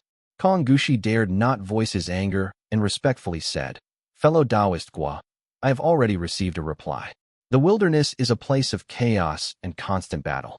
The capital Immortal Tao watches our Profound Peak Gate like a hungry tiger, ready to strike westward at any moment. Your esteemed family seeks to gather qi to build palaces, but the turmoil might spread, and it would not be convenient for your family to act here." Chapter 1157, Threat 2. Guahongjian's expression darkened. He could tell these roundabout words were merely a rejection couched in diplomatic terms, and he shouted, "Profound Peak Gate, Profound Peak Gate. You still have to seek permission from the Leaf family. What Profound Peak Gate do you even have left? A few lingering remnants, and I haven't crushed you all yet. Still, you dare put on an act before me." Kong Gushi gritted his teeth, but Guahongjian stepped forward again and continued his tirade. "Kong Gushi, was it not your family who instigated the Radiant Sky Stone affair back then? How many times did you meddle in secret? When my sister was ordered to enter the mainland, didn't your people block her at Lake Qian, forcing her to take a detour and miss her chance? Profound Peak Gate has played countless covert tricks over the years. Now you dare to stall and dredge up old debts? You people couldn't pay for them even with all your lives." Behind him, Kong Qian's face turned pale, but Kong Gushi replied quietly, "The matter of qi gathering is decided by the lake, not by minor cultivators like us. There's no need for you to vent your anger on me, my lord. Go call the Leaf family representative." Guahongjian was no stranger to the Leaf family. He had crossed blades with Li Qinghong during the northern and southern conflicts and later escorted the Radiant Sky Stone across the Eastern Sea, nearly capturing Li Shijuan in the process. Since his own family had sent him here, he naturally knew the reason behind his mission. It's nothing more than testing Li Shi, Taoist Master Zhao Jing, but I doubt this will stir much trouble. He spat. "You're just bowing and scraping here. Summon the Leaf family representative at once." Kong Gushi withdrew silently and murmured, "Go to Milan and call him." Only then did Guahongjian take his seat. After a short while, footsteps sounded outside the hall, and a man entered. His brows were finely shaped and his eyes deep set. His appearance was not remarkable, yet his demeanor was refined. Dressed in a robe of violet, he caught Guahongjian's glance, who asked, "Who are you?" Cui Jian had rushed from the forest. His Cui family was also a power of the Eastern Sea, and he knew all too well what kind of people the Crimson Reef Island cultivators were. Relations between the Cui and Gua families were far from friendly. Still, maintaining a calm expression, he said, "Cui Jian of Moongaze, governor of Milan, overseeing the wilderness along the eastern shore." Guahongjian took a sip of tea and said, "You may not bear the Li surname, but the Cui surname makes no difference. My Crimson Reef Island seeks to gather qi in the wilderness. Your esteemed clan need only yield us a portion of land." The young man across from him remained composed as he replied, "It is not that Moongaze Lake refuses to lend the land, but your family employs merging fire in qi gathering. That method harms living beings. The mainland is not like the outer sea. Acts that wound the balance of heaven and earth cannot be taken lightly. Both Hingzhu Dao Gate and Sword Gate stand for righteous conduct and would never permit such actions. Before Guohongjian could erupt, Cui Jian continued, "This is merely my family's concern. We would not wish to see you fall here and tarnish Crimson Reef Island's reputation.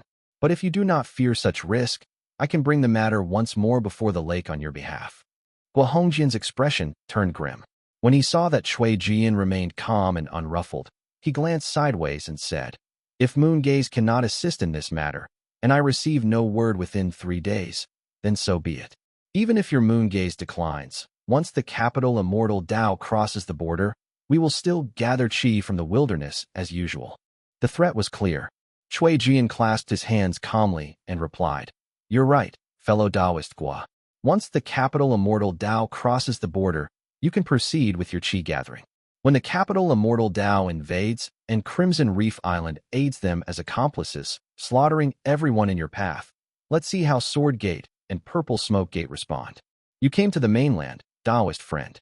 Take care not to overstep and die in the wilderness, or even Crimson Reef Island will have no excuse to defend you." Guohongjian was so enraged he began to laugh, replying, "Fine, fine. I'll look forward to seeing who your family sends to guard the wilderness." Though Cui Jian's cultivation was lower, his presence did not falter in the slightest. He sneered back, "Do as you please. Just don't laugh too soon, lest a Taoist master sweat you dead upon the plains of the wilderness." Cui Jian flicked his sleeve and departed, leaving Guohongjian somewhat uncertain. After all, this was a matter of life and death. He thought to himself, "I should still pay my respects at Taoist Master Yi Hui's Mountain Gate and seek divine instruction. This Cui fellow seems to have backing, so he must be investigated." Guohongjian rose into the air and left on the wind. The two had parted on poor terms. Watching from the side, Kong Gushi let out a quiet sigh of relief. He was less afraid of their quarrel turning ugly and far more afraid that the Li family might start compromising in negotiations. Once the doors were shut and the defensive formation activated, Kong Gushi finally said, Cui Jian was firm. "It seems the lake still has cards to play." Kong Chiyan nodded, her voice tinged with unease. "I hope so." Kong Gushi sighed softly. "With the mountain gate gone, our profound peak gate truly owes the Fu family. We must take good care of their survivors from now on." Kong Chiyan only nodded. Kong Gushi studied her haggard face. The past 2 years had clearly worn her spirit thin. The calm grace once unique to a scion of a great family had long faded away to be replaced by restless anxiety. The sight left a bitter taste in his mouth as he said, "Yinner, I too was short-sighted. When the Northern and Southern War was approaching, the Gate discussed forming a marriage alliance with the Li family. But I clung to the pride of the Immortal Gate and thought it unworthy to have you marry into their house. At that time, Li Shiqing had died, and Aunt Tingyuan even asked you to meet Li Shijuan once. You thought well of him too, yet those old stubborn fools and arrogant ones like me shut the door on it completely. Otherwise. Kong Chiyan did not answer at first. After a moment, she finally said, "Otherwise what? The Gate would be in a better state now, or I'd already be a widow. My lord, though your heart is for the Gate, such words should not be spoken. I still have Gate affairs to handle. Please excuse me." She exited through the side door. Kong Gushi had not expected such a response and was left standing there, stunned. Just then, loud and hurried knocks echoed from the hall doors. Though his mind felt hollow, his body reacted before thought.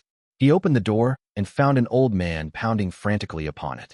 Stunned, Kong Gushi stepped aside and saw someone being held down in the courtyard. It was a man in ornate robes and an obscured face. The elder, Kong Guli, his face flushed red, spoke in a quiet voice. "Gate Master, Fu Jie provoked the third young master and attempted to harm one of the direct descendants.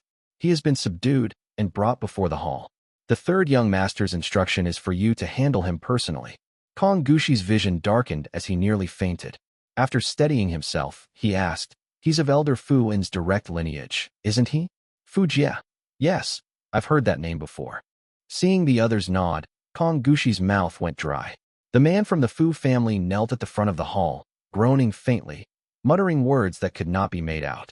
Lost and uncertain, Kong Gushi pulled his elder brother aside and asked, "Wasn't it said that he was clever and bold, often speaking with insight? How could he have fallen to such petty scheming?" No one answered him, not even Kong Guli. who himself seemed confused by the situation. The man on the ground could only groan weakly. At last, after summoning someone from below the mountain and hearing the report, Kong Gushi's heart burned with anger. Grabbing Fu Jie by the collar, he shouted, "Is this what you call cleverness? You, a child raised under the gate's protection for generations. How dare you meddle in matters concerning the immortal families by the lake, using your pitiful little tricks?" Fu Jie's chest wound had not yet healed. His pale lips trembled as if to speak. Fearing what he might say, Kong Gushi slammed him to the ground before he could utter a word. With a sharp clang, he drew his sword and brought it down in a furious strike. He struck too hastily. A wet slicing sound followed, and the man before him split in two. Red, green, white, and yellow spilled out in a grotesque mix, splattering across Kong Gushi's boots. The gate master stumbled back a step, dropped his sword with a metallic clang, and, dizzy with horror, dared not look down. He only said, "Quickly, send a word of thanks to the third young master." Chapter 1158, Inquiries Before and After. Floating south. There were far fewer people atop the main mountain of Floating South.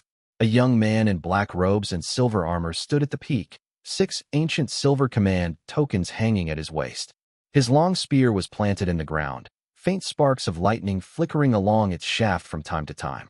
A woman in crimson palace robes soon ascended up to him, holding a hexagonal lantern whose feathery flames flickered gently. The young man lifted his weary gaze, set aside the paper in his hand, and spoke. "Elder sister, you're here. Is Situamo coming?" "What word from Weizing's side?" "No." Li Minggong shook her head, her expression shadowed with concern as she replied softly. "There's no need to worry about Weizing. Taking him in back then was truly a wise decision. He's now a loyal and steadfast man who can stand on his own. With him keeping watch, and the two of us holding the rear, Situamo won't act rashly. I came this time because I received news from the family." She handed the letter to Li Chenghui.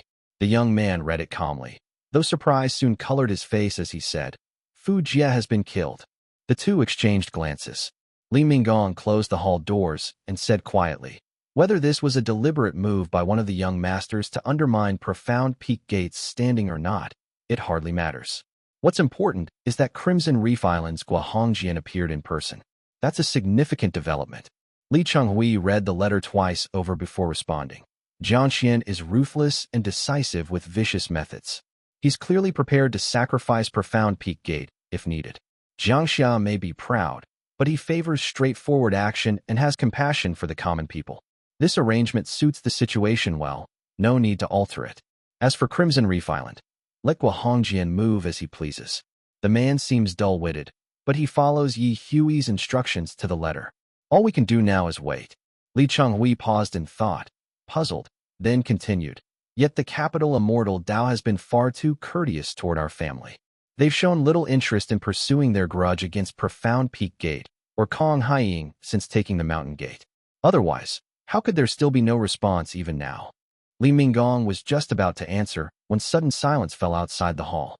The great formation trembled faintly, and the tightly shut doors began to shake violently, as if struck by an unseen force.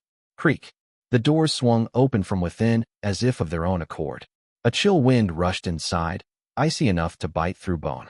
Li Chenghui rose sharply from his seat, his heart sinking as a single thought flashed through his mind. Purple Mansion. The mountain's defensive formations made no difference to a Purple Mansion realm cultivator. The one who entered the hall even made a point of pushing the door open gently, a gesture that almost seemed courteous. Whoever this visitor was, neither sibling had the right to remain standing. They stepped aside and bowed deeply in greeting as Li Minggong respectfully said, "We do not know which revered Taoist master graces us with their presence. The younger generation of the Li family humbly welcomes you." A figure in plain brown robes appeared before them, yet faint divine radiance shimmered subtly from the fabric. Neither of them dared raise their heads as Li Minggong said reverently, "We pay our respects, Taoist master." The Taoist master's voice was calm, unhurried, and carried the weight of deep power. No need for excessive formality. "I am Samian, master of Shuamiao Temple. I searched the seas several times without finding the Taoist master's one trace, so I came here instead to question the two of you." The siblings quickly led him to the main seat and stood respectfully to one side. Only then did they dare glance at his appearance. He was dressed simply, like a lay cultivator, with the features of a man in middle age, showing little sign of decay, though his voice carried a deep, weighty tone. The situation grows turbulent, and traveling to the lake is troublesome. Seeing you both stationed here, I came instead to ask, has Taoist Zhaojing returned? Li Minggong hesitated, yet with the Taoist master before her, she dared not exchange glances with her brother. That brief moment was enough for Sumian to sigh and say, there's no need to conceal it. The seas are in turmoil, and I have heard the news. He was driven away by Changshao. I only wish to know his whereabouts. Even the slightest trace will do, so that we need not live in constant unease. Li Chenghui remained silent, unable to coordinate with his sister. Li Minggong spoke instead, voice filled with worry. Taoist master, we have not returned to the lake for several days, and still have to receive word of our Lord's return. We know nothing of his current state. Sumian studied Li Minggong for a long moment, as though discerning something in her expression, before asking doubtfully, and where is Li Zhouwei? The situation is already in chaos, and still he refuses to emerge to steady the realm? Does he mean to wait until the capital Immortal Dao strikes? Without his presence to hold the line, how can a handful like you withstand any intrigue? Faced with his rebuke, Li Minggong looked uneasy and could only answer, the family head has gone into seclusion. Sumian brushed his sleeve impatiently. Of all times to enter seclusion, he chooses now, and that lake of yours has no abundance of spiritual energy. He may be stuck there even longer. Li Minggong hesitated and murmured, yes, the time required for a foundation establishment realm breakthrough can vary greatly. This junior cannot be certain. As for us, the direct descendants. Enough. Sumian cut her off with a flick of his sleeve and said curtly, just hold your post here at Floating South. Do not concern yourselves with the wilderness. I'll meet with Yi Hui and inquire into the full details myself. Both of them hurriedly gave thanks. When they rose from their bows, the Taoist master before them had already vanished. Li Chenghui stood there, unsettled, hesitating twice. The question he wanted to ask was still caught in his throat. Li Minggong's worry only deepened. She paced twice within the hall before speaking. Taoist master Sumian usually takes no heed of mundane affairs, yet in times of crisis he suddenly becomes. Li Minggong abruptly stopped mid-sentence. Li Chenghui also looked up in thought, only to scent a strange floral fragrance wafting through the air. A gentle breeze swept in from the courtyard, circling uncertainly before condensing into the form of a person before the hall. A woman appeared, dressed in a golden yellow silk gown embroidered with butterflies. Her features were elegant and refined, her brows thin, and the corners of her eyes marked with twin strokes of jade green pigment. The moment she manifested, she raised her hand to halt their movement and said with a faint frown, Chenghui, Minggong, it's the two of you, isn't it? Realizing that another Taoist master had already arrived as the last departed, both siblings stepped aside respectfully and said in unison, we pay our respects, Taoist master. The female Taoist master furrowed her brows slightly, her voice gentle and melodic as she spoke. Rise. I am Taoist Master Tinglan of Purple Smoke Blessed Land. I have come merely to ask you a few questions. There's no need for such formality. She cast a quick glance across the hall's furnishings and asked, did a Taoist master with willow-shaped eyes, carrying a bright lantern, come looking for you? After a brief hesitation, she continued, never mind, has any Taoist master visited you recently? Li Minggong answered respectfully, Taoist Master Sumian from Xuanyao Temple was here just now. She recounted all that had transpired earlier.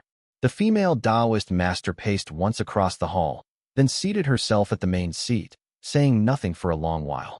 Her makeup was immaculate, showcasing every exquisitely refined feature. Sitting quietly upon the seat of honor, she seemed almost like a divine statue, faint rings of multicolored light radiating behind her head under the morning glow. Yet Taoist Master Tinglan's expression was far from serene. Her gaze had turned dark and heavy. The Taoist master in the silk gown narrowed her eyes slightly and spoke each word with deliberate weight. I just came from Xuanyao Temple. Old Taoist Master Qi, too, is still within the temple and he hasn't left. 1. Should be referring to Li Shiming. 2. Referring to Sumian. Chapter 1159. The Choice of Capital Immortal Dao I. The moment those words were spoken, the grand hall fell into sudden silence. The Taoist Master Sumian from earlier was a fake. Li Minggong's heart trembled as a chill surged through her mind. Both siblings stood frozen in the hall as suffocating dread spread through the air. Behind her, Li Qinghui's earlier doubts dissolved, replaced by cold fear. That man came to gather information. He asked about Shaohui. Yes, he was asking about Shaohui. How could someone at Mere Foundation Establishment Realm possibly perceive the transformations of a Purple Mansion Realm Taoist master? If that person wasn't Sumian, then who could it have been? Yihui? Changxiao? The thought flashed by like lightning, and another surged up in Li Qinghui's mind. If the last Sumian was fake, then could this Taoist master Tinglan before us be real? Tinglan lowered her gaze in thought.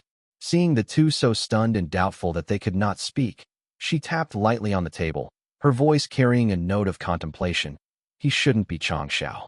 Although Changxiao's life divine ability doesn't specialize in bewitching the mind, it would have been more than enough to deceive the two of you while posing as Sumian. Logically, the intruder must be someone whose life divine ability has not yet matured. Her gentle tone gave them a moment to absorb her words. Seemingly having reached her own conclusion, she asked again, "Where is your family head currently in seclusion?" A breathless silence filled the hall, and Li Minggong was momentarily choked for words.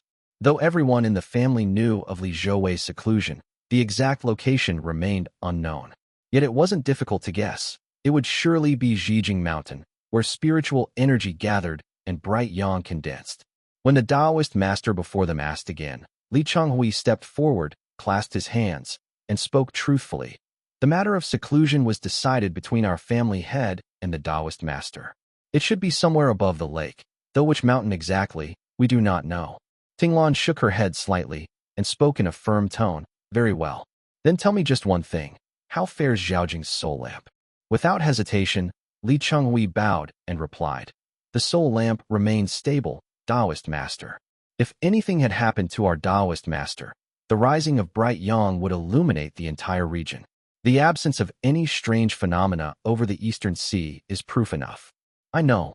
Tinglan gave a slow nod. There are no strange phenomena over the Eastern Sea. Otherwise, your household would not be in this state. As long as Zhaojing remains safe, Li Zhouwei's seclusion will not face trouble, though life may be somewhat harder for a time. She rose from her seat and walked down the steps, speaking softly. I heard that your family still keeps the command token of my sacred land, the one left behind by Lin Jianzi in years past. As it happens, our sacred land is taking in disciples these few days, and there are still a few extra positions. Lin Jianzi's lifespan is running short, and he is eager to pass on his teachings.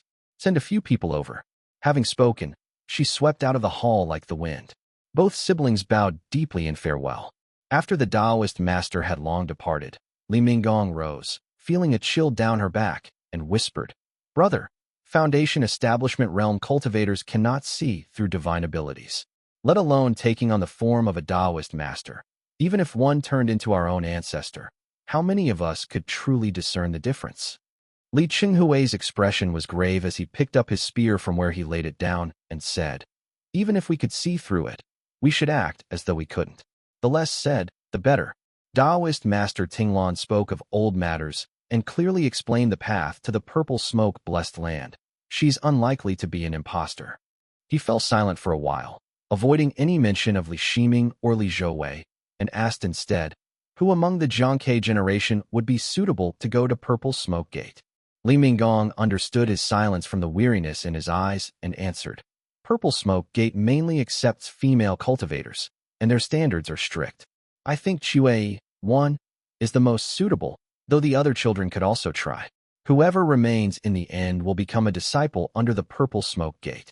Then we'll send someone. Li Chonghui hesitated slightly before saying, but with the world in turmoil, it's unwise for our direct descendant to travel. We also lack people to escort them. Let's write a letter first, inviting Senior Lin Jianzi to visit. When the time comes, he can bring them back himself, avoiding unnecessary complications. The young man set his brush down on the table and said, It's just that, although Qiwei is obedient and well-behaved, she lacks decisiveness. With our family in trouble, once she enters another's domain, I worry she might be bullied. Li Minggong stepped forward, set the lamp upon the table, and comforted him. The future is uncertain. At least she'll have some protection once she joins Purple Smoke Gate. A person's temperament isn't fixed forever. The clan once said our elder brother was destined for greatness, That I was too gentle and you too reserved. But haven't we each found our place now? Li Chenghui finally nodded. Weariness showed on the young man's face when his elder brother Li Chengliao was mentioned. He replied, if Brother Chengliao was still here, our household would be much more stable. The younger generation has grown weak and undisciplined, and we too took up our duties halfway, without the energy to properly manage them.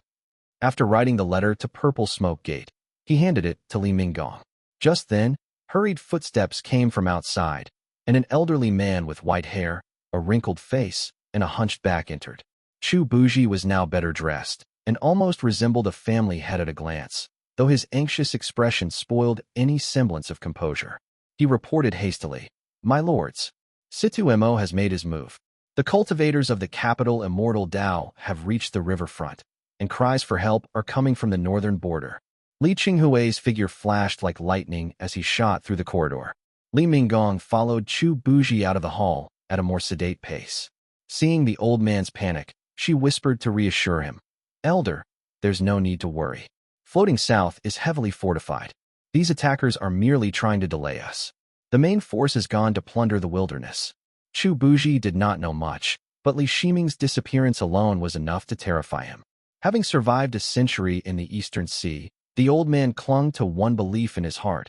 No matter who covets what, whether east or west, losing a Purple Mansion Realm cultivator is the only loss that truly matters. Without it, nothing else has value. They raced forward together and soon saw golden light surging in the west where battle had already broken out. Li Minggong glanced into the distance, while Li Chenghui, whose perceptive technique was sharper, discerned the figures first and spoke in a deep voice. The capital Immortal Dao's stance is ambiguous, and they haven't sent many people. You should be able to hold them off. I'll go support Ding Weizing. Situ Mo has grown too complacent over the years. Unless I strike him hard and cut down a few from the Golden Tang Gate, that old fox will never learn restraint.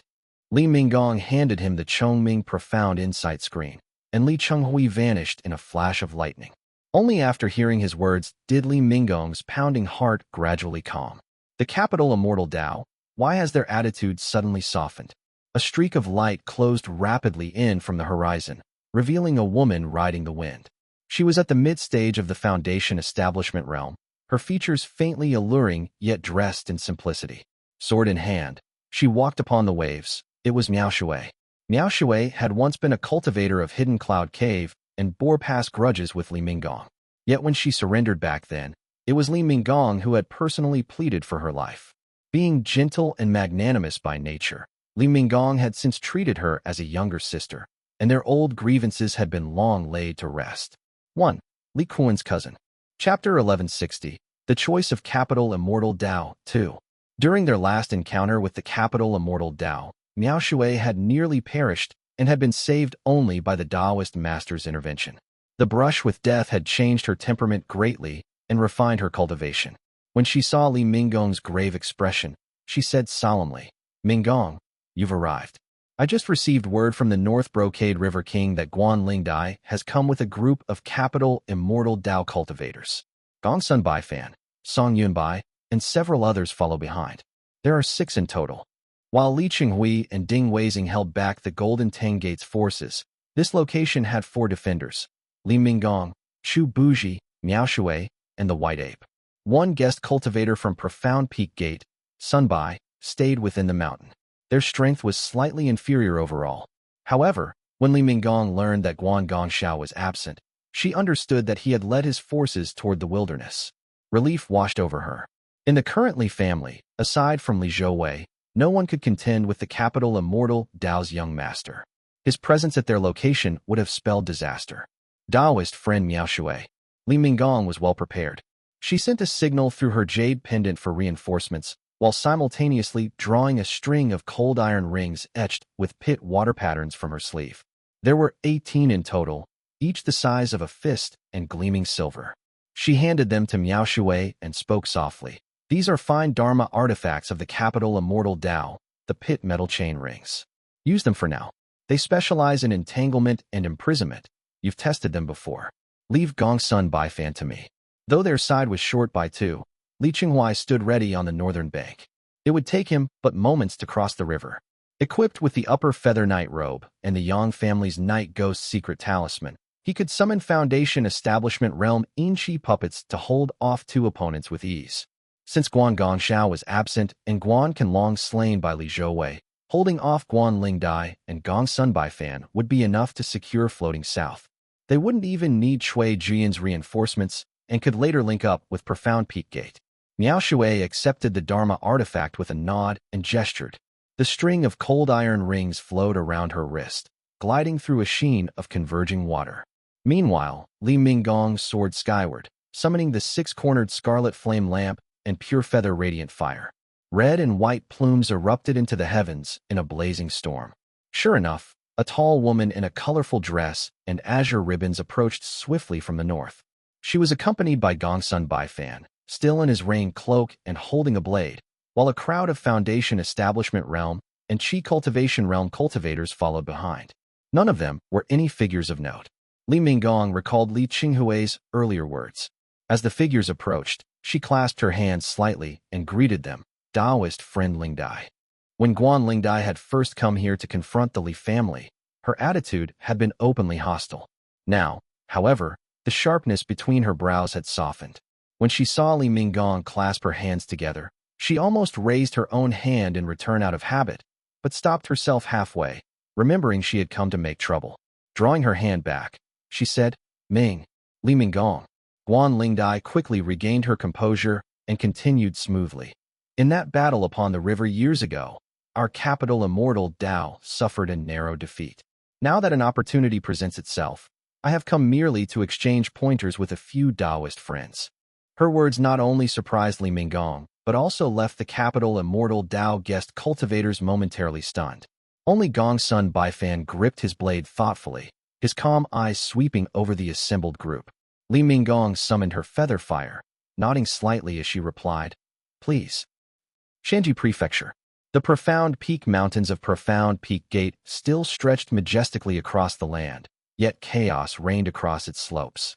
Palaces, pavilions, and cliffside courtyards lay in disarray, with scattered belongings littering the steps. It was evidence that the place had been thoroughly plundered. Within the mountain gate, figures in black robes from the capital, Immortal, Dao scurried busily about. Some were copying formation scripts with brushes, while others were collecting spiritual flames and waters from the mountain's treasured sites into jade bottles. After harvesting, they did not destroy the spirit formation but left it intact, departing calmly to deliver the gathered spirit items at the summit. Though they were invaders, their movements carried a strange sense of order. The capital Immortal Dao's disciples showed discipline and restraint, working silently and efficiently. Occasionally, one would slip a few spirit stones or trinkets into a sleeve, yet no one argued or fought. Once one ascended the stone steps, one would reach the great cavern atop the main peak, where spiritual qi surged like mist. A young man in a deep blue Taoist robe sat upon the jade throne, where Jiangque had once sat for centuries. His pointed chin lent him a handsome air, though his complexion was far from pleasant. The Taoist master idly tossed a brownish-yellow command token into the air, letting it fall and catching it over and over again. Before him knelt a man in black robes, his face marked with streaks of dark ink. A white silk sash hung from his waist to the floor as he bowed with deep reverence. Greetings, Taoist master. Yi Hui's eyes strayed down toward Guan Gongxiao. The young master possessed excellent innate ability and an attitude of impeccable deference. Yi Hui had always found him reliable. After studying him briefly, he remarked, still obedient enough. Guan Gongxiao replied respectfully, Taoist master's insight towers like Mount Taisher, spanning thousands of kilometers, while this junior's vision is but that of a mole, narrow and shallow. I would never dare harbor defiance. Yi Hui ignored his flattery and said softly, Clearly this is when the Li family is at its weakest. Do you know why I asked you to remain seated here? Guan Gongxiao hesitated, but eventually asked, Taoist Master Zhaojing? Yi Hui looked at him gravely. If you cannot see this clearly, then you should not be the young master. Whoever moves against the Li family now will be doing Changxiao's bidding to force Li Zhouwei out. That would bring no benefit to the capital Immortal Dao. You must understand, Li Shiming is a cultivator who cares deeply for his family. If you severely wound him, he might slink away with his tail between his legs and still nod to you when you meet. But if you kill Li Minggong and force Li Zhouwei to reveal himself. Yi Hui paused briefly and said quietly, then you, Ling Dai, and all of capital Immortal Dao must be ready to face the heavenly light in the great void at any moment. Guan Gongxiao nodded hesitantly and said softly, but my family is already enemies with the Li family, doing nothing now and letting them go easily. The Taoist master said quietly, do you think our several clashes with the Li family mean that we are now their enemies? Not at all. As long as you and Ling Dai are not dead, and Li Zhouwei and Li Chenghui remain alive, I can make this work to bolster their reputation. It is merely part of the process of dividing up Profound Peak Gate. The only thing worth debating is that I had him driven out of the Eastern Sea. That too could be something I was used for, do you understand? Guan Gongxiao looked somewhat confused. The Taoist master continued, in this world, the question is rarely what the truth is, but what it can be and what each side wants. Changxiao is strong, and he has coerced me. That is sufficient. Allying with someone like Changxiao means a single misstep could leave you taking the blame for him. I have been subtle enough about this matter. Yi Hui rose, passed the brownish-yellow jade pendant from his left hand to his right, raised an eyebrow and asked, since Li Shiming is willing to yield the mountain gate, and now that Kong Haiying has died by my hand, what grudges remain that cannot be resolved between him and me? If Changxiao still asks me to take the fall for him, what kind of favor is that? Chapter 1161.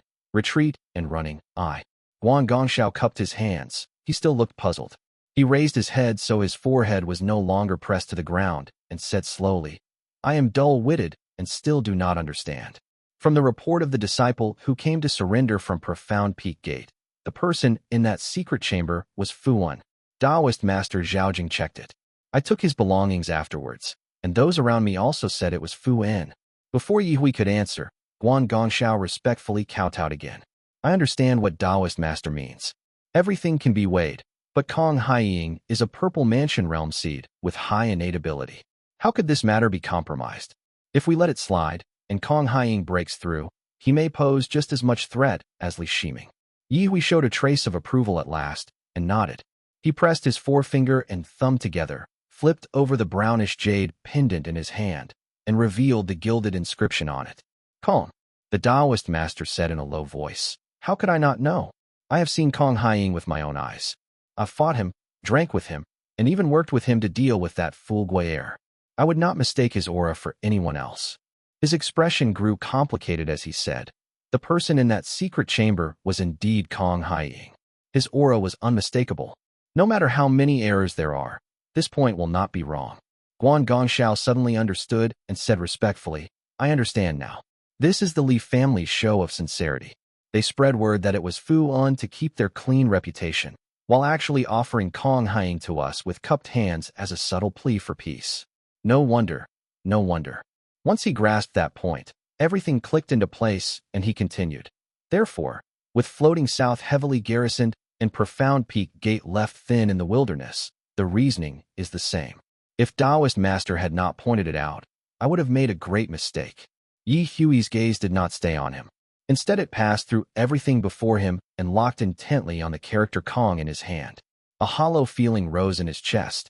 It is as good as completely finished. Guan Gongxiao remained thoughtful and said respectfully, rest assured, Taoist master. The Kong family Dao lineage. I will eradicate it completely. Halfway through his words, Yi Hui shot him a tired look. The corners of the Taoist master's eyes were sharp, and his exhaustion made him seem even more brutal, which immediately unnerved Guan Gongxiao. Yi Hui said coldly, leave some face for Purple Smoke Gate. Kill, kill, kill. They have come all the way from the outer sea to Jiangque, and you are still obsessed with killing. Look at Chengyun Gate and learn from Zhongqian.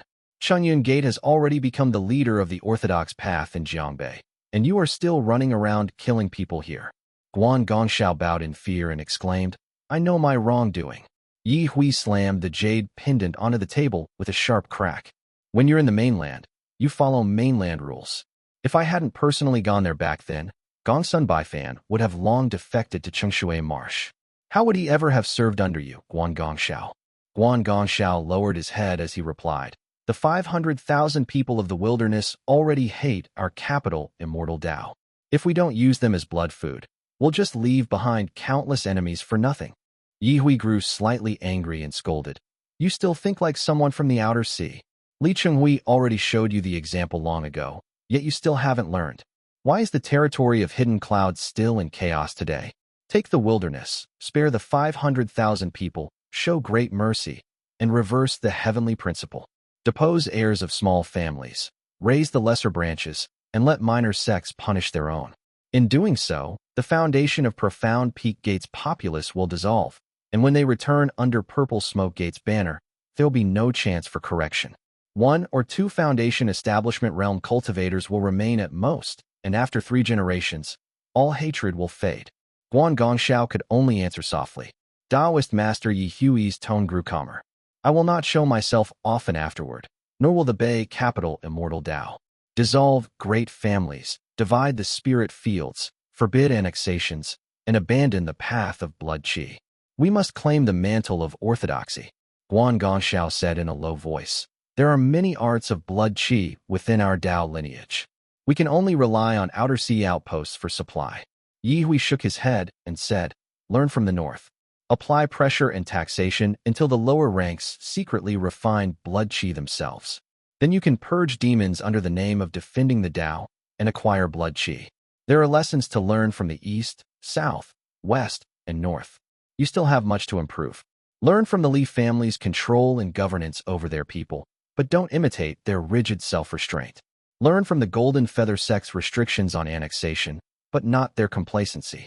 You may learn from Qingyun's manipulation of public sentiment and its shift toward righteousness, as well as their subtle way of deceiving disciples into bitter cultivation while their masters draw in their qi. You can even study Situ Mo's opportunism. And that blood qi, let your disciples use it less in the future. Only take someone injured. Don't let others see you covered in murky qi and take you for a demonic cultivator. The Taoist master rose and walked down a few steps, glancing at Guan Gongxiao's expression. His tone finally carried a trace of earnest weight. Your aunt died young and bore me no child. I have no wish to remarry. The future of the capital Immortal Tao will belong to you and your Guan family. Were it not for your mother's dying wish, I'd have long replaced you as young master.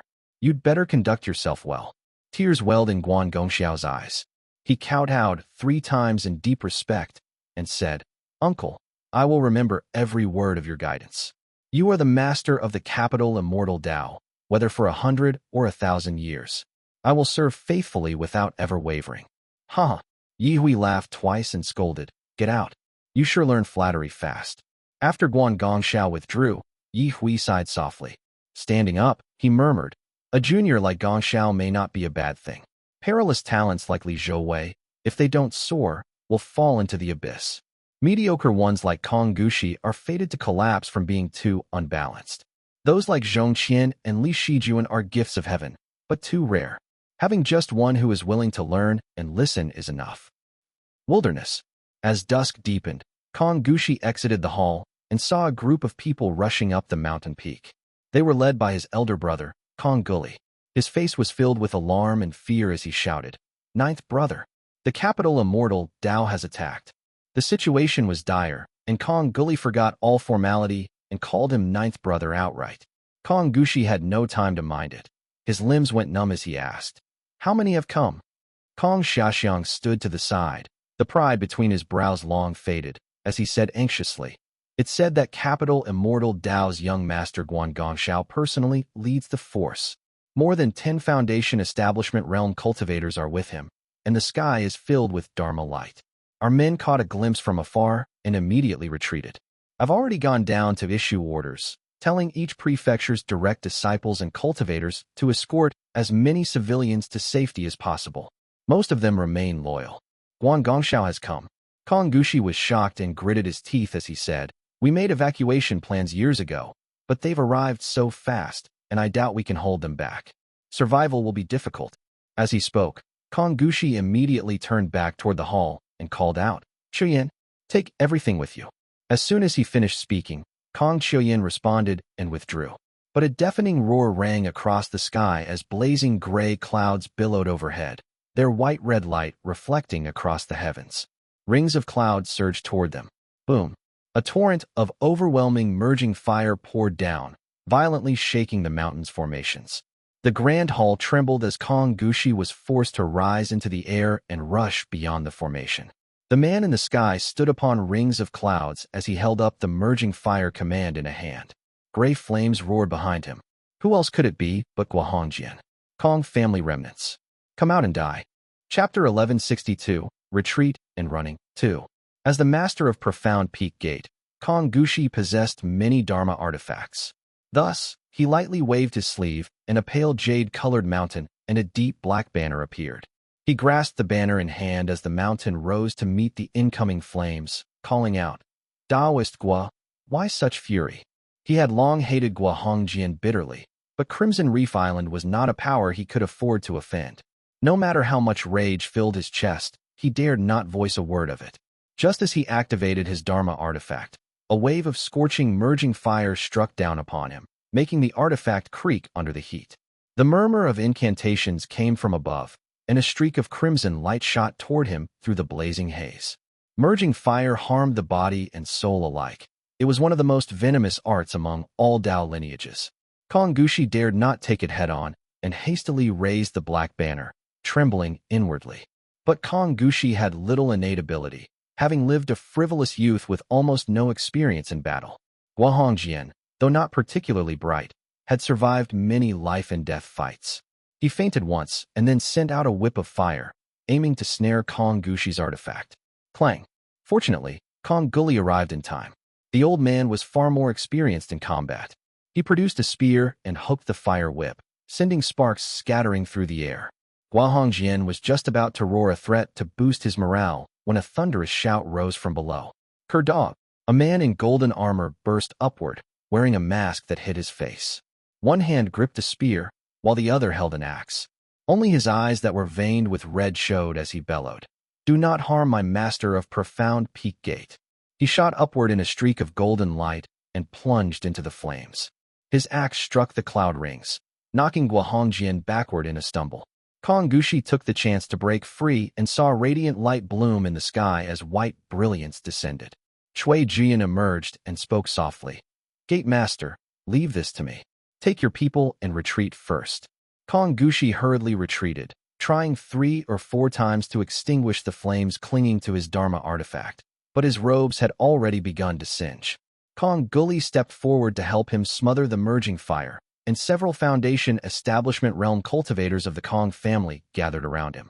Kong Gushi looked toward the dark clouds on the horizon. Fu Yuezi, fierce and unyielding, had activated his Immortal Foundation, the heavenly gilded helm, causing his body to gleam with golden light. Together with Chui Jian's spells, they held the enemy firmly in place. Yet figures were still flying toward them from afar, and Kong Gushi's heart trembled as he asked, The capital Immortal Dao forces are overwhelming. What of Moongaze Lake? Kong Xiaoxiang replied, It is said that the capital Immortal Dao's forces attacked Floating South, and Situ Mo has taken the chance to march south. Floating South is in grave danger. Kong Gushi flinched as he asked, The Situ family was once our ally, and now they have come to this. Do any of you have a plan? Kong Gushi had already told Kong Qian to pack the spirit items early. His meaning was clear, and even the slowest among them understood, replying respectfully, The capital Immortal Dao's strength is overwhelming right now. We should withdraw. Kong Gushi lamented aloud. But the wilderness still holds the people of our Profound Peak Gate. They hurriedly hauled him up. Though Kong Gushi wailed, his legs were weak and they dragged him along. The group took to the clouds like wind, nearly leaving Kong Qian behind, who was still gathering the smaller valuables. Kong Qian, embarrassed, led the disciples in pursuit. Kong Gushi immediately said, Hurry and inventory the spirit items and Dharma artifacts. The Foundation Establishment Realm cultivators busied themselves with the count. They had already lost their mountain gate once. Losing a new base did not seem as painful again. Only a few disciples and relatives remained in the wilderness. They were likely to be scattered, and soft sobs rose up. Kong Gushi sent several people out and quietly instructed, I have crushed the jade talismans. Everyone knows to flee. If you remain uneasy, you may go and provide aid to 1 or 2 places. Most of the Profound Peak Gate disciples left were relatives of the Kong family. Their kin had already moved onto the lake. Only a few remained on local guard duty nearby, so they dispersed to provide aid. A slightly unsettled Kong Guli asked. Gate Master, if we abandon the land and flee, will Moongaze punish us? It should not be a grave matter. Kong Gushi paused and lowered his head as he said, Capital Immortal Dao comes with overwhelming force. If we can save our lives, I believe Taoist Master will be relieved. As for punishments, they should not be severe. He sighed. Putting Guan Gongxiao aside, there is also Guahongjian at the peak of the Foundation establishment realm. His merging fire is too fierce, and we are no match. If we are any slower and one of them catches us, who knows if we can survive? If the other comes as well, escape would be impossible. They stood in silence for a moment. Black clouds had already covered the eastern sky, and the number 1 mountain of Moongaze, Millen Mountain, on the eastern shore, gradually came into view. Kong Gushi grew alarmed, looking back several times as he murmured, Let's first see the third young master. Li Qinghuai, we will visit him later. He rode swiftly toward the eastern shore's border, only to find cultivators moving everywhere. The area was restless and unsettled. Landing on the ground, Kong Gushi sent men to inquire, and before long, a tall man with golden eyes and long hair strode briskly down from the hall, his steps firm and steady. Third young master. Li Jiangxia had been overwhelmed these past few days. The hearts of the people in the wilderness were unsettled, and as a direct descendant, he had to personally handle countless affairs. Now that the capital Immortal Dao had launched its attack, the troubles had only multiplied. Though worry clouded Li Jiangxia's expression, he still greeted Kong Gushi courteously, nodding quickly as he spoke. How is the situation in the east? I saw Lord Shui fly over in a beam of light. Did he manage to stop them? Has the gate master suffered any injuries? Kong Gushi replied, I am ashamed to say the capital Immortal Dao's troops came too swiftly. Guahongjian's strength was overwhelming, though fellow Daoist Shui managed to hold him back. Crimson Reef Island harbors ill intent, so I dared not linger and withdrew on my own accord. I was not injured. Li Jiangxia had bound and sent Fu Jiaowei not long ago, and Kong Gushi had been forced to kill him with his own hands. Yet the two avoided the topic, showing no trace of resentment. Li Jiangxia only raised his head slightly and asked, The people of Profound Peak Gate still remain in the wilderness. Has the gate master arranged for disciples to escort them to the eastern shore? Kong Gushi found it hard to speak. After a moment, he said, There were arrangements, but Guahongjian came too quickly. We fled in disarray and lost control of the situation. However, I've already sent orders for disciples to gather and organize. Li Jiangxia lowered his gaze and nodded, then asked again, Were the minor families and orthodox temples under Profound Peak Gate's rule also evacuated? Kong Gushi looked uneasy and answered, No, they only received word. We'll have to check later and see how many managed to survive. Li Jiangxia lifted his chin thoughtfully and replied, Since you have already escorted your disciples here, have them return to the eastern shore to the border between the wilderness and the shore and assist Lord Chui's retreat according to the situation. Kong Gushi nodded repeatedly. Behind Li Jiangxia, and Xiantong sighed inwardly and bowed his head in silence as he thought, What a pity, the foundation of Profound Peak Gate has finally fallen to ruin. At this point, before my eyes stands not the master of Profound Peak Gate, but merely a remnant of the Kong family. Chapter 1163, Fiend. At the ends of the earth, the small island was covered in dense jungle, with wild beasts darting through the undergrowth. Scattered villages lay hidden within the jungle. The spiritual energy was faint, yet a turquoise, unfathomably deep hot spring bubbled at the center of the island. Several streams of clear water flowed outward into the forest. By the spring, a cultivator in black robes sat cross-legged in silence. After half a day had elapsed, another cultivator in brown robes arrived, landed beside the pool, and cupped his hands respectfully, saying, Fellow Taoist Feng, I've borrowed the fire-repelling shield. The rogue cultivator surnamed Feng immediately leaped to his feet, clearly having been lost in thought, and replied, Many thanks, fellow Taoist Feng. Quickly bring it here. The man surnamed Feng pulled a crimson jade pearl from his sleeve and said with some reluctance, Be careful with it. I had to pawn my family's heirloom, the Noon Pavilion talisman brush, and even pay an extra spirit stone as rental. If that brush weren't so unique, they'd never have agreed to lend it out. The rogue cultivator Feng glanced at him and said patiently, Rest assured, I've visited this island many times. These savages were raised here by my ancestor for our descendants' use. Fearing that they might produce someone powerful, He never even taught them to read. This island has always been lacking in spiritual energy. But when I came today, I noticed a faint trace of spiritual qi. It is surely due to some disturbance in the earth veins beneath that boiling spring at the island's center. He infused the jade pearl with mana, and it instantly swelled and expanded, transforming into a crimson barrier covered in runes that enveloped them both. As he led the way into the lake, he said, I once visited Master Alchemist Xia of Musi.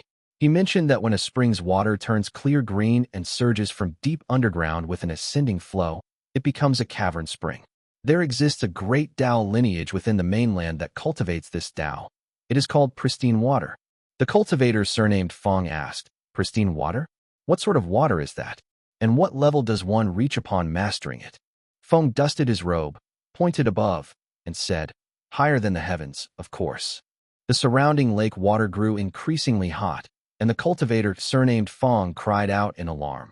Higher than the heavens? That must be the Tao lineage of a foundation establishment realm cultivator.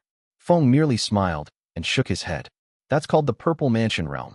They are cultivators of the Purple Mansion realm Tao lineage. Don't be fooled by those so-called lords of the island who can move mountains and fill seas. One glance from such a cultivator could end them instantly. Changing the subject, he said, Still, whatever lies within this cave has stirred such a great commotion that the island's spiritual energy is surging. It must be a spirit item of the Foundation Establishment realm. If we can obtain it, the rest of our lives will be free of worry. The cultivator Fong sighed. I'm relying on your guidance, fellow Taoist. I'm just a lowly cultivator of unrefined qi.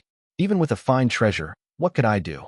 You, at least, cultivate orthodox qi. If fortune smiles upon you, remember to give me a hand when you rise.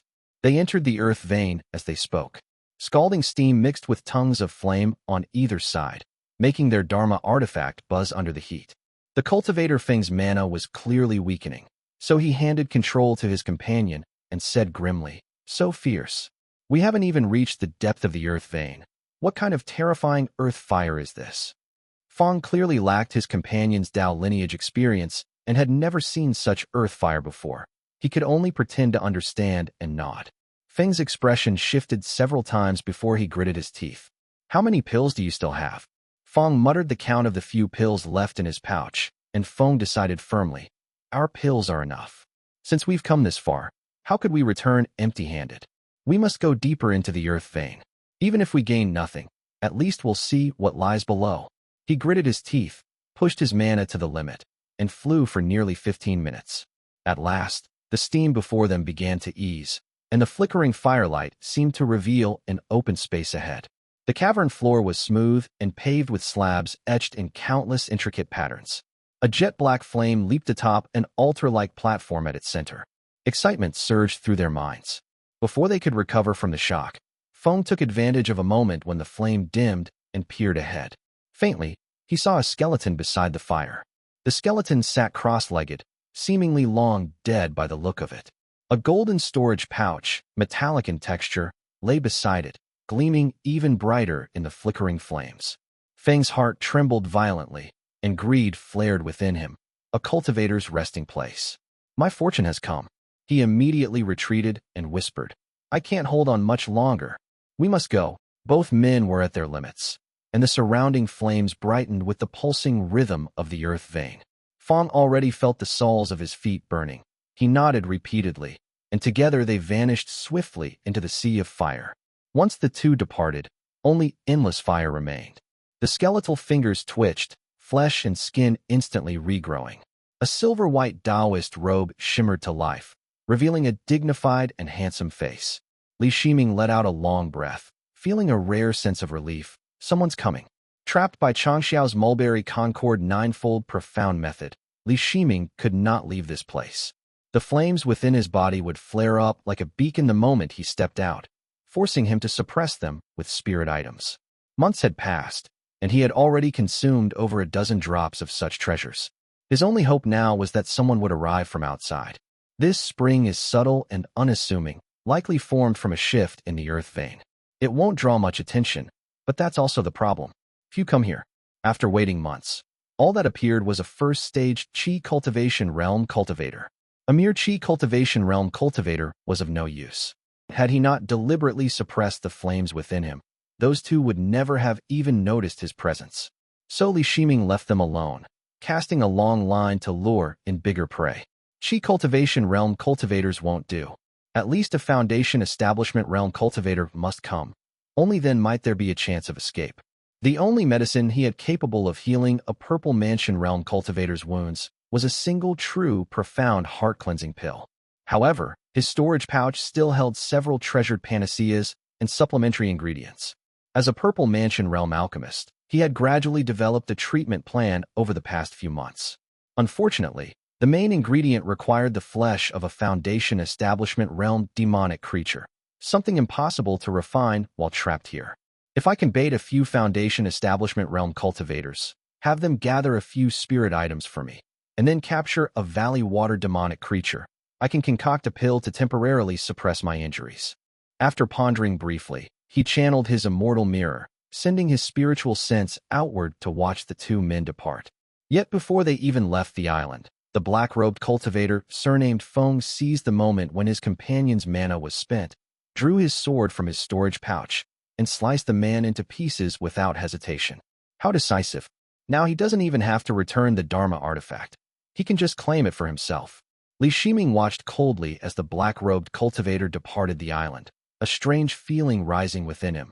So now I've become one of those storybook villains, a purple mansion realm fiend sealed within the earth vein, waiting for some foolish youth to release me by accident, only to be slain 78 chapters later after countless twists and turns by an immortal sword. What a beautiful tale indeed. Chapter 1164, Drifting into the Mist, Moongaze Lake.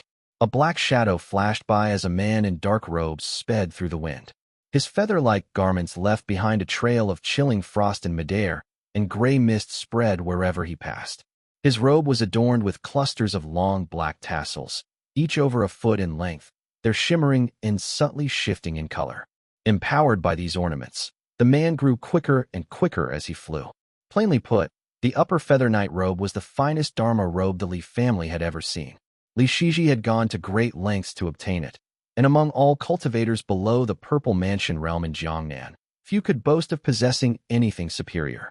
The two-finger-long piece of black jade in his hand looked ordinary, no more than a flawed stone at first glance, but Li Qinghuai knew better. The Night Ghost's secret talisman was far more extraordinary.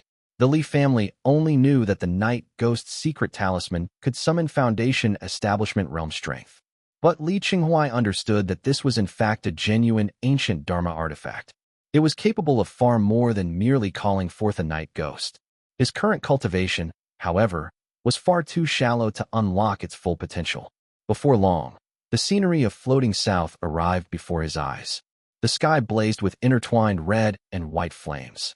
Li Qinghuai quickened his pace, his form blurring like rippling water as he rode the wind higher. Li Minggong stood aloft, a cup in hand and spiritual flames surging around her as she blocked Guan Lingdi's advance. Miao Shui, the white ape, and even Chu Buji were entangled in a fierce battle above, clearly outnumbered and struggling to hold their ground, their faces pale with strain. My elder brother isn't here. Li Qinghuai pondered briefly. His elder brother Li Chenghui must have gone to aid Ding Weizing. He drew the black jade from his sleeve, placed it on his palm, and tossed it lightly into the air. Violent winds suddenly erupted. Wisps of yin qi spiraled in the air as a hulking yaksha, one, with a single horn burst forth, brandishing a black qi-forged trident before charging into the ranks of the capital, Immortal Dao. The yaksha's strength was formidable. It dissolved into a cloud of black qi, spreading a wave of icy chill that shattered the enemy cultivator's spell arts. With another sweep of its trident, chaos erupted within the capital, Immortal Dao formation. Meanwhile, Li Qinghuai emerged from the shadows beside Guan Lingdi, drew his sword, and unleashed a gleaming blade arc as vast as a sail. Startled, Guan Lingdi's body dissolved like mist. Li Qinghuai flicked his robe, fading into the air himself, only to hear a soft voice beside his ear. Younger brother, there's no need to be so fierce. He immediately recognized the voice of his eldest sister, Li Minggong. Though startled, his reaction was swift. He slowed his strike by half a beat, letting the sword light slide harmlessly past, and spoke through voice transmission. This is... Li Minggong, who had already suspected the situation, answered briefly. The capital Immortal Tao is merely posturing. Their true goal is to destroy the foundation of the profound peak gate. At this point, there's no need for head-on bloodshed. Just focus on holding them off. Li Qinghuai immediately understood and began channeling his sword arts. His spell and sword techniques were solid and forceful. As he pressed forward with a flurry of strikes, Guan Lingdai, though fighting two opponents at once, retreated in measured steps, never pressing too hard in return. Guan Lingdai possessed a superior level of strength. Even when holding back with the intent to spar, she had easily suppressed Li Minggong earlier. Now that Li Minggong finally found a brief respite, the words of Taoist Master Tinglan and the ambiguous attitude of the capital Immortal Tao resurfaced together, allowing her a moment to think clearly. So in the end, it isn't truly the capital Immortal Tao behind this, but Changshao seeking to harm our family. Could his pursuit of our family's Taoist master into the sea have been his sole purpose all along? She channeled her mana into the six-cornered scarlet flame lamp in her hand. The red and white plumage of the pure feather radiant fire ignited in spirals of flame. From what Taoist Master Tinglan implied, it seems Changshao himself has yet to return. But if he had laid out a scheme long ago, seeking to seize what belongs to our family, then wouldn't now be the time for his plans to surface? If that's the case, then the Taoist Master posing as Sumian must be another Purple Mansion realm cultivator from Changshao Gate, Taoist Master Qingyan. For reasons unknown, Taoist Master Qingyan had always remained in seclusion. Yet given the current circumstances, his emergence would no longer be without cause. A tense unease began to coil within Li Minggong's heart. What instructions did Taoist Master Changshao leave for Qingyan? If he's here seeking information, then he must be preparing to act soon. It felt as though she were standing within a fog and unable to see anything clearly. Was it a mistake to defend floating south? Yet even if we were to abandon this place and retreat north, as long as our Taoist master doesn't return, would we truly find peace? It would only mean drawing new schemers to our doorstep on the northern shore. Floating south, the sky grew dark and heavy. Winds roared, golden light coiled through the clouds, and thunder rolled like a cavernous roar from the heavens. Li Changhui stood upon the storm, his robe billowing and a long spear in hand. Lightning cascaded from the heavens, each strike converging before him to form a roaring waterfall of thunderous rain. He had arrived riding the thunder and had descended without warning. Wielding the six-fold profound thunder punishment tokens, he had unleashed 9 bolts of lightning in rapid succession, striking down a guest cultivator from the Golden Tang Gate and freeing Ding Weizing. Of the 5 Foundation Establishment Realm cultivators remaining, aside from Situ Mo, only 3 now formed a defensive ring around Situ Biao as they faced Ding Weizing. This was Li Qinghui's first time crossing blades with Situ Mo. Though his Dao lineage did not grant him the upper hand, his Dharma artifacts restrained the Golden Tang Gate's techniques. Fighting alongside Ding Weizing, they managed to suppress their opponents. With a wave of his hand, the 6 thunder punishment tokens spun around his wrist, emanating ripples of silver-white brilliance that burst outward. When Yang reaches its peak, 6 thunders are born. Brilliant white light flared as 6 slender, elegant command tokens flashed in unison, runes igniting one by one. Opposite him, Situ Mo casually flung forth a golden shield. Boom! A wave of black smoke surged upward. Fortunately, the golden shield was not a blood-bound weapon and managed to hold firm. Situ Mo swiftly drew his blade, parrying the thunder spear that thrust from within the smoke with a sharp metallic clang. Clang, clang, clang. Li Qinghui's thunder spear whirled through the air, each strike pressing hard against the Golden Tang Gate master before him, though his own expression remained tense and unsmiling. What is Situ Mo truly after? Something was terribly off. The Situ Mo before his eyes was nothing like the master of Golden Tang Gate he knew. 1. A powerful spirit from Buddhist and Hindu mythology, often serving as a guardian or enforcer of the underworld. Chapter 1165. Drifting into the Mist. 2. Situ Mo had been a Foundation Establishment Realm cultivator for many years and had long since begun training in secret techniques. Even suppressed by the Chongming Profound Insight screen, which restricted his golden needles and blade, he should never have been this easy to handle. Li Qinghui's gaze deepened as he examined the Golden Tang Gate master before him. His elder sister had described Situ Mo as cunning, deceitful, venomous, and cruel. Yet the man who stood before him now looked more like a quiet, expressionless cultivator. Nearby, Ding Weizing's unease had already taken root. He had met and fought with Situ Mo many times and knew the man well. The venomous, scheming light that should have filled Situ Mo's eyes was gone. It was replaced by a cold, silent calm that filled Ding Weizing with dread. He secretly sent a voice transmission. Lord Shaohui, this man may be plotting something. Li Chenghui frowned in doubt. You've all said he's deceitful and unpredictable. If he truly has a scheme, why present himself like this and only invite suspicion? While the two members of the Li family whispered their doubts, Situ Mo simply rode golden light and walked against the wind beneath a sky filled with thunder. The bronze-green glow of the profound insight screen shone down from above, locking his two Dharma artifacts in midair and leaving them unable to move. Forced to form hand seals, he released bursts of light to meet the thunder strikes. The fight was stifling and one-sided, yet his face showed no emotion as he endured it in silence. Situ Mo had clashed with the Li family as far back as the era of Li Yuanjiao. His foundation establishment realm years far exceeded theirs. He was an elder on par with Li Xuanxuan's generation. To now be suppressed by a junior like Li Chenghui through the aid of Dharma artifacts was, by all measures, a humiliating fate. Yet he only fought in silence. Before setting out that very morning, Situ Mo had received 3 flying messages, all from the Great Void. 2 instructed him to kill Li Chenghui, and 1 ordered him to slay Ding Weizing, all to force Li Zhouwei's appearance.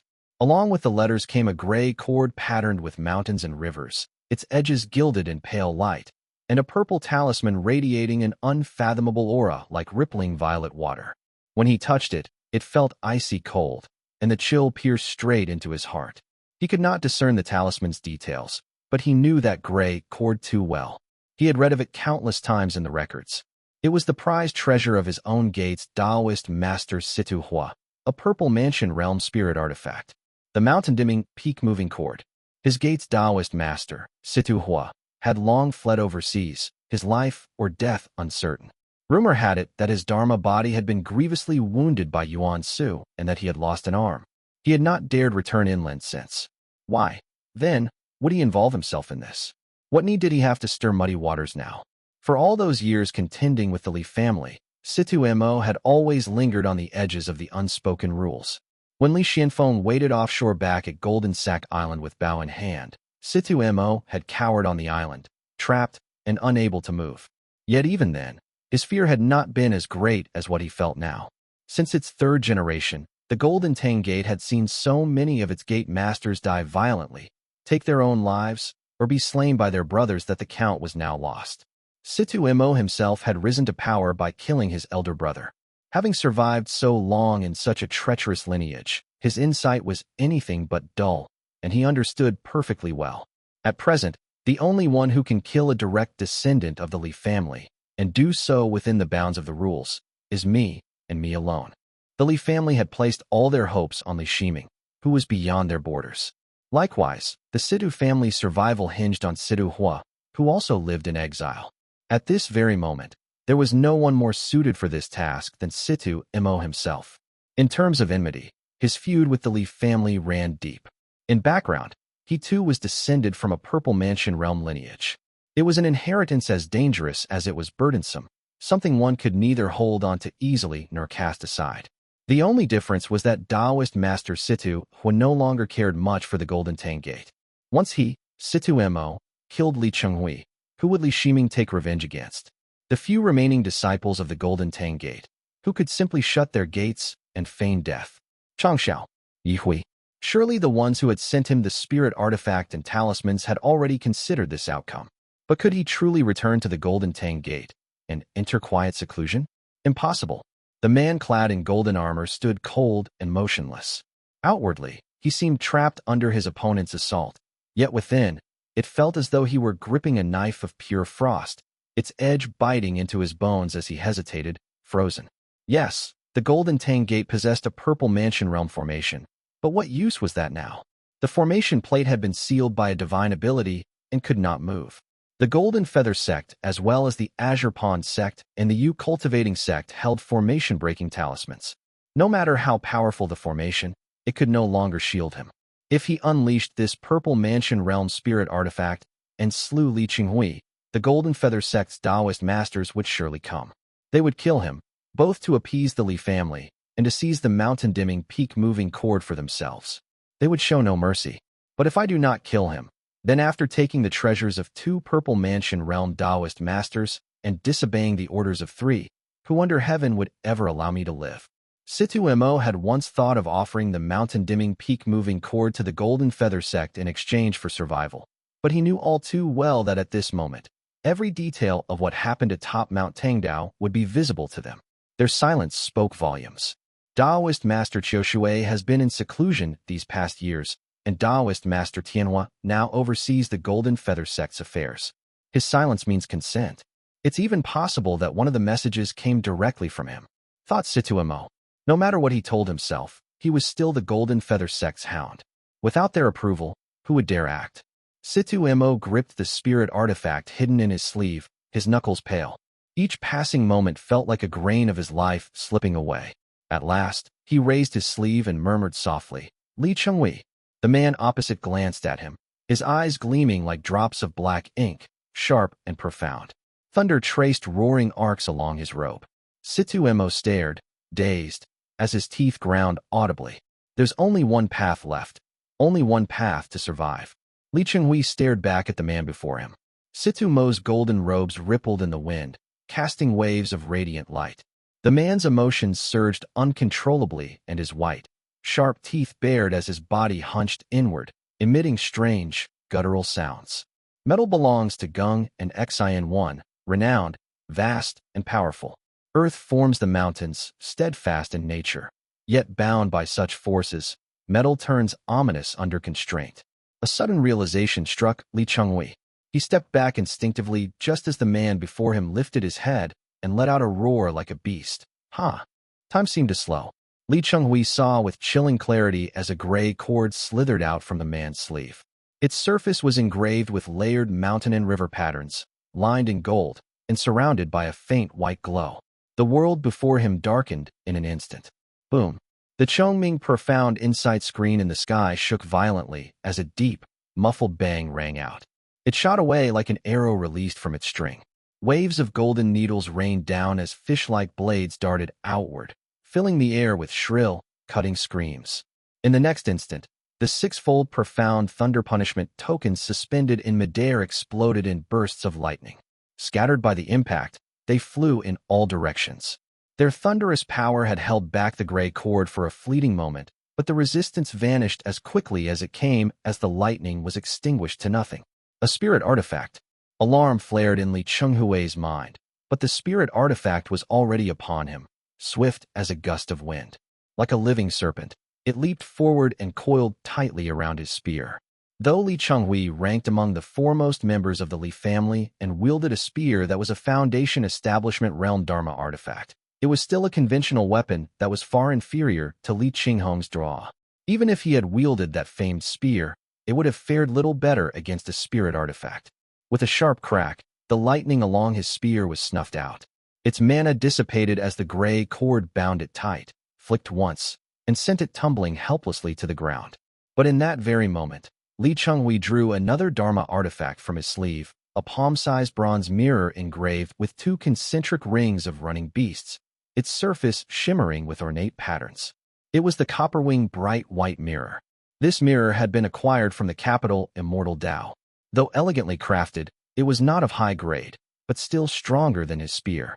It leaped forward and struck the gray cord with a sharp, ringing clang, only to be flung backward, emitting a strained, creaking whine as if crying out in pain.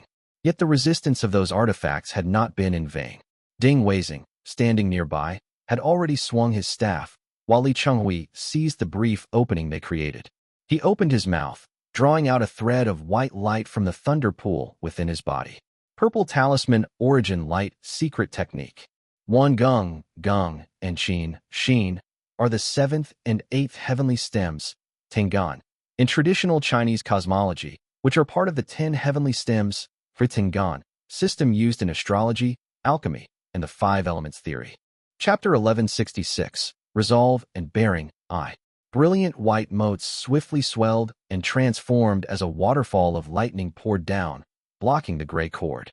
Only then did the violent roar of thunder resound. Boom! The purple talisman origin light secret technique truly belonged to the Dao lineage of thunder steering and cloud dwelling. Its blazing lightning and explosive force spread outward together.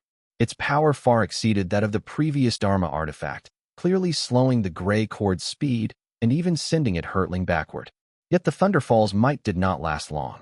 The mountain and river patterns along the gray cord lit up one after another, and the center of the lightning torrent caved in as if a hole had opened. It collapsed in an instant as all the violet thunder essence was drawn into the cord like a whale swallowing water, vanishing completely without a trace. It's a spirit artifact of the earth virtue and metal virtue. Earth smothers flourishing thunder, and metal dissolves lingering lightning. They're both the greatest counters to my thunderlight. Li Chenghui recognized it immediately. For years, his thunderlight had been swift and domineering, subduing demons and striking down foes. But he had finally met someone who could suppress him. He drew back his spear, turned, and retreated upon a surge of lightning. At the same time, Ding Weizing already rushed in to assist, striking the gray cord twice with his twin staves. Yet the cord remained calm and unhurried as it slipped away into the great void. Situ Biao and the others advanced together to block its path, while Situ Mo, face cold as frost, stepped upon the wind in pursuit of Li Chenghui. Two streams of light, one gold, one purple, shot into the heavens. Li Chenghui sped eastward without hesitation. Dark azure light rose above his head as a series of screens unfolded. The radiance of heavy abyssal burst forth, surging straight towards Situ Mo. However, the escaping light surrounding Situ Mo was entirely cultivated by his own means rather than empowered through any Dharma artifact, making it difficult to disrupt. Moreover, he already understood the purpose of the Chongming profound insight screen floating in the skies. The golden needles and knives had long been tucked into his sleeve, and when faced with the incoming azure light, he merely paused for an instant.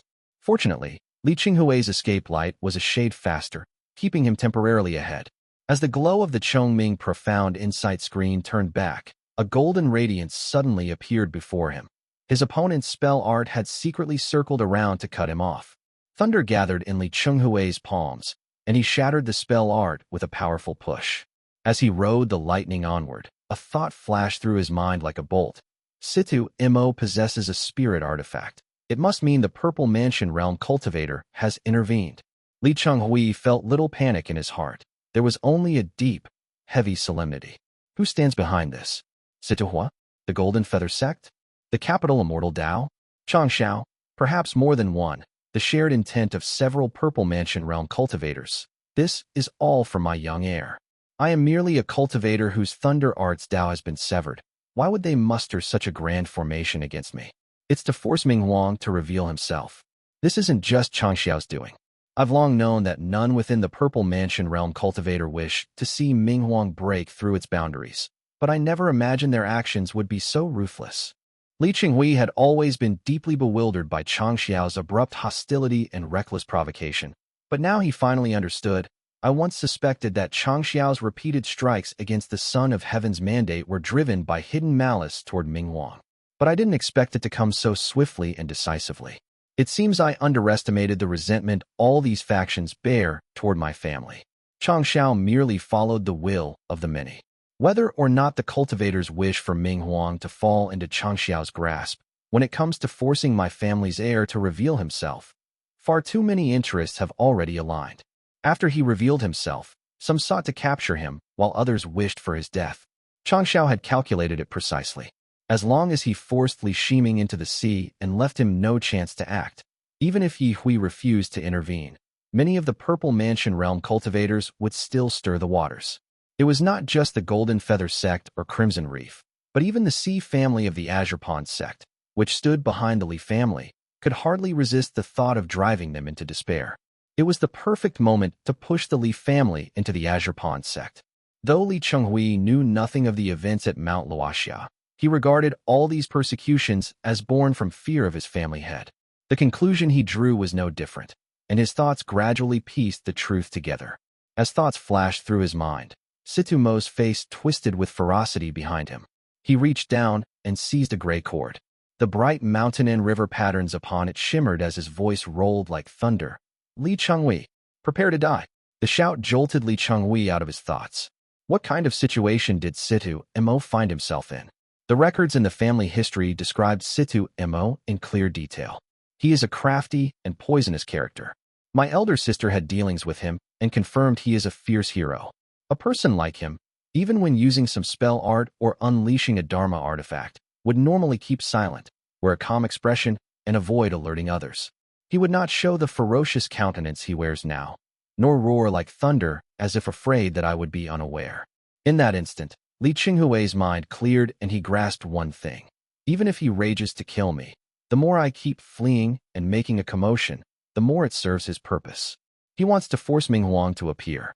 He wants chaos so that all eyes will fall on our family head and the Purple Mansion Realm cultivators will be satisfied. Only then will he create a chance for himself to survive. At this moment, Li Chenghui felt like a black moth on a spider web, flapping and struggling to survive. However, was the golden-shelled venomous spider on the other side not equally trembling, trapped in the same web and fighting to stay alive? Boom! A surge of violet thunder slammed down behind him, unleashing a field of lightning. The golden needles retreated in all directions, but a gray cord shot forth like a venomous snake from among them.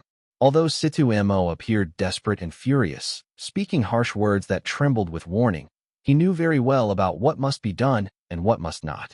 He did not loosen his grip for an instant. The spirit artifact that suppressed the thunder continued to bind it even tighter. Li Chenghui seized the chance to swallow a pill. A red radiance flared around him as both his cultivation and lifespan were drained, and he hurried eastward. Li Minggong and the others were clashing with the capital Immortal Dao on the other side of the floating South Territory. Although their situation was likewise grim, it now appeared to be his only opening. How ironic. The capital Immortal Dao became our family's public enemy after we attained the Purple Mansion Realm. The other families treated us politely and smiled. Yet now it seems we must rely on the goodwill of the capital Immortal Dao. How strange the ways of the world were. Everything could reverse overnight. Li Chenghui broke through the air and mounted the lightning, only to hear Situ Mo unleash a mad roar behind him. Run! Do you think you can escape?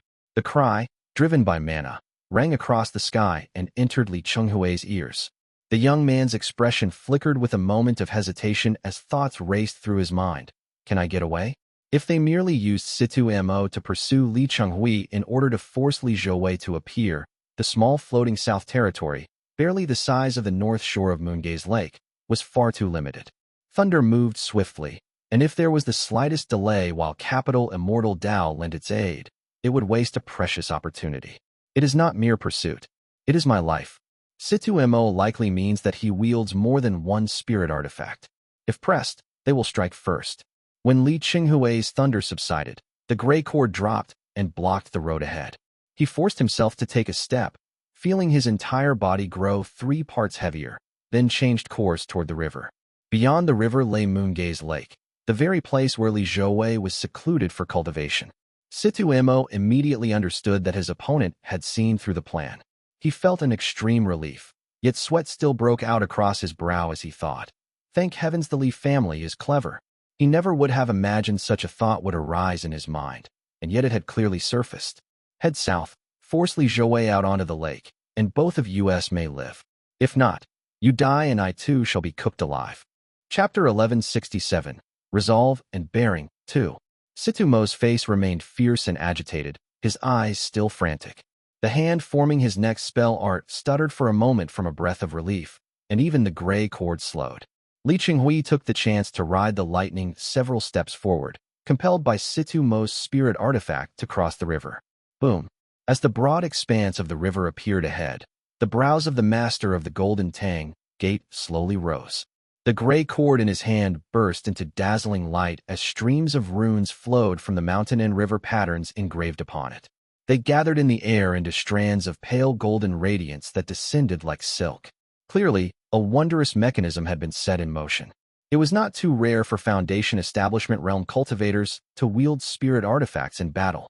Ning Heyuan of old had been one such example, and he even possessed an ancient spirit artifact. Yet in cultivation, combat proficiency, and the harmony between spirit artifact and Dao lineage, Ning Heyuan was clearly inferior to Situ Mo. Now, as that mystical power unfolded, Li Changhui immediately sensed distortion on all sides. It felt as if he were trapped within rolling mountains and winding ravines. The gray cord continued to expand and spread, bringing down streams of pale golden light from the heavens, locking onto him through the vast great void. Situ Mo was no easy opponent, and at this point there was no choice but to press forward. The Golden Tang Gate Master was beginning to feel confident, and was already calculating his next move. The mountain-dimming peak-moving cord must never remain in my hands. Once we reach the lake, Li Zhouwei will not be able to stand by. Even if he truly has shut himself away, Li Xianxian will be forced to rouse him. Once he appears, I'll strike him with the mountain-dimming peak-moving cord, brand Li Chenghui with a purple mansion realm talisman, abandon the spirit artifact, and flee. Situ Mo was certain that as long as the mountain-dimming peak-moving cord was no longer in his possession, the scrutiny from the purple mansion realm cultivators upon him would diminish by 90%. As long as I do not flee while carrying the spirit artifact, nor hide within the great formation of the purple mansion realm at Mount Tangdao in the north, but instead head straight for the eastern sea, I will surely survive. After all, I can still use this to bait out Li Shiming. As long as I remain useful, I can live. Situ Mo truly lived up to his reputation as one who had climbed from the status of a concubine's son to the position of sect master. Even in this hopeless situation, he had found a sliver of life. He no longer feared what Li Chenghui might do. He only stared quietly at the man's back as he thought, Li Zhouwei will appear sooner or later. When he does, it may not even bring calamity, but it will at least save your life. There is no one under heaven who does not cherish their own life, and it is not even his death I seek in exchange. Situ Mo's gaze remained fixed upon Li Chenghui. Despite the suppression of the spirit artifact and the safeguarding talismans, Li Chenghui knew full well that to stop meant certain death. However, doubt once again stirred within Situ Mo, but the Li family binds its descendants with bloodline and ancient morality, and Li Zhouwei is the family head. Who can say if Li Chenghui is not the sort of stubborn fool willing to die rather than yield? At that thought, he silently hid a cluster of golden needles within his sleeve, infused them with mana, and called out in a chilling voice. Li Chenghui, if you dare to die, I'll turn and kill Li Minggong instead. Li Chenghui's figure was streaking across the river's surface like lightning, but came to an abrupt halt. Situ Mo's cold voice rang out. Don't think I wouldn't dare. The esteemed Taoist masters would only call me sensible. Li Chenghui's eyes widened slightly, his lacquer-black pupils fixed on his foe. One hand was raised with joined fingers, suspended 4 centimeters before his chest, while the other extended backward in the same posture, each holding a golden talisman between its fingers.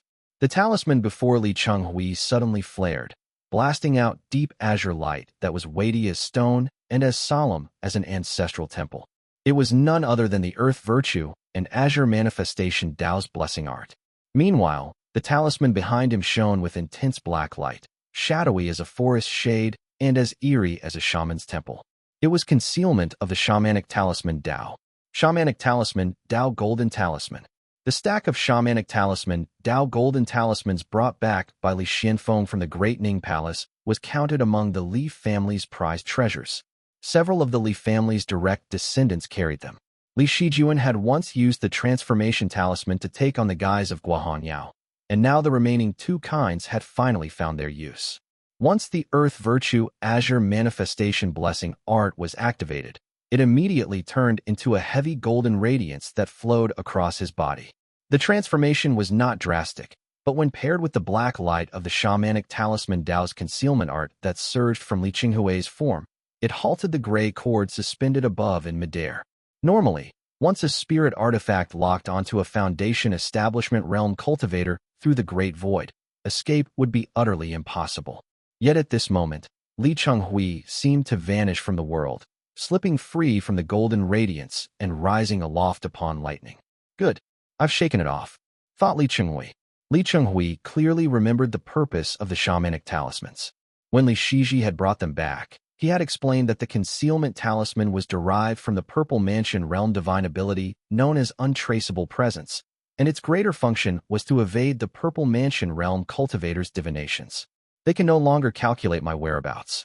Li Chenghui understood perfectly. The current chaos was born from the great families pushing and getting pushed by one another as they fanned the flames. Now, No Purple Mansion Realm cultivator would personally employ a divine ability to trace either Situ Mo or himself. My family's Purple Mansion Realm cultivator stands in the open, watched by all. None wish for their own family to lose peace for another 400 years. If they can't divine my next step, that grants me the freedom to act. Only then did his figure emerge from the golden light. Situ Mo jolted in alarm, but his eyes had already turned golden. He stepped forward as a golden needle shot from his sleeve, scattering countless golden threads of light in all directions. His reaction was astonishingly swift. The Dharma artifact had long been hidden within his sleeve, and the instant Li Chenghui drew his talismans, Situ Mo was already casting his spell, almost in perfect unison. Li Chenghui's sudden move would have caught any ordinary Foundation Establishment Realm cultivator off guard and created a brief opening for escape. But the Purple Mansion Realm cultivators had chosen their blade well. Situ Mo was a man tempered by hatred and hardship, honed too sharp and far too quick. Clang! The tens of thousands of beams released by the golden needle extended for several kilometers in an instant, and a crisp sound of impact came from the east. The sound had yet to echo back when Situ Mo, sensing through the link between his Dharma artifacts, twisted his head sharply. His venomous eyes were bloodshot, golden light gathering within them as they shot forward like twin arrows loosed from the string. A chill spread down Li Chenghui's back. Suddenly, his mind flashed back to the days of his Qi cultivation realm, when he guarded a small island in the eastern sea. The waves had been vast and ceaseless, the sunset golden yellow, and he had held the family history in his hands, able to recite every passage by heart. Later, when the golden bowstring, one, was stationed at the eastern sea, he remained on the island and would not emerge. When Situ Chen arrived, he was deceived and slain, unable to return. Upon hearing the news, Qing Tu looked back and said, "When my late granduncle still lived, he had long worried over this man, could not rid him, and once spoke a warning that I still remember." Liao 3 said, "I would hear it in full." Cheng replied, "Judging by his resolve and bearing, he will surely become a future calamity." 1. This should be referring to Li Xianfeng. 2. Referring to Li Shiqing. 3. Referring to Li Qingliao. Chapter 1168, Unexpected I. The glow of the shamanic talisman, Dao Golden Talisman, flowed across Li Chenghui's body. Thunder surged beneath his feet, and a fierce golden light rose from his back. The young man's thoughts were quickly interrupted. Boom. Situ Mo had been deceived and had nearly lost track of him. His panic and fury were beyond words. The agitation on his face was no longer an act of pretense, but the true, seething wrath of a hunter bitten by his own prey. The master of the Golden Tang Gate shone brilliantly, the rhombus-patterned golden robe upon him flickering with layer after layer of runes. As he stepped forward and reached out to seize the air, his speed became utterly different from before. A surge of red and violet radiance flowed over Li Chenghui's body, and all the purple thunderlight gathered beneath his feet. His expression was calm, without fear or worry, only a deep, icy stillness. He stepped through the air, moving just a fraction faster than Situ Mo and narrowly evading capture. Situ Mo, however, showed no hint of regret. As long as Li Chenghui remained within the range of his spiritual sense, escape was impossible. What truly terrified him was the thought of Li Chenghui vanishing again in an instant again. It had left him drenched in cold sweat. The gloom on his face quickly subsided, replaced by a chill, merciless calm. A glimmer of gold rose from the back of his head, transforming into a white gourd that gleamed like snow. A spell art, or a Dharma artifact. Li Chenghui had no time to discern which. A tide of frost-colored brilliance poured out of the gourd, shining down like heavenly light that tore through the clouds and enveloped his body. Situ Mo was in no way slow. As he closed the distance again, he joined the fingers of both hands, pressing them together at the middle joint and murmured, "Receive the righteous color of the West, let the Qi arise." Situ Mo had deep and extensive battle experience. As he chanted his spell, the golden needles and golden blade flew from his side, soaring into the air to seek the Chongming profound insight screen. The faint azure glow it emitted revealed its position, proving that his strike had forced the Dharma artifact to manifest. The cascade of cold misty light poured down upon Li Chenghui. He already knew Situ Mo's past attacks had rarely been at full strength. Thus, he raised the thunder in his palm, prepared to resist the oncoming frostlight. Yet at that moment, the bluish radiance on his body rippled unexpectedly. The brilliance of the blessing art appeared, and the streaming frostlight scattered away as if reflected off a smooth, round stone. He did not even need to act. It was his first time using this talisman, and he was unfamiliar with it, but the result was a pleasant surprise. He immediately raised his thunder as a sharp whine split the air above. Clang! A dark golden Rui scepter, one, appeared above his head and came crashing down. Li Chenghui rose with lightning flickering around him, turning his power to resist. A white explosion burst in midair, scattering brilliant sparks across the sky.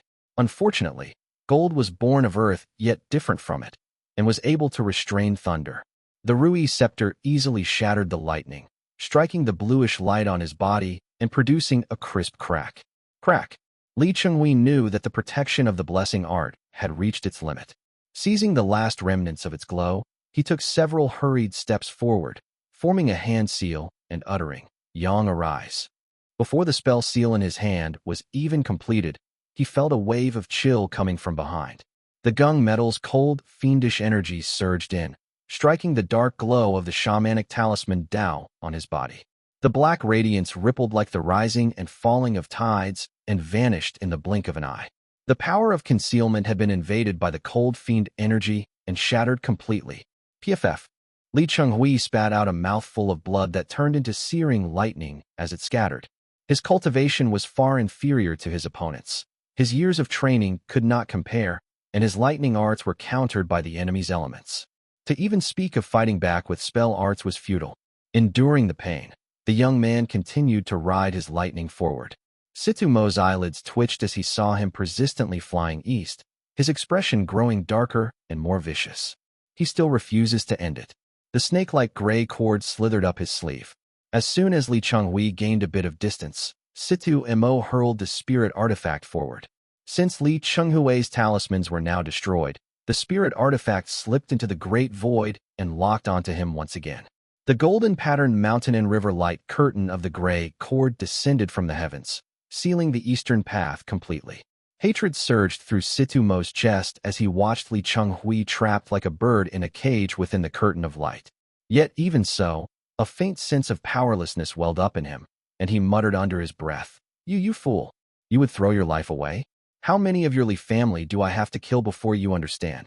Li Chenghui raised his spear, his eyes fixed steadily on the man before him, and said quietly, You can kill me if you wish. Since killing me won't bring anyone out, killing others will be just as useless. Once you've served your purpose, let's see who will protect you. Situ Mo felt a surge of hot blood rise in his chest, choking him to the point where he could neither swallow nor spit it out. Everything was now laid bare. Li Minggong and the others would surely arrive as reinforcements. Ding Weizing, without the Chongming profound insight screen, would soon fall, and his own people were also on their way. Since Li Chenghui refused to return to the lake, there was no option left but to kill him. Still unwilling to give up, Situ Mo asked, Zhaojing's plan has failed. How long do you think Li Zhouwei can keep hiding? What good will your meaningless death do? Li Chenghui fell silent. He glanced at his opponent, his striking eyes devoid of emotion, and replied, Kill me if you wish. When my family's forces arrive, they will kill you in turn. Boom. The light curtain of the mountain-dimming, peak-moving cord began to tremble, as though someone had drawn near. At last, Situ Mo gave up hope. He looked at Li Chenghui one final time and said, Whether I live or not is uncertain, but you must die first. Standing under the golden canopy of light, Situ Mo drew his blade. He watched the silver-armored, black-robed youth spit out a bright, blood-stained bead of light as blood slowly seeped across his face. Situ Mo's eyes lit up, and two coarse laughs rumbled from his throat. He had long held a grudge against the Li family, and seeing this sight brought him a dark satisfaction. Li Chenghui's eyes bulged from their sockets as his body turned into motes of light amid the raging thunder. His skin and flesh peeled away, dissolving into bloody lightning pulp. The suffocating thunder swelled through the radiance as 6 thunder-sanctioned sigils took form, greedily devouring every trace of mana within him. Situ Mo stepped back without hesitation. The mountain-dimming, peak-moving cord, now wrapped around all the thunder, was hurled heavily into the distance. Clutching the purple mansion realm talisman in his hand, he leapt into the sky. Boom. No matter how powerful the thunder was, it could not prevail before a true Purple Mansion realm spirit artifact, one embodying both earth virtue and metal virtue. In the end, all its might dissolved into a dull, drawn-out rumble. The raging lightning surged and clawed, eager to strike its situ mo, but every bolt was imprisoned within, unable to escape even a single inch. As the radiance of the mountain-dimming peak-moving cord faded, all the pale golden light faded into the sky. Situ Mo raised his brow and took everything in at a glance. 1. Rui Scepter is a ceremonial or magical scepter whose name means, as one wishes. In cultivation lore, it often serves as a dharma artifact that bends to the wielder's will, symbolizing authority and the power to make one's intent reality. Chapter 1169, Unexpected 2. His Golden Tang-Gate cultivators, Situ Biao and the others were arrayed and ready in the west.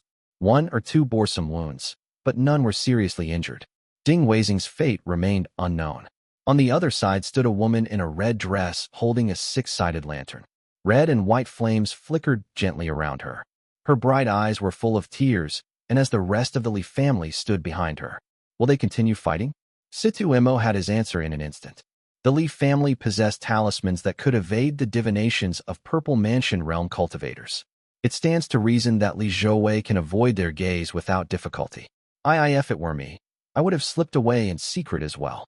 Li Qinghui was right. Killing them all would be pointless. Situ Mo immediately stepped back. Situ Biao came forward to meet him.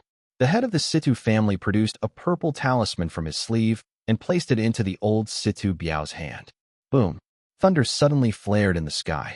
Even after being heavily suppressed by the mountain-dimming peak-moving cord, Li Qinghui's life-sacrificing thunder still turned the world white. Everyone closed their eyes and stepped back to shield themselves from the lightning. This had been precisely the purpose of Situ Mo throwing the spirit artifact. He seized the mountain-dimming peak-moving cord as it traversed the great void, took a black brocade pouch from it, and handed the cord into Situ Biao's hands. He transmitted coldly, "Kill them all. I will go to the lake and find Li Zhouwei." Boom! The lightning subsided, and Situ Mo's figure dissolved into a pale golden streak and vanished. Situ Biao could only raise his spirit artifact where he stood. A spell had already passed through the thunder toward them, fire intertwining with a converging water golden ring. The old man clutched the Purple Mansion realm talisman and felt unease creeping over him. What is this for me to hold? He had no time to ponder. Li Minggong had nearly vomited blood at Li Qinghui's death. Tears stained her face, and her fury was plain to see. The old man could only raise the mountain-dimming peak-moving cord in defense. But he had not inherited the Gate Master's secrets. Though he understood that the cord held several wonders, he did not know the key methods. He could only release waves of yellow light to fend off the incoming spell. Situ Mo raced south. Once he was out of sight and the river's rushing waters flowed beneath his feet, he turned and set a course for the Eastern Sea. This was the most likely path to survival he could conceive in that instant. He had left the mountain-dimming peak-moving cord and the Purple Mansion realm talisman with Situ Biao so as not to covet a Purple Mansion realm cultivator's treasure and invite greedy eyes. With the cord and the talisman as his trump cards, Situ Biao could continue to carry out the Purple Mansion realm cultivator's orders, draw attention, and even slay a Li family member or two, which would serve his purposes better. Situ Mo had deliberately taken Li Qinghui's storage pouch so that Li Shiming would have a way to track him down. He was using himself as bait for Purple Mansion realm cultivators. This way, even if one Purple Mansion realm cultivator wished to kill him, others might oppose it. As for heading east to find Li Zhouwei, that was merely an excuse to soothe Situ Biao, keeping him at ease while staying behind to die in his place. It's a pity about the Chongming Profound Insight screen. It was a fine treasure. But with Li Minggong present, I had no way of taking it. If she had delayed me, who could say what the outcome might have been? Having already abandoned the mountain-dimming peak-moving cord spirit artifact, he dared not covet the Chongming Profound Insight screen any further. Terrified and as cautious as if walking on thin ice, he rode the wind away. The sky ahead was gradually darkening. Situ Mo's heart hung in dread, aching with fear. His hands and feet had gone cold. The river reflected the last light of sunset as his gaze swept from south to north, half expecting a Purple Mansion realm cultivator to appear at any moment and crush him with a single strike. He flew for some time. The black chi thickened to the south as he gradually left the wilderness behind. There was not a soul in sight, not even a passing cultivator. The river's surface was as calm as a mirror, without a single trace of demonic creatures. Little by little, Situmo's heart began to steady, though a cold sweat still clung to his back. His thoughts, however, grew clearer. It worked. The Purple Mansion Realm cultivators, each fanning the flames, would only grow more unified in their stance. Complicit in the scheme against Li Zhouwei, their silent intentions would, with every passing hour, tilt further toward destroying both Li Zhouwei and Li Shiming. After all, even if no one knew, it was better for those I have wronged to die early. His thoughts tightened and sank into silence. Situmo knew he was now on the path to survival. The bloodstained, resolute face of Li Chenghui flickered briefly in his mind before fading away. Leaving the wilderness behind, Situmo alternated between flying through the sky and diving beneath the river to disguise his trail. He clutched Li Chenghui's black storage pouch in his hand like a charm for survival, never daring to open it. His mana was nearly exhausted. Having used spirit artifacts to pursue his foe all the way, even his spiritual sense felt strained. After an entire day of tension, his mind finally began to ease. Splash! He burst out from beneath the river's surface, scattering waves of water that fell back with a crash. The heavens had grown completely dim, and the darkness around him was now deep and vast. A faint whistling wind rustled through the trees along the banks. The ripples subsided, and the river's surface grew smooth again. Situmo lowered his gaze, his eyes fixed upon the reflection in the water. The surface reflected a man clad in golden white armor, his black robe billowing backward in the night wind. A radiant, bright, young, heavenly light flowed down from his armor, rippling across the river like molten light. His long black hair hung loose as two dark, flame-like arms extended from his back, each gripping a black halberd that was pointed at the river's surface. The white-veined black armor plate on his left hand was slightly longer, and his fingers held a golden talisman that shimmered in the wind and transformed into dark light. Concealment. The youth's other hand lifted the long halberd horizontally. Dazzling heavenly light surged wildly from its core, and the sharp edge expanded swiftly before his eyes. Situmo vaguely saw a spark of radiance start glowing between the man's brows. Then endless white engulfed his vision. Clang! The Dasheng halberd streaked forward and struck his Dharma robe with a thunderous crash. The top-grade Dharma robe of the Golden Tang Gate groaned under the force, its fabric creaking in protest, as Situmo felt as though his organs were being set ablaze. Boom! An instant later, heavenly radiance, hidden light descended like a sharp sword, slamming into his face. The blast roared across the night, mingled with the sound of splintering and tearing that echoed through the heavens. A rush of fire seared down Situmo's throat into his lungs, as his body convulsed uncontrollably. Yet he felt no astonishment at the strength of his opponent after emerging from seclusion. Only a biting chill filled his heart. How is this possible? How could he appear here, at this very moment? In these vast waters, how could he have intercepted me? Everything had happened too suddenly.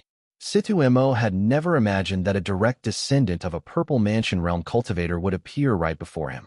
Worse still, the sources of his arrogance back at the lake, the Purple Mansion Talisman and the mountain-dimming peak-moving cord, had both been abandoned and floating south. The one confronting him at such close range was none other than Li Zhouwei, a Purple Mansion Realm seed. The golden robe he relied upon for survival could no longer endure. Its luster dimmed in midair as radiant light flooded the sky. Two dark, flame-wreathed arms closed in from either side, and the golden talisman barrier that flared around Situmo failed to fully wrap around his body before those arms, imbued with spell-breaking power, tore it apart and corroded it beyond repair. PFF. One of the black arms suddenly clamped around his throat. Situmo's vision spun as stars and moonlight blurred before his eyes. He was lifted high into the air, staring directly into a pair of golden eyes. Golden eyes that brimmed with burning hatred on the verge of bleeding out into the world. Chapter 1170. Wearing a sword, I. Blazing flames surged downward along the heavenly light. The grip tightened ever stronger around his neck, yet Situmo still could not understand. Why? When Li Zhouwei found him beneath the vast river waters, Situmo had first been startled, then quickly understood. If Li Zhouwei had located him this quickly, there must have been guidance from a Purple Mansion Realm cultivator. But why would Li Zhouwei reveal himself? Would it not have been better to flee straight into the Eastern Sea? The many Purple Mansion Realm cultivators might be unable to calculate Li Zhouwei's movements, but could they not calculate Situmo? Even if they had released him, their divine abilities were profound. How could they not have planted their own eyes and ears? No matter how Li Zhouwei retreated, he could never be faster than Purple Mansion Realm cultivators. Why insist on removing me, a mere blade? Unless the Purple Mansion Realm cultivator guiding Li Zhouwei wanted him to come here precisely to eliminate me. But the Purple Mansion Realm cultivator's eyes must already be upon me. Even if he used that talisman again, could he really escape? He had no time to speak. Bright yang and heavenly light boiled his face as the heavenly radiance. Hidden light between Li Zhouwei's brows detonated Situmo's entire head into a mist of bone and blood. Scalding blood spurted out in an instant, evaporating into golden fiendish vapor that soared upward. The master of the Golden Tang Gate, who had contended with the Li family for 4 generations, melted away completely within the blazing bright yang. Only 2 storage pouches and a dim golden dharma robe patterned with diamond lines remained hanging upon the halberd. Its sleeves billowed high, fluttering in the wind. A clear splash rang out. Brilliant golden needles descended from the sky, scattering as they fell upon the river's surface. The precious Foundation Establishment Realm Dharma artifact was lifted by heavenly light and floated back into the air. Li Zhouwei drew his halberd, his figure turning into light as he ascended. A thunderous boom resounded. The heavens brightened swiftly with Situmo's fall. The forests around Lake Qian stirred restlessly, every leaf rustling and drooping downward. The calm lake surface rippled violently as the vast golden fiendish energy struck Lake Qian, drawing the heavens upward. Clouds scattered, the chill of autumn spread, and night was driven away prematurely as daylight broke through.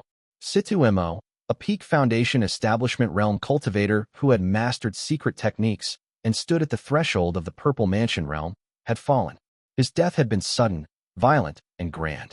The heavenly signs were brilliant and brief.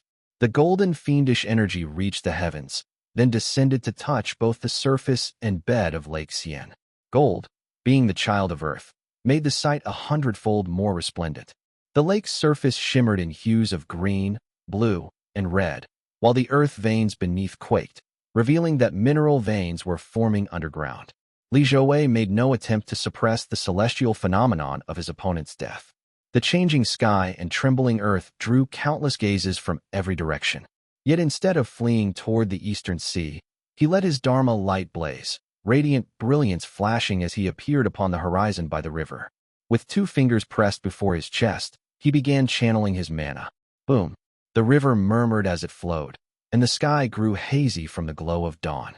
A radiant pass took form in the air, its white bricks rising in layered tiers. Its watchtowers gleamed with a golden brilliance that burst into the clouds and lit the heavens in every direction. Empowered by Li Zhouwei's full strength, the radiant pass shone across Lake Qian, visible from miles away and drawing onlookers from all sides. Halberd in hand and clad in white gold armor, Li Zhouwei stood beneath the radiant pass, his figure brilliant against the dawn. He could see for miles from this shore of Lake Qian that once belonged to the profound Peak Gate. He stood alone while gazes from the great void studied him one by one. A retreating light even swept in from the river with a howl, hovering doubtfully over the lake not far away. Yet Li Zhouwei remained motionless. His white gold armor gleamed even more under radiant light. He planted his halberd into the ground, raised his brow to the sky, and his voice rolled out like thunder. Li Zhouwei of the Moon Gaze Li family is here. If you intend to kill me to eliminate future trouble, then act quickly. The voice rolled across the lake, reverberating as it spread. For a brief moment, silence reigned as no one answered. Li Zhouwei's hand gripping the Desheng halberd went slightly pale. He planted the halberd upright in a ringing motion and sat cross-legged beneath the radiant pass. He reached behind him and produced a jade box. The box's jade shone pure and bright. The lid slid open smoothly, revealing a blue steel blade within. The sword measured 1 meter and 35 centimeters in length, its blue and white tones unified. The remarkably beautiful edge was clean and bright, and its sheen rippled like water. 2 ancient characters were engraved along its center. Jiangque.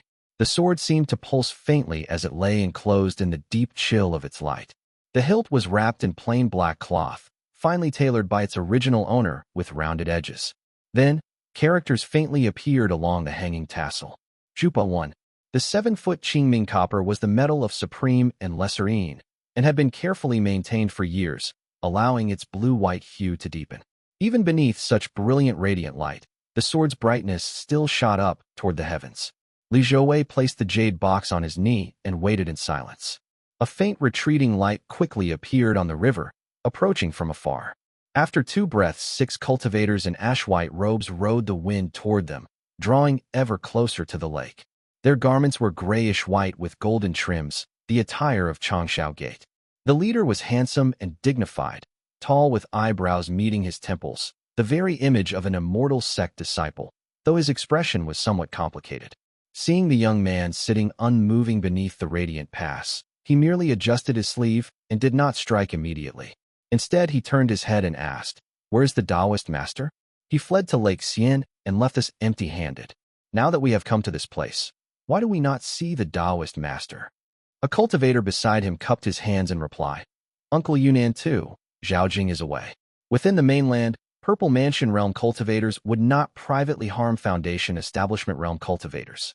Taoist Master Cheng Yin should be in the Great Void providing support for us. Master Yunnan had long been stationed overseas and had a quick temper, but he was fairly knowledgeable about inland matters. His temper flared, and he spoke rapidly. "Bai Bin, you are too timid. What is there to fear? This is a Purple Mansion Realm seed who is said to have a fate more terrible than Zhaojing. Letting him escape is not more dangerous? If our Taoist master slaps him dead, the Moongazely family still remains on the lake, and we would hold their weaknesses. If Zhaojing dares harm one of our disciples, we will seize the Li family's direct descendant and kill them. What can he do then?" Master Bai Bin murmured. "Uncle has been used to killing overseas, but inland matters are different. The Li family has kinship ties with several Purple Mansion Realm cultivators and is a Purple Mansion Immortal family themselves. Several Purple Mansion Realm cultivators are related by marriage. Even the Taoist master might die and would fear this method.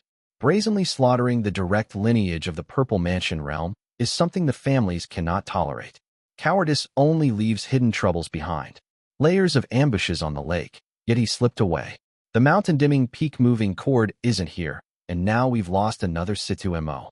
One Zhu means to punish or execute, and Pa means to break or shatter. Together, the phrase conveys the idea of destroying evil or breaking through all obstacles. 2. The uncle here is not the uncle by blood, but just a title. Chapter 1171, Wearing a Sword, 2. Master Bai Bin could only try to calm him. "Uncle, don't be angry." Fortunately, several Taoist masters had already left their marks on Situ Mo. Taoist Master Cheng Yin, following the Grand Taoist Master's order, instructed us to guard the lake while he personally tailed Situ Mo. In the end, it still drew him out. Besides, Taoist Master Cheng Yin said that Li Zhouwei is too dangerous. Many sects are even eager to fan the flames. If things go wrong, he will take action himself. Even facing retaliation, he intends to capture Li Zhouwei alive. But first, he wants to try a method that minimizes losses. Situ Mo wasn't bait for him. Do you know how many plans will fall apart now that Situ Mo is gone? Master Yunnan snapped back as he forced his anger down. The group gradually came to a halt over the lake. Master Yunnan gazed at the radiant pass towering amid the clouds in the distance. Its imposing presence made him grow solemn. After a careful glance at the young man, he shook his sleeve and said, "Bring the sword. Capturing him will be the same." The others advanced immediately. Just as Master Yunnan began to form a hand seal, the youth raised his brows and looked up. A pair of golden pupils pierced straight through the air toward him. Master Yunnan froze slightly, his fury turning into a growing sense of dread. No wonder the Grand Taoist Master wants him captured. Yet, facing the 6 who had suddenly surrounded him, Li Zhouwei said nothing, nor did he form any seals. His first move was simply to fasten the blue-white sword to the front of his armor in plain view. Offended by such disregard, the 6 exchanged glances. Master Bai Bin had already drawn a small luminous ring from his sleeve that was no larger than a palm, and as thick as a finger. Holding it between 2 fingers, he glanced at the figure below, puzzled. Strange. There was no time to ponder. Every hour that passed meant greater uncertainty. The cultivator raised his spirit artifact, the glowing ring, and began chanting. Disperse the light, scatter the edge, darken the sun, let the stars fall. No flame shall rise, no qi shall aid. Before the chant was even done, Master Yunnan charged forward with his men. The Taoist head gripped a slender sword, golden radiance rippling along its blade. He struck first without hesitation. Li Zhouwei glanced at him, drew his halberd, and thrust forward with one arm. The weapon erupted in raging black flames, surging like a flood dragon from the depths. Master Yunnan, having cultivated 2 years longer and seasoned by years in the outer sea, met the halberd head-on. Clang! Master Yunnan's sword jerked upward uncontrollably from that single metallic crash. The Dharma light of gung metal along its blade was devoured by the black flames and utterly wiped away. Li Zhouwei pressed his halberd forward as heavenly radiance. Hidden light burst from between his brows and streaked out like a flash. The golden light of heavenly radiance swelled abruptly, empowered by hidden plunder gold. It pierced through the distance, not toward Master Yunnan, but toward Master Baibin casting spells farther away. The light was blindingly fast. Master Baibin never expected Li Zhouwei, while fending off 5 others, to strike at him. Caught off guard, a halo of light flared around his body just in time to block the attack, but flames burst from it with a searing hiss. Master Baibin's chant faltered, causing his halo to flicker. The others, angered by such disdain, each raised their Dharma artifacts. Li Zhouwei lifted his halberd, sweeping it across his chest to shatter 2 incoming spells. 2 streaks of black halberd light then shot out, intercepting the enemy's weapons. The remaining radiant fire spell came swift and fierce, shaped like a small bird and tinged with a strange brownish hue. It seemed imbued with a powerful spiritual flame rather than an ordinary spell art. Before it even struck his back, sparks had already burst all around. A small banner appeared behind Li Zhouwei, and 5-colored radiant fire surged upward to meet the attack. But as the flames clashed, their color changed abruptly, and a sword leaped forth from within. The sword burned with blazing radiant fire, its light flickering and its sword qi arcing like a rainbow. It was the art of sword control. Excellent spell work, Brother Zhuang. The cultivator who cast the radiant fire was no ordinary figure. Master Yunnan had chosen him precisely for his skill. Now he too drew his sword, unleashing the long-prepared spell. A wind of radiant essence surged forth, pressing hard on Li Zhouwei. Yet Li Zhouwei remained calm and unhurried. The radiant pass behind him suddenly brightened, heavenly light slamming down to suppress the onrushing radiant fire Dharma sword. His halberd flickered in a feint, then thrust backward toward a nearby cultivator. He alone held off the 5 cultivators of Changsha Gate, showing no sign of strain. He was fearless in the face of Master Yunnan's radiant essence wind. Sweeping his halberd across, he turned his face slightly as heavenly radiance. Hidden light flared between his brows and struck at the sword of the cultivator, surnamed Zhuang. Though interrupted earlier, Master Baibin was highly skilled. He completed his spell within a few breaths and tossed the luminous ring lightly into the air. It expanded rapidly to the size of a courtyard, thick as an embrace, and started releasing waves of spirit light that enveloped everything within its reach. In that instant, the radiant pass behind Li Zhouwei dimmed. The flames in the radiant fire banner flickered unsteadily, and even the heavenly radiance, hidden light between his brows, shrank in brightness. Only the black flames on his halberd still roared violently, unextinguished, pushing the descending spirit light back several paces. A spirit artifact, thought Li Zhouwei. He braced his halberd, while Master Yunnan's radiant wind continued to spin along its shaft. His bright young mana was being steadily repelled, and as attacks from both sides pressed in, he was forced a single step backward. Master Yunnan and the cultivator Zhuang were both Purple Mansion Realm direct descendants. The other 3 were weaker, though 2 had reached the late Foundation Establishment Realm. Master Baibin was controlling the spirit artifact above from afar. Altogether, the Changsha Gate's formation clearly intended to completely pin Li Zhouwei down. He stood unmoving as the Changsha Gate cultivators spread out to encircle him.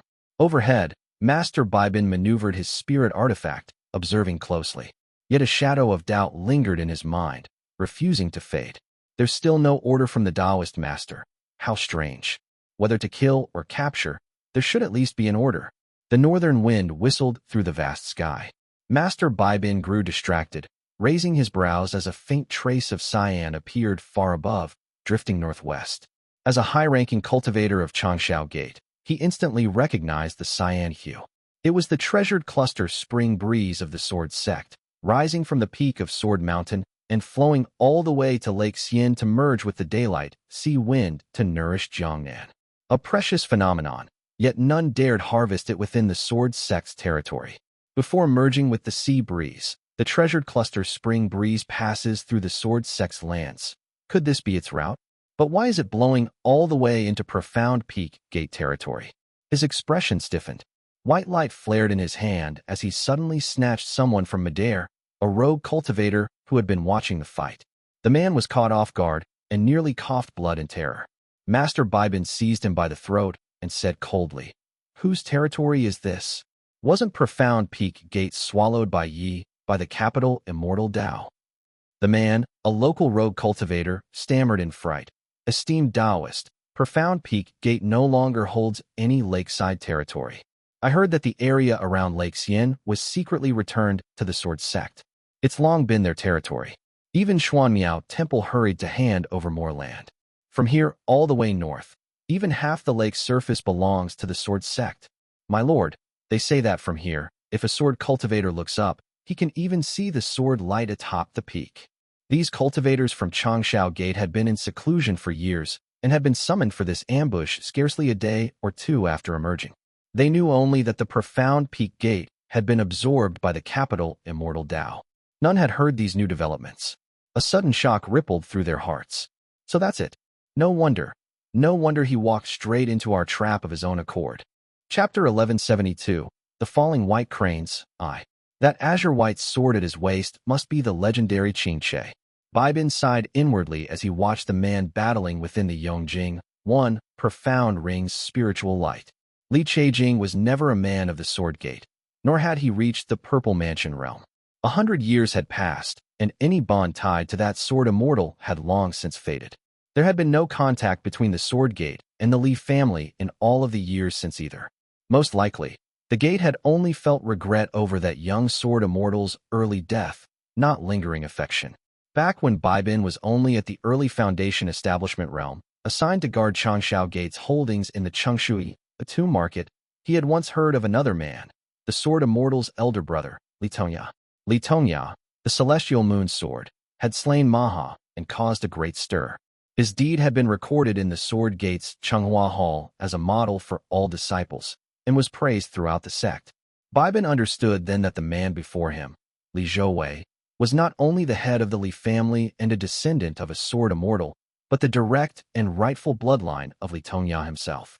If such a figure, wearing Jiangque at his waist, the sword that once belonged to a sword immortal and a virtuous master, were to be slain by the Purple Mansion realm within the Sword Gate's own territory, one you would surely be shamed, and the Sword Gate's moral standing and reputation would crumble completely. Bibin had yet to receive even a single word from his gate master.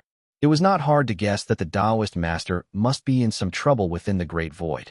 Still, since it was his own gate's Taoist master, Bibin forced himself to think kindly. Perhaps the Taoist master was locked in a standoff with the head of the Sword Gate. There's no relying on the Taoist master now. Bibin momentarily lost focus in midair. Black flames surged beneath the swirling spirit light as Li Zhouwei withdrew most of his spell arts. His halberd thrust and swept, causing dark shadows to ripple as he used his flame of spell breaking to resist the spiritual radiance. He was holding his ground despite being encircled by 5 opponents. What is Bibin doing dazing off? Master Yunnan battled while fighting off the frustration and fury burning within him.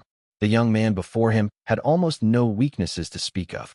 His spell arts were formidable, and his halberd carried the power to shatter spells. Every sweep and thrust shattered flames and Dharma light alike, forcing Yunnan to use his Dharma sword purely to disrupt his opponent's rhythm.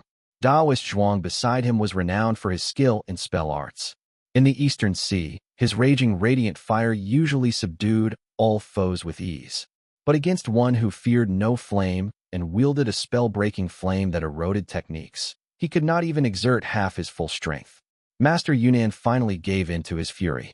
He leveled his sword, pressed 2 fingers down together upon the sword, and chanted under his breath.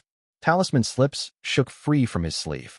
Having fought alongside him, Taoist Zhuang reacted instantly, producing a green gourd and shouting, "Bind him first." The cultivators on either side exchanged glances, then each drew out a chain of purple water-patterned sigils from their sleeves. They gripped their Dharma artifacts and started chanting incantations. Li Zhouwei seized the opening, pulling his halberd free from the mire of layered spells. The flames of his armor's cycle soul-refining halberd art blazed higher, finally subduing the 5 or 6 surging tempests of radiant essence swirling beside him. It happened in the span of a mere lift of the hand and a step of the foot. Li Zhouwei suddenly raised his halberd, radiance bursting from between his brows. For opponents drew back to strike, leaving only one Changshao Gate cultivator in misfortune. The elderly man, standing on wind and holding a brown-lacquered peachwood staff, was forced to grit his teeth and face Li Zhouwei head-on. Catching a breath, Li Zhouwei's assault turned even fiercer. The blazing aura struck the old man before the halberd edge ever swept over him. He hastily raised his tortoiseshell-shaped defensive Dharma artifact, but a thunderous crash rang out. White flames burst upon it, sending him hurtling backward. Only then did the halberd thrust forward, the surging black flames carrying a tide of turbulent mana. Freed from the interference of numerous spell arts, Li Zhouwei struck with his full might. Golden flames seemed to leap from his twin golden pupils. Terrified, the elder raised his brown-lacquered peachwood staff high, circulating his immortal foundation as a wave of earthy brown light surged out. Boom. The elder was no expert in artifact arts. His few spell arts had long been dispelled, and the sudden onslaught left him helpless. Fortunately, his peachwood staff still held some defensive measures. The Dharma artifact let out a low, mournful hum. Crack. The halberd suddenly swept sideways, its crescent-like branch gleaming. A tremendous, uncontrollable force surged through the old man's arms. The peachwood staff slipped from his grasp, hooked by the halberd, and flung into the sky. Not good. The staff thrashed wildly in midair. As a core disciple of Changshao Gate, the elder quickly formed seals and cast a spell. The staff turned into a brown speck of light, attempting to pierce through the air back into his palm. Bang! A brilliant white radiant pass appeared above the light and slammed down on it. The spell shattered instantly beneath the crushing force, revealing the Dharma artifact's true form and pinning it firmly down. It seems the fondness Weasley had for the halberd was not without reason. Combined with the Immortal Foundation, it truly embodies the path of suppression. The elder, having lost his Dharma artifact, was left disheveled and pale.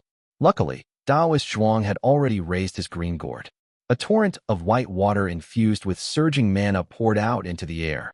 Li Zhouwei suddenly sensed the spiritual wind beneath his feet, upheld by heavenly light, beginning to fade. In that instant, he understood, a mansion water Dharma artifact. The roaring mansion water coiled beneath his feet. The spiritual wind around his body dispersed completely even before it could surge upward, leaving only a trace of heavenly light beneath his soles to keep him suspended. He stepped down through the air, and a jade mountain emerged beneath his feet. It expanded rapidly, shrouded in clouds and mist, as cranes and ancient pines manifested upon it. It took mere breaths to anchor itself firmly within the water. Standing atop the jade smoke mountain, Li Zhouwei's genuine jade Dharma artifact shone brilliantly, forcing the surrounding inferior water to part.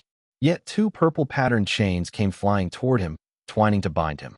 This sort of binding artifact had always been his greatest annoyance. He could only raise his halberd and sweep both ends aside.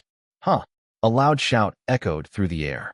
Master Yunnan had already drawn his sword, drawing a mouthful of clear water and spitting it upon the blade. A dark, greenish-blue radiance burst forth from it. Swoosh! The profound glow seemed to take its spirit light with it as it left the sword. The luster of gung metal that once covered the blade vanished completely, leaving behind a dim, hollow sword body. Master Yunnan cultivated true essence and had practiced spell arts to the point where he could execute them rapidly. Leaving the sword hanging, he drew a jade talisman from his waist, gripping it in his palm as if to cast another spell immediately. Li Zhouwei grew solemn. The young radiant red sparrow banner, too, flared violently, unleashing 5-colored radiant fire that temporarily blocked the violet chains. His halberd rose in a sharp thrust, clanging as it struck the dark green radiance from midair. The profound glow flickered once and vanished. Wanyong, Yong, is an ancient geographical name. In Chinese history, Yong referred to the region around modern-day Xi'an and Shaanxi province. once the seat of several dynasties, like the Zhou and Jing. Jing means capital or metropolis. 2. Previously known as Yangli Red Sparrow Banner. Chapter 1173, The Falling White Cranes. 2. Li Zhouwei swept his halberd back, shattering the surrounding spell arts and sending ripples of spiritual energy through the air, his golden eyes scanning the skies above him. He could tell from the brief clash that the glow was no ordinary ability. It seemed to contain golden quintessence, which was difficult to disperse. Worse still, the spirit light descending from the heavens greatly suppressed his own spell arts. He silently swallowed a pill. The two dark flame arms behind him gripped the halberd and swept it through the radiant fire, warding off the violet-patterned chains. Glancing once at the hiding Master Yunnan, he stepped into the void as the jade smoke mountain beneath his feet suddenly rose skyward. Clang! The dark green radiance grew faster and faster, slipping past Li Zhouwei's halberd several times. Only the suppressive power of the jade smoke mountain managed to force it into the open air. The great mountain of the jade, true Dao, manifested at the perfect moment, releasing rays of white light that joined the suppressive energy of bright yang to shine resplendently. When he saw Li Zhouwei's eyes searching the sky and realizing he meant to suppress his senior's dark green radiance, Taoist Zhuang hurried forward, stirring up his radiant fire. Li Zhouwei controlled his Dharma artifact to burst forth from the inferior water. Yet, instead of striking nearby foes, he aimed far ahead, pressing straight toward Taoist Zhuang's crown. However, he had left himself exposed and gave the dark green radiance a chance to escape. It darted forward and struck his back, making the scales of his Yuan armor bristle. The light around his body dimmed, and the spell slipped away once again. The pressure made Taoist Zhuang's soul nearly flee his body. His skill and spell arts allowed him to dissolve into streaming flame in an instant. He gritted his teeth and shouted.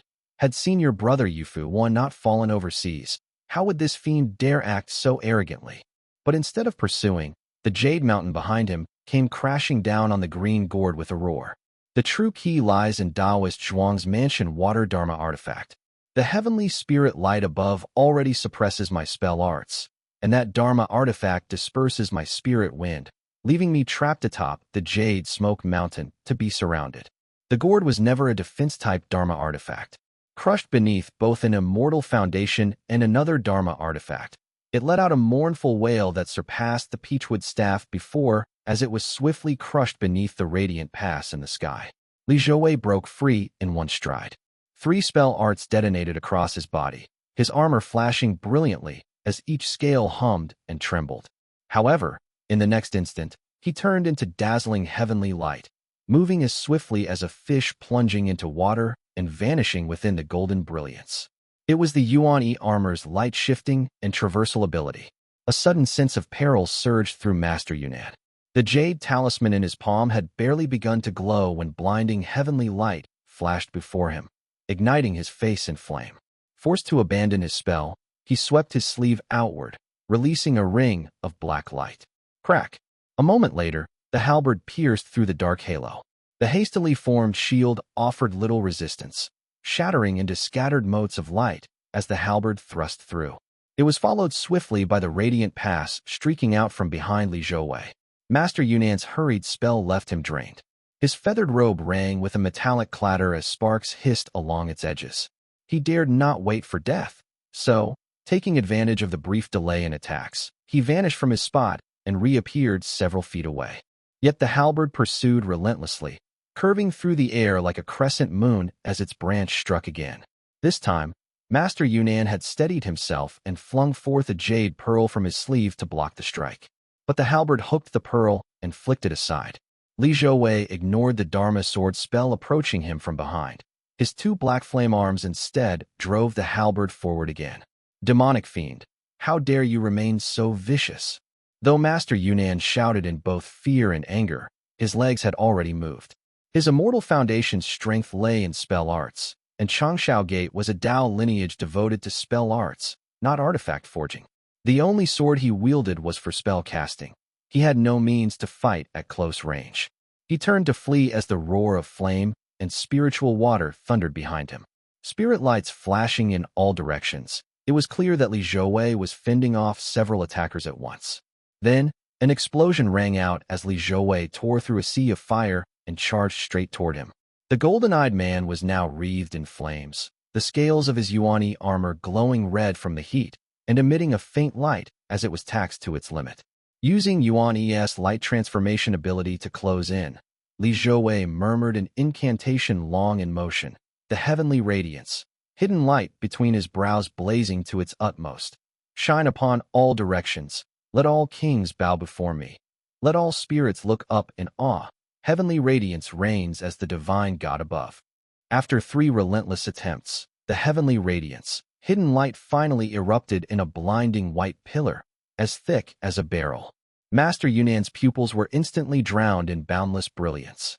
At last, he understood why his opponent had chased him 3 times in succession and didn't allow him a single breath to respond. He's already lured me beyond the Yongjing Profound Ring's spirit light boundary, Master Yunan thought. Boom. A gray shield of light suddenly flared around Master Yunan's body. The scorching heavenly radiance, hidden light spread across it like molten earth fiend qi. His entire body seared with heat as he ground out between clenched teeth. Bai Bin. His voice was swallowed by heavenly radiance, hidden light. Black flames seemed to intermingle within, striking heavily against the shield with a sharp hissing sound. Master Yunan believed the talismans upon him were formidable.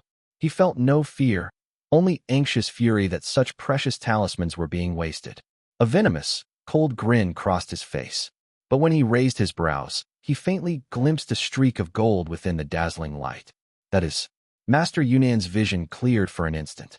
He saw a small bottle, no larger than his palm, etched with golden red radiant fire patterns, tilting downward above him. From its mouth dripped a viscous liquid, slow and thick, patterned with flowing sigils across its surface. Its chilling apricot yellow hue made his heart tremble. Only then did fear seize him. He tried to move, but realized that the light all around him existed only to imprison him. Drip! Li Zhouwei abruptly withdrew his Desheng halberd, sweeping out a crescent arc of wind laced with black flames.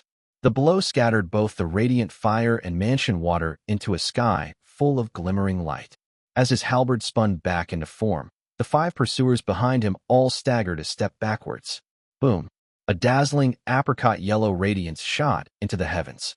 The others squinted instinctively as colorful Lake Qian turned into a golden mirror. Torrents of radiant fire surged across the sky, dimming even the celestial halos above. Taoist Zhuang looked utterly stunned. The overwhelming radiant fire lashed at him, flames rolling across his robe in waves of apricot light. Yet as one who cultivated that very fire virtue, he was the least disheveled of them all. Hastily brushing away the fire from his sleeves, he looked up. As the apricot glow dimmed, shapes slowly emerged. A raging storm of radiant fire rose behind the golden-eyed man, apricot flames sweeping around him. Li Zhouwei lifted one hand, and the edge of the Desheng halberd was leveled calmly toward the 5 behind him. The curved heart of the blade was radiating concentric rings of light. The trembling fragment of dark green radiance had lost its spirit, drifting aimlessly within the arc of the halberd's heart. Its once sharp form melted into an oval. Li Zhouwei stood armored and armed, the glow of his true essence suppressed beneath the radiant fire.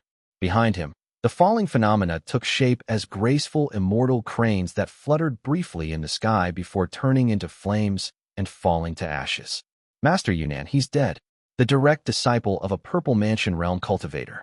He's killed just like that. The lake shone gold beneath the blazing dawn. Radiant fire climbed toward the heavens as white cranes fell from the sky. Within the brilliant apricot yellow glow, Li Zhouwei's halberd seemed to gather all the world's golden light, so bright none could open their eyes. Then his cold voice echoed across the lake. I expected more from a direct disciple of Changsha Gate. 1. Previously known as Yufuzi. Chapter 1174, Fire's End. Chapter 1174, Fire's End. The apricot yellow light continued to spread as Li Zhouwei's voice fell. Fear had already taken hold of several men. Taoist Zhuang raised the radiant fire in his hand, and, seeing Li Zhouwei standing still with his halberd, suddenly realized that the man was regulating his breath. His heart trembled, and he shouted, "Attack now." The Dharma artifact he used earlier is no ordinary thing. He must be weakened at this moment. That shout instantly steadied their morale. The group exchanged glances, then simultaneously summoned their Dharma artifacts. advancing instead of retreating as they charged at the man before them. Meanwhile, Daoist Zhuang formed a hand seal and stood firmly in place. 2 fingers came together as he guided the fire into his dantian. 1. His heart filled with both fear and greed. In truth, Daoist Zhuang was not one of Master Changxiao's direct disciples. He had joined halfway, lacked even a Dao title, and felt little loyalty toward the Great Void's declared cause. But his eyes were sharp. Only he had clearly seen the enemy using a Dharma artifact amid that surging radiant fire earlier. Such a powerful radiant fire treasure. It must be extraordinary, if I could claim it for myself. At this moment, Daoist Zhuang harbored the heaviest killing intent, even as he righteously steadied the other's morale.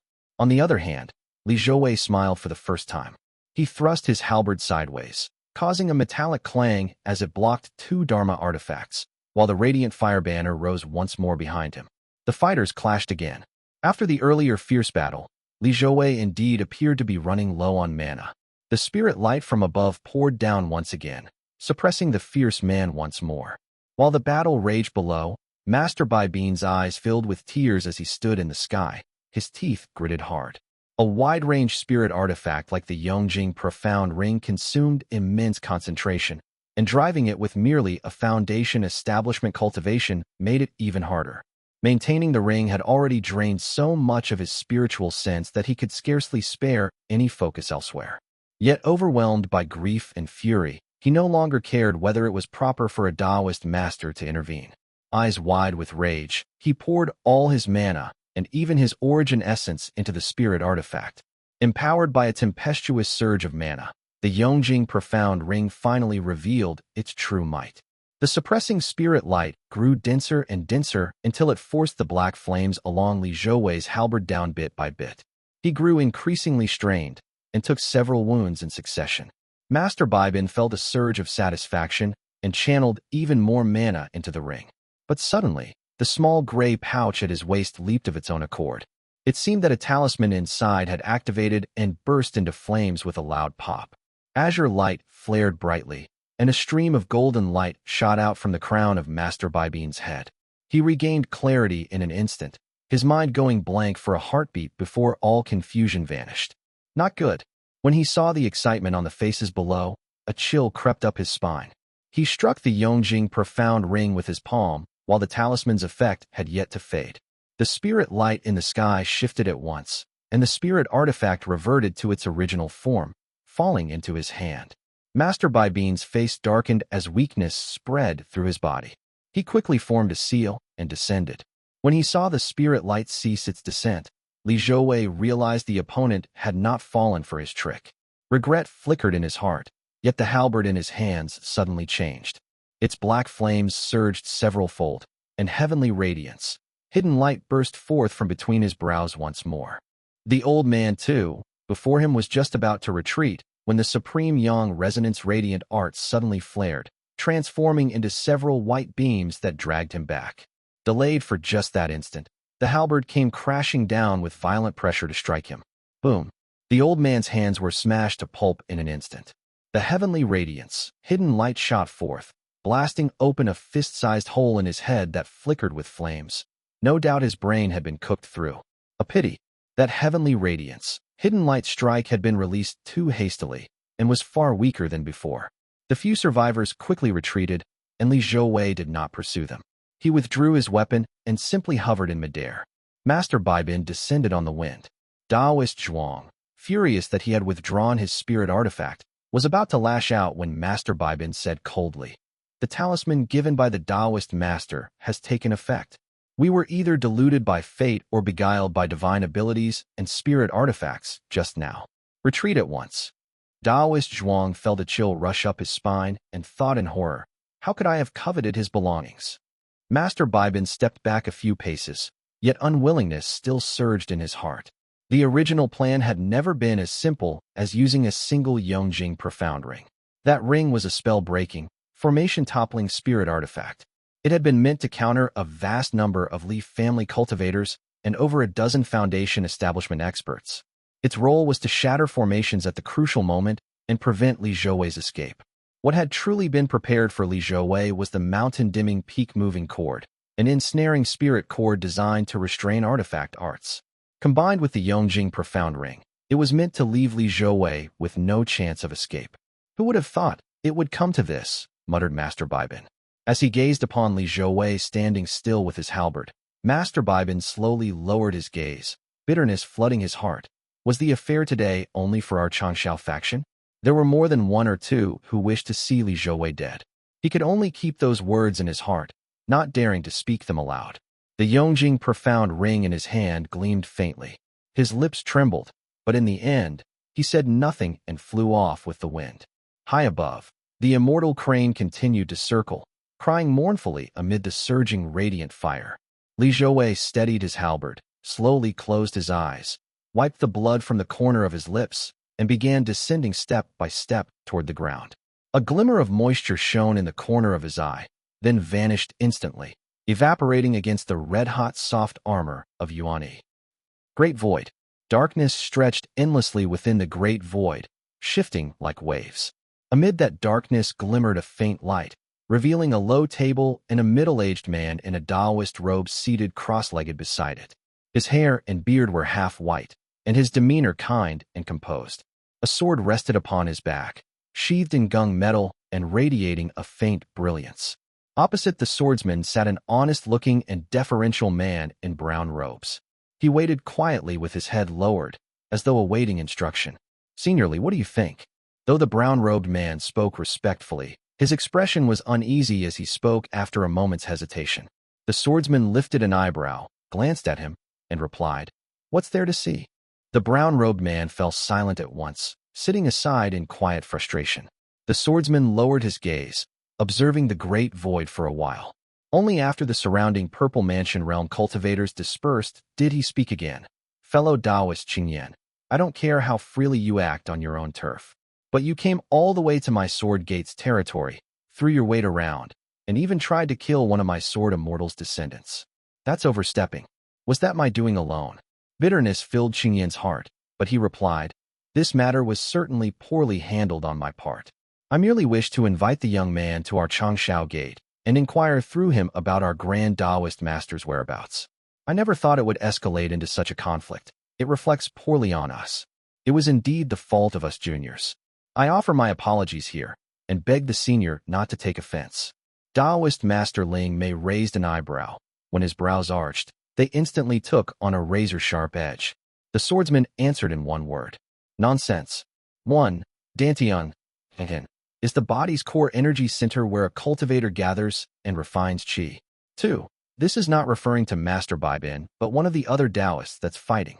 Chapter 1175, Cleaning Up, I. Taoist Master Ling Mei spoke bluntly, and even with rebuke in his tone.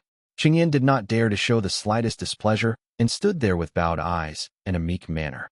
Ling Mei sat upright with his sword on his back, as if scolding a junior. "Changshao is treacherous. I always suspected him of plotting poison and cruelty, and he even failed to keep someone like you in line." Qingyan could sit there and acknowledge it. Ling Mei continued coldly, "Do not try to defend yourselves.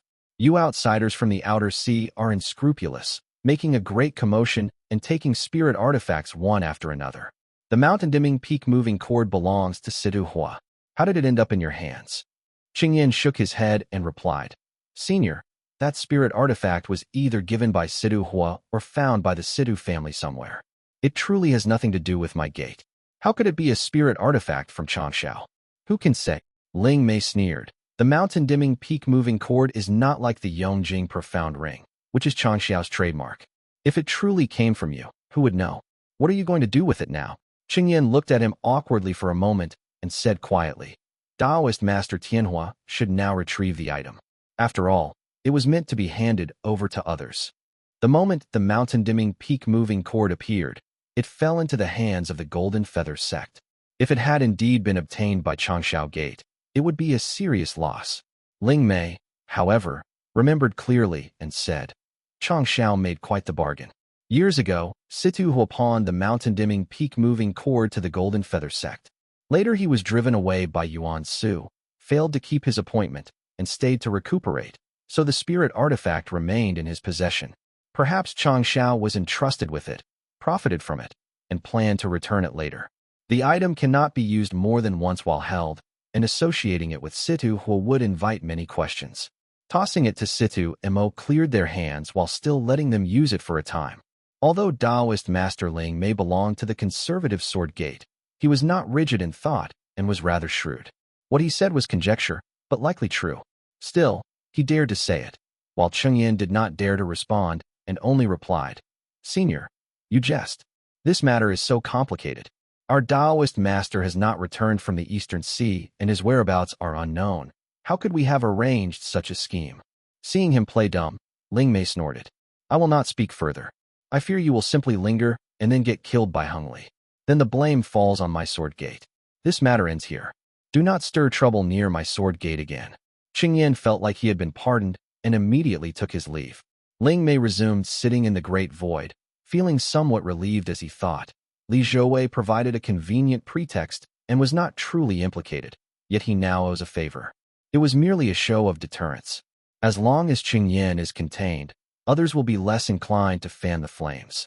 Li Shiming has given me face. With that, this group's obligations and reputations are satisfied. He rose with some satisfaction, drew the treasured sword from his back and held it in his arms, smiling inwardly. Now I want to see if the old men of your gate can still preach moral orthodoxy to me. They call me heterodox and say I have abandoned the sword heart. If you hide behind the rules of the Immortal Mansion, how would you save Li Zhouwei? When rules and morality conflict, I want to see what you will say then. Moongaze Lake. The sky was heavy with gloom. Lightning wove across the heavens as a fine, endless drizzle drifted through the air, blurring the vast sky. The pale golden radiance of the mountain-dimming, peak-moving cord hung frozen in the air. The fierce, radiant fire beneath it was suppressed, replaced by a rising stream of golden light. A white-haired elder in a gilt Taoist robe channeled his art with both hands forming seals. Situ Biao. The woman in the red dress and several others were trapped within the spirit artifact, unable to advance or retreat. The mountain-dimming, peak-moving cord, a tool of earth and metal virtues, was difficult to counter as it scattered a tangle of pale golden light that repeatedly forced them back. The Golden Tang Gate held the upper hand, yet Situ Biao's expression was ghastly and bordering on despair. Situ Biao was one of the few surviving elders of his gate, distant from the main bloodline, but strong enough to endure wave after wave of purges. He was not a fool. Though he could not discern the full scheme behind this affair, he could sense enough to know what was coming. Situ Mo had clearly intended to use him as a pawn. Situ Biao, whose remaining lifespan was short, had already resolved that sacrificing his own cheap life to help Situ Mo escape would be worth it. With a spirit artifact in hand, he could at least deceive himself with that thought. But as the battle raged, an immense, familiar fiendish golden light suddenly rose from the east and soared into the heavens. Crack! The jade talisman within his sleeve shattered. The old man's fingers slackened on the spell talisman he had been clutching. After a long moment of hesitation, he refrained from throwing it and instead tucked it back into his storage pouch.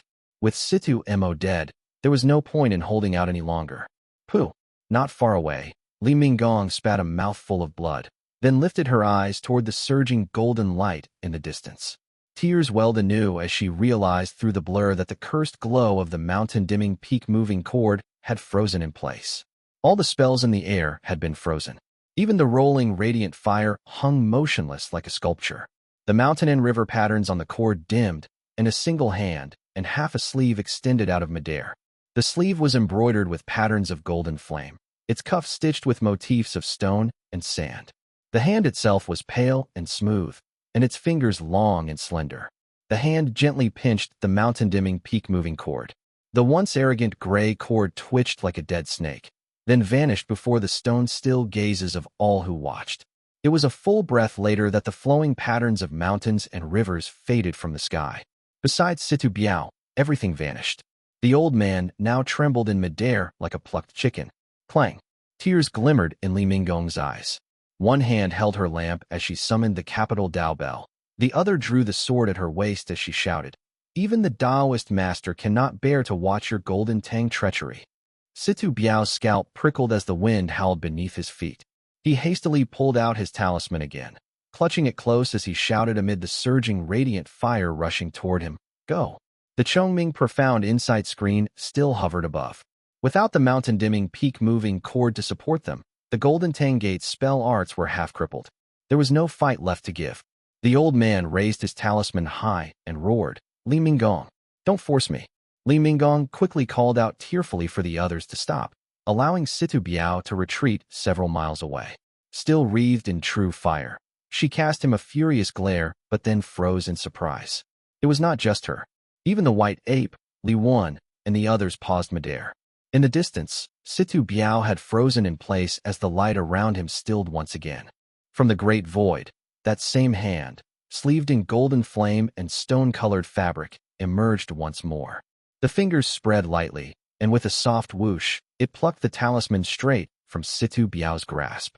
This despair spread across every face of the Golden Tang Gate cultivators, yet the frozen world around them remained unchanged. Then, that Taoist master, his robes gleaming with gold, stone, flame, and flowing light, stepped out from the great void. He stood around 2 meters tall, with refined brows and bright, clear eyes, his hair neatly tied behind him. The Taoist master turned the talisman in his hand and asked, "Any more?" Situ Biao trembled all over and shook his head repeatedly. The Taoist master uttered a faint "oh," turned calmly, and stepped back into the great void. Only then did Situ Biao and his followers flee in a panic, drenched in sweat. The members of the Li family dared not approach the Taoist master and could only let them escape.